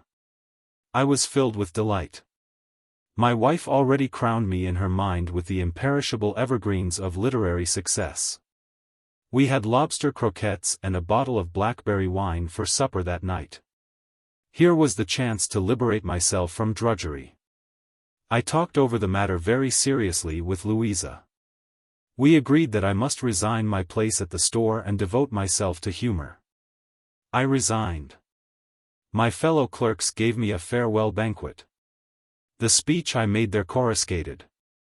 It was printed in full by the Gazette. The next morning I awoke and looked at the clock. Late, by George! I exclaimed, and grabbed for my clothes. Louisa reminded me that I was no longer a slave to hardware and contractor's supplies. I was now a professional humorist. After breakfast she proudly led me to the little room off the kitchen. Dear girl! There was my table and chair, writing pad, ink, and pipe tray. And all the author's trappings, the celery stand full of fresh roses and honeysuckle, last year's calendar on the wall, the dictionary, and a little bag of chocolates to nibble between inspirations. Dear girl! I sat me to work. The wallpaper is patterned with arabesques or odalisque or, perhaps, it is trapezoids. Upon one of the figures I fixed my eyes. I bethought me of humor. A voice startled me, Louisa's voice. If you aren't too busy, dear, it said, come to dinner. I looked at my watch. Yes, 5 hours had been gathered in by the grim scytheman. I went to dinner. You mustn't work too hard at first, said Louisa. Goethe, or was it Napoleon, said 5 hours a day is enough for mental labor. Couldn't you take me and the children to the woods this afternoon? I am a little tired, I admitted. So we went to the woods. But I soon got the swing of it. Within a month I was turning out copy as regular as shipments of hardware. And I had success. My column in the weekly made some stir, and I was referred to in a gossipy way by the critics as something fresh in the line of humorists. I augmented my income considerably by contributing to other publications. I picked up the tricks of the trade.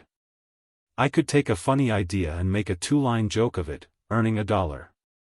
With false whiskers on, it would serve up cold as a quatrain, doubling its producing value. By turning the skirt and adding a ruffle of rhyme you would hardly recognize it as vers de société with neatly shod feet and a fashion plate illustration. I began to save up money, and we had new carpets, and a parlor organ.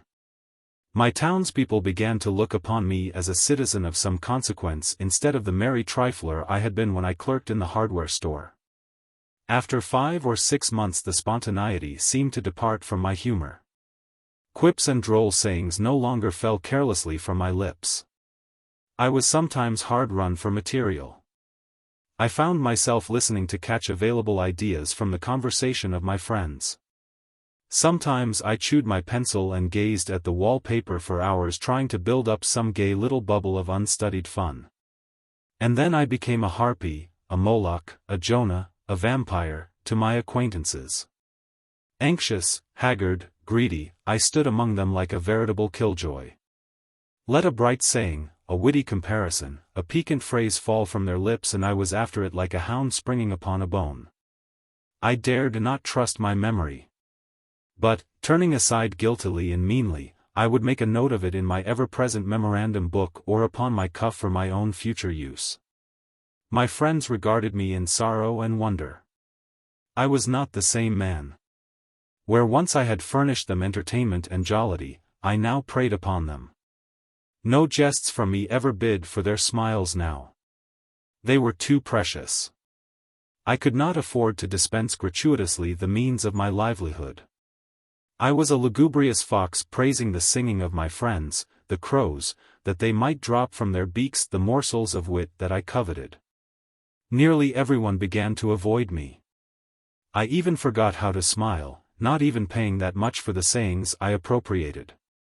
No persons, places, times, or subjects were exempt from my plundering in search of material. Even in church my demoralized fancy went hunting among the solemn aisles and pillars for spoil. Did the minister give out the long-meter doxology? At once I began, doxology, sockdology, sockdologer, meter, meet her. The sermon ran through my mental sieve, its precepts filtering unheeded, could I but glean a suggestion of a pun or a bon mot. The solemnest anthems of the choir were but an accompaniment to my thoughts as I conceived new changes to ring upon the ancient comicalities concerning the jealousies of soprano, tenor, and basso. My own home became a hunting ground. My wife is a singularly feminine creature, candid, sympathetic, and impulsive. Once her conversation was my delight, and her ideas a source of unfailing pleasure. Now I worked her. She was a gold mine of those amusing but lovable inconsistencies that distinguish the female mind. I began to market those pearls of unwisdom and humor that should have enriched only the sacred precincts of home. With devilish cunning I encouraged her to talk. Unsuspecting, she laid her heart bare. Upon the cold, conspicuous, common, printed page I offered it to the public gaze. A literary Judas, I kissed her and betrayed her. For pieces of silver I dressed her sweet confidences in the pantalettes and frills of folly and made them dance in the marketplace. Dear Louisa! Of nights I have bent over her cruel as a wolf above a tender lamb, hearkening even to her soft words murmured in sleep, hoping to catch an idea for my next day's grind.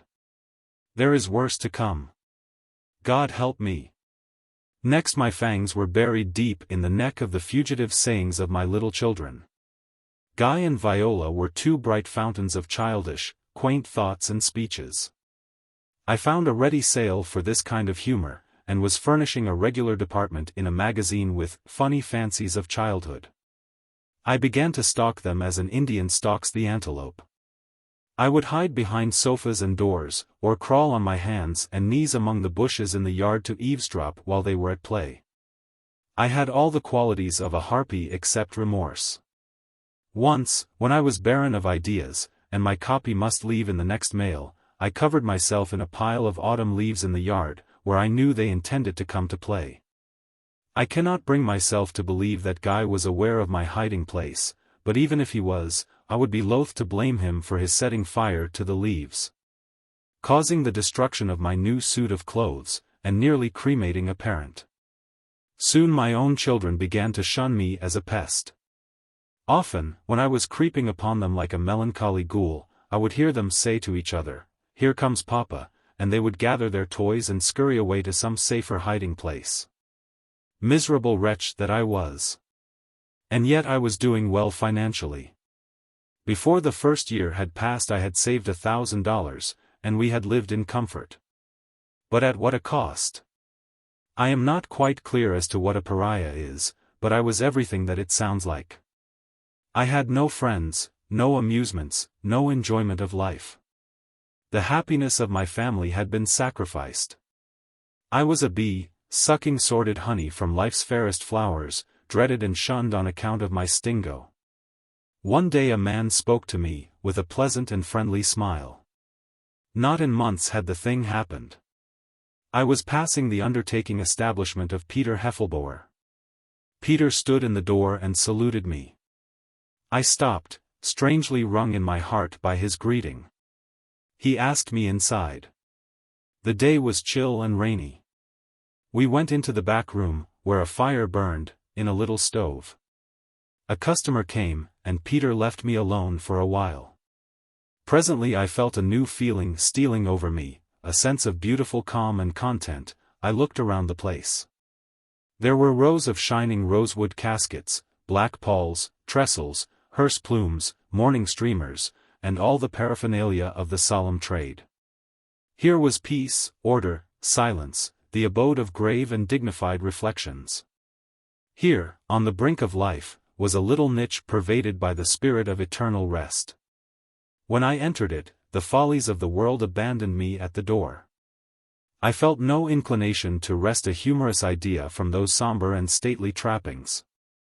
My mind seemed to stretch itself to grateful repose upon a couch draped with gentle thoughts. A quarter of an hour ago I was an abandoned humorist. Now I was a philosopher, full of serenity and ease. I had found a refuge from humor, from the hot chase of the shy quip, from the degrading pursuit of the panting joke, from the restless reach after the nimble repartee. I had not known Heffelboer well. When he came back, I let him talk, fearful that he might prove to be a jarring note in the sweet, dirge-like harmony of his establishment. But, no. He chimed truly. I gave a long sigh of happiness. Never have I known a man's talk to be as magnificently dull as Peter's was. Compared with it, the Dead Sea is a geyser. Never a sparkle or a glimmer of wit marred his words.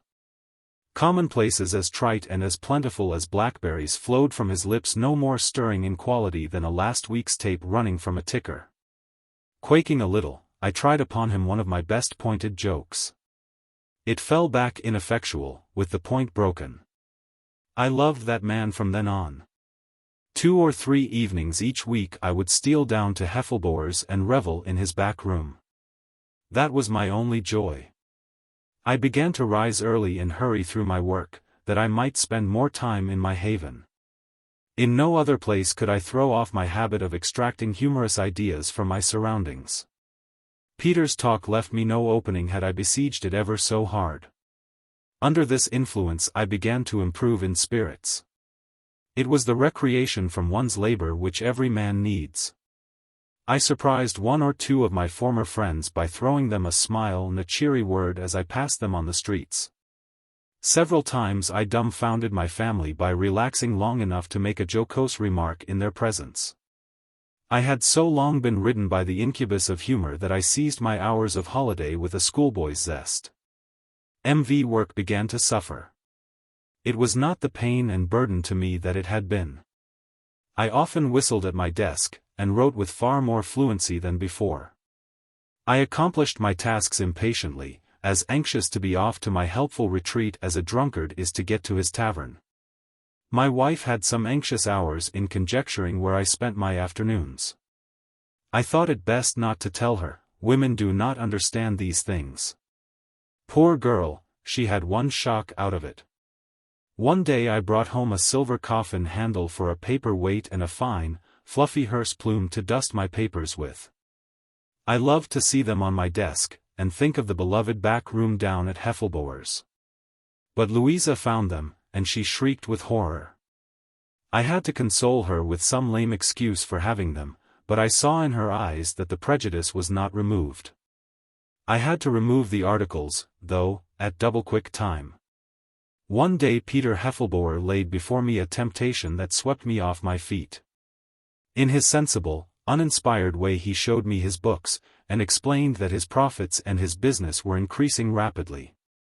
He had thought of taking in a partner with some cash. He would rather have me than anyone he knew. When I left his place that afternoon, Peter had my check for the $1,000 I had in the bank, and I was a partner in his undertaking business. I went home with feelings of delirious joy, mingled with a certain amount of doubt. I was dreading to tell my wife about it.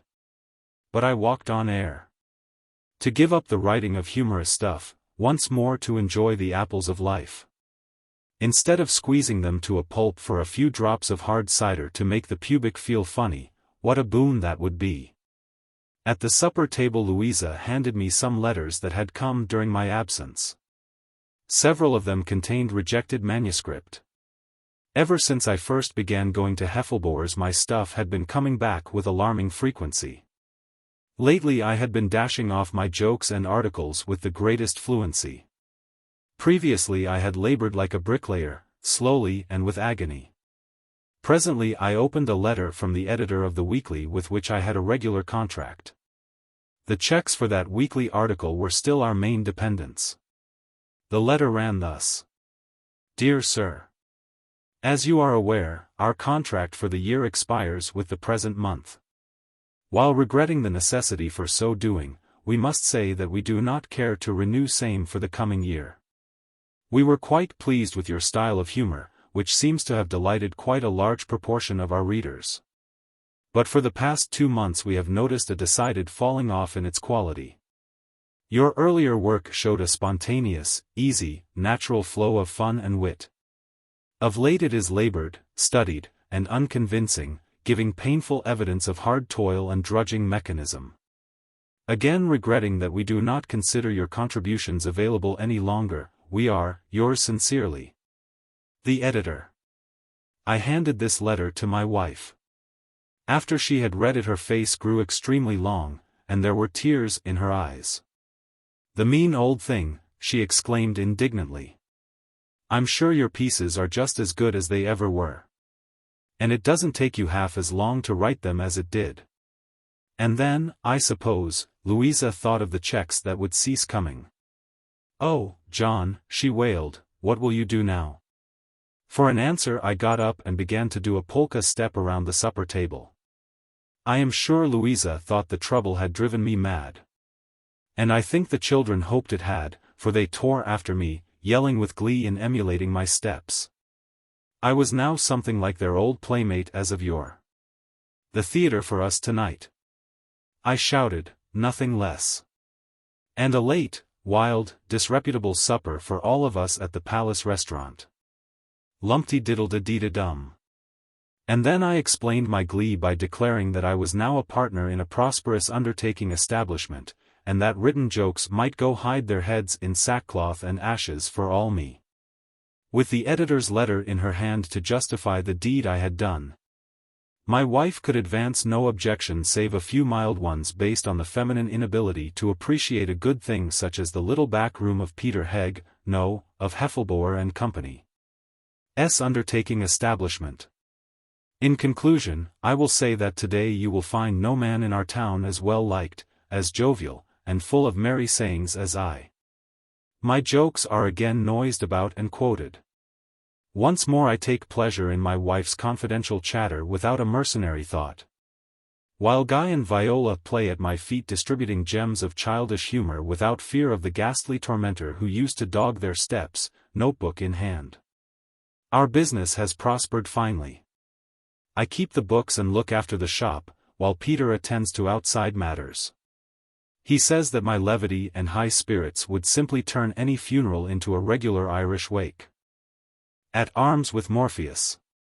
I never could quite understand how Tom Hopkins came to make that blunder. For he had been through a whole term at a medical college, before he inherited his aunt's fortune, and had been considered strong in therapeutics. We had been making a call together that evening, and afterward Tom ran up to my rooms for a pipe and a chat before going on to his own luxurious apartments. I had stepped into the other room for a moment when I heard Tom sing out, "Oh, Billy, I'm going to take about 4 grains of quinine, if you don't mind, I'm feeling all blue and shivery. Guess I'm taking cold." "All right," I called back. "The bottle is on the second shelf. Take it in a spoonful of that elixir of eucalyptus. It knocks the bitter out." After I came back we sat by the fire and got our briars going. In about 8 minutes Tom sank back into a gentle collapse. I went straight to the medicine cabinet and looked. "You unmitigated hayseed," I growled. "See what money will do for a man's brains." There stood the morphine bottle with the stopple out, just as Tom had left it. I routed out another young MD, who roomed on the floor above, and sent him for old Dr. Gales, 2 squares away. Tom Hopkins has too much money to be attended by rising young practitioners alone. When Gales came we put Tom through as expensive a course of treatment as the resources of the profession permit. After the more drastic remedies we gave him citrate of caffeine in frequent doses and strong coffee, and walked him up and down the floor between 2 of us. Old Gales pinched him and slapped his face and worked hard for the big check he could see in the distance. The young MD from the next floor gave Tom a most hearty, rousing kick, and then apologized to me. "Couldn't help it," he said. "I never kicked a millionaire before in my life.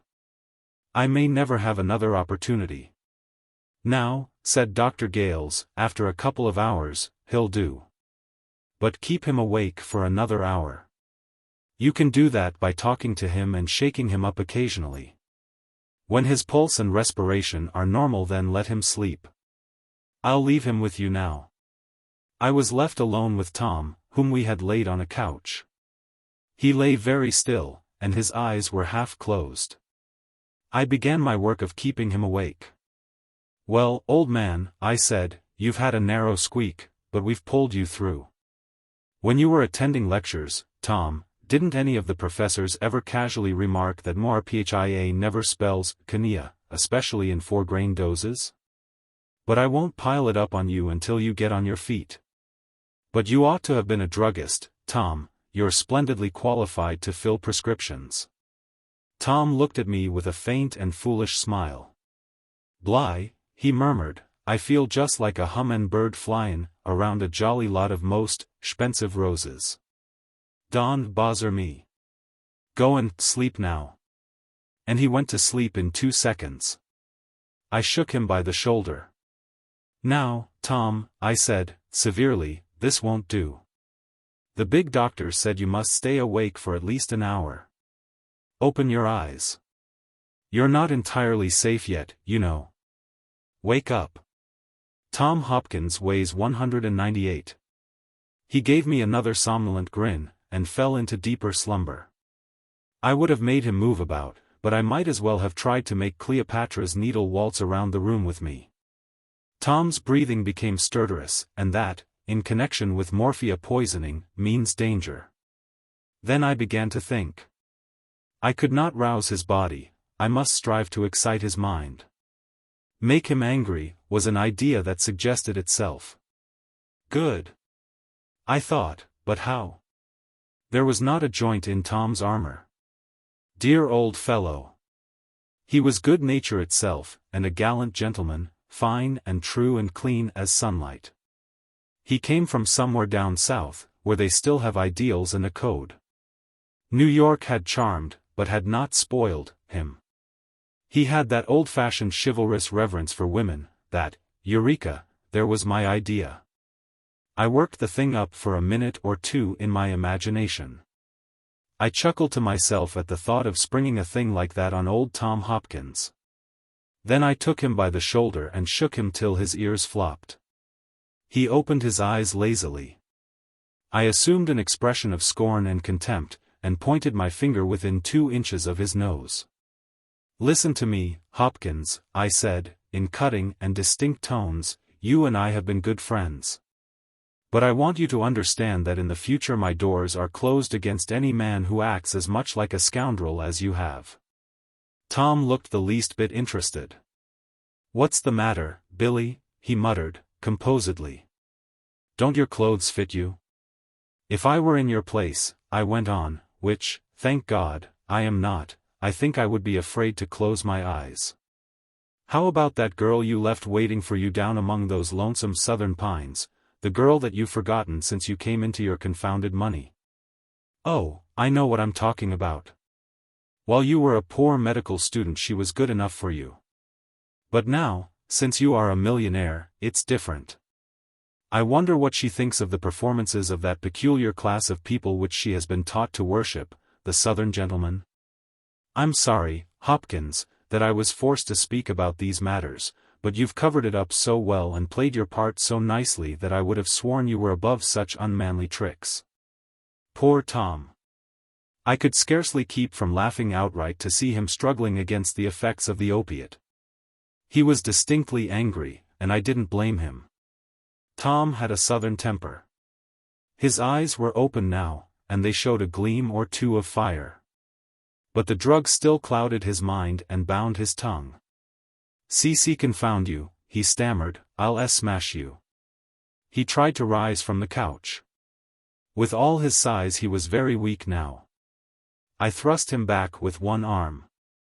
He lay there glaring like a lion in a trap. "That will hold you for a while, you old loony," I said to myself. I got up and lit my pipe, for I was needing a smoke. I walked around a bit, congratulating myself on my brilliant idea. I heard a snore. I looked around. Tom was asleep again. I walked over and punched him on the jaw.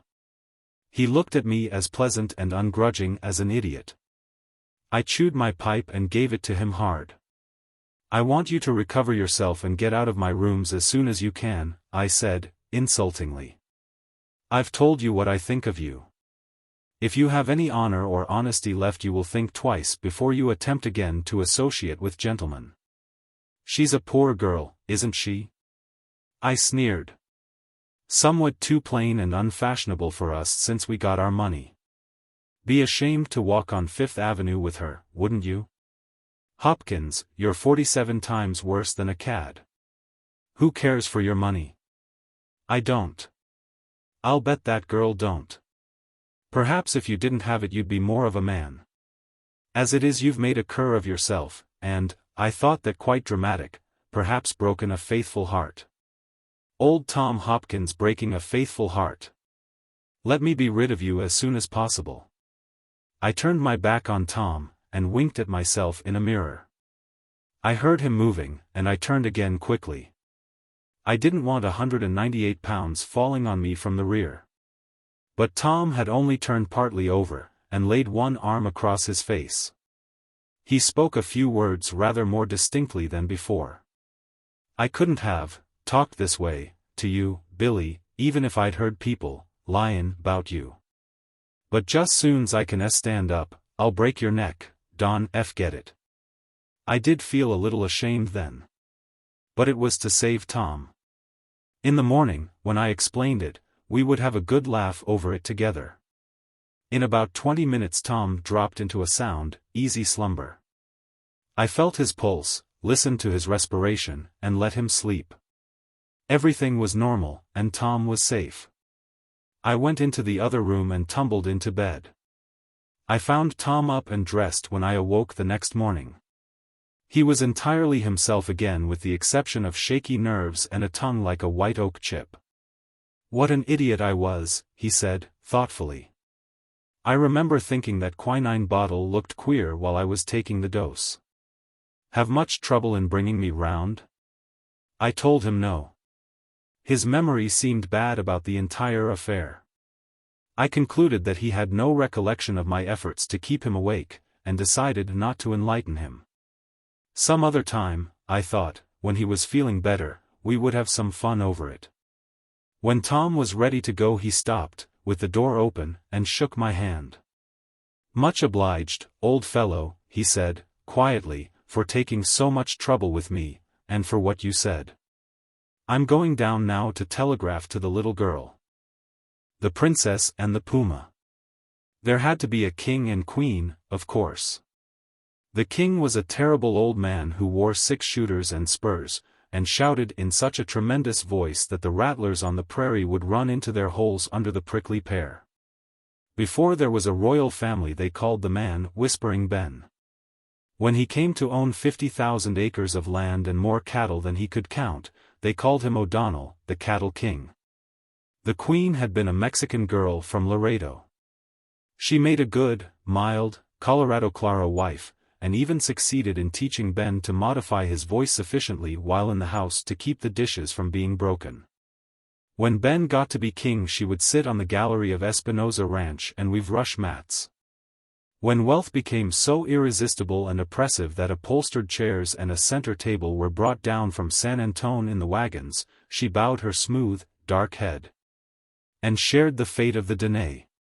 To avoid lèse-majesté you have been presented first to the king and queen. They do not enter the story, which might be called the Chronicle of the Princess, the Happy Thought, and the Lion that bungled his job. Josepha O'Donnell was the surviving daughter, the princess. From her mother she inherited warmth of nature and a dusky, semi-tropic beauty. From Ben O'Donnell the royal she acquired a store of intrepidity, common sense, and the faculty of ruling. The combination was one worth going miles to see. Josepha while riding her pony at a gallop could put 5 out of 6 bullets through a tomato can swinging at the end of a string. She could play for hours with a white kitten she owned, dressing it in all manner of absurd clothes. Scorning a pencil, she could tell you out of her head what 1,545 2-year-olds would bring on the hoof, at $8.50 per head. Roughly speaking, the Espinosa Ranch is 40 miles long and 30 broad, but mostly leased land. Josepha, on her pony, had prospected over every mile of it. Every cowpuncher on the range knew her by sight and was a loyal vassal. Ripley Givens, foreman of one of the Espinosa outfits, saw her one day, and made up his mind to form a royal matrimonial alliance. Presumptuous? No. In those days in the Nueces country a man was a man. And, after all, the title of Cattle King does not presuppose blood royalty. Often it only signifies that its owner wears the crown in token of his magnificent qualities in the art of cattle stealing. One day Ripley Givens rode over to the Double Elm Ranch to inquire about a bunch of strayed yearlings. He was late in setting out on his return trip, and it was sundown when he struck the White Horse crossing of the Nueces. From there to his own camp it was 16 miles. To the Espinosa Ranch it was 12. Givens was tired. He decided to pass the night at the crossing. There was a fine water hole in the riverbed. The banks were thickly covered with great trees, undergrown with brush. Back from the water hole 50 yards was a stretch of curly mesquite grass, supper for his horse and bed for himself. Givens staked his horse, and spread out his saddle blankets to dry. He sat down with his back against a tree and rolled a cigarette. From somewhere in the dense timber along the river came a sudden, rageful, shivering wail. The pony danced at the end of his rope and blew a whistling snort of comprehending fear. Givens puffed at his cigarette, but he reached leisurely for his pistol belt, which lay on the grass, and twirled the cylinder of his weapon tentatively. A great gar plunged with a loud splash into the water hole. A little brown rabbit skipped around a bunch of catclaw and sat twitching his whiskers and looking humorously at Givens. The pony went on eating grass. It is well to be reasonably watchful when a Mexican lion sings soprano along the arroyos at sundown. The burden of his song may be that young calves and fat lambs are scarce, and that he has a carnivorous desire for your acquaintance. In the grass lay an empty fruit can, cast there by some former sojourner. Givens caught sight of it with a grunt of satisfaction. In his coat pocket tied behind his saddle was a handful or two of ground coffee. Black coffee and cigarettes. What ranchero could desire more? In 2 minutes he had a little fire going clearly. He started, with his can, for the water hole. When within 15 yards of its edge he saw, between the bushes, a side-saddled pony with down-dropped reins cropping grass a little distance to his left. Just rising from her hands and knees on the brink of the water hole was Josepha O'Donnell. She had been drinking water, and she brushed the sand from the palms of her hands. 10 yards away, to her right, half concealed by a clump of sequista, Givens saw the crouching form of the Mexican lion. His amber eyeballs glared hungrily. 6 feet from them was the tip of the tail stretched straight, like a pointer's. His hindquarters rocked with the motion of the cat tribe preliminary to leaping. Givens did what he could. His 6-shooter was 35 yards away lying on the grass. He gave a loud yell, and dashed between the lion and the princess. The ruckus, as Givens called it afterward, was brief and somewhat confused. When he arrived on the line of attack he saw a dim streak in the air, and heard a couple of faint cracks. Then 100 pounds of Mexican lion plumped down upon his head and flattened him, with a heavy jar, to the ground. He remembered calling out, "Let up, now, no fair gouging."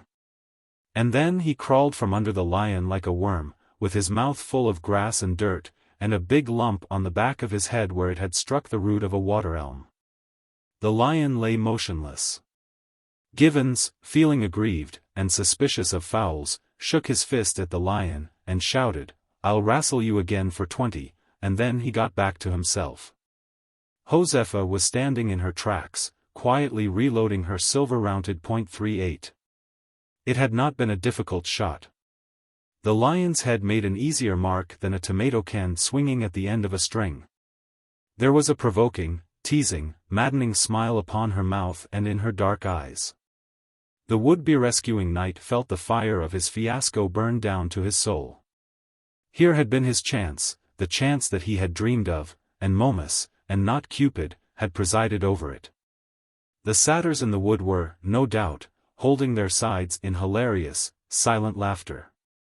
There had been something like vaudeville, say Senior Givens and his funny knockabout act with the stuffed lion.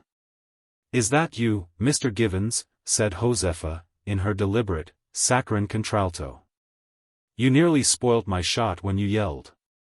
Did you hurt your head when you fell?" "Oh, no," said Givens, quietly, "that didn't hurt." He stooped ignominiously and dragged his best Stetson hat from under the beast. It was crushed and wrinkled to a fine comedy effect. Then he knelt down and softly stroked the fierce, open-jawed head of the dead lion. "Poor old Bill," he exclaimed mournfully. "What's that?" asked Josefa, sharply. "Of course you didn't know, Miss Josefa," said Givens, with an air of one allowing magnanimity to triumph over grief. "Nobody can blame you. I tried to save him, but I couldn't let you know in time." "Save who?" "Why, Bill. I've been looking for him all day. You see, he's been our camp pet for 2 years. Poor old fellow, he wouldn't have hurt a cottontail rabbit. It'll break the boys all up when they hear about it. But you couldn't tell, of course, that Bill was just trying to play with you." Josefa's black eyes burned steadily upon him. Ripley Givens met the test successfully. He stood rumpling the yellow-brown curls on his head pensively. In his eye was regret, not unmingled with a gentle reproach. His smooth features were set to a pattern of indisputable sorrow. Josefa wavered. "What was your pet doing here?" she asked, making a last stand. "There's no camp near the White Horse Crossing." "The old rascal ran away from camp yesterday," answered Givens readily.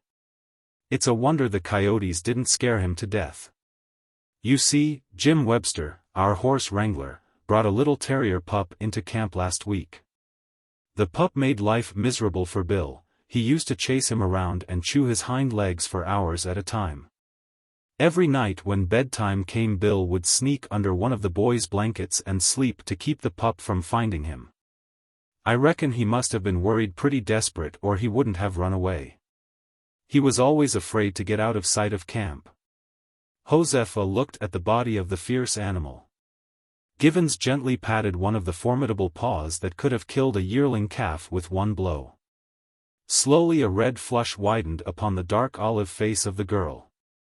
Was it the signal of shame of the true sportsman who has brought down ignoble quarry? Her eyes grew softer, and the lowered lids drove away all their bright mockery. "I'm very sorry," she said humbly, "but he looked so big, and jumped so high that—" "Poor old Bill was hungry," interrupted Givens, in quick defense of the deceased. "We always made him jump for his supper in camp. He would lie down and roll over for a piece of meat. When he saw you he thought he was going to get something to eat from you." Suddenly Josefa's eyes opened wide. "I might have shot you," she exclaimed. "You ran right in between. You risked your life to save your pet. That was fine, Mr. Givens. I like a man who is kind to animals." Yes, there was even admiration in her gaze now.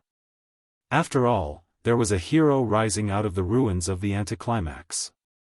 The look on Givens's face would have secured him a high position in the SPCA.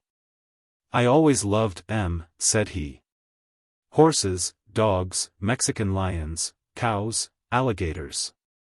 "I hate alligators," instantly demurred Josefa, "crawly, muddy things." "Did I say alligators?" said Givens. "I meant antelopes, of course." Josefa's conscience drove her to make further amends. She held out her hand penitently. There was a bright, unshed drop in each of her eyes. "Please forgive me, Mr. Givens, won't you? I'm only a girl, you know, and I was frightened at first.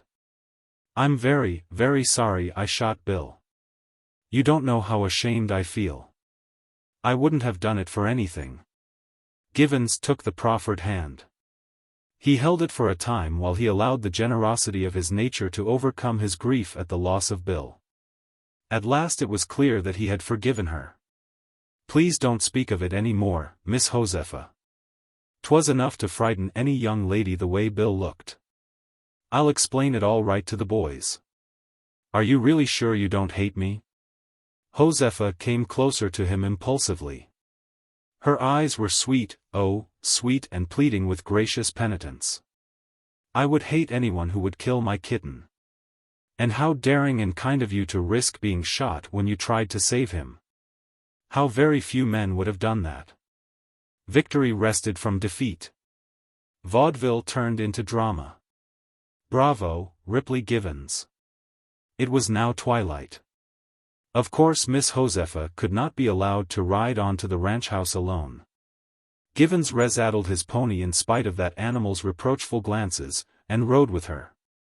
Side by side they galloped across the smooth grass, the princess and the man who was kind to animals.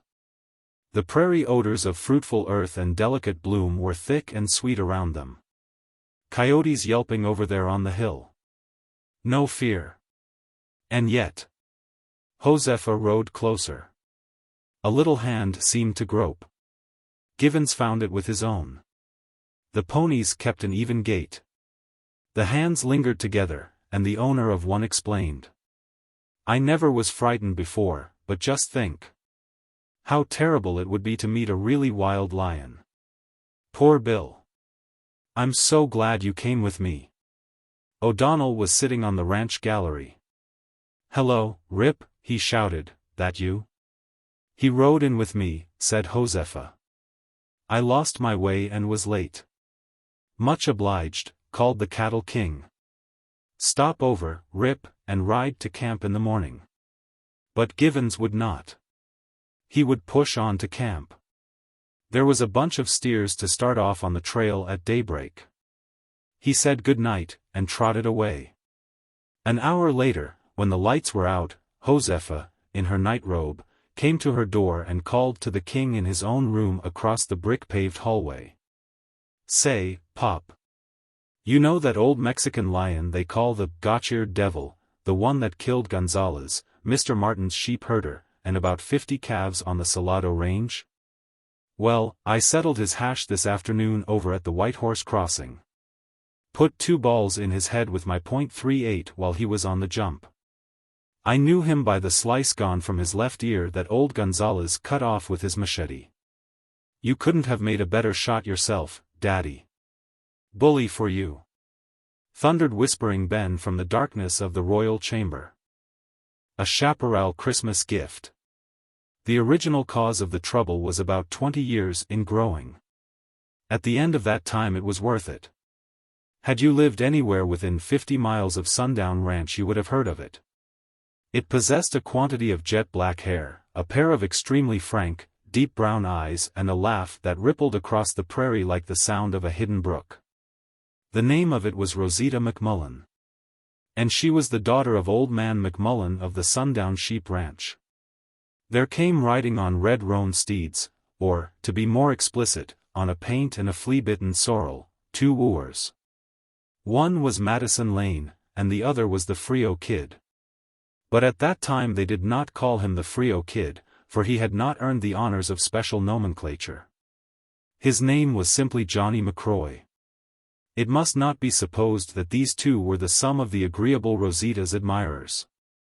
The Broncos of a dozen others champed their bits at the long hitching rack of the Sundown Ranch. Many were the sheep's eyes that were cast in those savannas that did not belong to the flocks of Dan McMullen. But of all the cavaliers, Madison Lane and Johnny McCroy galloped far ahead, wherefore they are to be chronicled. Madison Lane, a young cattleman from the Nueces country, won the race. He and Rosita were married one Christmas day. Armed, hilarious, vociferous, magnanimous, the cowmen and the sheepmen, laying aside their hereditary hatred, joined forces to celebrate the occasion. Sundown Ranch was sonorous with the cracking of jokes and six-shooters, the shine of buckles and bright eyes, the outspoken congratulations of the herders of kine. But while the wedding feast was at its liveliest there descended upon it Johnny McCroy, bitten by jealousy, like one possessed. "I'll give you a Christmas present," he yelled, shrilly, at the door, with his .45 in his hand. Even then he had some reputation as an offhand shot. His first bullet cut a neat underbit in Madison Lane's right ear. The barrel of his gun moved an inch. The next shot would have been the bride's had not Carson, a sheepman, possessed a mind with triggers somewhat well-oiled and in repair. The guns of the wedding party had been hung, in their belts, upon nails in the wall when they sat at table, as a concession to good taste. But Carson, with great promptness, hurled his plate of roast venison and frijoles at McCroy, spoiling his aim. The second bullet, then, only shattered the white petals of a Spanish dagger flower suspended 2 feet above Rosita's head. The guests spurned their chairs and jumped for their weapons. It was considered an improper act to shoot the bride and groom at a wedding. In about 6 seconds there were 20 or so bullets due to be whizzing in the direction of Mr. McCroy. "I'll shoot better next time," yelled Johnny, "and there'll be a next time." He backed rapidly out the door. Carson, the sheepman, spurred on to attempt further exploits by the success of his plate throwing, was first to reach the door. McCroy's bullet from the darkness laid him low. The cattleman then swept out upon him, calling for vengeance, for, while the slaughter of a sheepman has not always lacked condonement, it was a decided misdemeanor in this instance. Carson was innocent, he was no accomplice at the matrimonial proceedings, nor had anyone heard him quote the line, "Christmas comes but once a year," to the guests. But the sortie failed in its vengeance. McCroy was on his horse and away, shouting back curses and threats as he galloped into the concealing chaparral. That night was the birthnight of the Frio Kid. He became the "bad man" of that portion of the state. The rejection of his suit by Miss McMullen turned him to a dangerous man. When officers went after him for the shooting of Carson, he killed 2 of them, and entered upon the life of an outlaw. He became a marvelous shot with either hand. He would turn up in towns and settlements, raise a quarrel at the slightest opportunity, pick off his man and laugh at the officers of the law. He was so cool, so deadly, so rapid, so inhumanly bloodthirsty that none but faint attempts were ever made to capture him. When he was at last shot and killed by a little one-armed Mexican who was nearly dead himself from fright, the Frio Kid had the deaths of 18 men on his head. About half of these were killed in fair duels depending upon the quickness of the draw. The other half were men whom he assassinated from absolute wantonness and cruelty. Many tales are told along the border of his impudent courage and daring. But he was not one of the breed of desperadoes who have seasons of generosity and even of softness. They say he never had mercy on the object of his anger. Yet at this and every Christmastide it is well to give each one credit, if it can be done, for whatever speck of good he may have possessed. If the Frio Kid ever did a kindly act or felt a throb of generosity in his heart, it was once at such a time and season, and this is the way it happened. One who has been crossed in love should never breathe the odor from the blossoms of the ratama tree. It stirs the memory to a dangerous degree. One December in the Frio country there was a ratama tree in full bloom, for the winter had been as warm as springtime. That way rode the Frio Kid and his satellite and co-murderer, Mexican Frank. The Kid reined in his Mustang, and sat in his saddle, thoughtful and grim, with dangerously narrowing eyes. The rich, sweet scent touched him somewhere beneath his ice and iron. "I don't know what I've been thinking about, Mex," he remarked in his usual mild drawl, "to have forgot all about a Christmas present I got to give. I'm going to ride over tomorrow night and shoot Madison Lane in his own house. He got my girl, Rosita would have had me if he hadn't cut into the game. I wonder why I happened to overlook it up to now." "Ah, shucks, Kid," said Mexican, "don't talk foolishness. You know you can't get within a mile of Mad Lane's house tomorrow night. I see old man Allen day before yesterday, and he says Mad is going to have Christmas doings at his house.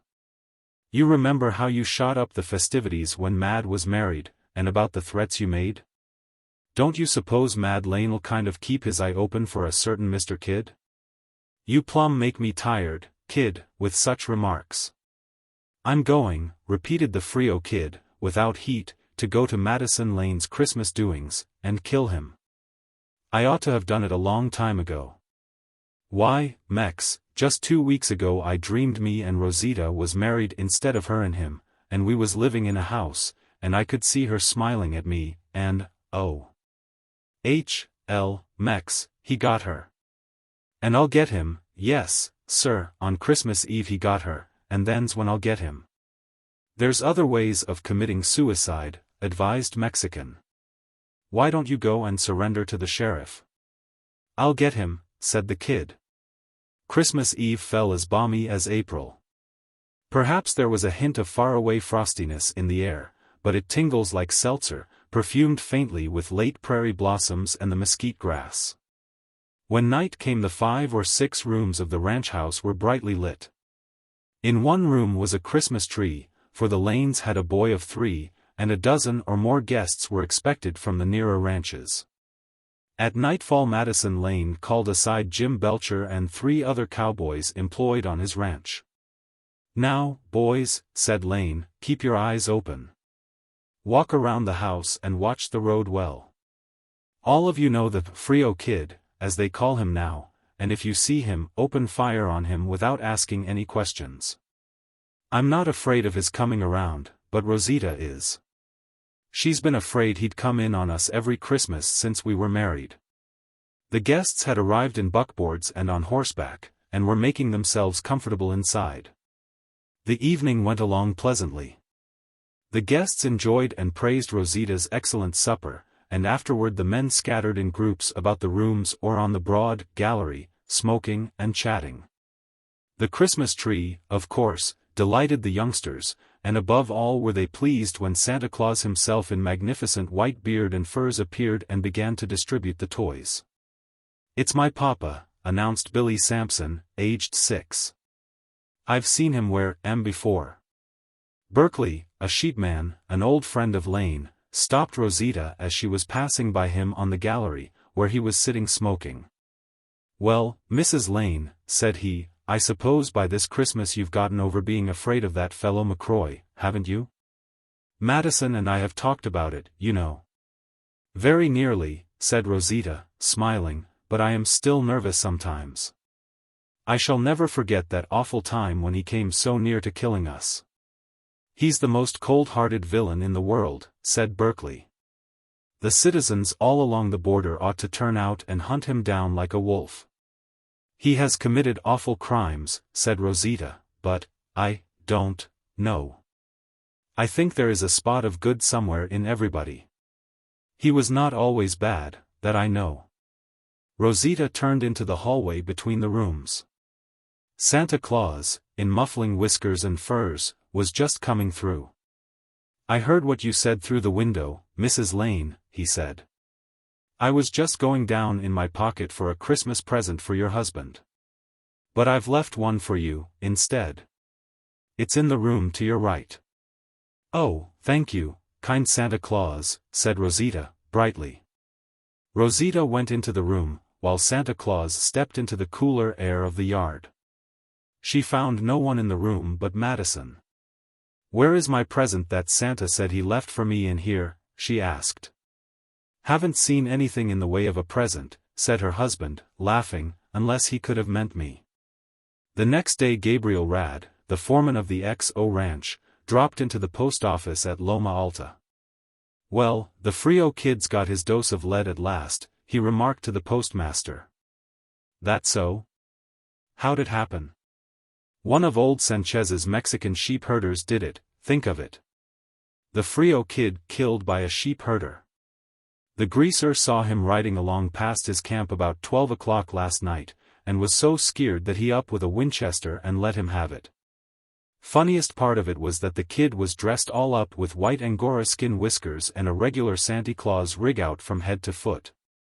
Think of the Frio Kid playing Santy." The Sphinx Apple. 20 miles out from Paradise, and 15 miles short of Sunrise City, Bildad Rose, the stage driver, stopped his team. A furious snow had been falling all day. 8 inches it measured now, on a level. The remainder of the road was not without peril in daylight, creeping along the ribs of a bijou range of ragged mountains. Now, when both snow and night masked its dangers, further travel was not to be thought of, said Bildad Rose. So he pulled up his 4 stout horses, and delivered to his 5 passengers oral deductions of his wisdom. Judge Menifee, to whom men granted leadership and the initiatory as upon a silver salver, sprang from the coach at once. 4 of his fellow passengers followed, inspired by his example, ready to explore, to objurgate, to resist, to submit, to proceed, according as their prime factor might be inclined to sway them. The 5th passenger, a young woman, remained in the coach. Bildad had halted upon the shoulder of the first mountain spur. 2 rail fences, ragged black, hemmed the road. 50 yards above the upper fence, showing a dark blot in the white drifts, stood a small house. Upon this house descended, or rather ascended, Judge Menifee and his cohorts with boyish whoops born of the snow and stress. They called, they pounded at window and door. At the inhospitable silence they waxed restive, they assaulted and forced the pregnable barriers, and invaded the premises. The watchers from the coach heard stumblings and shoutings from the interior of the ravaged house. Before long a light within flickered, glowed, flamed high and bright and cheerful. Then came running back through the driving flakes the exuberant explorers. More deeply pitched than the clarion, even orchestral in volume, the voice of Judge Menifee proclaimed the succor that lay in apposition with their state of travail. The one room of the house was uninhabited, he said, and bare of furniture, but it contained a great fireplace, and they had discovered an ample store of chopped wood in a lean-to at the rear. Housing and warmth against the shivering night were thus assured. For the placation of Bildad Rose there was news of a stable, not ruined beyond service, with hay in a loft, near the house. "Gentlemen," cried Bildad Rose from his seat, swathed in coats and robes, "tear me down 2 panels of that fence, so I can drive in. That is old man Redruth's shanty. I thought we must be nigh it." They took him to the foolish house in August. Cheerfully the 4 passengers sprang at the snow-capped rails. The exhorted team tugged the coach up the slant to the door of the edifice from which a midsummer madness had ravished its proprietor. The driver and 2 of the passengers began to unhitch. Judge Menifee opened the door of the coach, and removed his hat. "I have to announce, Miss Garland," said he, "the enforced suspension of our journey. The driver asserts that the risk in traveling the mountain road by night is too great even to consider. It will be necessary to remain in the shelter of this house until morning. I beg that you will feel that there is nothing to fear beyond a temporary inconvenience.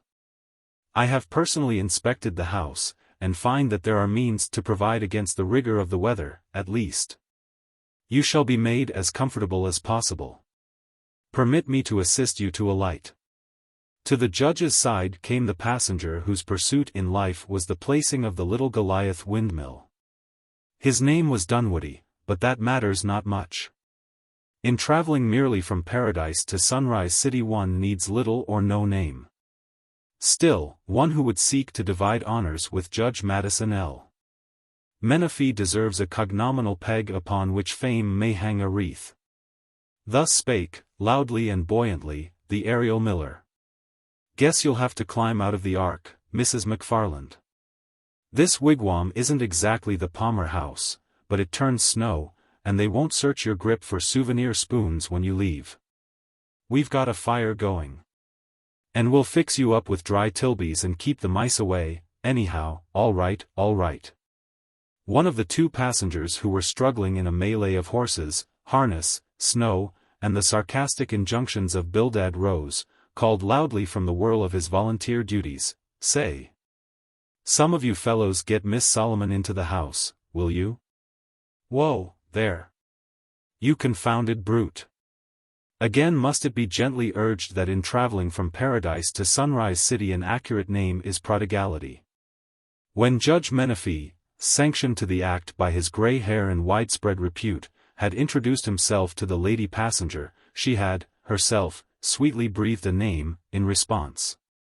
That the hearing of the male passengers had variously interpreted. In the not unjealous spirit of rivalry that eventuated, each clung stubbornly to his own theory. For the lady passenger to have reasseverated or corrected would have seemed didactic if not unduly solicitous of a specific acquaintance. Therefore the lady passenger permitted herself to be garlanded and McFarlanded and Solomoned with equal and discreet complacency. It is 35 miles from Paradise to Sunrise City. Compagnon de voyage is name enough, by the gripsack of the wandering Jew. For so brief a journey. Soon the little party of wayfarers were happily seated in a cheerful ark before the roaring fire. The robes, cushions, and removable portions of the coach had been brought in and put to service. The lady passenger chose a place near the hearth at one end of the ark. There she graced almost a throne that her subjects had prepared. She sat upon cushions and leaned against an empty box and barrel, robe bespread, which formed a defense from the invading draughts. She extended her feet, delectably shod, to the cordial heat. She ungloved her hands, but retained about her neck her long fur boa. The unstable flames half revealed, while the warding boa half submerged, her face, a youthful face, altogether feminine, clearly molded and calm with beauty's unchallenged confidence. Chivalry and manhood were here vying to please and comfort her. She seemed to accept their devoirs, not piquantly, as one courted and attended. Nor preeningly, as many of her sex unworthily reap their honors, not yet stolidly, as the ox receives his hay. But concordantly with nature's own plan, as the lily ingests the drop of dew foreordained to its refreshment. Outside the wind roared mightily, the fine snow whizzed through the cracks, the cold besieged the backs of the immolated six, but the elements did not lack a champion that night. Judge Menefee was attorney for the storm. The weather was his client, and he strove by special pleading to convince his companions in that frigid jury box that they sojourned in a bower of roses, beset only by benignant zephyrs. He drew upon a fund of gaiety, wit, and anecdote, sophistical, but crowned with success. His cheerfulness communicated itself irresistibly. Each one hastened to contribute his own quota toward the general optimism. Even the lady passenger was moved to expression. "I think it is quite charming," she said, in her slow, crystal tones. At intervals some one of the passengers would rise and humorously explore the room. There was little evidence to be collected of its habitation by old man Redruth. Bildad Rose was called upon vivaciously for the ex-hermit's history. Now, since the stage-driver's horses were fairly comfortable and his passengers appeared to be so, peace and comedy returned to him. "The old dapper," began Bildad, somewhat irreverently, "infested this here house about 20 year. He never allowed nobody to come nigh him. He'd duck his head inside and slam the door whenever a team drove along. There was spinning wheels up in his loft, all right. He used to buy his groceries and tobacco at Sam Tilley's store, on the Little Muddy. Last August he went up there dressed in a red bed quilt, and told Sam he was King Solomon, and that the Queen of Sheba was coming to visit him. He fetched along all the money he had, a little bag full of silver, and dropped it in Sam's well. 'She won't come,' says old man Redruth to Sam, 'if she knows I've got any money.'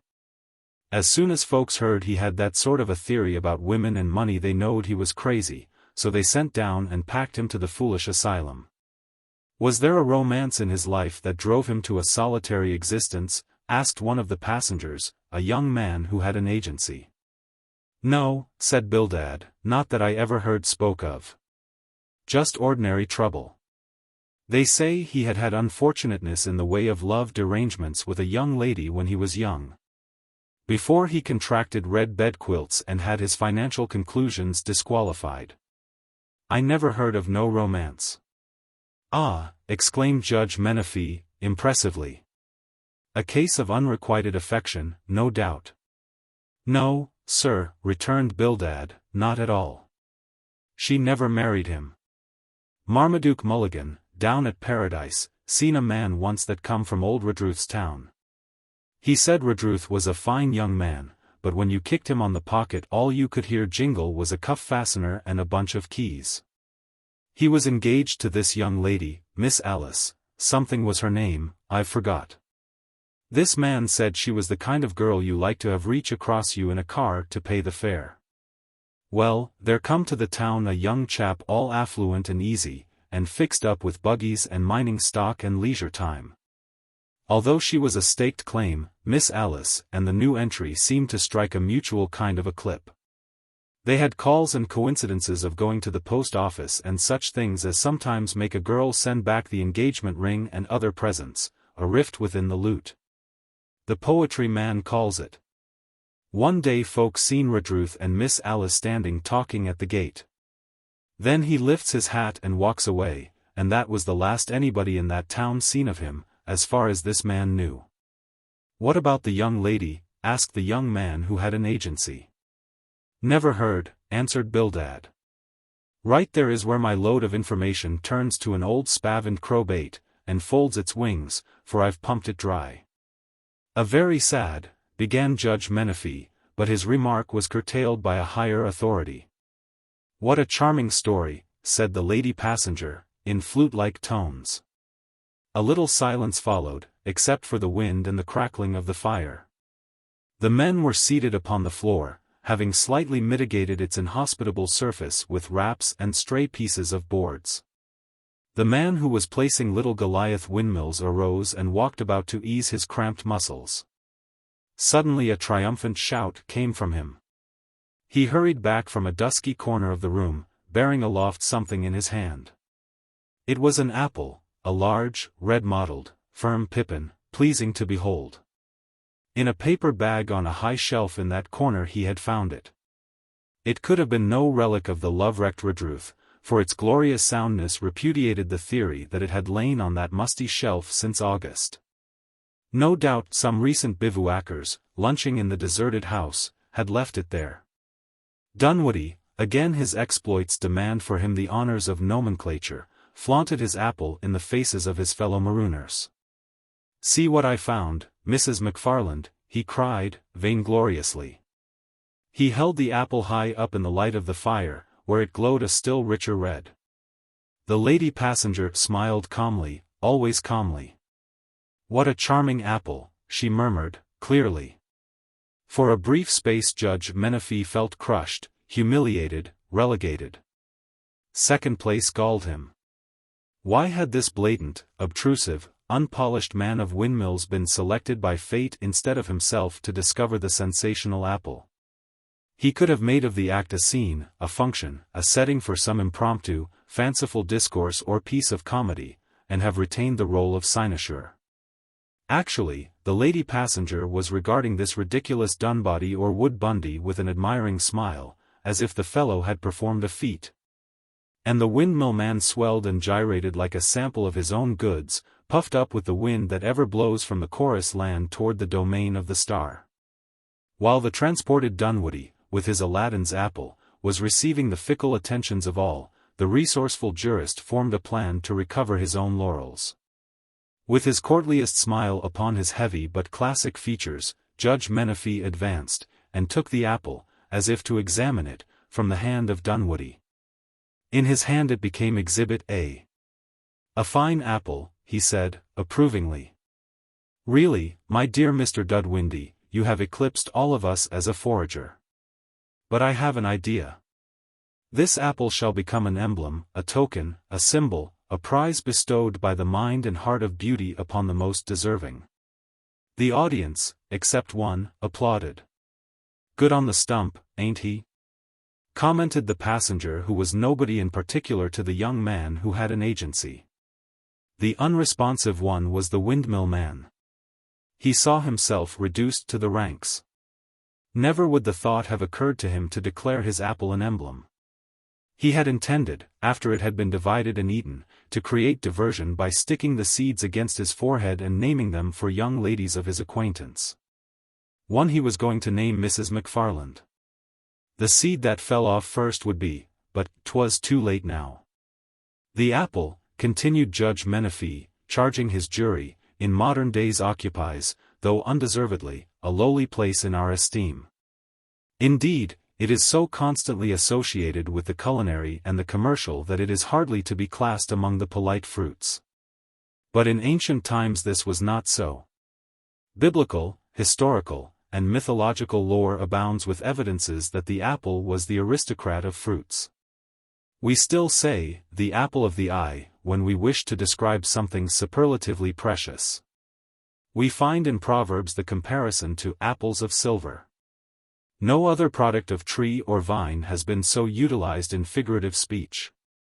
Who has not heard of and longed for the apples of the Hesperides?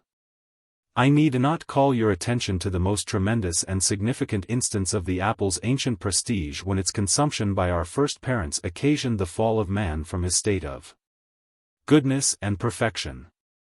Apples like them, said the windmill man, lingering with the objective article, are worth $3.50 a barrel in the Chicago market. Now, what I have to propose, said Judge Menefee, conceding an indulgent smile to his interrupter, is this: we must remain here, perforce, until morning. We have wood in plenty to keep us warm. Our next need is to entertain ourselves as best we can, in order that the time shall not pass too slowly. I propose that we place this apple in the hands of Miss Garland. It is no longer a fruit, but, as I said, a prize, an award, representing a great human idea. Miss Garland, herself, shall cease to be an individual, but only temporarily, I am happy to add, a low bow, full of the old-time grace. She shall represent her sex. She shall be the embodiment, the epitome of womankind, the heart and brain, I may say, of God's masterpiece of creation. In this guise she shall judge and decide the question which follows.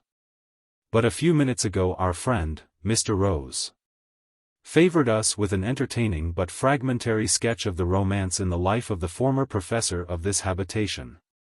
The few facts that we have learned seem to me to open up a fascinating field for conjecture, for the study of human hearts, for the exercise of the imagination, in short, for storytelling.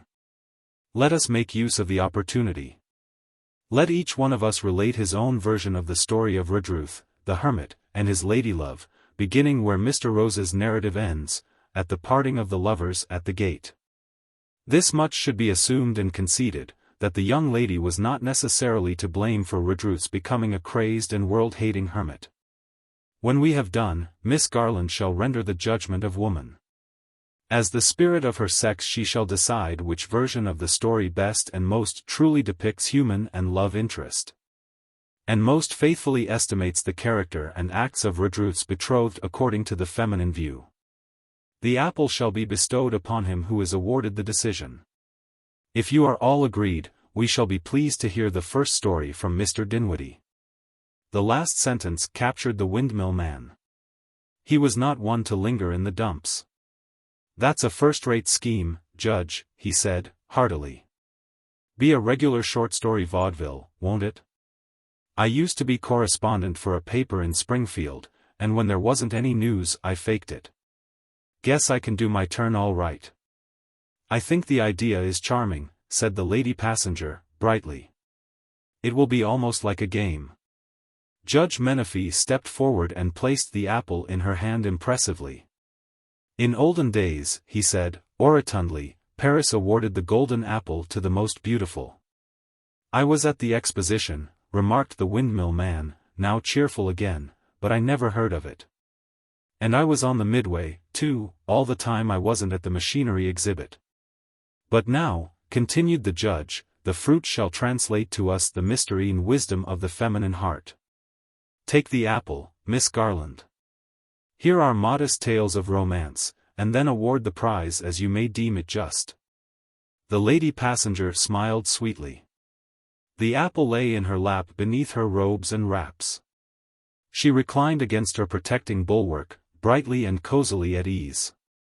But for the voices and the wind one might have listened hopefully to hear her purr.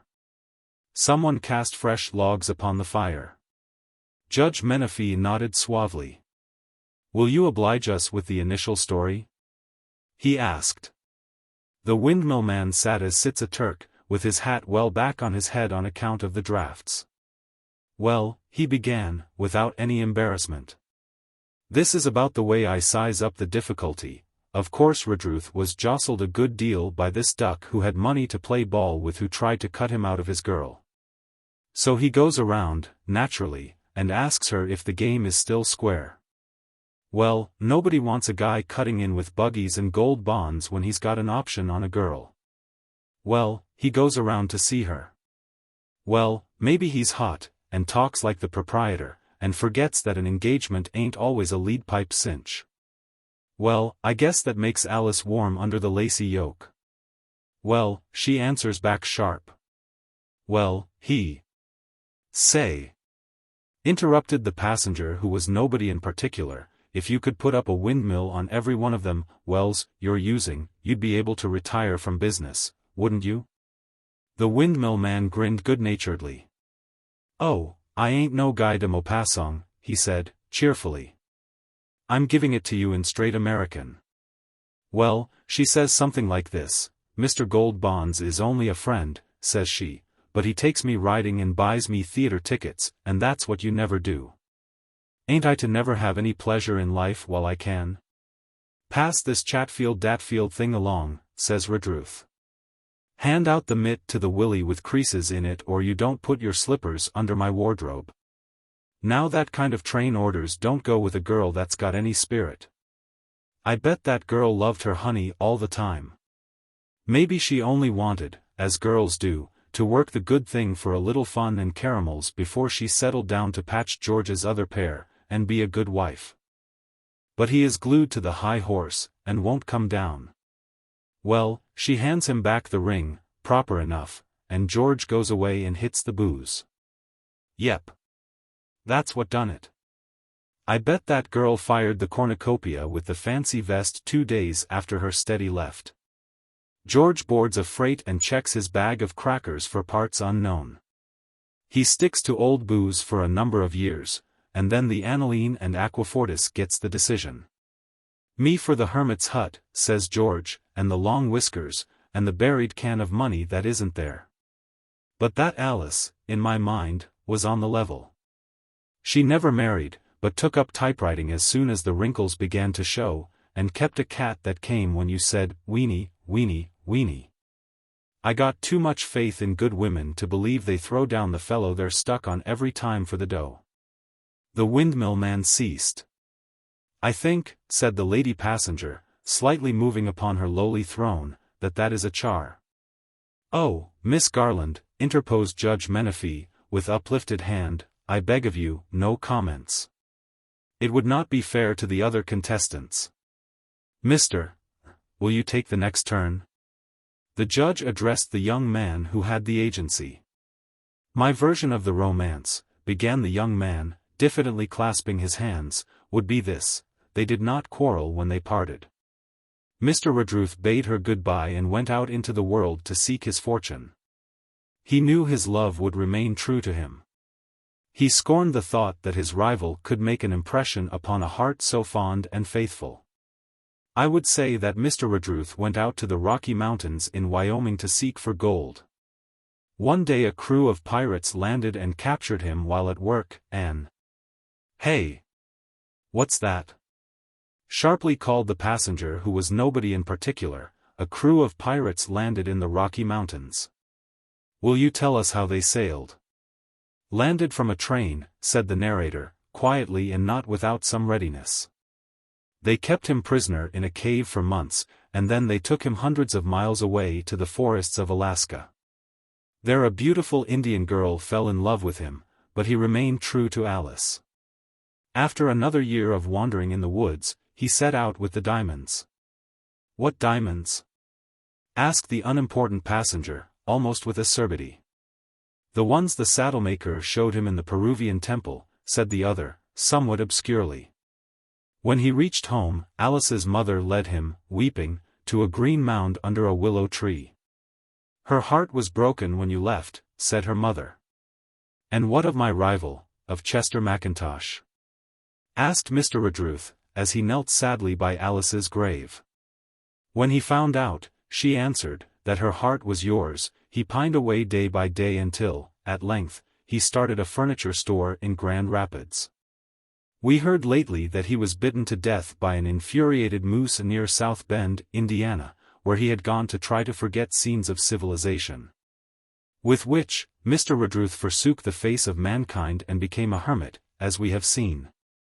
My story, concluded the young man with an agency, may lack the literary quality. But what I wanted it to show is that the young lady remained true. She cared nothing for wealth in comparison with true affection. I admire and believe in the fair sex too much to think otherwise. The narrator ceased, with a sidelong glance at the corner where reclined the lady passenger. Bildad Rose was next invited by Judge Menifee to contribute his story in the contest for the Apple of Judgment. The stage driver's essay was brief. "I'm not one of them Lobo wolves," he said, "who are always blaming on women the calamities of life. My testimony in regards to the fiction story you ask for, Judge, will be about as follows. What ailed Redruth was pure laziness. If he had up and slugged this Percival de Lacy that tried to give him the outside of the road, and had kept Alice in the grapevine swing with the blind bridle on, all would have been well. The woman you want is sure worth taking pains for.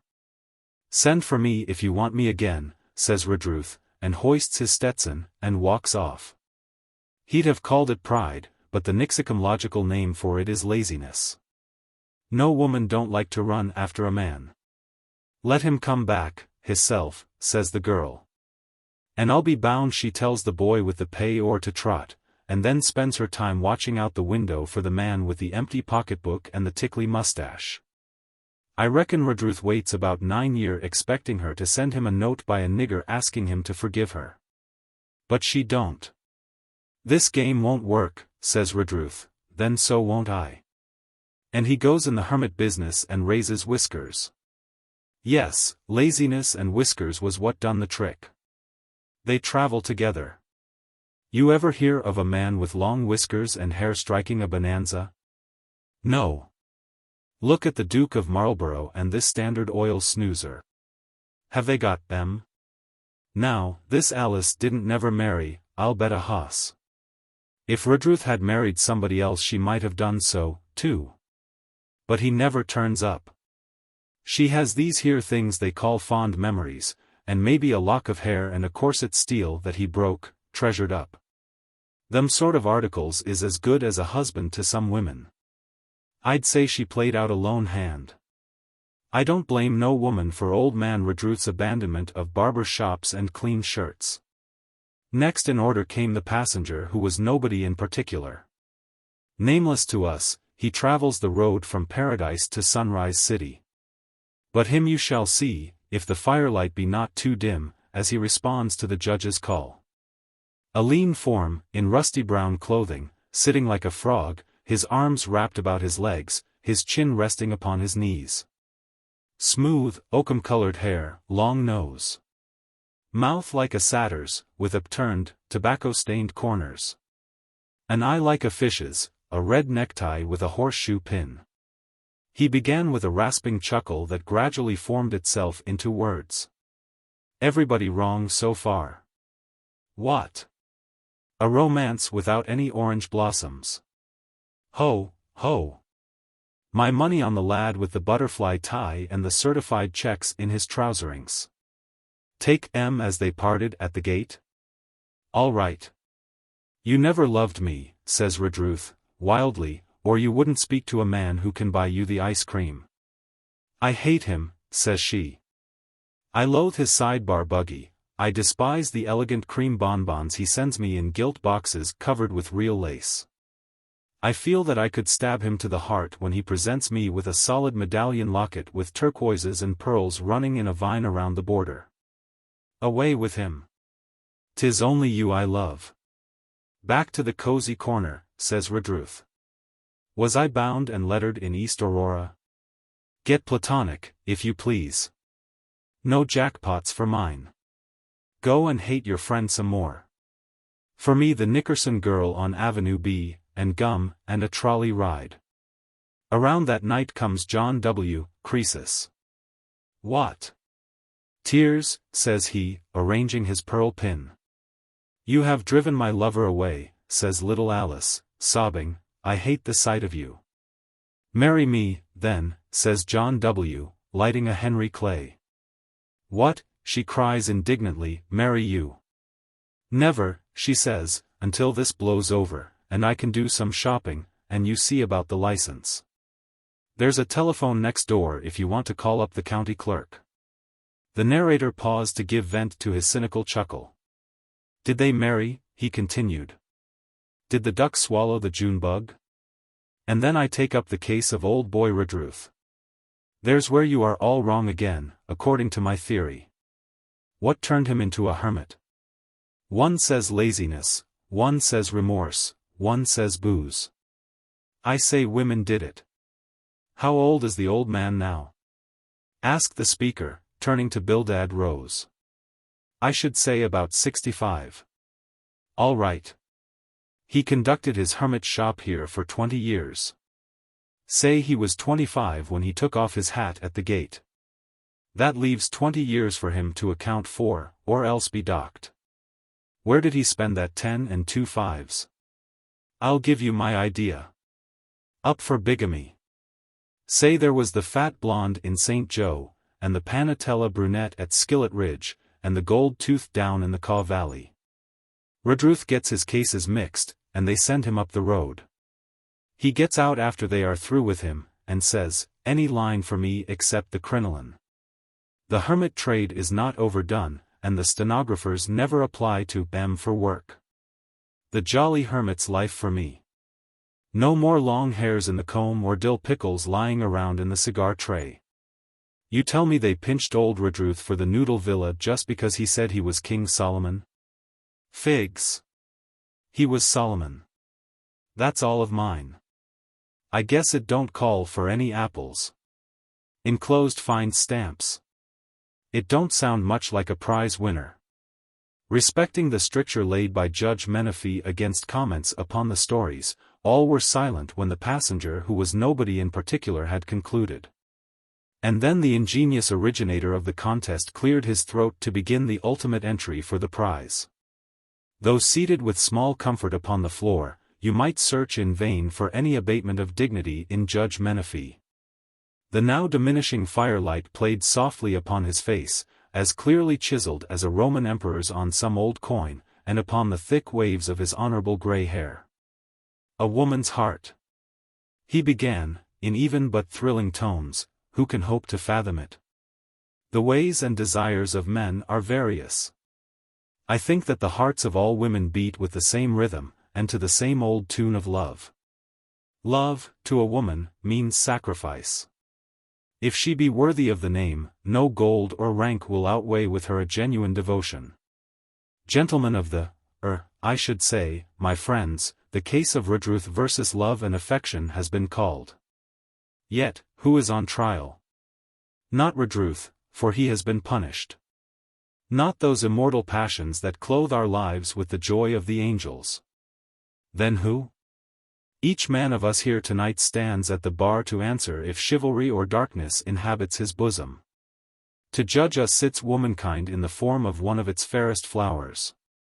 In her hand she holds the prize, intrinsically insignificant, but worthy of our noblest efforts to win as a guerdon of approval from so worthy a representative of feminine judgment and taste.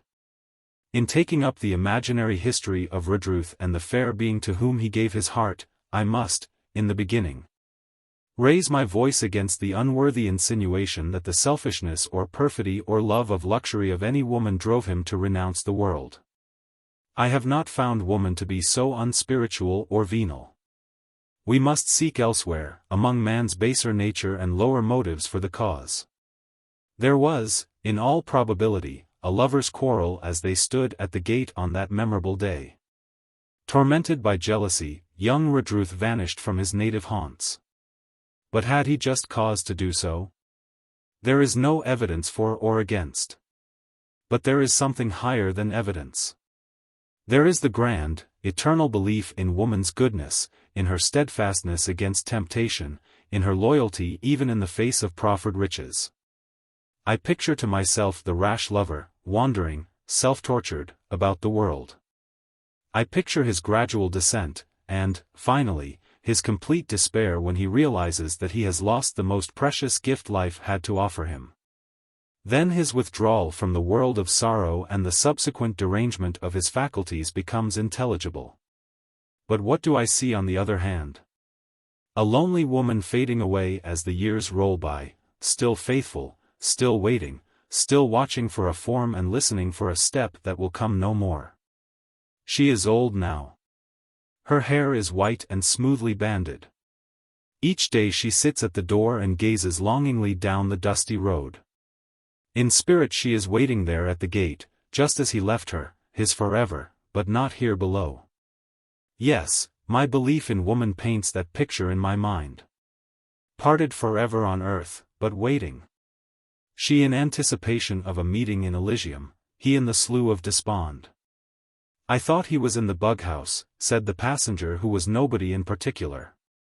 Judge Menefee stirred, a little impatiently. The men sat, drooping, in grotesque attitudes. The wind had abated its violence, coming now in fitful, virulent puffs. The fire had burned to a mass of red coals which shed but a dim light within the room. The lady passenger in her cozy nook looked to be but a formless dark bulk, crowned by a mass of coiled, sleek hair and showing but a small space of snowy forehead above her clinging boa. Judge Menefee got stiffly to his feet. "And now, Miss Garland," he announced, "we have concluded. It is for you to award the prize to the one of us whose argument, especially, I may say, in regard to his estimate of true womanhood, approaches nearest to your own conception." No answer came from the lady passenger. Judge Menefee bent over solicitously. The passenger who was nobody in particular laughed low and harshly. The lady was sleeping sweetly. The judge essayed to take her hand to awaken her. In doing so he touched a small, cold, round, irregular something in her lap. "She has eaten the apple," announced Judge Menefee, in odd tones, as he held up the core for them to see. "The Pimienta Pancakes. While we were rounding up a bunch of the Triangolo cattle in the Frio bottoms, a projecting branch of a dead mesquite caught my wooden stirrup and gave my ankle a wrench that laid me up in camp for a week. On the third day of my compulsory idleness I crawled out near the grub wagon, and reclined helpless under the conversational fire of Judson Odom, the camp cook. Judd was a monologist by nature, whom destiny, with customary blundering, had set in a profession wherein he was bereaved, for the greater portion of his time, of an audience. Therefore, I was manna in the desert of Judd's obmutescence. Betimes I was stirred by invalid longings for something to eat that did not come under the caption of grub. I had visions of the maternal pantry, deep as first love, and wild with all regret, and then I asked, "Judd, can you make pancakes?" Judd laid down his 6-shooter, with which he was preparing to pound an antelope steak, and stood over me in what I felt to be a menacing attitude.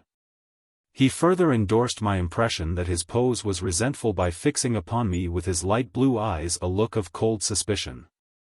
"Say, you," he said, with candid, though not excessive, choler, "did you mean that straight, or was you trying to throw the gaff into me? Some of the boys been telling you about me and that pancake racket?" "No, Judd," I said, sincerely, "I meant it. It seems to me I'd swap my pony and saddle for a stack of buttered brown pancakes with some first crop, open kettle, New Orleans sweetening." Was there a story about pancakes? Judd was mollified at once when he saw that I had not been dealing in illusions. He brought some mysterious bags and tin boxes from the grub wagon and set them in the shade of the hackberry where I lay reclined. I watched him as he began to arrange them leisurely and untie their many strings. "No, not a story," said Judd, as he worked, "but just the logical disclosures in the case of me and that pink-eyed snoozer from Mired Mule Canada and Miss Willella Learite. I don't mind telling you. I was punching then for old Bill Toomey, on the San Miguel. One day I gets all ensnared up in aspirations for to eat some canned grub that hasn't ever mooed or bawed or grunted or been in peck measures. So, I gets on my bronc and pushes the wind for Uncle Emsley Telfair's store at the Pimienta crossing on the Nueces. About 3 in the afternoon I throwed my bridle rein over a mesquite limb and walked the last 20 yards into Uncle Emsley's store. I got up on the counter and told Uncle Emsley that the signs pointed to the devastation of the fruit crop of the world. In a minute I had a bag of crackers and a long-handled spoon. With an open can each of apricots and pineapples and cherries and greengages beside of me, with Uncle Emsley busy chopping away with the hatchet at the yellow clings. I was feeling like Adam before the apple stampede, and was digging my spurs into the side of the counter and working with my 24-inch spoon when I happened to look out of the window into the yard of Uncle Emsley's house, which was next to the store. There was a girl standing there, an imported girl with fixings on, philandering with a croquet maul and amusing herself by watching my style of encouraging the fruit canning industry. I slid off the counter and delivered up my shovel to Uncle Emsley. "That's my niece," says he, "Miss Willella Learite, down from Palestine on a visit. Do you want that I should make you acquainted?" The Holy Land, I says to myself, my thoughts milling some as I tried to run into the corral. Why not? There was sure angels in pails. Why, yes, Uncle Emsley, I says out loud, I'd be awful edified to meet Miss Learite. So Uncle Emsley took me out in the yard and gave us each other's entitlements. I never was shy about women. I never could understand why some men who can break a Mustang before breakfast and shave in the dark get all left-handed and full of perspiration and excuses when they see a bolt of calico draped around what belongs to it. Inside of 8 minutes me and Miss Willella was aggravating the croquet balls around as amiable as second cousins. She gave me a dig about the quantity of canned fruit I had eaten, and I got back at her, flat-footed. About how a certain lady named Eve started the fruit trouble in the first free grass pasture, over in Palestine, wasn't it? Says I, as easy and pat as roping a 1-year-old. That was how I acquired cordiality for the proximities of Miss Willella Learite, and the disposition grew larger as time passed. She was stopping at Pimienta Crossing for her health, which was very good, and for the climate, which was 40% hotter than Palestine. I rode over to see her once every week for a while. And then I figured it out that if I doubled the number of trips I would see her twice as often. One week I slipped in a third trip. And that's where the pancakes and the pink-eyed snoozer busted into the game. That evening, while I sat on the counter with a peach and 2 damsons in my mouth, I asked Uncle Emsley how Miss Willella was. "Why," says Uncle Emsley, "she's gone riding with Jackson Bird, the sheep man from over at Mired Mule, Canada." I swallowed the peach seed and the 2 damson seeds. I guess somebody held the counter by the bridle while I got off, and then I walked out straight ahead till I butted against the mesquite where my roan was tied. "She's gone riding," I whisper in my Bronc's ear, "with Birdstone Jack, the hired mule from Sheepman's Canada. Did you get that, old leather and gallops?" That bronc of mine wept, in his way. He'd been raised a cow pony and he didn't care for snoozers. I went back and said to Uncle Emsley, "Did you say a sheepman?" "I said a sheepman," says Uncle Emsley again. "You must have heard tell of Jackson Bird. He's got 8 sections of grazing and 4,000 head of the finest merinos south of the Arctic Circle." I went out and sat on the ground in the shade of the store and leaned against a prickly pear. I sifted sand into my boots with unthinking hands while I soliloquized a quantity about this bird with the Jackson plumage to his name. I never had believed in harming sheepmen. I see one day, reading a Latin grammar on horseback, and I never touched him. They never irritated me like they do most cowmen. You wouldn't go to work now, and impair and disfigure snoozers, would you, that eat on tables and wear little shoes and speak to you on subjects? I had always let pass, just as you would a jackrabbit, with a polite word and a guess about the weather, but no stopping to swap canteens.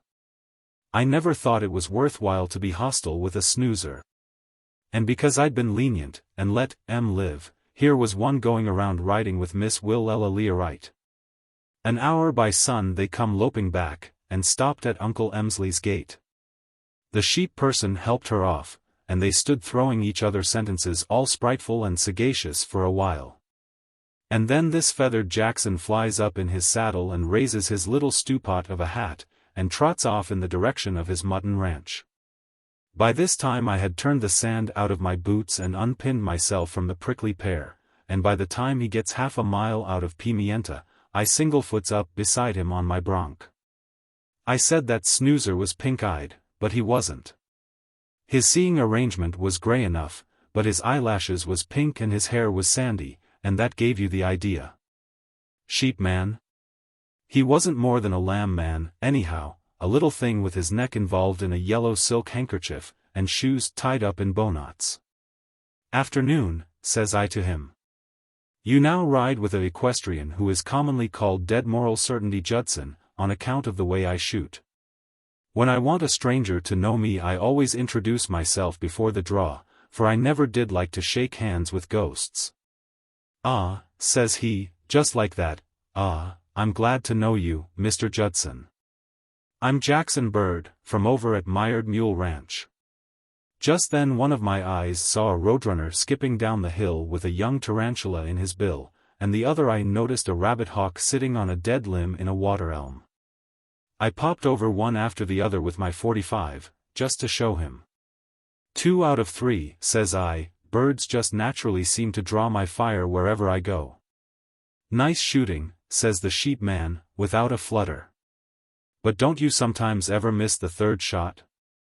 Elegant fine rain that was last week for the young grass, Mr. Judson, says he.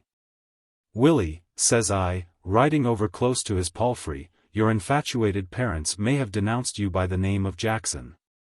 But you sure molted into a twittering Willie. Let us slough off this here analysis of rain and the elements, and get down to talk that is outside the vocabulary of parrots. That is a bad habit you have got of riding with young ladies over at Pimienta. I've known birds, says I, to be served on toast for less than that. Miss Willella, says I, don't ever want any nest made out of sheep's wool by a tomtit of the Jacksonian branch of ornithology. Now, are you going to quit, or do you wish for to gallop up against this dead moral certainty attachment to my name, which is good for 2 hyphens and at least 1 set of funeral obsequies? Jackson Bird flushed up some, and then he laughed. Why, Mr. Judson, says he, you've got the wrong idea. I've called on Miss Learight a few times, but not for the purpose you imagine. My object is purely a gastronomical one. I reached for my gun. Any coyote, says I, that would boast of dishonorable. Wait a minute, says this bird, till I explain. What would I do with a wife? If you ever saw that ranch of mine. I do my own cooking and mending. Eating, that's all the pleasure I get out of sheep raising. Mr. Judson, did you ever taste the pancakes that Miss Learight makes? Me? No, I told him. I never was advised that she was up to any culinary maneuvers. They're golden sunshine, says he, honey-browned by the ambrosial fires of Epicurus. I'd give 2 years of my life to get the recipe for making them pancakes. That's what I went to see Miss Learight for, says Jackson Bird, but I haven't been able to get it from her. It's an old recipe that's been in the family for 75 years. They hand it down from one generation to another, but they don't give it away to outsiders. If I could get that recipe, so I could make them pancakes for myself on my ranch, I'd be a happy man, says Bird. Are you sure, I says to him, that it ain't the hand that mixes the pancakes that you're after? Sure, says Jackson. Miss Learight is a mighty nice girl. But I can assure you my intentions go no further than the gastro, but he seen my hand going down to my holster and he changed his similitude, than the desire to procure a copy of the pancake recipe. He finishes. You ain't such a bad little man, says I, trying to be fair. I was thinking some of making orphans of your sheep, but I'll let you fly away this time. But you stick to pancakes, says I, as close as the middle one of a stack, and don't go and mistake sentiments for syrup, or there'll be singing at your ranch, and you won't hear it. To convince you that I am sincere, says the sheep man, I'll ask you to help me. Miss Learight and you being closer friends, maybe she would do for you what she wouldn't for me. If you will get me a copy of that pancake recipe, I give you my word that I'll never call upon her again. That's fair, I says, and I shook hands with Jackson Bird. I'll get it for you if I can, and glad to oblige. And he turned off down the big pear flat on the Piedra, in the direction of Mired Mule, and I steered northwest for old Bill Toomey's ranch.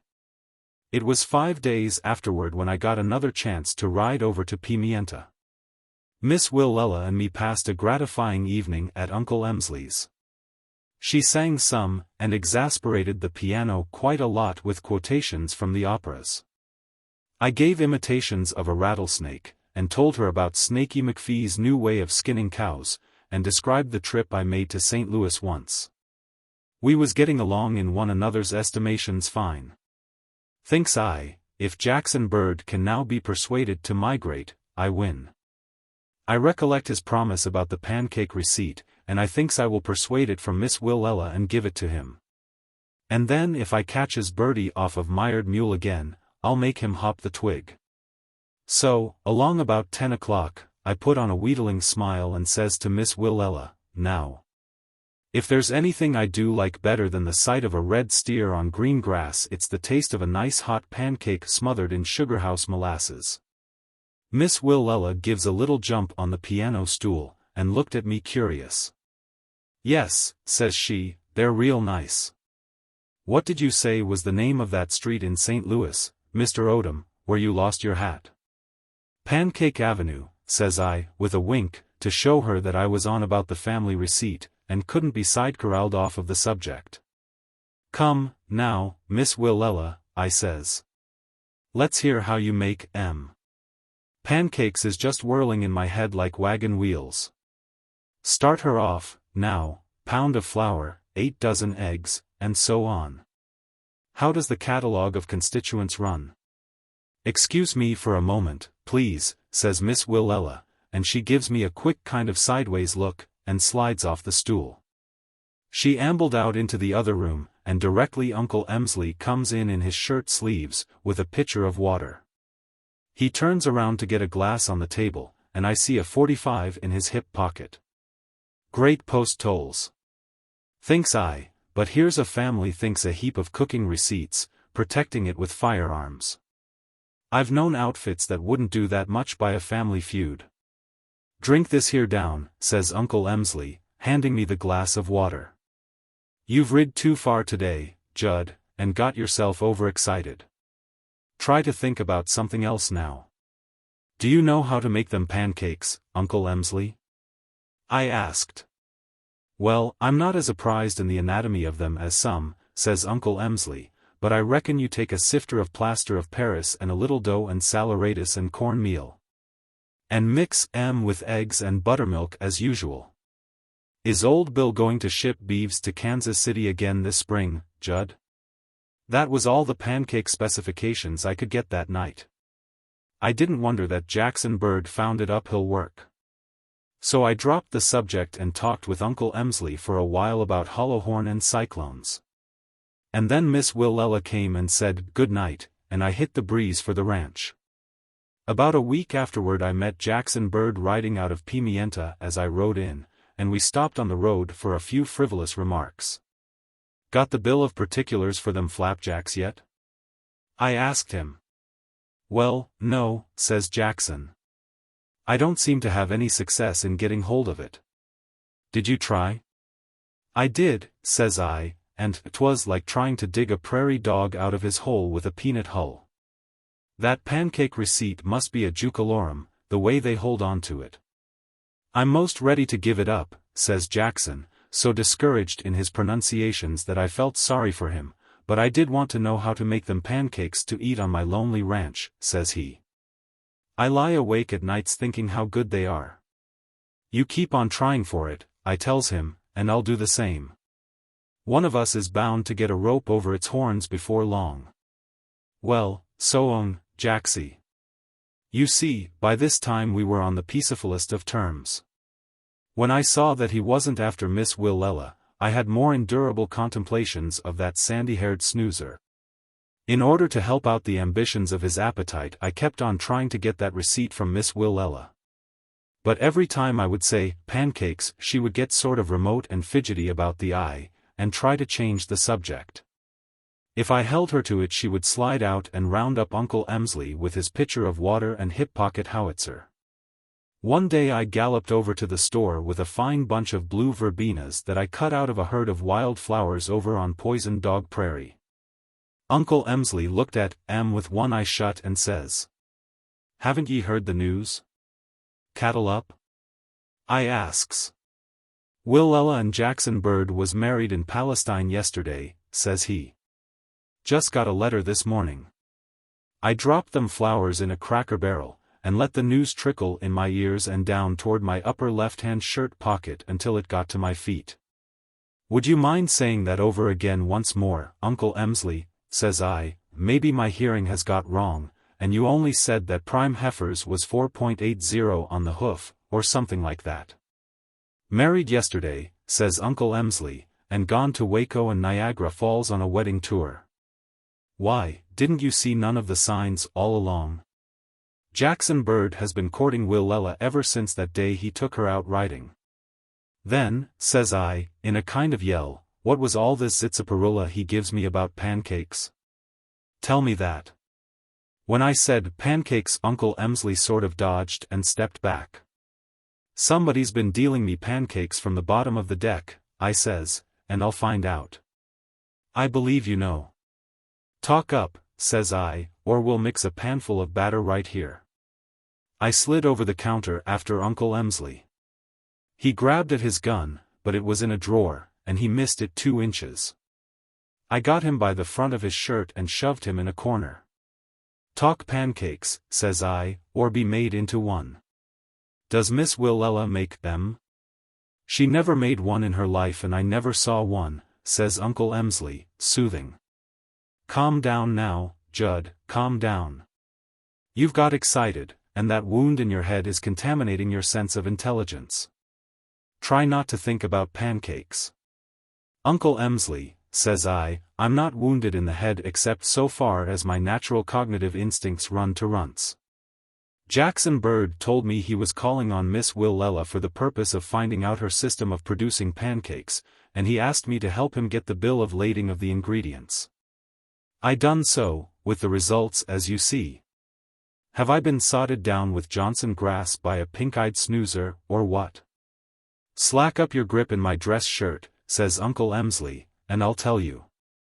Yes, it looks like Jackson Bird has gone and humbugged you some. The day after he went riding with Willella he came back and told me and her to watch out for you whenever you got to talking about pancakes. He said you was in camp once where they was cooking flapjacks, and one of the fellows cut you over the head with a frying pan. Jackson said that whenever you got over hot or excited that wound hurt you and made you kind of crazy, and you went raving about pancakes. He told us to just get you worked off of the subject and soothed down, and you wouldn't be dangerous. So, me and Willella done the best by you we knew how." Well, says Uncle Emsley, "that Jackson Bird is sure a seldom kind of a snoozer." During the progress of Judd's story he had been slowly but deftly combining certain portions of the contents of his sacks and cans. Toward the close of it he set before me the finished product, a pair of red-hot, rich-hued pancakes on a tin plate. From some secret hoarding he also brought a lump of excellent butter and a bottle of golden syrup. "How long ago did these things happen?" I asked him. 3 years, said Judd. "They're living on the Mired Mule Ranch now. But I haven't seen either of 'em since. They say Jackson Bird was fixing his ranch up fine with rocking chairs and window curtains all the time he was putting me up the pancake tree. Oh, I got over it after a while. But the boys kept the racket up." "Did you make these cakes by the famous recipe?" I asked. "Didn't I tell you there wasn't no receipt?" said Judd. "The boys hollered pancakes till they got pancake hungry, and I cut this recipe out of a newspaper. How does the truck taste?" "They're delicious," I answered. "Why don't you have some, too, Judd?" I was sure I heard a sigh. "Me," said Judd. "I don't ever eat 'em." The social triangle. At the stroke of 6 Icky Snigglefritz laid down his goose. Icky was a tailor's apprentice. Are there tailor's apprentices nowadays? At any rate, Icky toiled and snipped and basted and pressed and patched and sponged all day in the steamy fader of a tailor shop.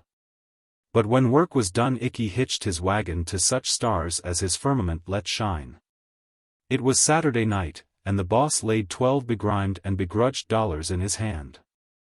Icky dabbled discreetly in water, donned coat, hat and collar with its frazzled tie and chalcedony pin, and set forth in pursuit of his ideals. For each of us, when our day's work is done, must seek our ideal, whether it be love or pinnacle or lobster à la Newburgh, or the sweet silence of the musty bookshelves.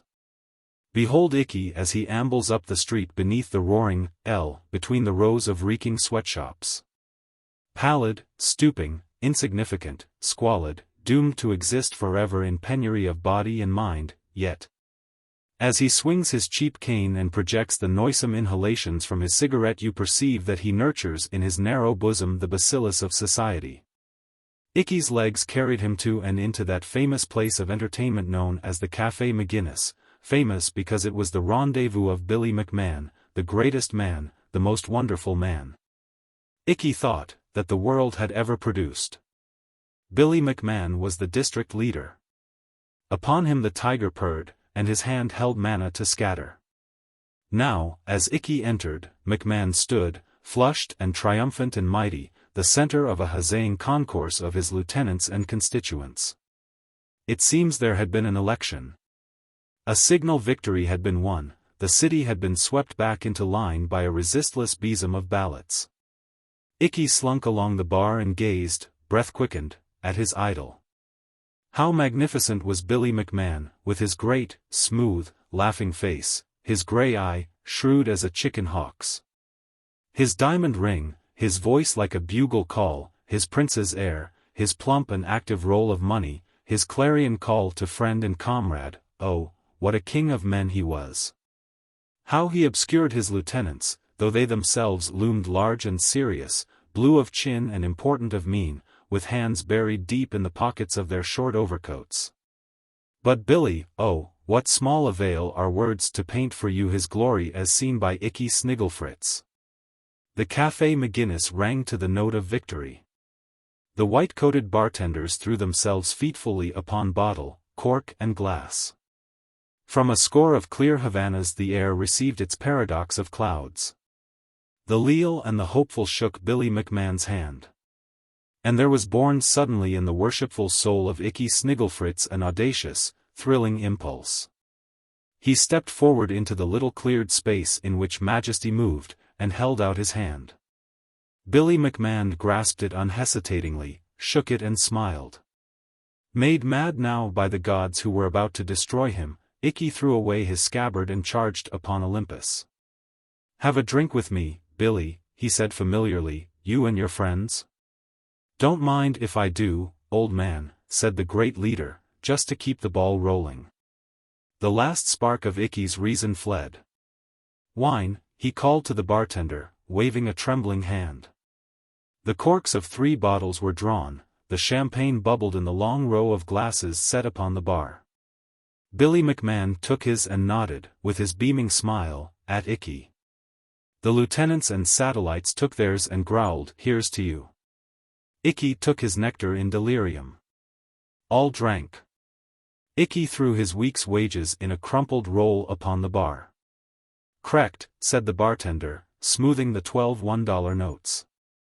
The crowd surged around Billy McMahon again.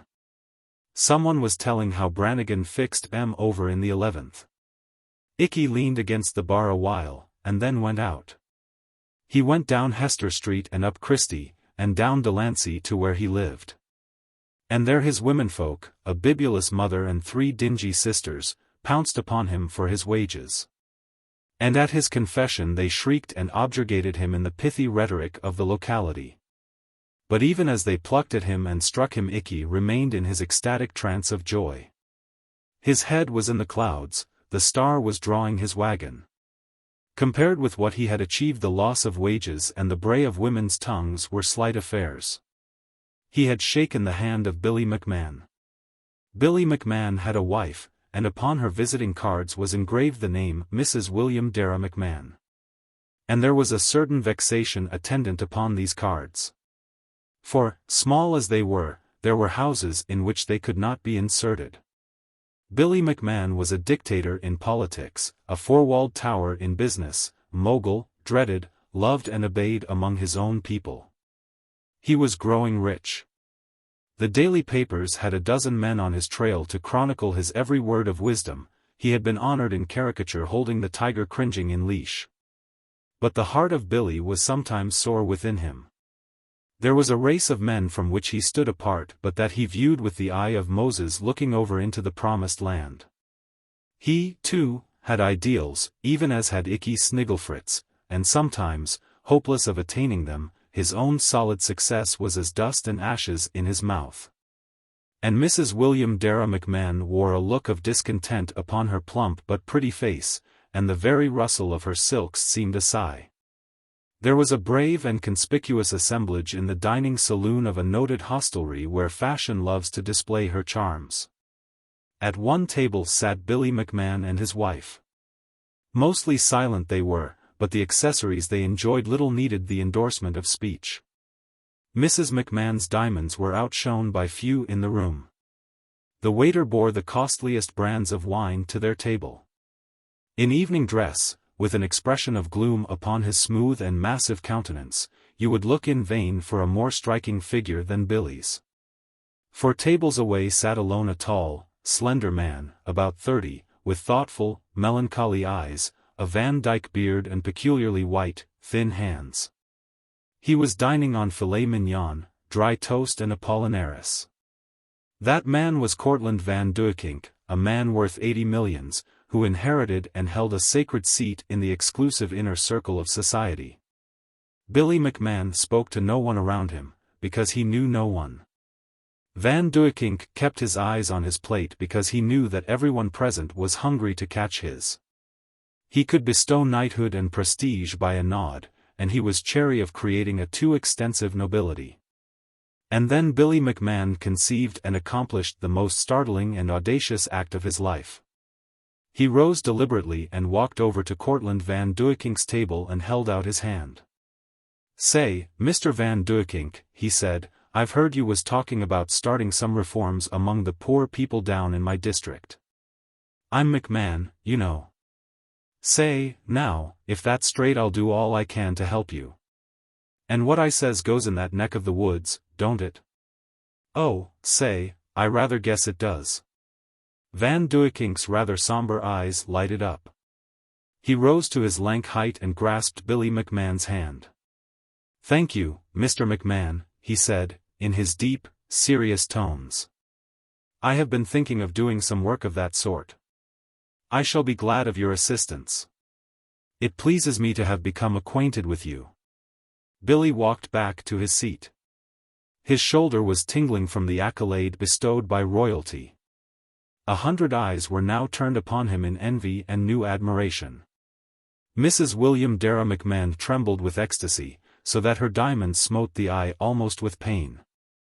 And now it was apparent that at many tables there were those who suddenly remembered that they enjoyed Mr. McMahon's acquaintance. He saw smiles and bows about him. He became enveloped in the aura of dizzy greatness.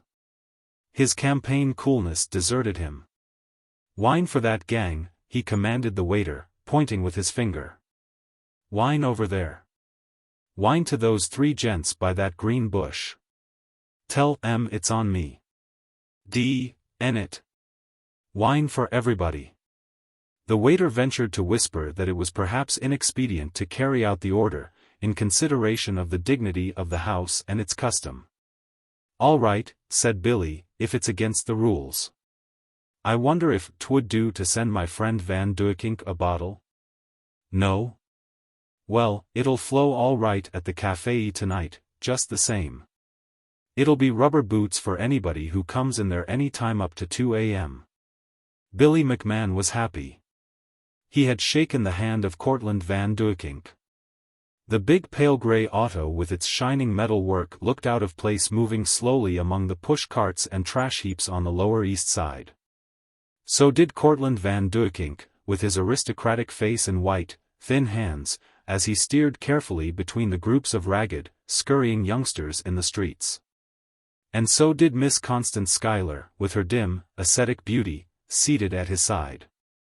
"Oh, Cortlandt," she breathed, "isn't it sad that human beings have to live in such wretchedness and poverty? And you, how noble it is of you to think of them, to give your time and money to improve their condition. Van Duyckink turned his solemn eyes upon her. It is little, he said, sadly, that I can do. The question is a large one, and belongs to society. But even individual effort is not thrown away. Look, Constance. On this street I have arranged to build soup kitchens, where no one who is hungry will be turned away. And down this other street are the old buildings that I shall cause to be torn down and there erect others in place of those death traps of fire and disease. Down Delancey slowly crept the pale grey auto. Away from it toddled coveys of wondering, tangle-haired, barefooted, unwashed children. It stopped before a crazy brick structure, foul and awry. Van Duyckink alighted to examine at a better perspective one of the leaning walls. Down the steps of the building came a young man who seemed to epitomize its degradation, squalor and infelicity, a narrow-chested, pale, unsavory young man, puffing at a cigarette. Obeying a sudden impulse, Van Duyckink stepped out and warmly grasped the hand of what seemed to him a living rebuke. I want to know you people, he said, sincerely. I am going to help you as much as I can. We shall be friends. As the auto crept carefully away, Cortlandt Van Duyckink felt an unaccustomed glow about his heart. He was near to being a happy man. He had shaken the hand of Icky Snigglefritz. The elusive Tenderloin. There is no Tenderloin. There never was. That is, none that you could run a tapeline around. The word really implies a condition or a quality, much as you would say, reprehensibility, or cold feet. Metes and bounds have been assigned to it. I know. Realists have prated of, from 14th to 42nd, and, as far west as, etc., but the larger meaning of the word remains with me. Confirmation of my interpretation of the famous slaughterhouse noun adjective came to me from Bill Jeremy, a friend out of the West. Bill lives in a town on the edge of the prairie dog country.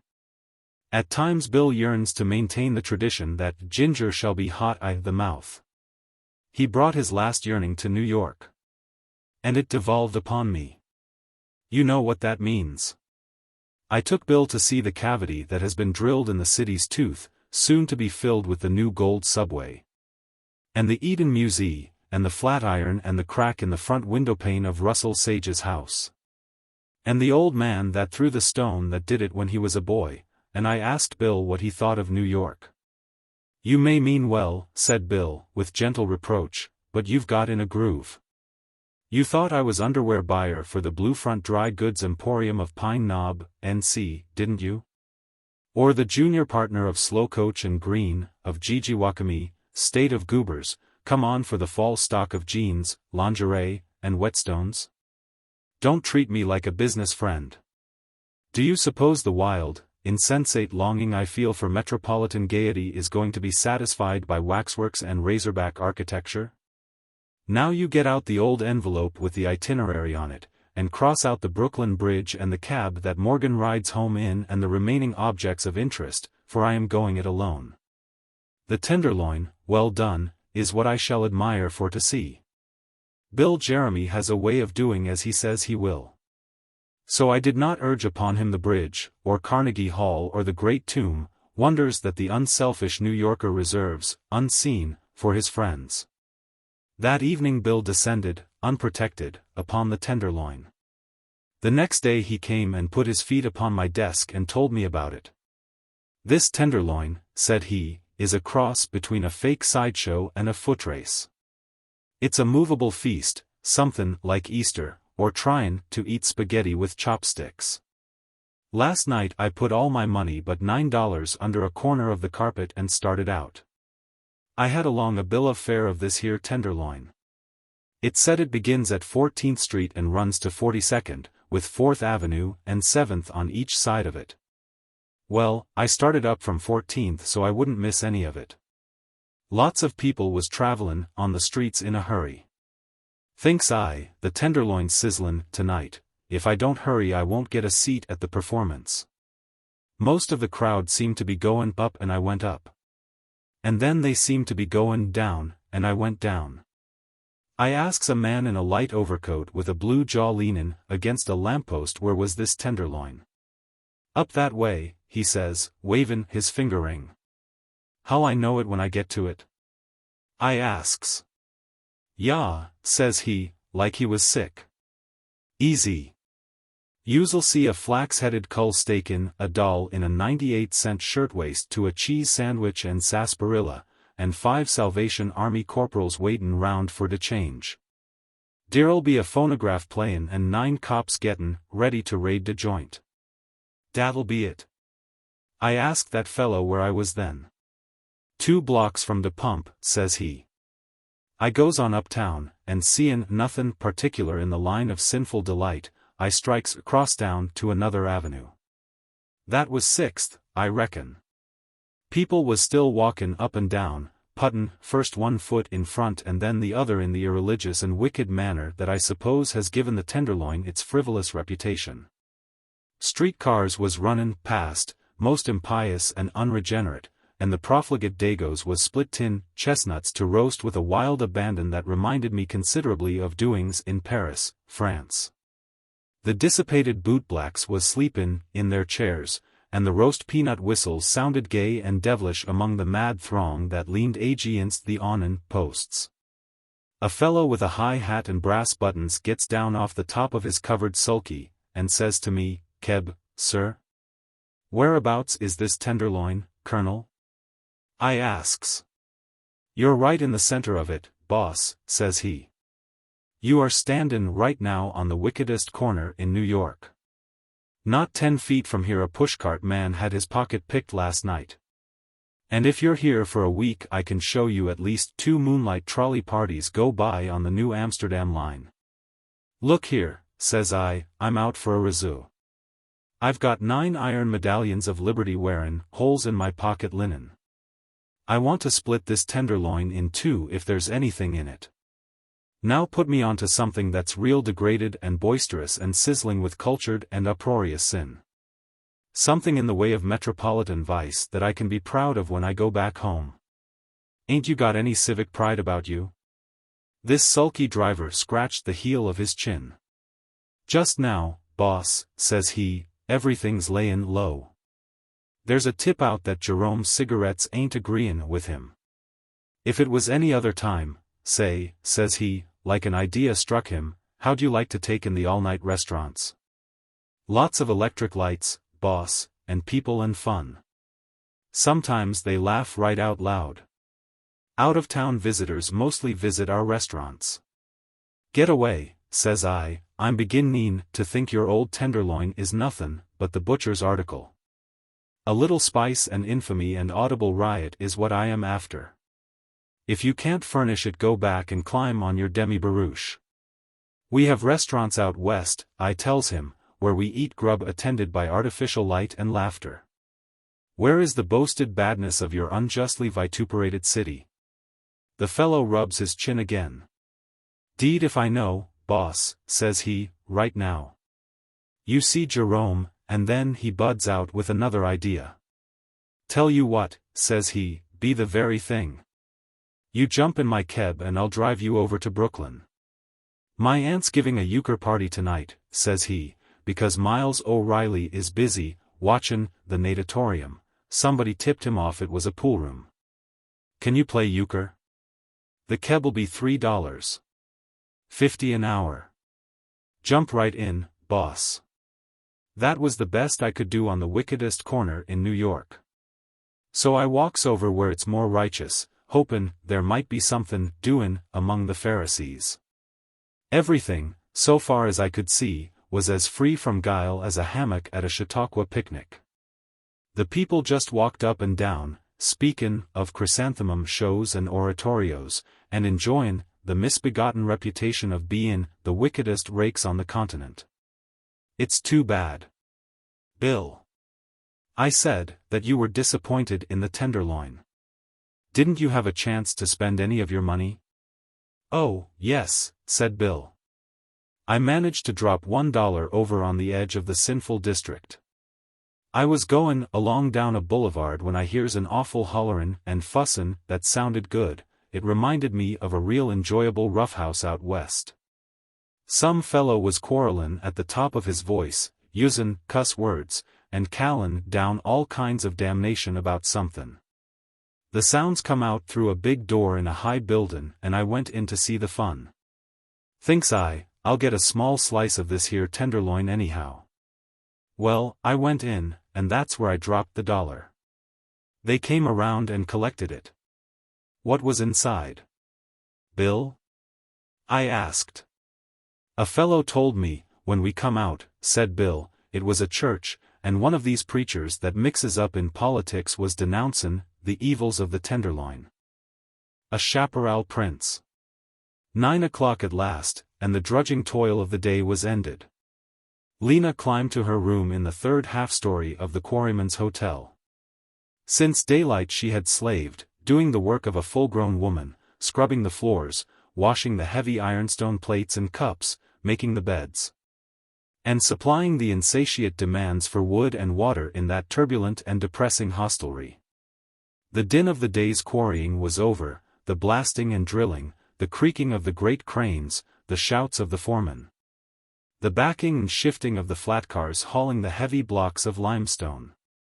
Down in the hotel office 3 or 4 of the laborers were growling and swearing over a belated game of checkers.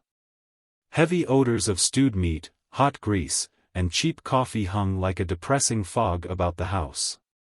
Lena lit the stump of a candle and sat limply upon her wooden chair. She was 11 years old, thin and ill-nourished. Her back and limbs were sore and aching. But the ache in her heart made the biggest trouble. The last straw had been added to the burden upon her small shoulders. They had taken away Grim.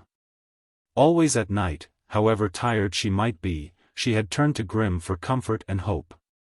Each time had Grim whispered to her that the prince or the fairy would come and deliver her out of the wicked enchantment. Every night she had taken fresh courage and strength from Grim. To whatever tale she read she found an analogy in her own condition. The woodcutter's lost child, the unhappy goose girl, the persecuted stepdaughter, the little maiden imprisoned in the witch's hut, all these were but transparent disguises for Lena, the overworked kitchen maid in the Quarryman's Hotel. And always when the extremity was direst came the good fairy or the gallant prince to the rescue. So, here in the ogre's castle, enslaved by a wicked spell, Lena had leaned upon Grim and waited, longing for the powers of goodness to prevail. But on the day before Mrs. Maloney had found the book in her room and had carried it away, declaring sharply that it would not do for servants to read at night. They lost sleep and did not work briskly the next day. Can one only 11 years old, living away from one's mama, and never having any time to play, live entirely deprived of Grim? Just try it once and you will see what a difficult thing it is. Lena's home was in Texas, away up among the little mountains on the Pedernales River, in a little town called Fredericksburg. They are all German people who live in Fredericksburg. Of evenings they sit at little tables along the sidewalk and drink beer and play pinochle and scat. They are very thrifty people. Thriftiest among them was Peter Hildesmuller, Lena's father. And that is why Lena was sent to work in the hotel at the quarries, 30 miles away. She earned $3 every week there, and Peter added her wages to his well-guarded store.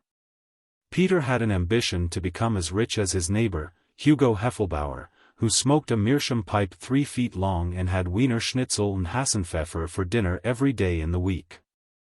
And now Lena was quite old enough to work and assist in the accumulation of riches.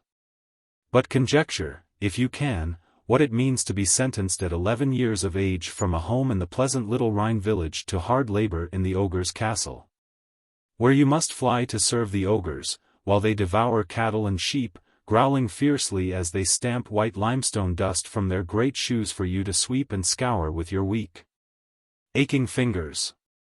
And then, to have Grim taken away from you. Lena raised the lid of an old empty case that had once contained canned corn and got out a sheet of paper and a piece of pencil. She was going to write a letter to her mama. Tommy Ryan was going to post it for her at Bollinger's. Tommy was 17, worked in the quarries, went home to Bollinger's every night, and was now waiting in the shadows under Lena's window for her to throw the letter out to him. That was the only way she could send a letter to Fredericksburg. Mrs. Maloney did not like for her to write letters. The stump of the candle was burning low, so Lena hastily bit the wood from around the lead of her pencil and began. This is the letter she wrote. Dearest Mama, I want so much to see you. And Gretel and Claus and Heinrich and little Adolf. I am so tired. I want to see you. Today I was slapped by Mrs. Maloney and had no supper. I could not bring in enough wood, for my hand hurt. She took my book yesterday. I mean Grimm's fairy tales, which Uncle Leo gave me. It did not hurt anyone for me to read the book. I try to work as well as I can, but there is so much to do. I read only a little bit every night. Dear Mama, I shall tell you what I am going to do. Unless you send for me tomorrow to bring me home, I shall go to a deep place I know in the river and drown. It is wicked to drown, I suppose, but I wanted to see you, and there is no one else. I am very tired, and Tommy is waiting for the letter. You will excuse me, Mama, if I do it. Your respectful and loving daughter, Lena. Tommy was still waiting faithfully when the letter was concluded, and when Lena dropped it out she saw him pick it up and start up the steep hillside. Without undressing she blew out the candle and curled herself upon the mattress on the floor. At 10:30 o'clock old man Ballinger came out of his house in his stocking feet and leaned over the gate, smoking his pipe. He looked down the big road, white in the moonshine, and rubbed one ankle with the toe of his other foot. It was time for the Fredericksburg mail to come pattering up the road. Old man Ballinger had waited only a few minutes when he heard the lively hoofbeats of Fritz's team of little black mules, and very soon afterward his covered spring wagon stood in front of the gate. Fritz's big spectacles flashed in the moonlight and his tremendous voice shouted a greeting to the postmaster of Ballinger's. The mail carrier jumped out and took the bridles from the mules, for he always fed them oats at Ballinger's. While the mules were eating from their feed bags, old man Ballinger brought out the mail sack and threw it into the wagon.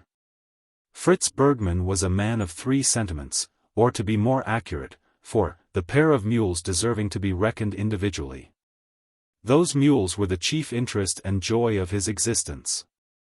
Next came the Emperor of Germany and Lena Hildesmuller. Tell me, said Fritz, when he was ready to start, contains the sack a letter to Frau Hildesmuller from the little Lena at the quarries? One came in the last mail to say that she is a little sick, already. Her mamma is very anxious to hear again. Yes, said old man Ballinger, thar's a letter for Mrs. Helterskelter, or some sich name. Tommy Ryan brung it over when he come. Her little gal workin' over thar, you say? In the hotel, shouted Fritz, as he gathered up the lines, 11 years old and not bigger as a Frankfurter. The close fist of a Peter Hildesmuller. Some day I shall with a big club pound that man's Dummkopf, all in and out the town. Perhaps in this letter Lena will say that she is yet feeling better. So, her mamma will be glad. Auf Wiedersehen, Herr Ballinger, your feets will take cold out in the night air. So long, Fritzy, said old man Ballinger. You got a nice cool night for your drive. Up the road went the little black mules at their steady trot, while Fritz thundered at them occasional words of endearment and cheer. These fancies occupied the mind of the mail carrier until he reached the big post oak forest, 8 miles from Ballinger's. Here his ruminations were scattered by the sudden flash and report of pistols and a whooping as if from a whole tribe of Indians. A band of galloping centaurs closed in around the mail wagon. One of them leaned over the front wheel, covered the driver with his revolver, and ordered him to stop. Others caught at the bridles of Donder and Blitzen. Donnerwetter! Shouted Fritz, with all his tremendous voice, was ist release your hands from dose mules. Wie vaster United States Mail. Hurry up, Dutch, drawled a melancholy voice. Don't you know when you're in a stick-up? Reverse your mules and climb out of the cart. It is due to the breadth of Hondo Bill's demerit and the largeness of his achievements to state that the holding up of the Fredericksburg mail was not perpetrated by way of an exploit. As the lion while in the pursuit of prey commensurate to his prowess might set a frivolous foot upon a casual rabbit in his path, so Hondo Bill and his gang had swooped sportively upon the Pacific transport of Maine Fritz. The real work of their sinister night ride was over. Fritz and his mail bag and his mules came as gentle relaxation, grateful after the arduous duties of their profession. 20 miles to the southeast stood a train with a killed engine, hysterical passengers and a looted express and mail car. That represented the serious occupation of Hondo Bill and his gang. With a fairly rich prize of currency and silver, the robbers were making a wide detour to the west through the less populous country, intending to seek safety in Mexico by means of some fordable spot on the Rio Grande. The booty from the train had melted the desperate bushrangers to jovial and happy skylarkers. Trembling with outraged dignity and no little personal apprehension, Fritz climbed out to the road after replacing his suddenly removed spectacles. The band had dismounted and were singing, capering, and whooping, thus expressing their satisfied delight in the life of a jolly outlaw. Rattlesnake Rogers, who stood at the heads of the mules, jerked a little too vigorously at the rein of the tender-mouthed Donder, who reared and emitted a loud, protesting snort of pain. Instantly Fritz, with a scream of anger, flew at the bulky Rogers and began to assiduously pummel that surprised freebooter with his fists. "Villain," shouted Fritz, "dog, big stiff. Mule, he has a soreness by his mouth. I will knock off your shoulders mit your head, robbermans." Howled Rattlesnake, roaring with laughter and ducking his head, "Somebody get this here sauerkraut off and me." One of the band yanked Fritz back by the coattail, and the woods rang with Rattlesnake's vociferous comments. "The dog-goned little wienerwurst," he yelled, amiably. "He's not so much of a skunk, for a Dutchman. Took up for his on'emile plum quick, didn't he? I like to see a man like his hoss, even if it is a mule. The dad-blamed little Limburger he went for me, didn't he? Whoa, now, muley, I ain't a-goin' to hurt your mouth agin any more."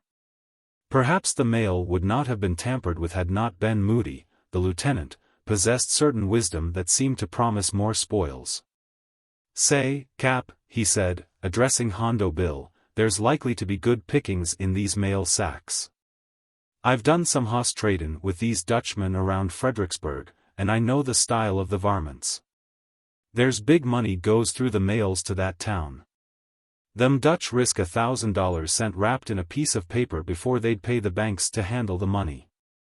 Hondo Bill, 6'2", gentle of voice and impulsive in action, was dragging the sacks from the rear of the wagon before Moody had finished his speech. A knife shone in his hand, and they heard the ripping sound as it bit through the tough canvas. The outlaws crowded around and began tearing open letters and packages, enlivening their labors by swearing affably at the writers, who seemed to have conspired to confute the prediction of Ben Moody. Not $1 was found in the Fredericksburg mail. "You ought to be ashamed of yourself," said Hondo Bill to the mail lawyer in solemn tones, "to be packing around such a lot of old, trashy paper as this. What d'you mean by it, anyhow? Where do you Dutchers keep your money at?" The Ballinger mail sack opened like a cocoon under Hondo's knife. It contained but a handful of mail. Fritz had been fuming with terror and excitement until this sack was reached. He now remembered Lena's letter. He addressed the leader of the band, asking that particular missive be spared.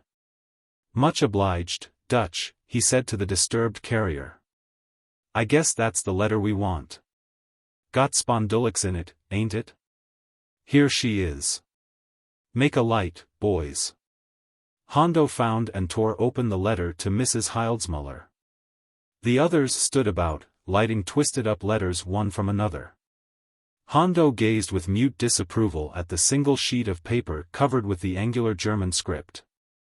"Whatever is this you've humbugged us with, Dutchy? You call this here a valuable letter? That's a mighty low-down trick to play on your friends what come along to help you distribute your mail. That's Chiny writin', said Sandy Grundy, peering over Hondo's shoulder. You're off your kazip, declared another of the gang, an effective youth, covered with silk handkerchiefs and nickel plating. That's shorthand. I see do it once in court. No, is German, said Fritz. It is no more as a little girl writing a letter to her mama. One poor little girl, sick and varking hard avy from home. It is a shame. Good Mr. Robberman, you will please let me have dat letter? What the devil do you take us for, old pretzels, said Hondo with sudden and surprising severity. You ain't presumin' to insinuate that we gents ain't possessed of sufficient politeness for to take an interest in the missus' health, are you? Now, you go on, and you read that scratchin' out loud and in plain United States language to this here company of educated society. Hondo twirled his six-shooter by its trigger guard and stood towering above the little German, who at once began to read the letter, translating the simple words into English. The gang of rovers stood in absolute silence, listening intently. How old is that kid? Asked Hondo when the letter was done. 11, said Fritz. And where is she at? At Dos Rock Quarries, working. Mein Gott, little Lena, she speak of drowning. I do not know if she will do it, but if she shall I swear I will. Peter Hildsmuller shoot mit a gun. You Dutchers, said Hondo Bill, his voice swelling with fine contempt, make me plenty tired. Hirin' out your kids to work when they ought to be playin' dolls in the sand. You're a hell of a sect of people. I reckon we'll fix your clock for a while just to show what we think of your old cheesy nation. Here, boys. Hondo Bill parleyed aside briefly with his band, and then they seized Fritz and conveyed him off the road to one side. Here they bound him fast to a tree with a couple of lariats. His team they tied to another tree nearby. We ain't going to hurt you bad, said Hondo reassuringly. Tunt hurt you to be tied up for a while. We will now pass you the time of day, as it is up to us to depart. Ost spielt, nix kummerus, Dutchy. Don't get any more impatience. Fritz heard a great squeaking of saddles as the men mounted their horses. Then a loud yell and a great clatter of hoofs as they galloped pell-mell back along the Fredericksburg road. For more than 2 hours Fritz sat against his tree, tightly but not painfully bound. Then from the reaction after his exciting adventure he sank into slumber. How long he slept he knew not, but he was at last awakened by a rough shake. Hands were untying his ropes. He was lifted to his feet, dazed, confused in mind, and weary of body. Rubbing his eyes, he looked and saw that he was again in the midst of the same band of terrible bandits. They shoved him up to the seat of his wagon and placed the lines in his hands. Hit it out for home, Dutch, said Hondo Bill's voice commandingly. You've given us lots of trouble and we're pleased to see the back of your neck. Spiel. Zwei Bier. Vamoose. Hondo reached out and gave Blitzen a smart cut with his quirt. The little mules sprang ahead, glad to be moving again. Fritz urged them along, himself dizzy and muddled over his fearful adventure. According to schedule time, he should have reached Fredericksburg at daylight. As it was, he drove down the long street of the town at 11 o'clock a.m. He had to pass Peter Hildsmuller's house on his way to the post office. He stopped his team at the gate and called. But Frau Hildsmuller was watching for him. Out rushed the whole family of Hildesmullers. Frau Hildsmuller, fat and flushed, inquired if he had a letter from Lena, and then Fritz raised his voice and told the tale of his adventure. He told the contents of that letter that the robber had made him read, and then Frau Hildsmuller broke into wild weeping. Her little Lena drowned herself. Why had they sent her from home? What could be done? Perhaps it would be too late by the time they could send for her now. Peter Hildsmuller dropped his meerschaum on the walk and it shivered into pieces. Woman! He roared at his wife, why did you let that child go away? It is your fault if she comes home to us no more. Everyone knew that it was Peter Hildesmuller's fault, so they paid no attention to his words. A moment afterward a strange, faint voice was heard to call, "Mama." Frau Hildesmuller at first thought it was Lena's spirit calling, and then she rushed to the rear of Fritz's covered wagon, and, with a loud shriek of joy, caught up Lena herself, covering her pale little face with kisses and smothering her with hugs. Lena's eyes were heavy with the deep slumber of exhaustion, but she smiled and lay close to the one she had longed to see. There among the mail sacks, covered in a nest of strange blankets and comforters, she had lain asleep until wakened by the voices around her. Fritz stared at her with eyes that bulged behind his spectacles. "Gott in Himmel," he shouted. "How did you get in that wagon? Am I going crazy as well as to be murdered and hanged by robbers this day?" "You brought her to us, Fritz," cried Frau Hildesmuller. "How can we ever thank you enough?" "Tell Mama how you came in Fritz's wagon," said Frau Hildesmuller. "I don't know," said Lena. "But I know how I got away from the hotel. The prince brought me." "By the Emperor's crown!" shouted Fritz, "we are all going crazy." "I always knew he would come," said Lena, sitting down on her bundle of bedclothes on the sidewalk. "Last night he came with his armed knights and captured the ogre's castle. They broke the dishes and kicked down the doors. They pitched Mr. Maloney into a barrel of rain water and threw flour all over Mrs. Maloney. The workmen in the hotel jumped out of the windows and ran into the woods when the knights began firing their guns. They wakened me up and I peeped down the stair. And then the prince came up and wrapped me in the bedclothes and carried me out. He was so tall and strong and fine. His face was as rough as a scrubbing brush, and he talked soft and kind and smelled of schnapps. He took me on his horse before him and we rode away among the knights. He held me close and I went to sleep that way, and didn't wake up till I got home." "Rubbish," cried Fritz Bergmann. "Fairy tales. How did you come from the quarries to my wagon?" "The prince brought me," said Lena, confidently.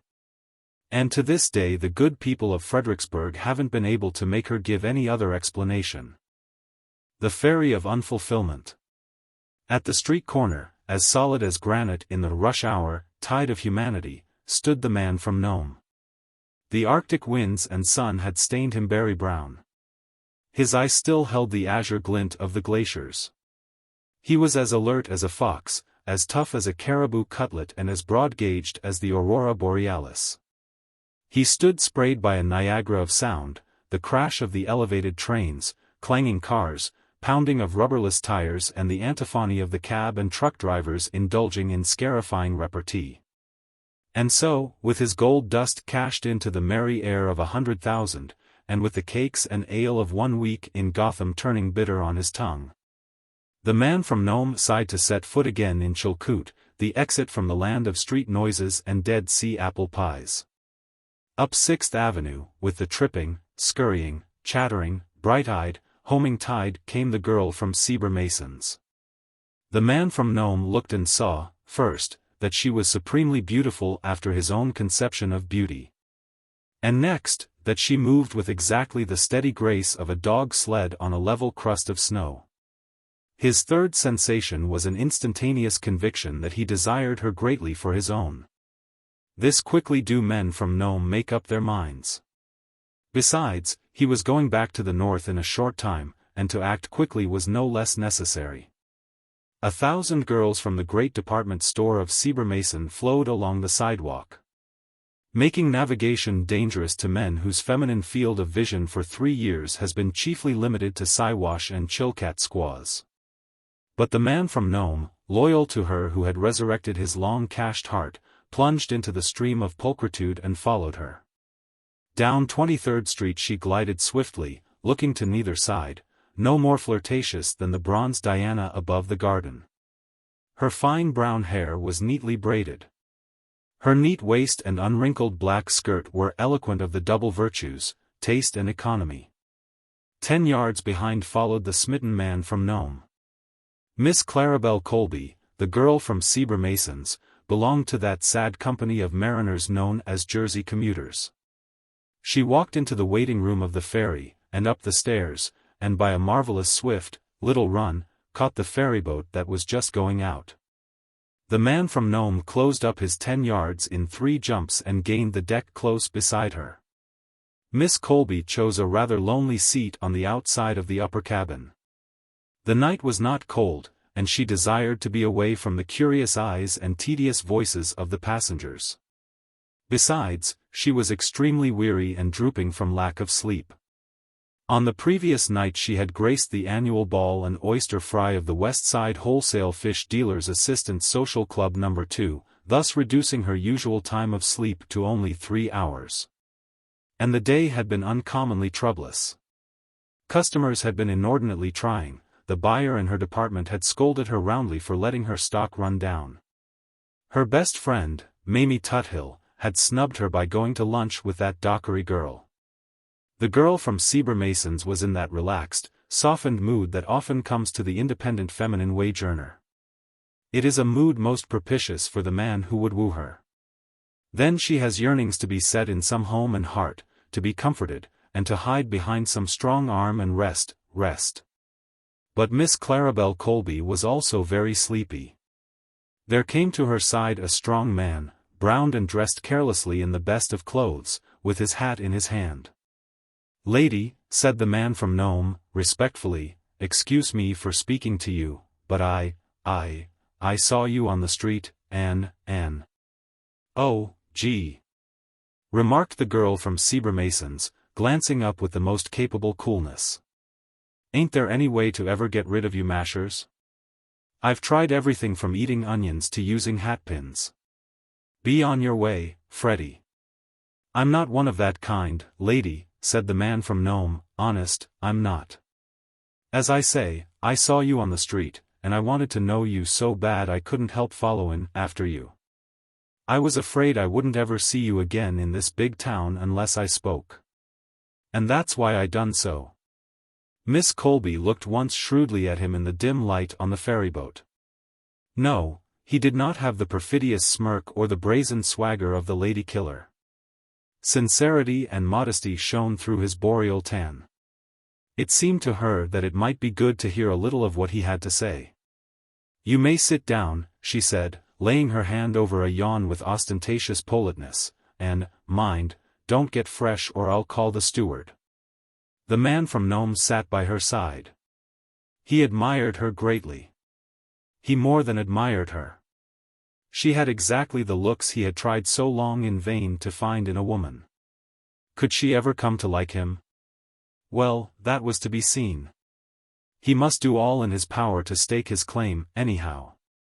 "My name's Bladen," said he, "Henry Bladen." "Are you real sure it ain't Jones?" asked the girl, leaning toward him, with delicious, knowing raillery. "I'm down from Nome," he went on with anxious seriousness. "I scraped together a pretty good lot of dust up there, and brought it down with me."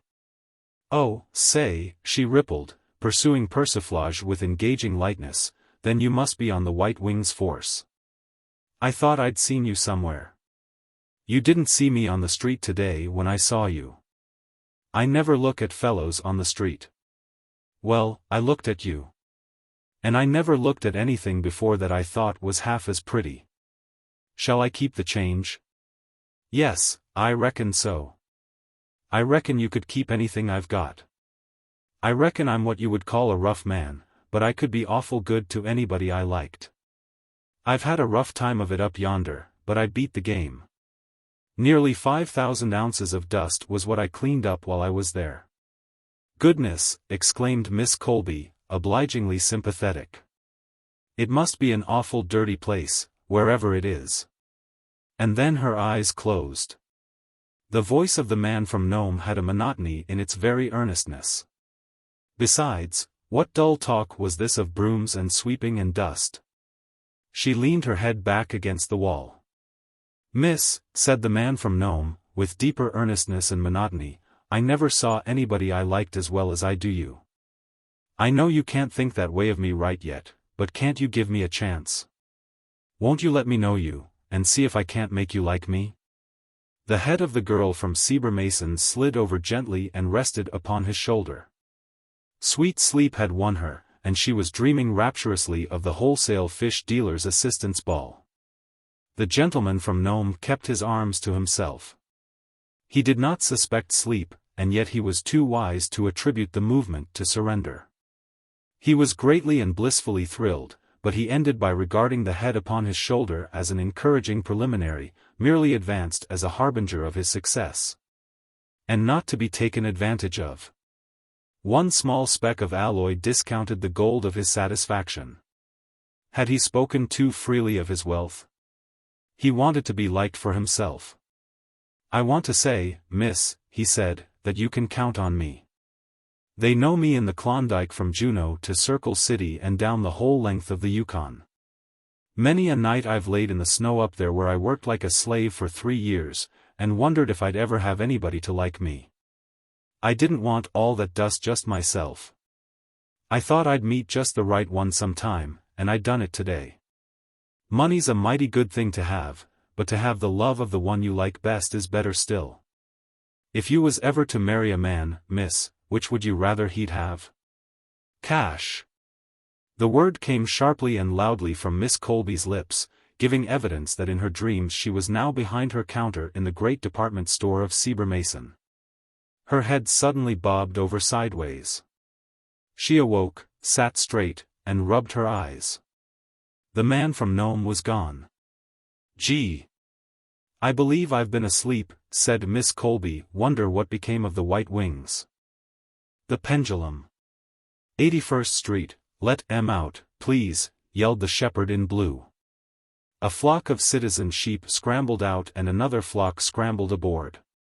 Ding ding. The cattle cars of the Manhattan Elevated rattled away, and John Perkins drifted down the stairway of the station with the released flock. John walked slowly toward his flat. Slowly, because in the lexicon of his daily life there was no such word as perhaps. There are no surprises awaiting a man who has been married 2 years and lives in a flat. As he walked, John Perkins prophesied to himself with gloomy and downtrodden cynicism the foregone conclusions of the monotonous day. Katie would meet him at the door with a kiss flavored with cold cream and butterscotch. He would remove his coat, sit upon a macadamized lounge and read, in the evening paper, of Russians and Japs slaughtered by the deadly linotype. For dinner there would be pot roast, a salad flavored with a dressing warranted not to crack or injure the leather. Stewed rhubarb and the bottle of strawberry marmalade blushing at the certificate of chemical purity on its label. After dinner Katie would show him the new patch in her crazy quilt that the iceman had cut for her off the end of his 4-in-hand. At 7:30 they would spread newspapers over the furniture to catch the pieces of plastering that fell when the fat man in the flat overhead began to take his physical culture exercises. Exactly at 8 Hickey and Mooney, of the vaudeville team, unbooked, in the flat across the hall, would yield to the gentle influence of delirium tremens and begin to overturn chairs under the delusion that Hammerstein was pursuing them with a $500 a week contract. Then the gent at the window across the air shaft would get out his flute, the nightly gas leak would steal forth to frolic in the highways, the dumbwaiter would slip off its trolley. The janitor would drive Mrs. Zanowitzki's 5 children once more across the Yalu. The lady with the champagne shoes and the Skye Terrier would trip downstairs and paste her Thursday name over her bell and letterbox, and the evening routine of the Frogmore Flats would be underway. John Perkins knew these things would happen. And he knew that at 8:15 he would summon his nerve and reach for his hat, and that his wife would deliver this speech in a querulous tone. "Now, where are you going?" "I'd like to know, John Perkins." "Thought I'd drop up to McCloskey's," he would answer, "and play a game or two of pool with the fellows." Of late such had been John Perkins's habit. At 10 or 11 he would return. Sometimes Katie would be asleep, sometimes waiting up, ready to melt in the crucible of her ire a little more gold plating from the wrought steel chains of matrimony. For these things Cupid will have to answer when he stands at the bar of justice with his victims from the Frogmore Flats. Tonight John Perkins encountered a tremendous upheaval of the commonplace when he reached his door. No, Katy was there with her affectionate, confectionate kiss. The 3 rooms seemed in portentous disorder. All about lay her things in confusion. Shoes in the middle of the floor, curling tongs, hair bows, kimonos, powder box, jumbled together on dresser and chairs. This was not Katy's way. With a sinking heart John saw the comb with a curling cloud of her brown hair among its teeth. Some unusual hurry and perturbation must have possessed her. For she always carefully placed these combings in the little blue vase on the mantel to be some day formed into the coveted feminine rat. Hanging conspicuously to the gas jet by a string was a folded paper. John seized it. It was a note from his wife running thus. Dear John, I just had a telegram saying Mother is very sick. I am going to take the 4:30 train. Brother Sam is going to meet me at the depot there. There is cold mutton in the icebox. I hope it isn't her quinsy again. Pay the milkman 50 cents. She had it bad last spring. Don't forget to write to the company about the gas meter, and your good socks are in the top drawer. I will write tomorrow. Hastily. Katy. Never during their 2 years of matrimony had he and Katy been separated for a night. John read the note over and over in a dumbfounded way. Here was a break in a routine that had never varied, and it left him dazed. There on the back of a chair hung, pathetically empty and formless, the red wrapper with black dots that she always wore while getting the meals. Her weekday clothes had been tossed here and there in her haste. A little paper bag of her favorite butterscotch lay with its string yet unwound. A daily paper sprawled on the floor, gaping rectangularly where a railroad timetable had been clipped from it. Everything in the room spoke of a loss, of an essence gone, of its soul and life departed. John Perkins stood among the dead remains with a queer feeling of desolation in his heart. He began to set the rooms tidy as well as he could. When he touched her clothes a thrill of something like terror went through him. He had never thought what existence would be without Katy. She had become so thoroughly annealed into his life that she was like the air he breathed, necessary but scarcely noticed. Now, without warning, she was gone, vanished, as completely absent as if she had never existed. Of course it would be only for a few days, or at most a week or 2, but it seemed to him as if the very hand of death had pointed a finger at his secure and uneventful home. John dragged the cold mutton from the icebox, made coffee, and sat down to a lonely meal face to face with the strawberry marmalade's shameless certificate of purity. Bright among withdrawn blessings now appeared to him the ghosts of pot roasts and the salad with tan-polished dressing. His home was dismantled. A quinzied mother-in-law had knocked his Laras and Penates sky high. After his solitary meal John sat at a front window. He did not care to smoke. Outside the city roared to him to come join in its dance of folly and pleasure. The night was his. He might go forth unquestioned and thrum the strings of jollity as free as any gay bachelor there. He might carouse and wander and have his fling until dawn if he liked, and there would be no wrathful Katy waiting for him, bearing the chalice that held the dregs of his joy. He might play pool at McCloskey's with his roistering friends until Aurora dimmed the electric bulbs if he chose. The hymeneal strings that had curbed him always when the Frogmore Flats had palled upon him were loosened. Katy was gone. John Perkins was not accustomed to analyzing his emotions. But as he sat in his Katy-bereft 10-by-12 parlor he hit unerringly upon the keynote of his discomfort. He knew now that Katy was necessary to his happiness. His feeling for her, lulled into unconsciousness by the dull round of domesticity, had been sharply stirred by the loss of her presence. Has it not been dinned into us by proverb and sermon and fable that we never prize the music till the sweet-voiced bird has flown, or in other no less florid and true utterances? I'm a double-dyed dub, mused John Perkins, the way I've been treating Katy. Off every night playing pool and bumming with the boys instead of staying home with her. The poor girl here all alone with nothing to amuse her, and me acting that way. John Perkins, you're the worst kind of a shine. I'm going to make it up for the little girl. I'll take her out and let her see some amusement. And I'll cut out the McCloskey gang right from this minute. Yes, there was the city roaring outside for John Perkins to come dance in the train of Momus. And at McCloskey's the boys were knocking the balls idly into the pockets against the hour for the nightly game. But no Primrose Way nor clicking cue could woo the remorseful soul of Perkins the bereft. The thing that was his, lightly held and half-scorned, had been taken away from him, and he wanted it.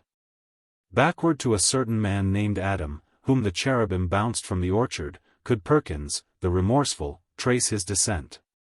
Near the right hand of John Perkins stood a chair. On the back of it stood Katie's blue shirtwaist.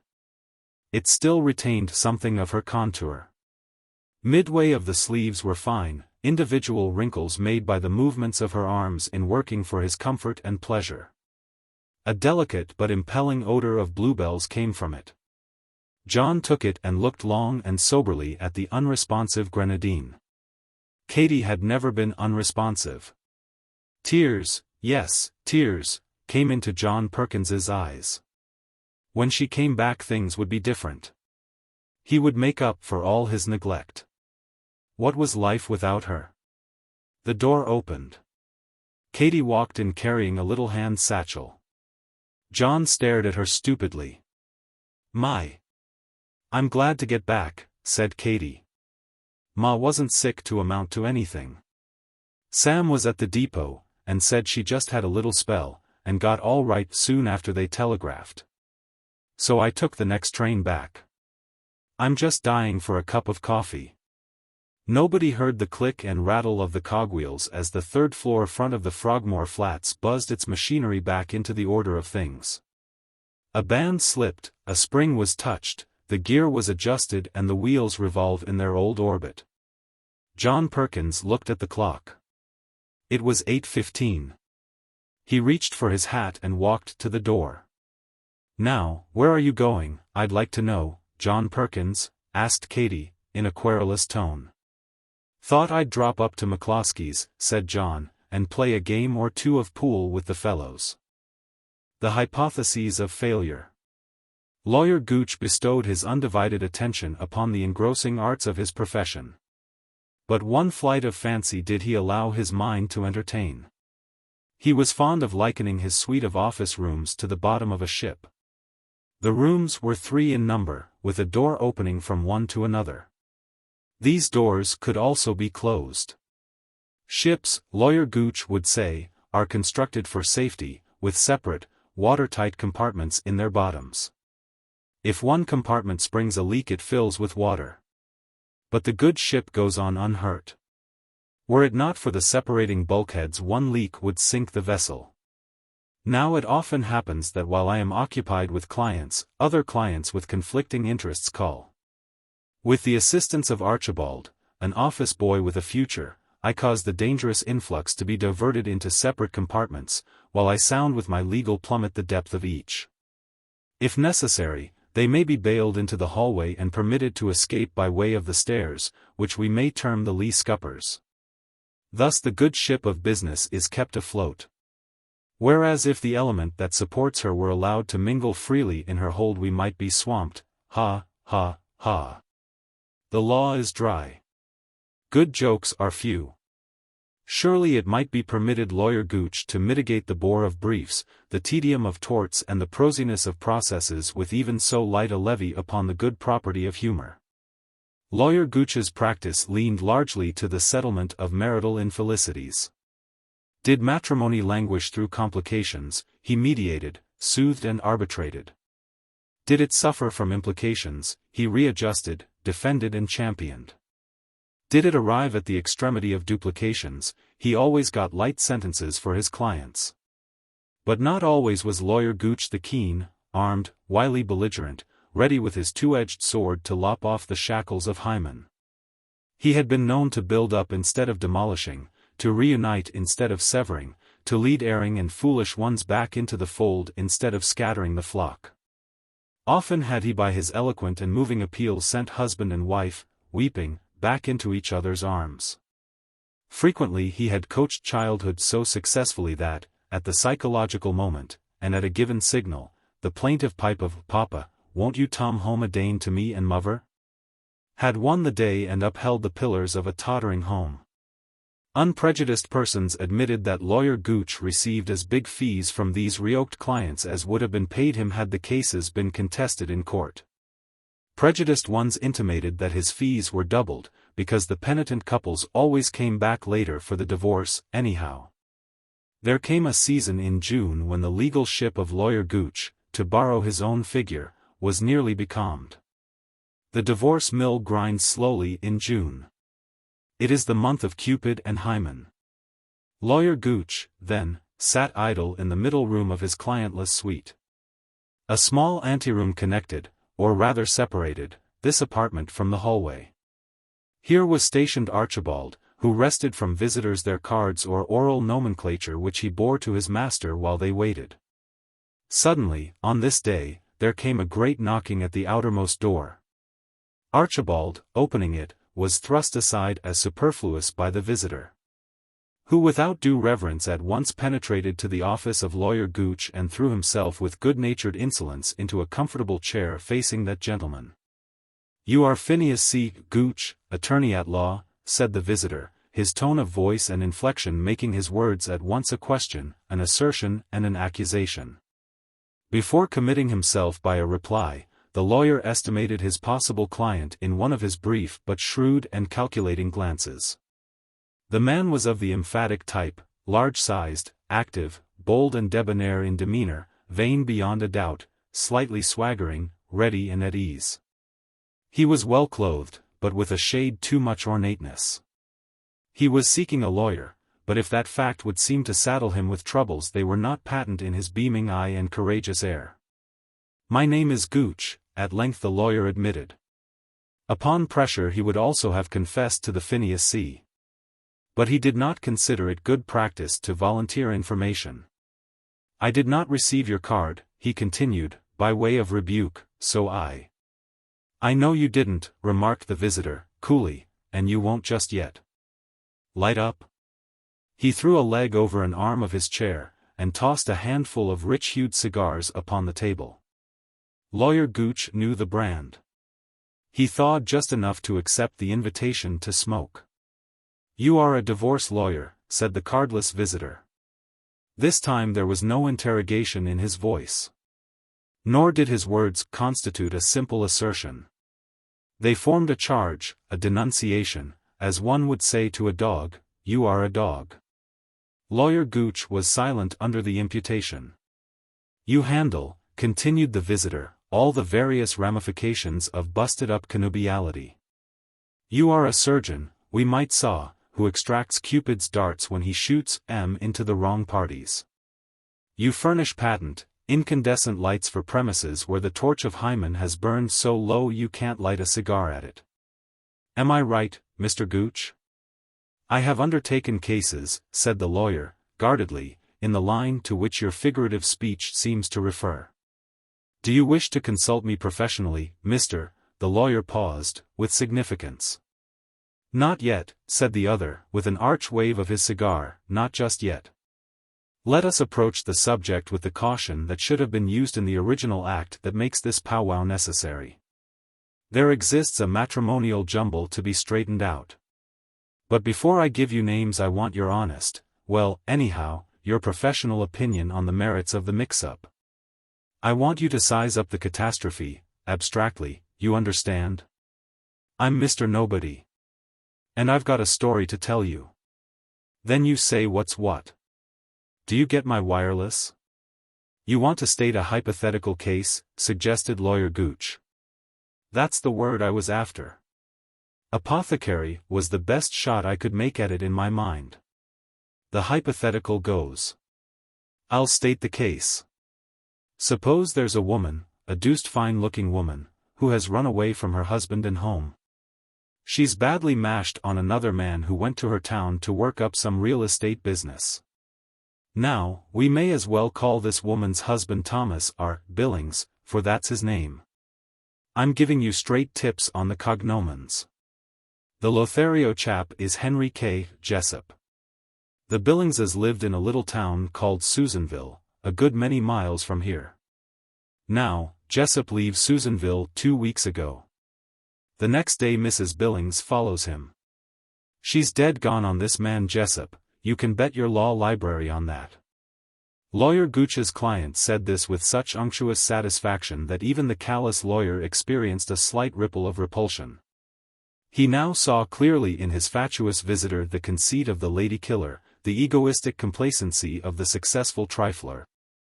Now, continued the visitor, suppose this Mrs. Billings wasn't happy at home? We'll say she and her husband didn't worth a cent. They've got incompatibility to burn. The thing she likes, Billings wouldn't have as a gift with trading stamps. It's Tabby and Rover with them all the time. She's an educated woman in science and culture, and she reads things out loud at meetings. Billings is not on. He don't appreciate progress and obelisks and ethics, and things of that sort. Old Billings is simply a blink when it comes to such things. The lady is out and out above his class. Now, lawyer, don't it look like a fair equalization of rights and wrongs that a woman like that should be allowed to throw down Billings and take the man that can appreciate her? Incompatibility, said Lawyer Gooch, is undoubtedly the source of much marital discord and unhappiness. Where it is positively proved, divorce would seem to be the equitable remedy. Excuse me, is this man Jessup one to whom the lady may safely trust her future? Oh, you can bet on Jessup, said the client, with a confident wag of his head. Jessup's all right. He'll do the square thing. Why, he left Susanville just to keep people from talking about Mrs. Billings. But she followed him up, and now, of course, he'll stick to her. When she gets a divorce, all legal and proper, Jessup will do the proper thing. And now, said Lawyer Gooch, continuing the hypothesis, if you prefer, and supposing that my services should be desired in the case, what? The client rose impulsively to his feet. Oh, dang the hypothetical business, he exclaimed, impatiently. Let's let her drop, and get down to straight talk. You ought to know who I am by this time. I want that woman to have her divorce. I'll pay for it. The day you set Mrs. Billings free I'll pay you $500. Lawyer Gooch's client banged his fist upon the table to punctuate his generosity. If that is the case, began the lawyer. Lady to see you, sir, bawled Archibald, bouncing in from his anteroom. He had orders to always announce immediately any client that might come. There was no sense in turning business away. Lawyer Gooch took client number 1 by the arm and led him suavely into one of the adjoining rooms. Favor me by remaining here a few minutes, sir, said he. I will return and resume our consultation with the least possible delay. I am rather expecting a visit from a very wealthy old lady in connection with a will. I will not keep you waiting long. The breezy gentleman seated himself with obliging acquiescence, and took up a magazine. The lawyer returned to the middle office, carefully closing behind him the connecting door. Show the lady in, Archibald, he said to the office boy, who was awaiting the order. A tall lady, of commanding presence and sternly handsome, entered the room. She wore robes. Not clothes, ample and fluent. In her eye could be perceived the lambent flame of genius and soul. In her hand was a green bag of the capacity of a bushel, and an umbrella that also seemed to wear a robe, ample and fluent. She accepted a chair. Are you Mr. Phineas C. Gooch, the lawyer? She asked, in formal and unconciliatory tones. I am, answered Lawyer Gooch, without circumlocution. He never circumlocuted when dealing with a woman. Women circumlocute. Time is wasted when both sides in debate employ the same tactics. As a lawyer, sir, began the lady, you may have acquired some knowledge of the human heart. Do you believe that the pusillanimous and petty conventions of our artificial social life should stand as an obstacle in the way of a noble and affectionate heart when it finds its true mate among the miserable and worthless wretches in the world that are called men? Madam, said Lawyer Gooch, in the tone that he used in curbing his female clients, this is an office for conducting the practice of law. I am a lawyer, not a philosopher, nor the editor of an Answers to the Lovelorn column of a newspaper. I have other clients waiting. I will ask you kindly to come to the point. Well, you needn't get so stiff around the gills about it, said the lady, with a snap of her luminous eyes and a startling gyration of her umbrella. Business is what I've come for. I want your opinion in the matter of a suit for divorce, as the vulgar would call it. But which is really only the readjustment of the false and ignoble conditions that the short-sighted laws of man have interposed between a loving. I beg your pardon, madam, interrupted Lawyer Gooch, with some impatience, for reminding you again that this is a law office. Perhaps Mrs. Wilcox. Mrs. Wilcox is all right, cut in the lady, with a hint of asperity.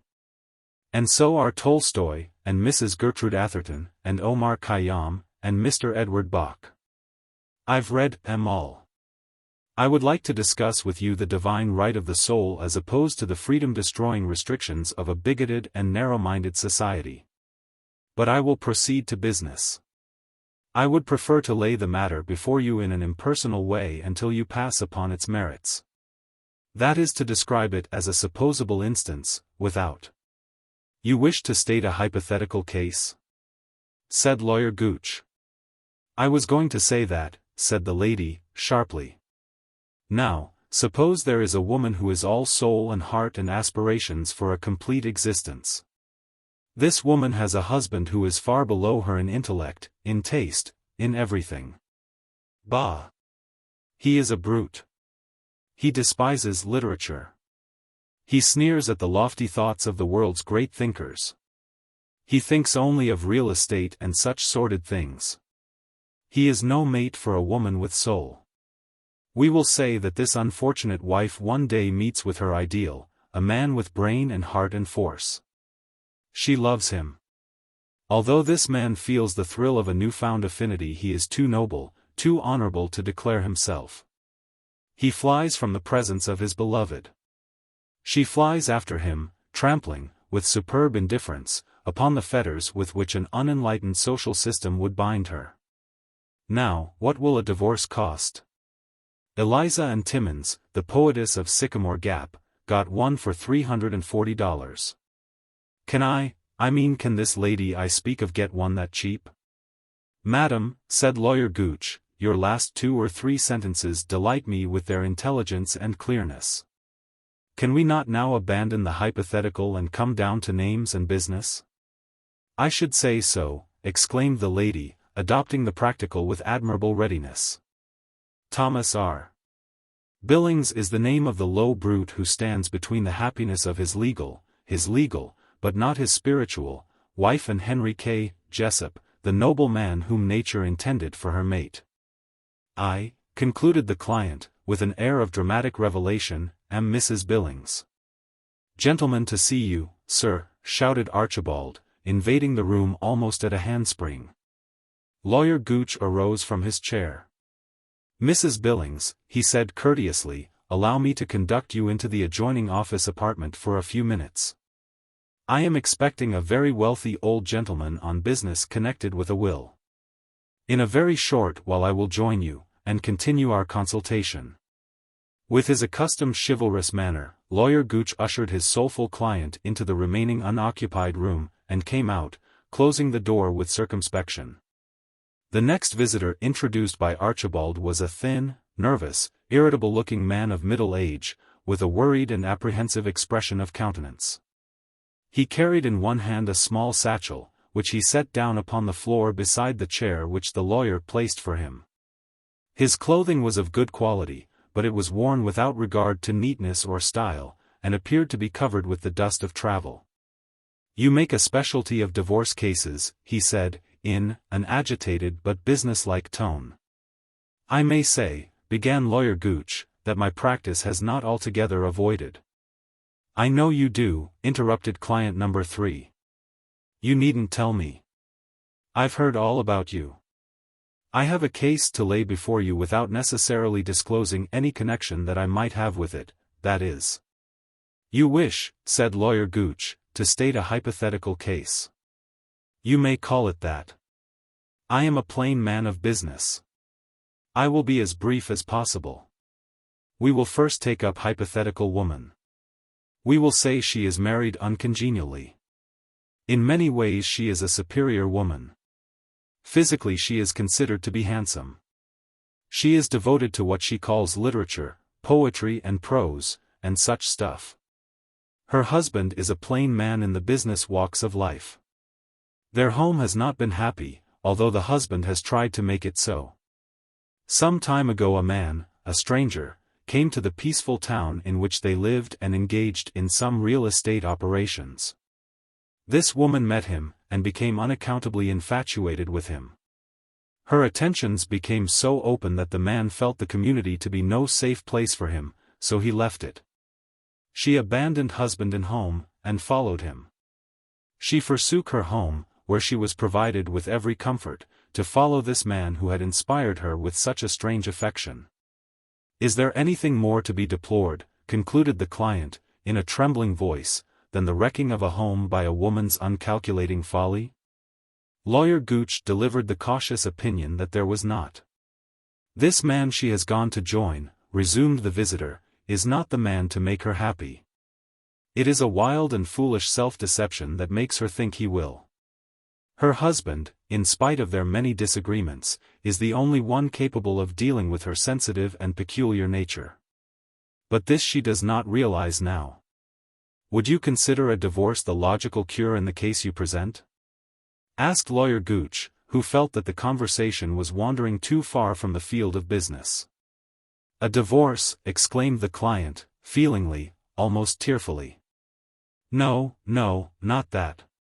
I have read, Mr. Gooch, of many instances where your sympathy and kindly interest led you to act as a mediator between estranged husband and wife, and brought them together again. Let us drop the hypothetical case. I need conceal no longer that it is I who am the sufferer in this sad affair. The names you shall have, Thomas R. Billings and wife, and Henry K. Jessup, the man with whom she is infatuated. Client number 3 laid his hand upon Mr. Gooch's arm. Deep emotion was written upon his careworn face. For heaven's sake, he said fervently, help me in this hour of trouble.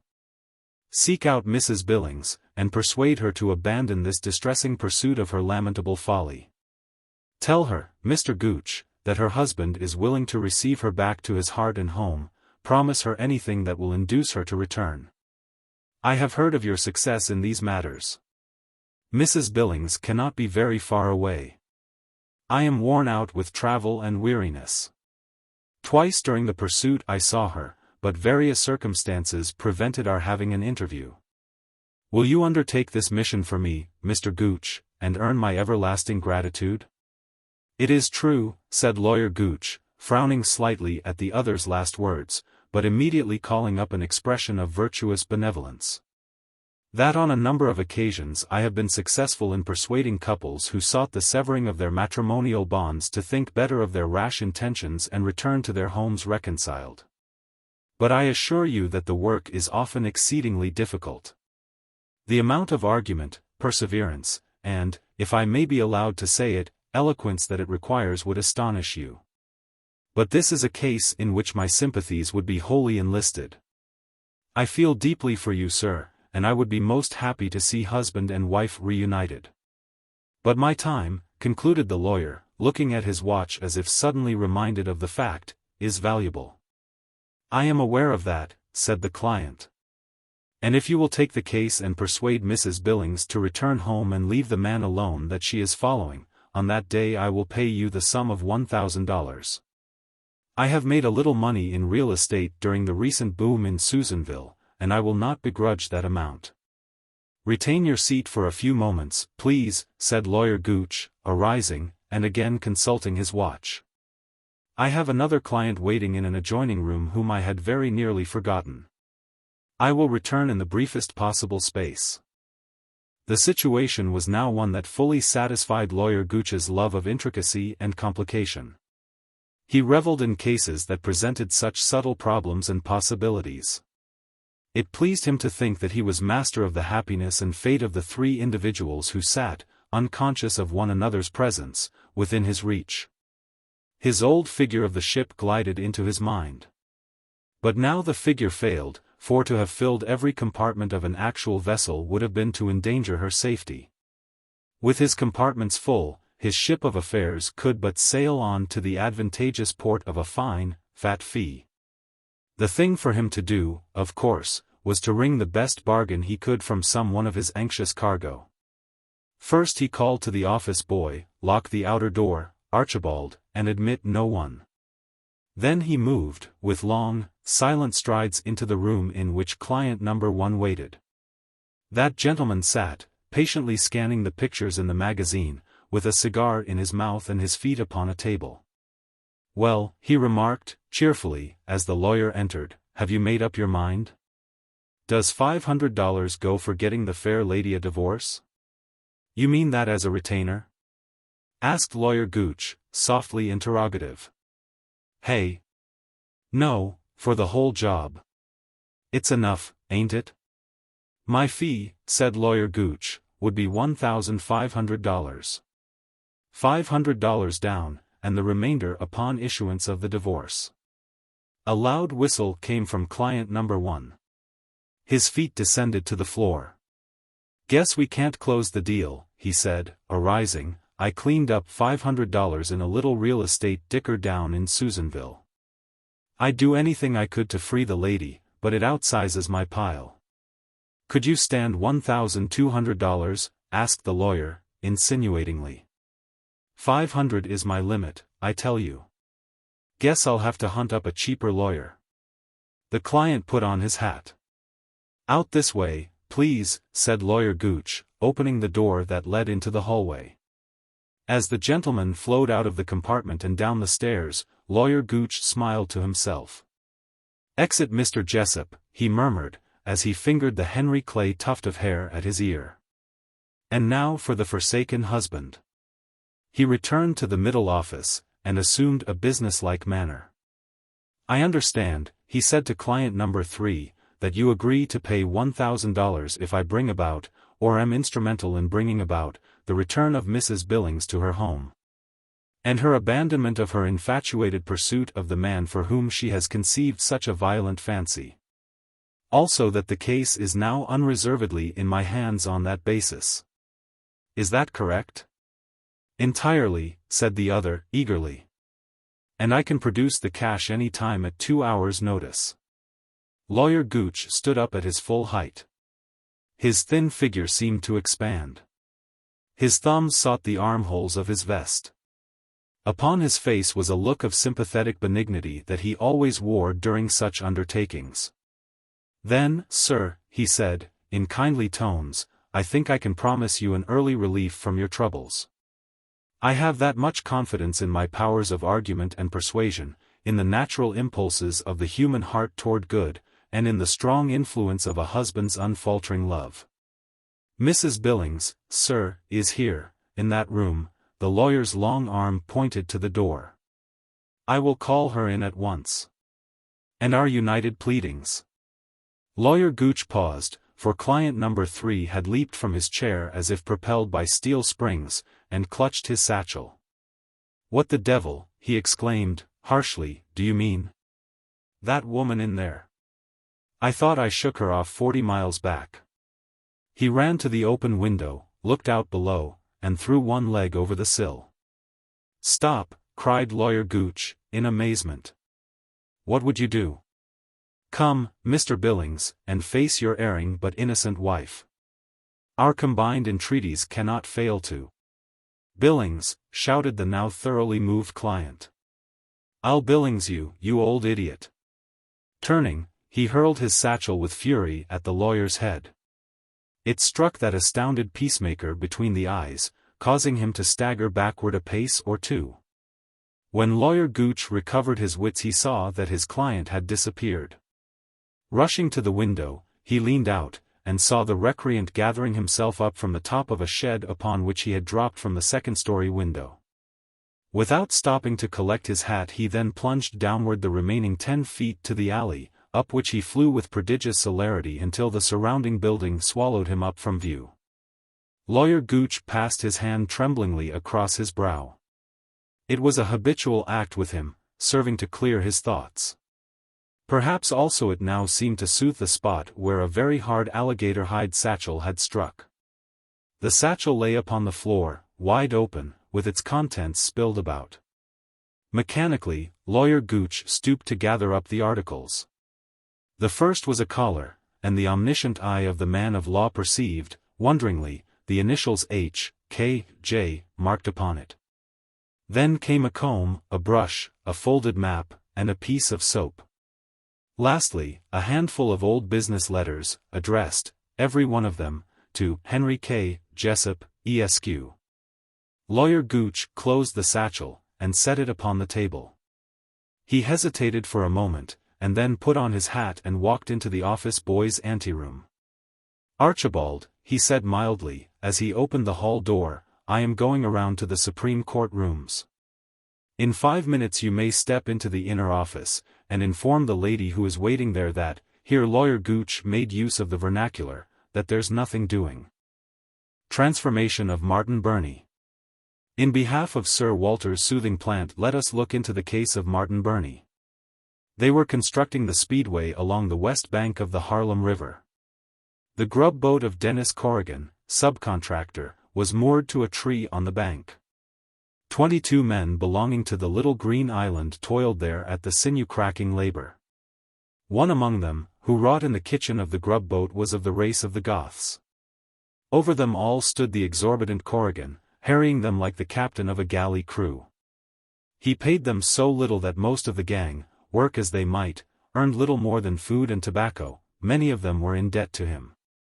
Corrigan boarded them all in the grub boat, and gave them good grub, for he got it back in work. Martin Burney was furthest behind of all. He was a little man, all muscles and hands and feet, with a grey-red, stubbly beard. He was too light for the work, which would have glutted the capacity of a steam shovel. The work was hard. Besides that, the banks of the river were humming with mosquitoes. As a child in a dark room fixes his regard on the pale light of a comforting window, these toilers watched the sun that brought around the 1 hour of the day that tasted less bitter. After the sundown supper they would huddle together on the river bank, and send the mosquitoes whining and eddying back from the malignant puffs of 23 reeking pipes. Thus socially banded against the foe, they wrenched out of the hour a few well-smoked drops from the cup of joy. Each week Burney grew deeper in debt. Corrigan kept a small stock of goods on the boat, which he sold to the men at prices that brought him no loss. Burney was a good customer at the tobacco counter. 1 sack when he went to work in the morning and 1 when he came in at night, so much was his account swelled daily. Burney was something of a smoker. Yet it was not true that he ate his meals with a pipe in his mouth, which had been said of him. The little man was not discontented. He had plenty to eat, plenty of tobacco, and a tyrant to curse. So why should not he, an Irishman, be well satisfied?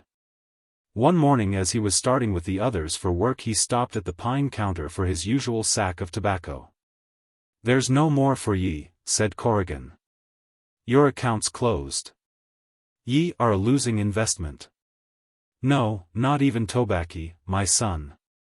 No more tobaccy on account. If ye want to work on and eat, do so, but the smoke of ye has all ascended.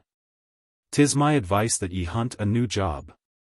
"I have no tobaccy to smoke in my pipe this day, Mr. Corrigan," said Burney, not quite understanding that such a thing could happen to him. "Earn it," said Corrigan, "and then buy it." Burney stayed on. He knew of no other job. At first he did not realize that tobacco had got to be his father and mother, his confessor and sweetheart, and wife and child. For 3 days he managed to fill his pipe from the other men's sacks, and then they shut him off, one and all. They told him, rough but friendly, that of all things in the world tobacco must be quickest forthcoming to a fellow-man desiring it. But that beyond the immediate temporary need requisition upon the store of a comrade is pressed with great danger to friendship. Then the blackness of the pit arose and filled the heart of Burney. Sucking the corpse of his deceased Dedine, he staggered through his duties with his barrowful of stones and dirt, feeling for the first time that the curse of Adam was upon him. Other men bereft of a pleasure might have recourse to other delights, but Bernie had only two comforts in life. One was his pipe, the other was an ecstatic hope that there would be no speedways to build on the other side of Jordan. At meal times he would let the other men go first into the grub boat, and then he would go down on his hands and knees, groveling fiercely upon the ground where they had been sitting, trying to find some stray crumbs of tobacco. Once he sneaked down the river bank and filled his pipe with dead willow leaves. At the first whiff of the smoke he spat in the direction of the boat and put the finest curse he knew on Corrigan, one that began with the first Corrigans born on earth and ended with the Corrigans that shall hear the trumpet of Gabriel blow. He began to hate Corrigan with all his shaking nerves and soul. Even murder occurred to him in a vague sort of way. 5 days he went without the taste of tobacco, he who had smoked all day and thought the night misspent in which he had not awakened for a pipeful or two under the bedclothes. One day a man stopped at the boat to say that there was work to be had in the Bronx Park, where a large number of laborers were required in making some improvements. After dinner Bernie walked 30 yards down the river bank away from the maddening smell of the others' pipes. He sat down upon a stone. He was thinking he would set out for the Bronx. At least he could earn tobacco there. What if the books did say he owed Corrigan? Any man's work was worth his keep.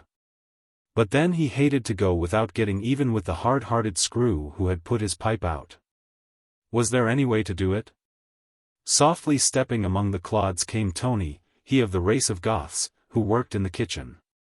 He grinned at Bernie Elbow, and that unhappy man, full of race animosity and holding urbanity in contempt, growled at him, "What d'ye want, ye, Dago?" Tony also contained a grievance, and a plot. He, too, was a Corrigan hater, and had been primed to see it in others. "How you like Mr. Corrigan?" he asked. "You think him a nice man?" "To hell with he said. "May his liver turn to water, and the bones of him crack in the cold of his heart. May dog fennel grow upon his ancestors' graves, and the grandsons of his children be born without eyes. May whiskey turn to clabber in his mouth, and every time he sneezes may he blister the soles of his feet. And the smoke of his pipe, may it make his eyes water, and the drops fall on the grass that his cows eat and poison the butter that he spreads on his bread." Though Tony remained a stranger to the beauties of this imagery, he gathered from it the conviction that it was sufficiently anti-Corrigan in its tendency. So, with the confidence of a fellow conspirator, he sat by Bernie upon the stone and unfolded his plot. It was very simple in design. Every day after dinner it was Corrigan's habit to sleep for an hour in his bunk. At such times it was the duty of the cook and his helper, Tony, to leave the boat so that no noise might disturb the autocrat. The cook always spent this hour in walking exercise. Tony's plan was this: after Corrigan should be asleep he, Tony, and Bernie would cut the mooring ropes that held the boat to the shore. Tony lacked the nerve to do the deed alone. Then the awkward boat would swing out into a swift current and surely overturn against a rock there was below. "Come on and do it," said Bernie. "If the back of ye aches from the lick he gave ye as the pit of me stomach does for the taste of a bit of smoke, we can't cut the ropes too quick." "All a right," said Tony. "But better wait 'bout 10 minute more. Give Corrigan plenty time get good sleep." They waited, sitting upon the stone. The rest of the men were at work out of sight around a bend in the road. Everything would have gone well, except, perhaps, with Corrigan, had not Tony been moved to decorate the plot with its conventional accompaniment. He was of dramatic blood, and perhaps he intuitively divined the appendage to villainous machinations as prescribed by the stage. He pulled from his shirt bosom a long, black, beautiful, venomous cigar, and handed it to Bernie. "You like smoke while we wait?" he asked. Bernie clutched it and snapped off the end as a terrier bites at a rat. He laid it to his lips like a long-lost sweetheart.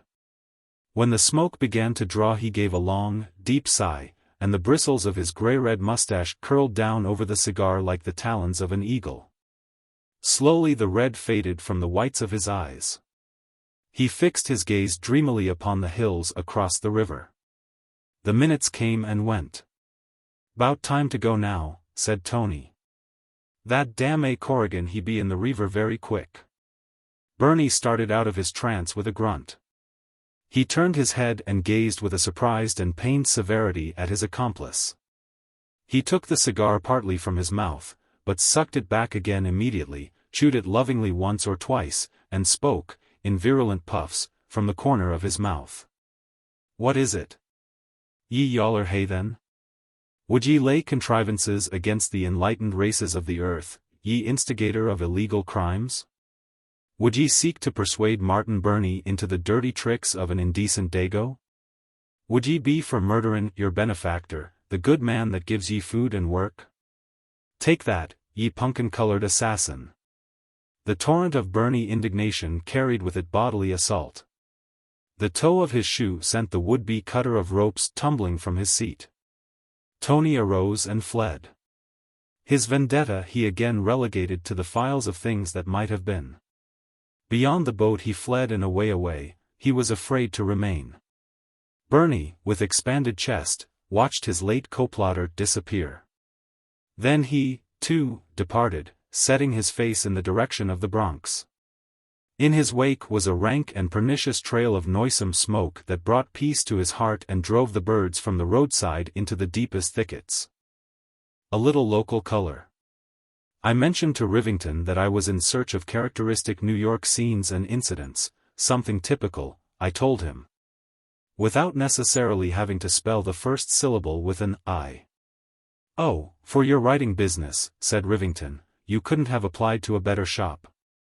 What I don't know about little old New York wouldn't make a sonnet to a sunbonnet. I'll put you right in the middle of so much local color that you won't know whether you are a magazine cover or in the erysipelas ward. When do you want to begin?" Rivington is a young man about town and a New Yorker by birth, preference and incommutability. I told him that I would be glad to accept his escort and guardianship so that I might take notes of Manhattan's grand, gloomy and peculiar idiosyncrasies. And that the time of so doing would be at his own convenience. "We'll begin this very evening," said Rivington, himself interested, like a good fellow. "Dine with me at 7, and then I'll steer you up against metropolitan phases so thick you'll have to have a kinetoscope to record them." So I dined with Rivington pleasantly at his club, in 4011th Street, and then we set forth in pursuit of the elusive tincture of affairs. As we came out of the club there stood two men on the sidewalk near the steps in earnest conversation. "And by what process of ratiocination," said one of them, "do you arrive at the conclusion that the division of society into producing and non-possessing classes predicates failure when compared with competitive systems that are monopolizing in tendency and result inimically to industrial evolution?" "Oh, come off your perch," said the other man, who wore glasses. "Your premises won't come out in the wash. You windjammers who apply bandy-legged theories to concrete categorical syllogisms send logical conclusions scally-button into the infinitesimal ragbag. You can't pull my leg with an old sophism with whiskers on it. You quote Marx and Hindman and Kautsky, what are they, shines? Tolstoy, his garret is full of rats. I put it to you over the home plate that the idea of a cooperative commonwealth and an abolishment of competitive systems simply takes the rag off the bush and gives me hyperesthesia of the Rup-tee-tup. The Skookum House for yours. I stopped a few yards away and took out my little notebook. "Oh, come ahead," said Rivington, somewhat nervously, "you don't want to listen to that." "Why, man," I whispered, "this is just what I do want to hear. These slang types are among your city's most distinguishing features. Is this the Bowery variety? I really must hear more of it." "If I follow you," said the man who had spoken first, "you do not believe it possible to reorganize society on the basis of common interest?" "Shinny on your own side," said the man with glasses. "You never heard any such music from my foghorn. What I said was that I did not believe it practicable just now. The guys with wads are not in the frame of mind to slack up on the Mazuma, and the man with the portable tin banqueting canister isn't exactly ready to join the Bible class. You can bet your variegated socks that the situation is all spifflicated up from the Battery to breakfast. What the country needs is for some bully old bloke like Cobden or some wise guy like old Ben Franklin to sashay up to the front and biff the nigger's head with the baseball. Do you catch my smoke? What? Rivington pulled me by the arm impatiently. Please come on, he said. Let's go see something. This isn't what you want. Indeed, it is, I said, resisting. This tough talk is the very stuff that counts. There is a picturesqueness about the speech of the lower order of people that is quite unique. Did you say that this is the Bowery variety of slang? Oh, well, said Rivington, giving it up, I'll tell you straight. That's one of our college professors talking. He ran down for a day or two at the club. It's a sort of fad with him lately to use slang in his conversation. He thinks it improves language. The man he is talking to is one of New York's famous social economists. Now will you come on? You can't use that, you know. No, I agreed, I can't use that. Would you call that typical of New York? Of course not, said Rivington, with a sigh of relief. I'm glad you see the difference. But if you want to hear the real old tough Bowery slang, I'll take you down where you'll get your fill of it. I would like it, I said, that is, if it's the real thing. I've often read it in books, but I never heard it. Do you think it will be dangerous to go unprotected among those characters? Oh, no, said Rivington, not at this time of night. To tell the truth, I haven't been along the Bowery in a long time, but I know it as well as I do Broadway. We'll look up some of the typical Bowery boys and get them to talk. It'll be worth your while. They talk a peculiar dialect that you won't hear anywhere else on earth. Rivington and I went east in a 42nd Street car and then south on the 3rd Avenue line. At Houston Street we got off and walked. We are now on the famous Bowery, said Rivington, the Bowery celebrated in song and story. We passed block after block of gents' furnishing stores, the windows full of shirts with prices attached and cuffs inside. In other windows were neckties and no shirts. People walked up and down the sidewalks. In some ways, said I, this reminds me of Cocomano, during the peach crating season. Rivington was nettled. Step into one of these saloons or vaudeville shows, said he, with a large roll of money, and see how quickly the Bowery will sustain its reputation. You make impossible conditions, said I, coldly. By and by Rivington stopped and said we were in the heart of the Bowery. There was a policeman on the corner whom Rivington knew. Hello, Donahue, said my guide. How goes it? My friend and I are down this way looking up a bit of local color. He's anxious to meet one of the Bowery types. Can't you put us on to something genuine in that line, something that's got the color, you know? Policeman Donahue turned himself about ponderously, his florid face full of good nature. He pointed with his club down the street. Sure, he said huskily. Here comes a lad now that was born on the Bowery and knows every inch of it. If he's ever been above Bleecker Street he's kept it to himself. A man about 28 or 29, with a smooth face, was sauntering toward us with his hands in his coat pockets. Policeman Donahue stopped him with a courteous wave of his club. Evening, Carrie, he said. Here's a couple of gents, friends of mine, that want to hear you spiel something about the Bowery. Can you reel 'em off a few yards? Certainly, Donahue, said the young man, pleasantly.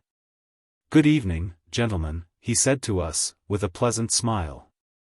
Donahue walked off on his beat. This is the goods, whispered Rivington, nudging me with his elbow. Look at his jaw. Say, cull, said Rivington, pushing back his hat, what's doin'? Me and my friends taking a look down de old line, see? De copper tipped us off dat you was wise to de Bowery. Is dat right? I could not help admiring Rivington's power of adapting himself to his surroundings. Donahue was right, said the young man, frankly, I was brought up on the Bowery. I have been newsboy, teamster, pugilist, member of an organized band of toughs, bartender, and a sport in various meanings of the word. The experience certainly warrants the supposition that I have at least a passing acquaintance with a few phases of Bowery life. I will be pleased to place whatever knowledge and experience I have at the service of my friend Donohue's friends. Rivington seemed ill at ease. "I say," he said, somewhat entreatingly, I thought, "you're not stringing us, are you?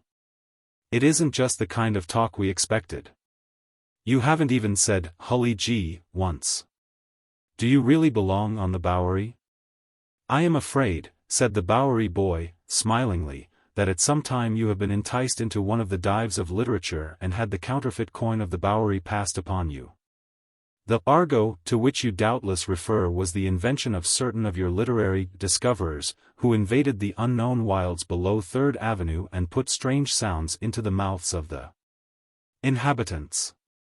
Safe in their homes far to the north and west, the credulous readers who were beguiled by this new dialect perused and believed.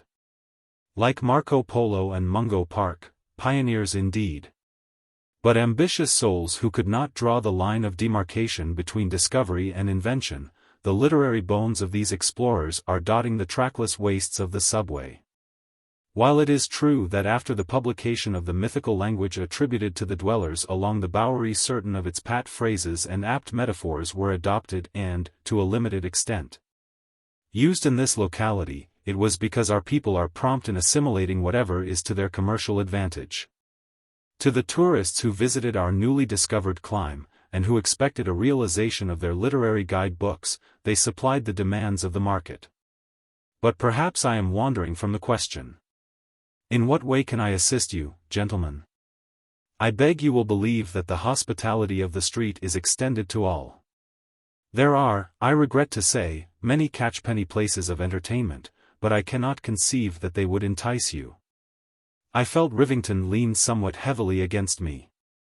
"Say," he remarked, with uncertain utterance, "come and have a drink with us." "Thank you, but I never drink. I find that alcohol, even in the smallest quantities, alters the perspective. And I must preserve my perspective, for I am studying the Bowery. I have lived in it nearly 30 years, and I am just beginning to understand its heartbeats. It is like a great river fed by 100 alien streams. Each influx brings strange seeds on its flood, strange silt and weeds, and now and then a flower of rare promise. To construe this river requires a man who can build dikes against the overflow, who is a naturalist, a geologist, a humanitarian, a diver and a strong swimmer. I love my Bowery. It was my cradle and is my inspiration. I have published one book. The critics have been kind. I put my heart in it. I am writing another, into which I hope to put both heart and brain. Consider me your guide, gentlemen. Is there anything I can take you to see, any place to which I can conduct you? I was afraid to look at Rivington except with one eye. "Thanks," said Rivington. "We were looking up, that is, my friend, confound it, it's against all precedent, you know, awfully obliged, just the same." "In case," said our friend, "you would like to meet some of our Bowery young men, I would be pleased to have you visit the quarters of our East Side Kappa Delta Phi Society. Only 2 blocks east of here." "Awfully sorry," said Rivington, "but my friend's got me on the jump tonight. He's a terror when he's out after local color. Now, there's nothing I would like better than to drop in at the Kappa Delta Phi, but, some other time." We said our farewells and boarded a homebound car. We had a rabbit on Upper Broadway, and then I parted with Rivington on a street corner. "Well, anyhow," said he, braced and recovered, "it couldn't have happened anywhere but in little old New York." Which, to say the least, was typical of Rivington.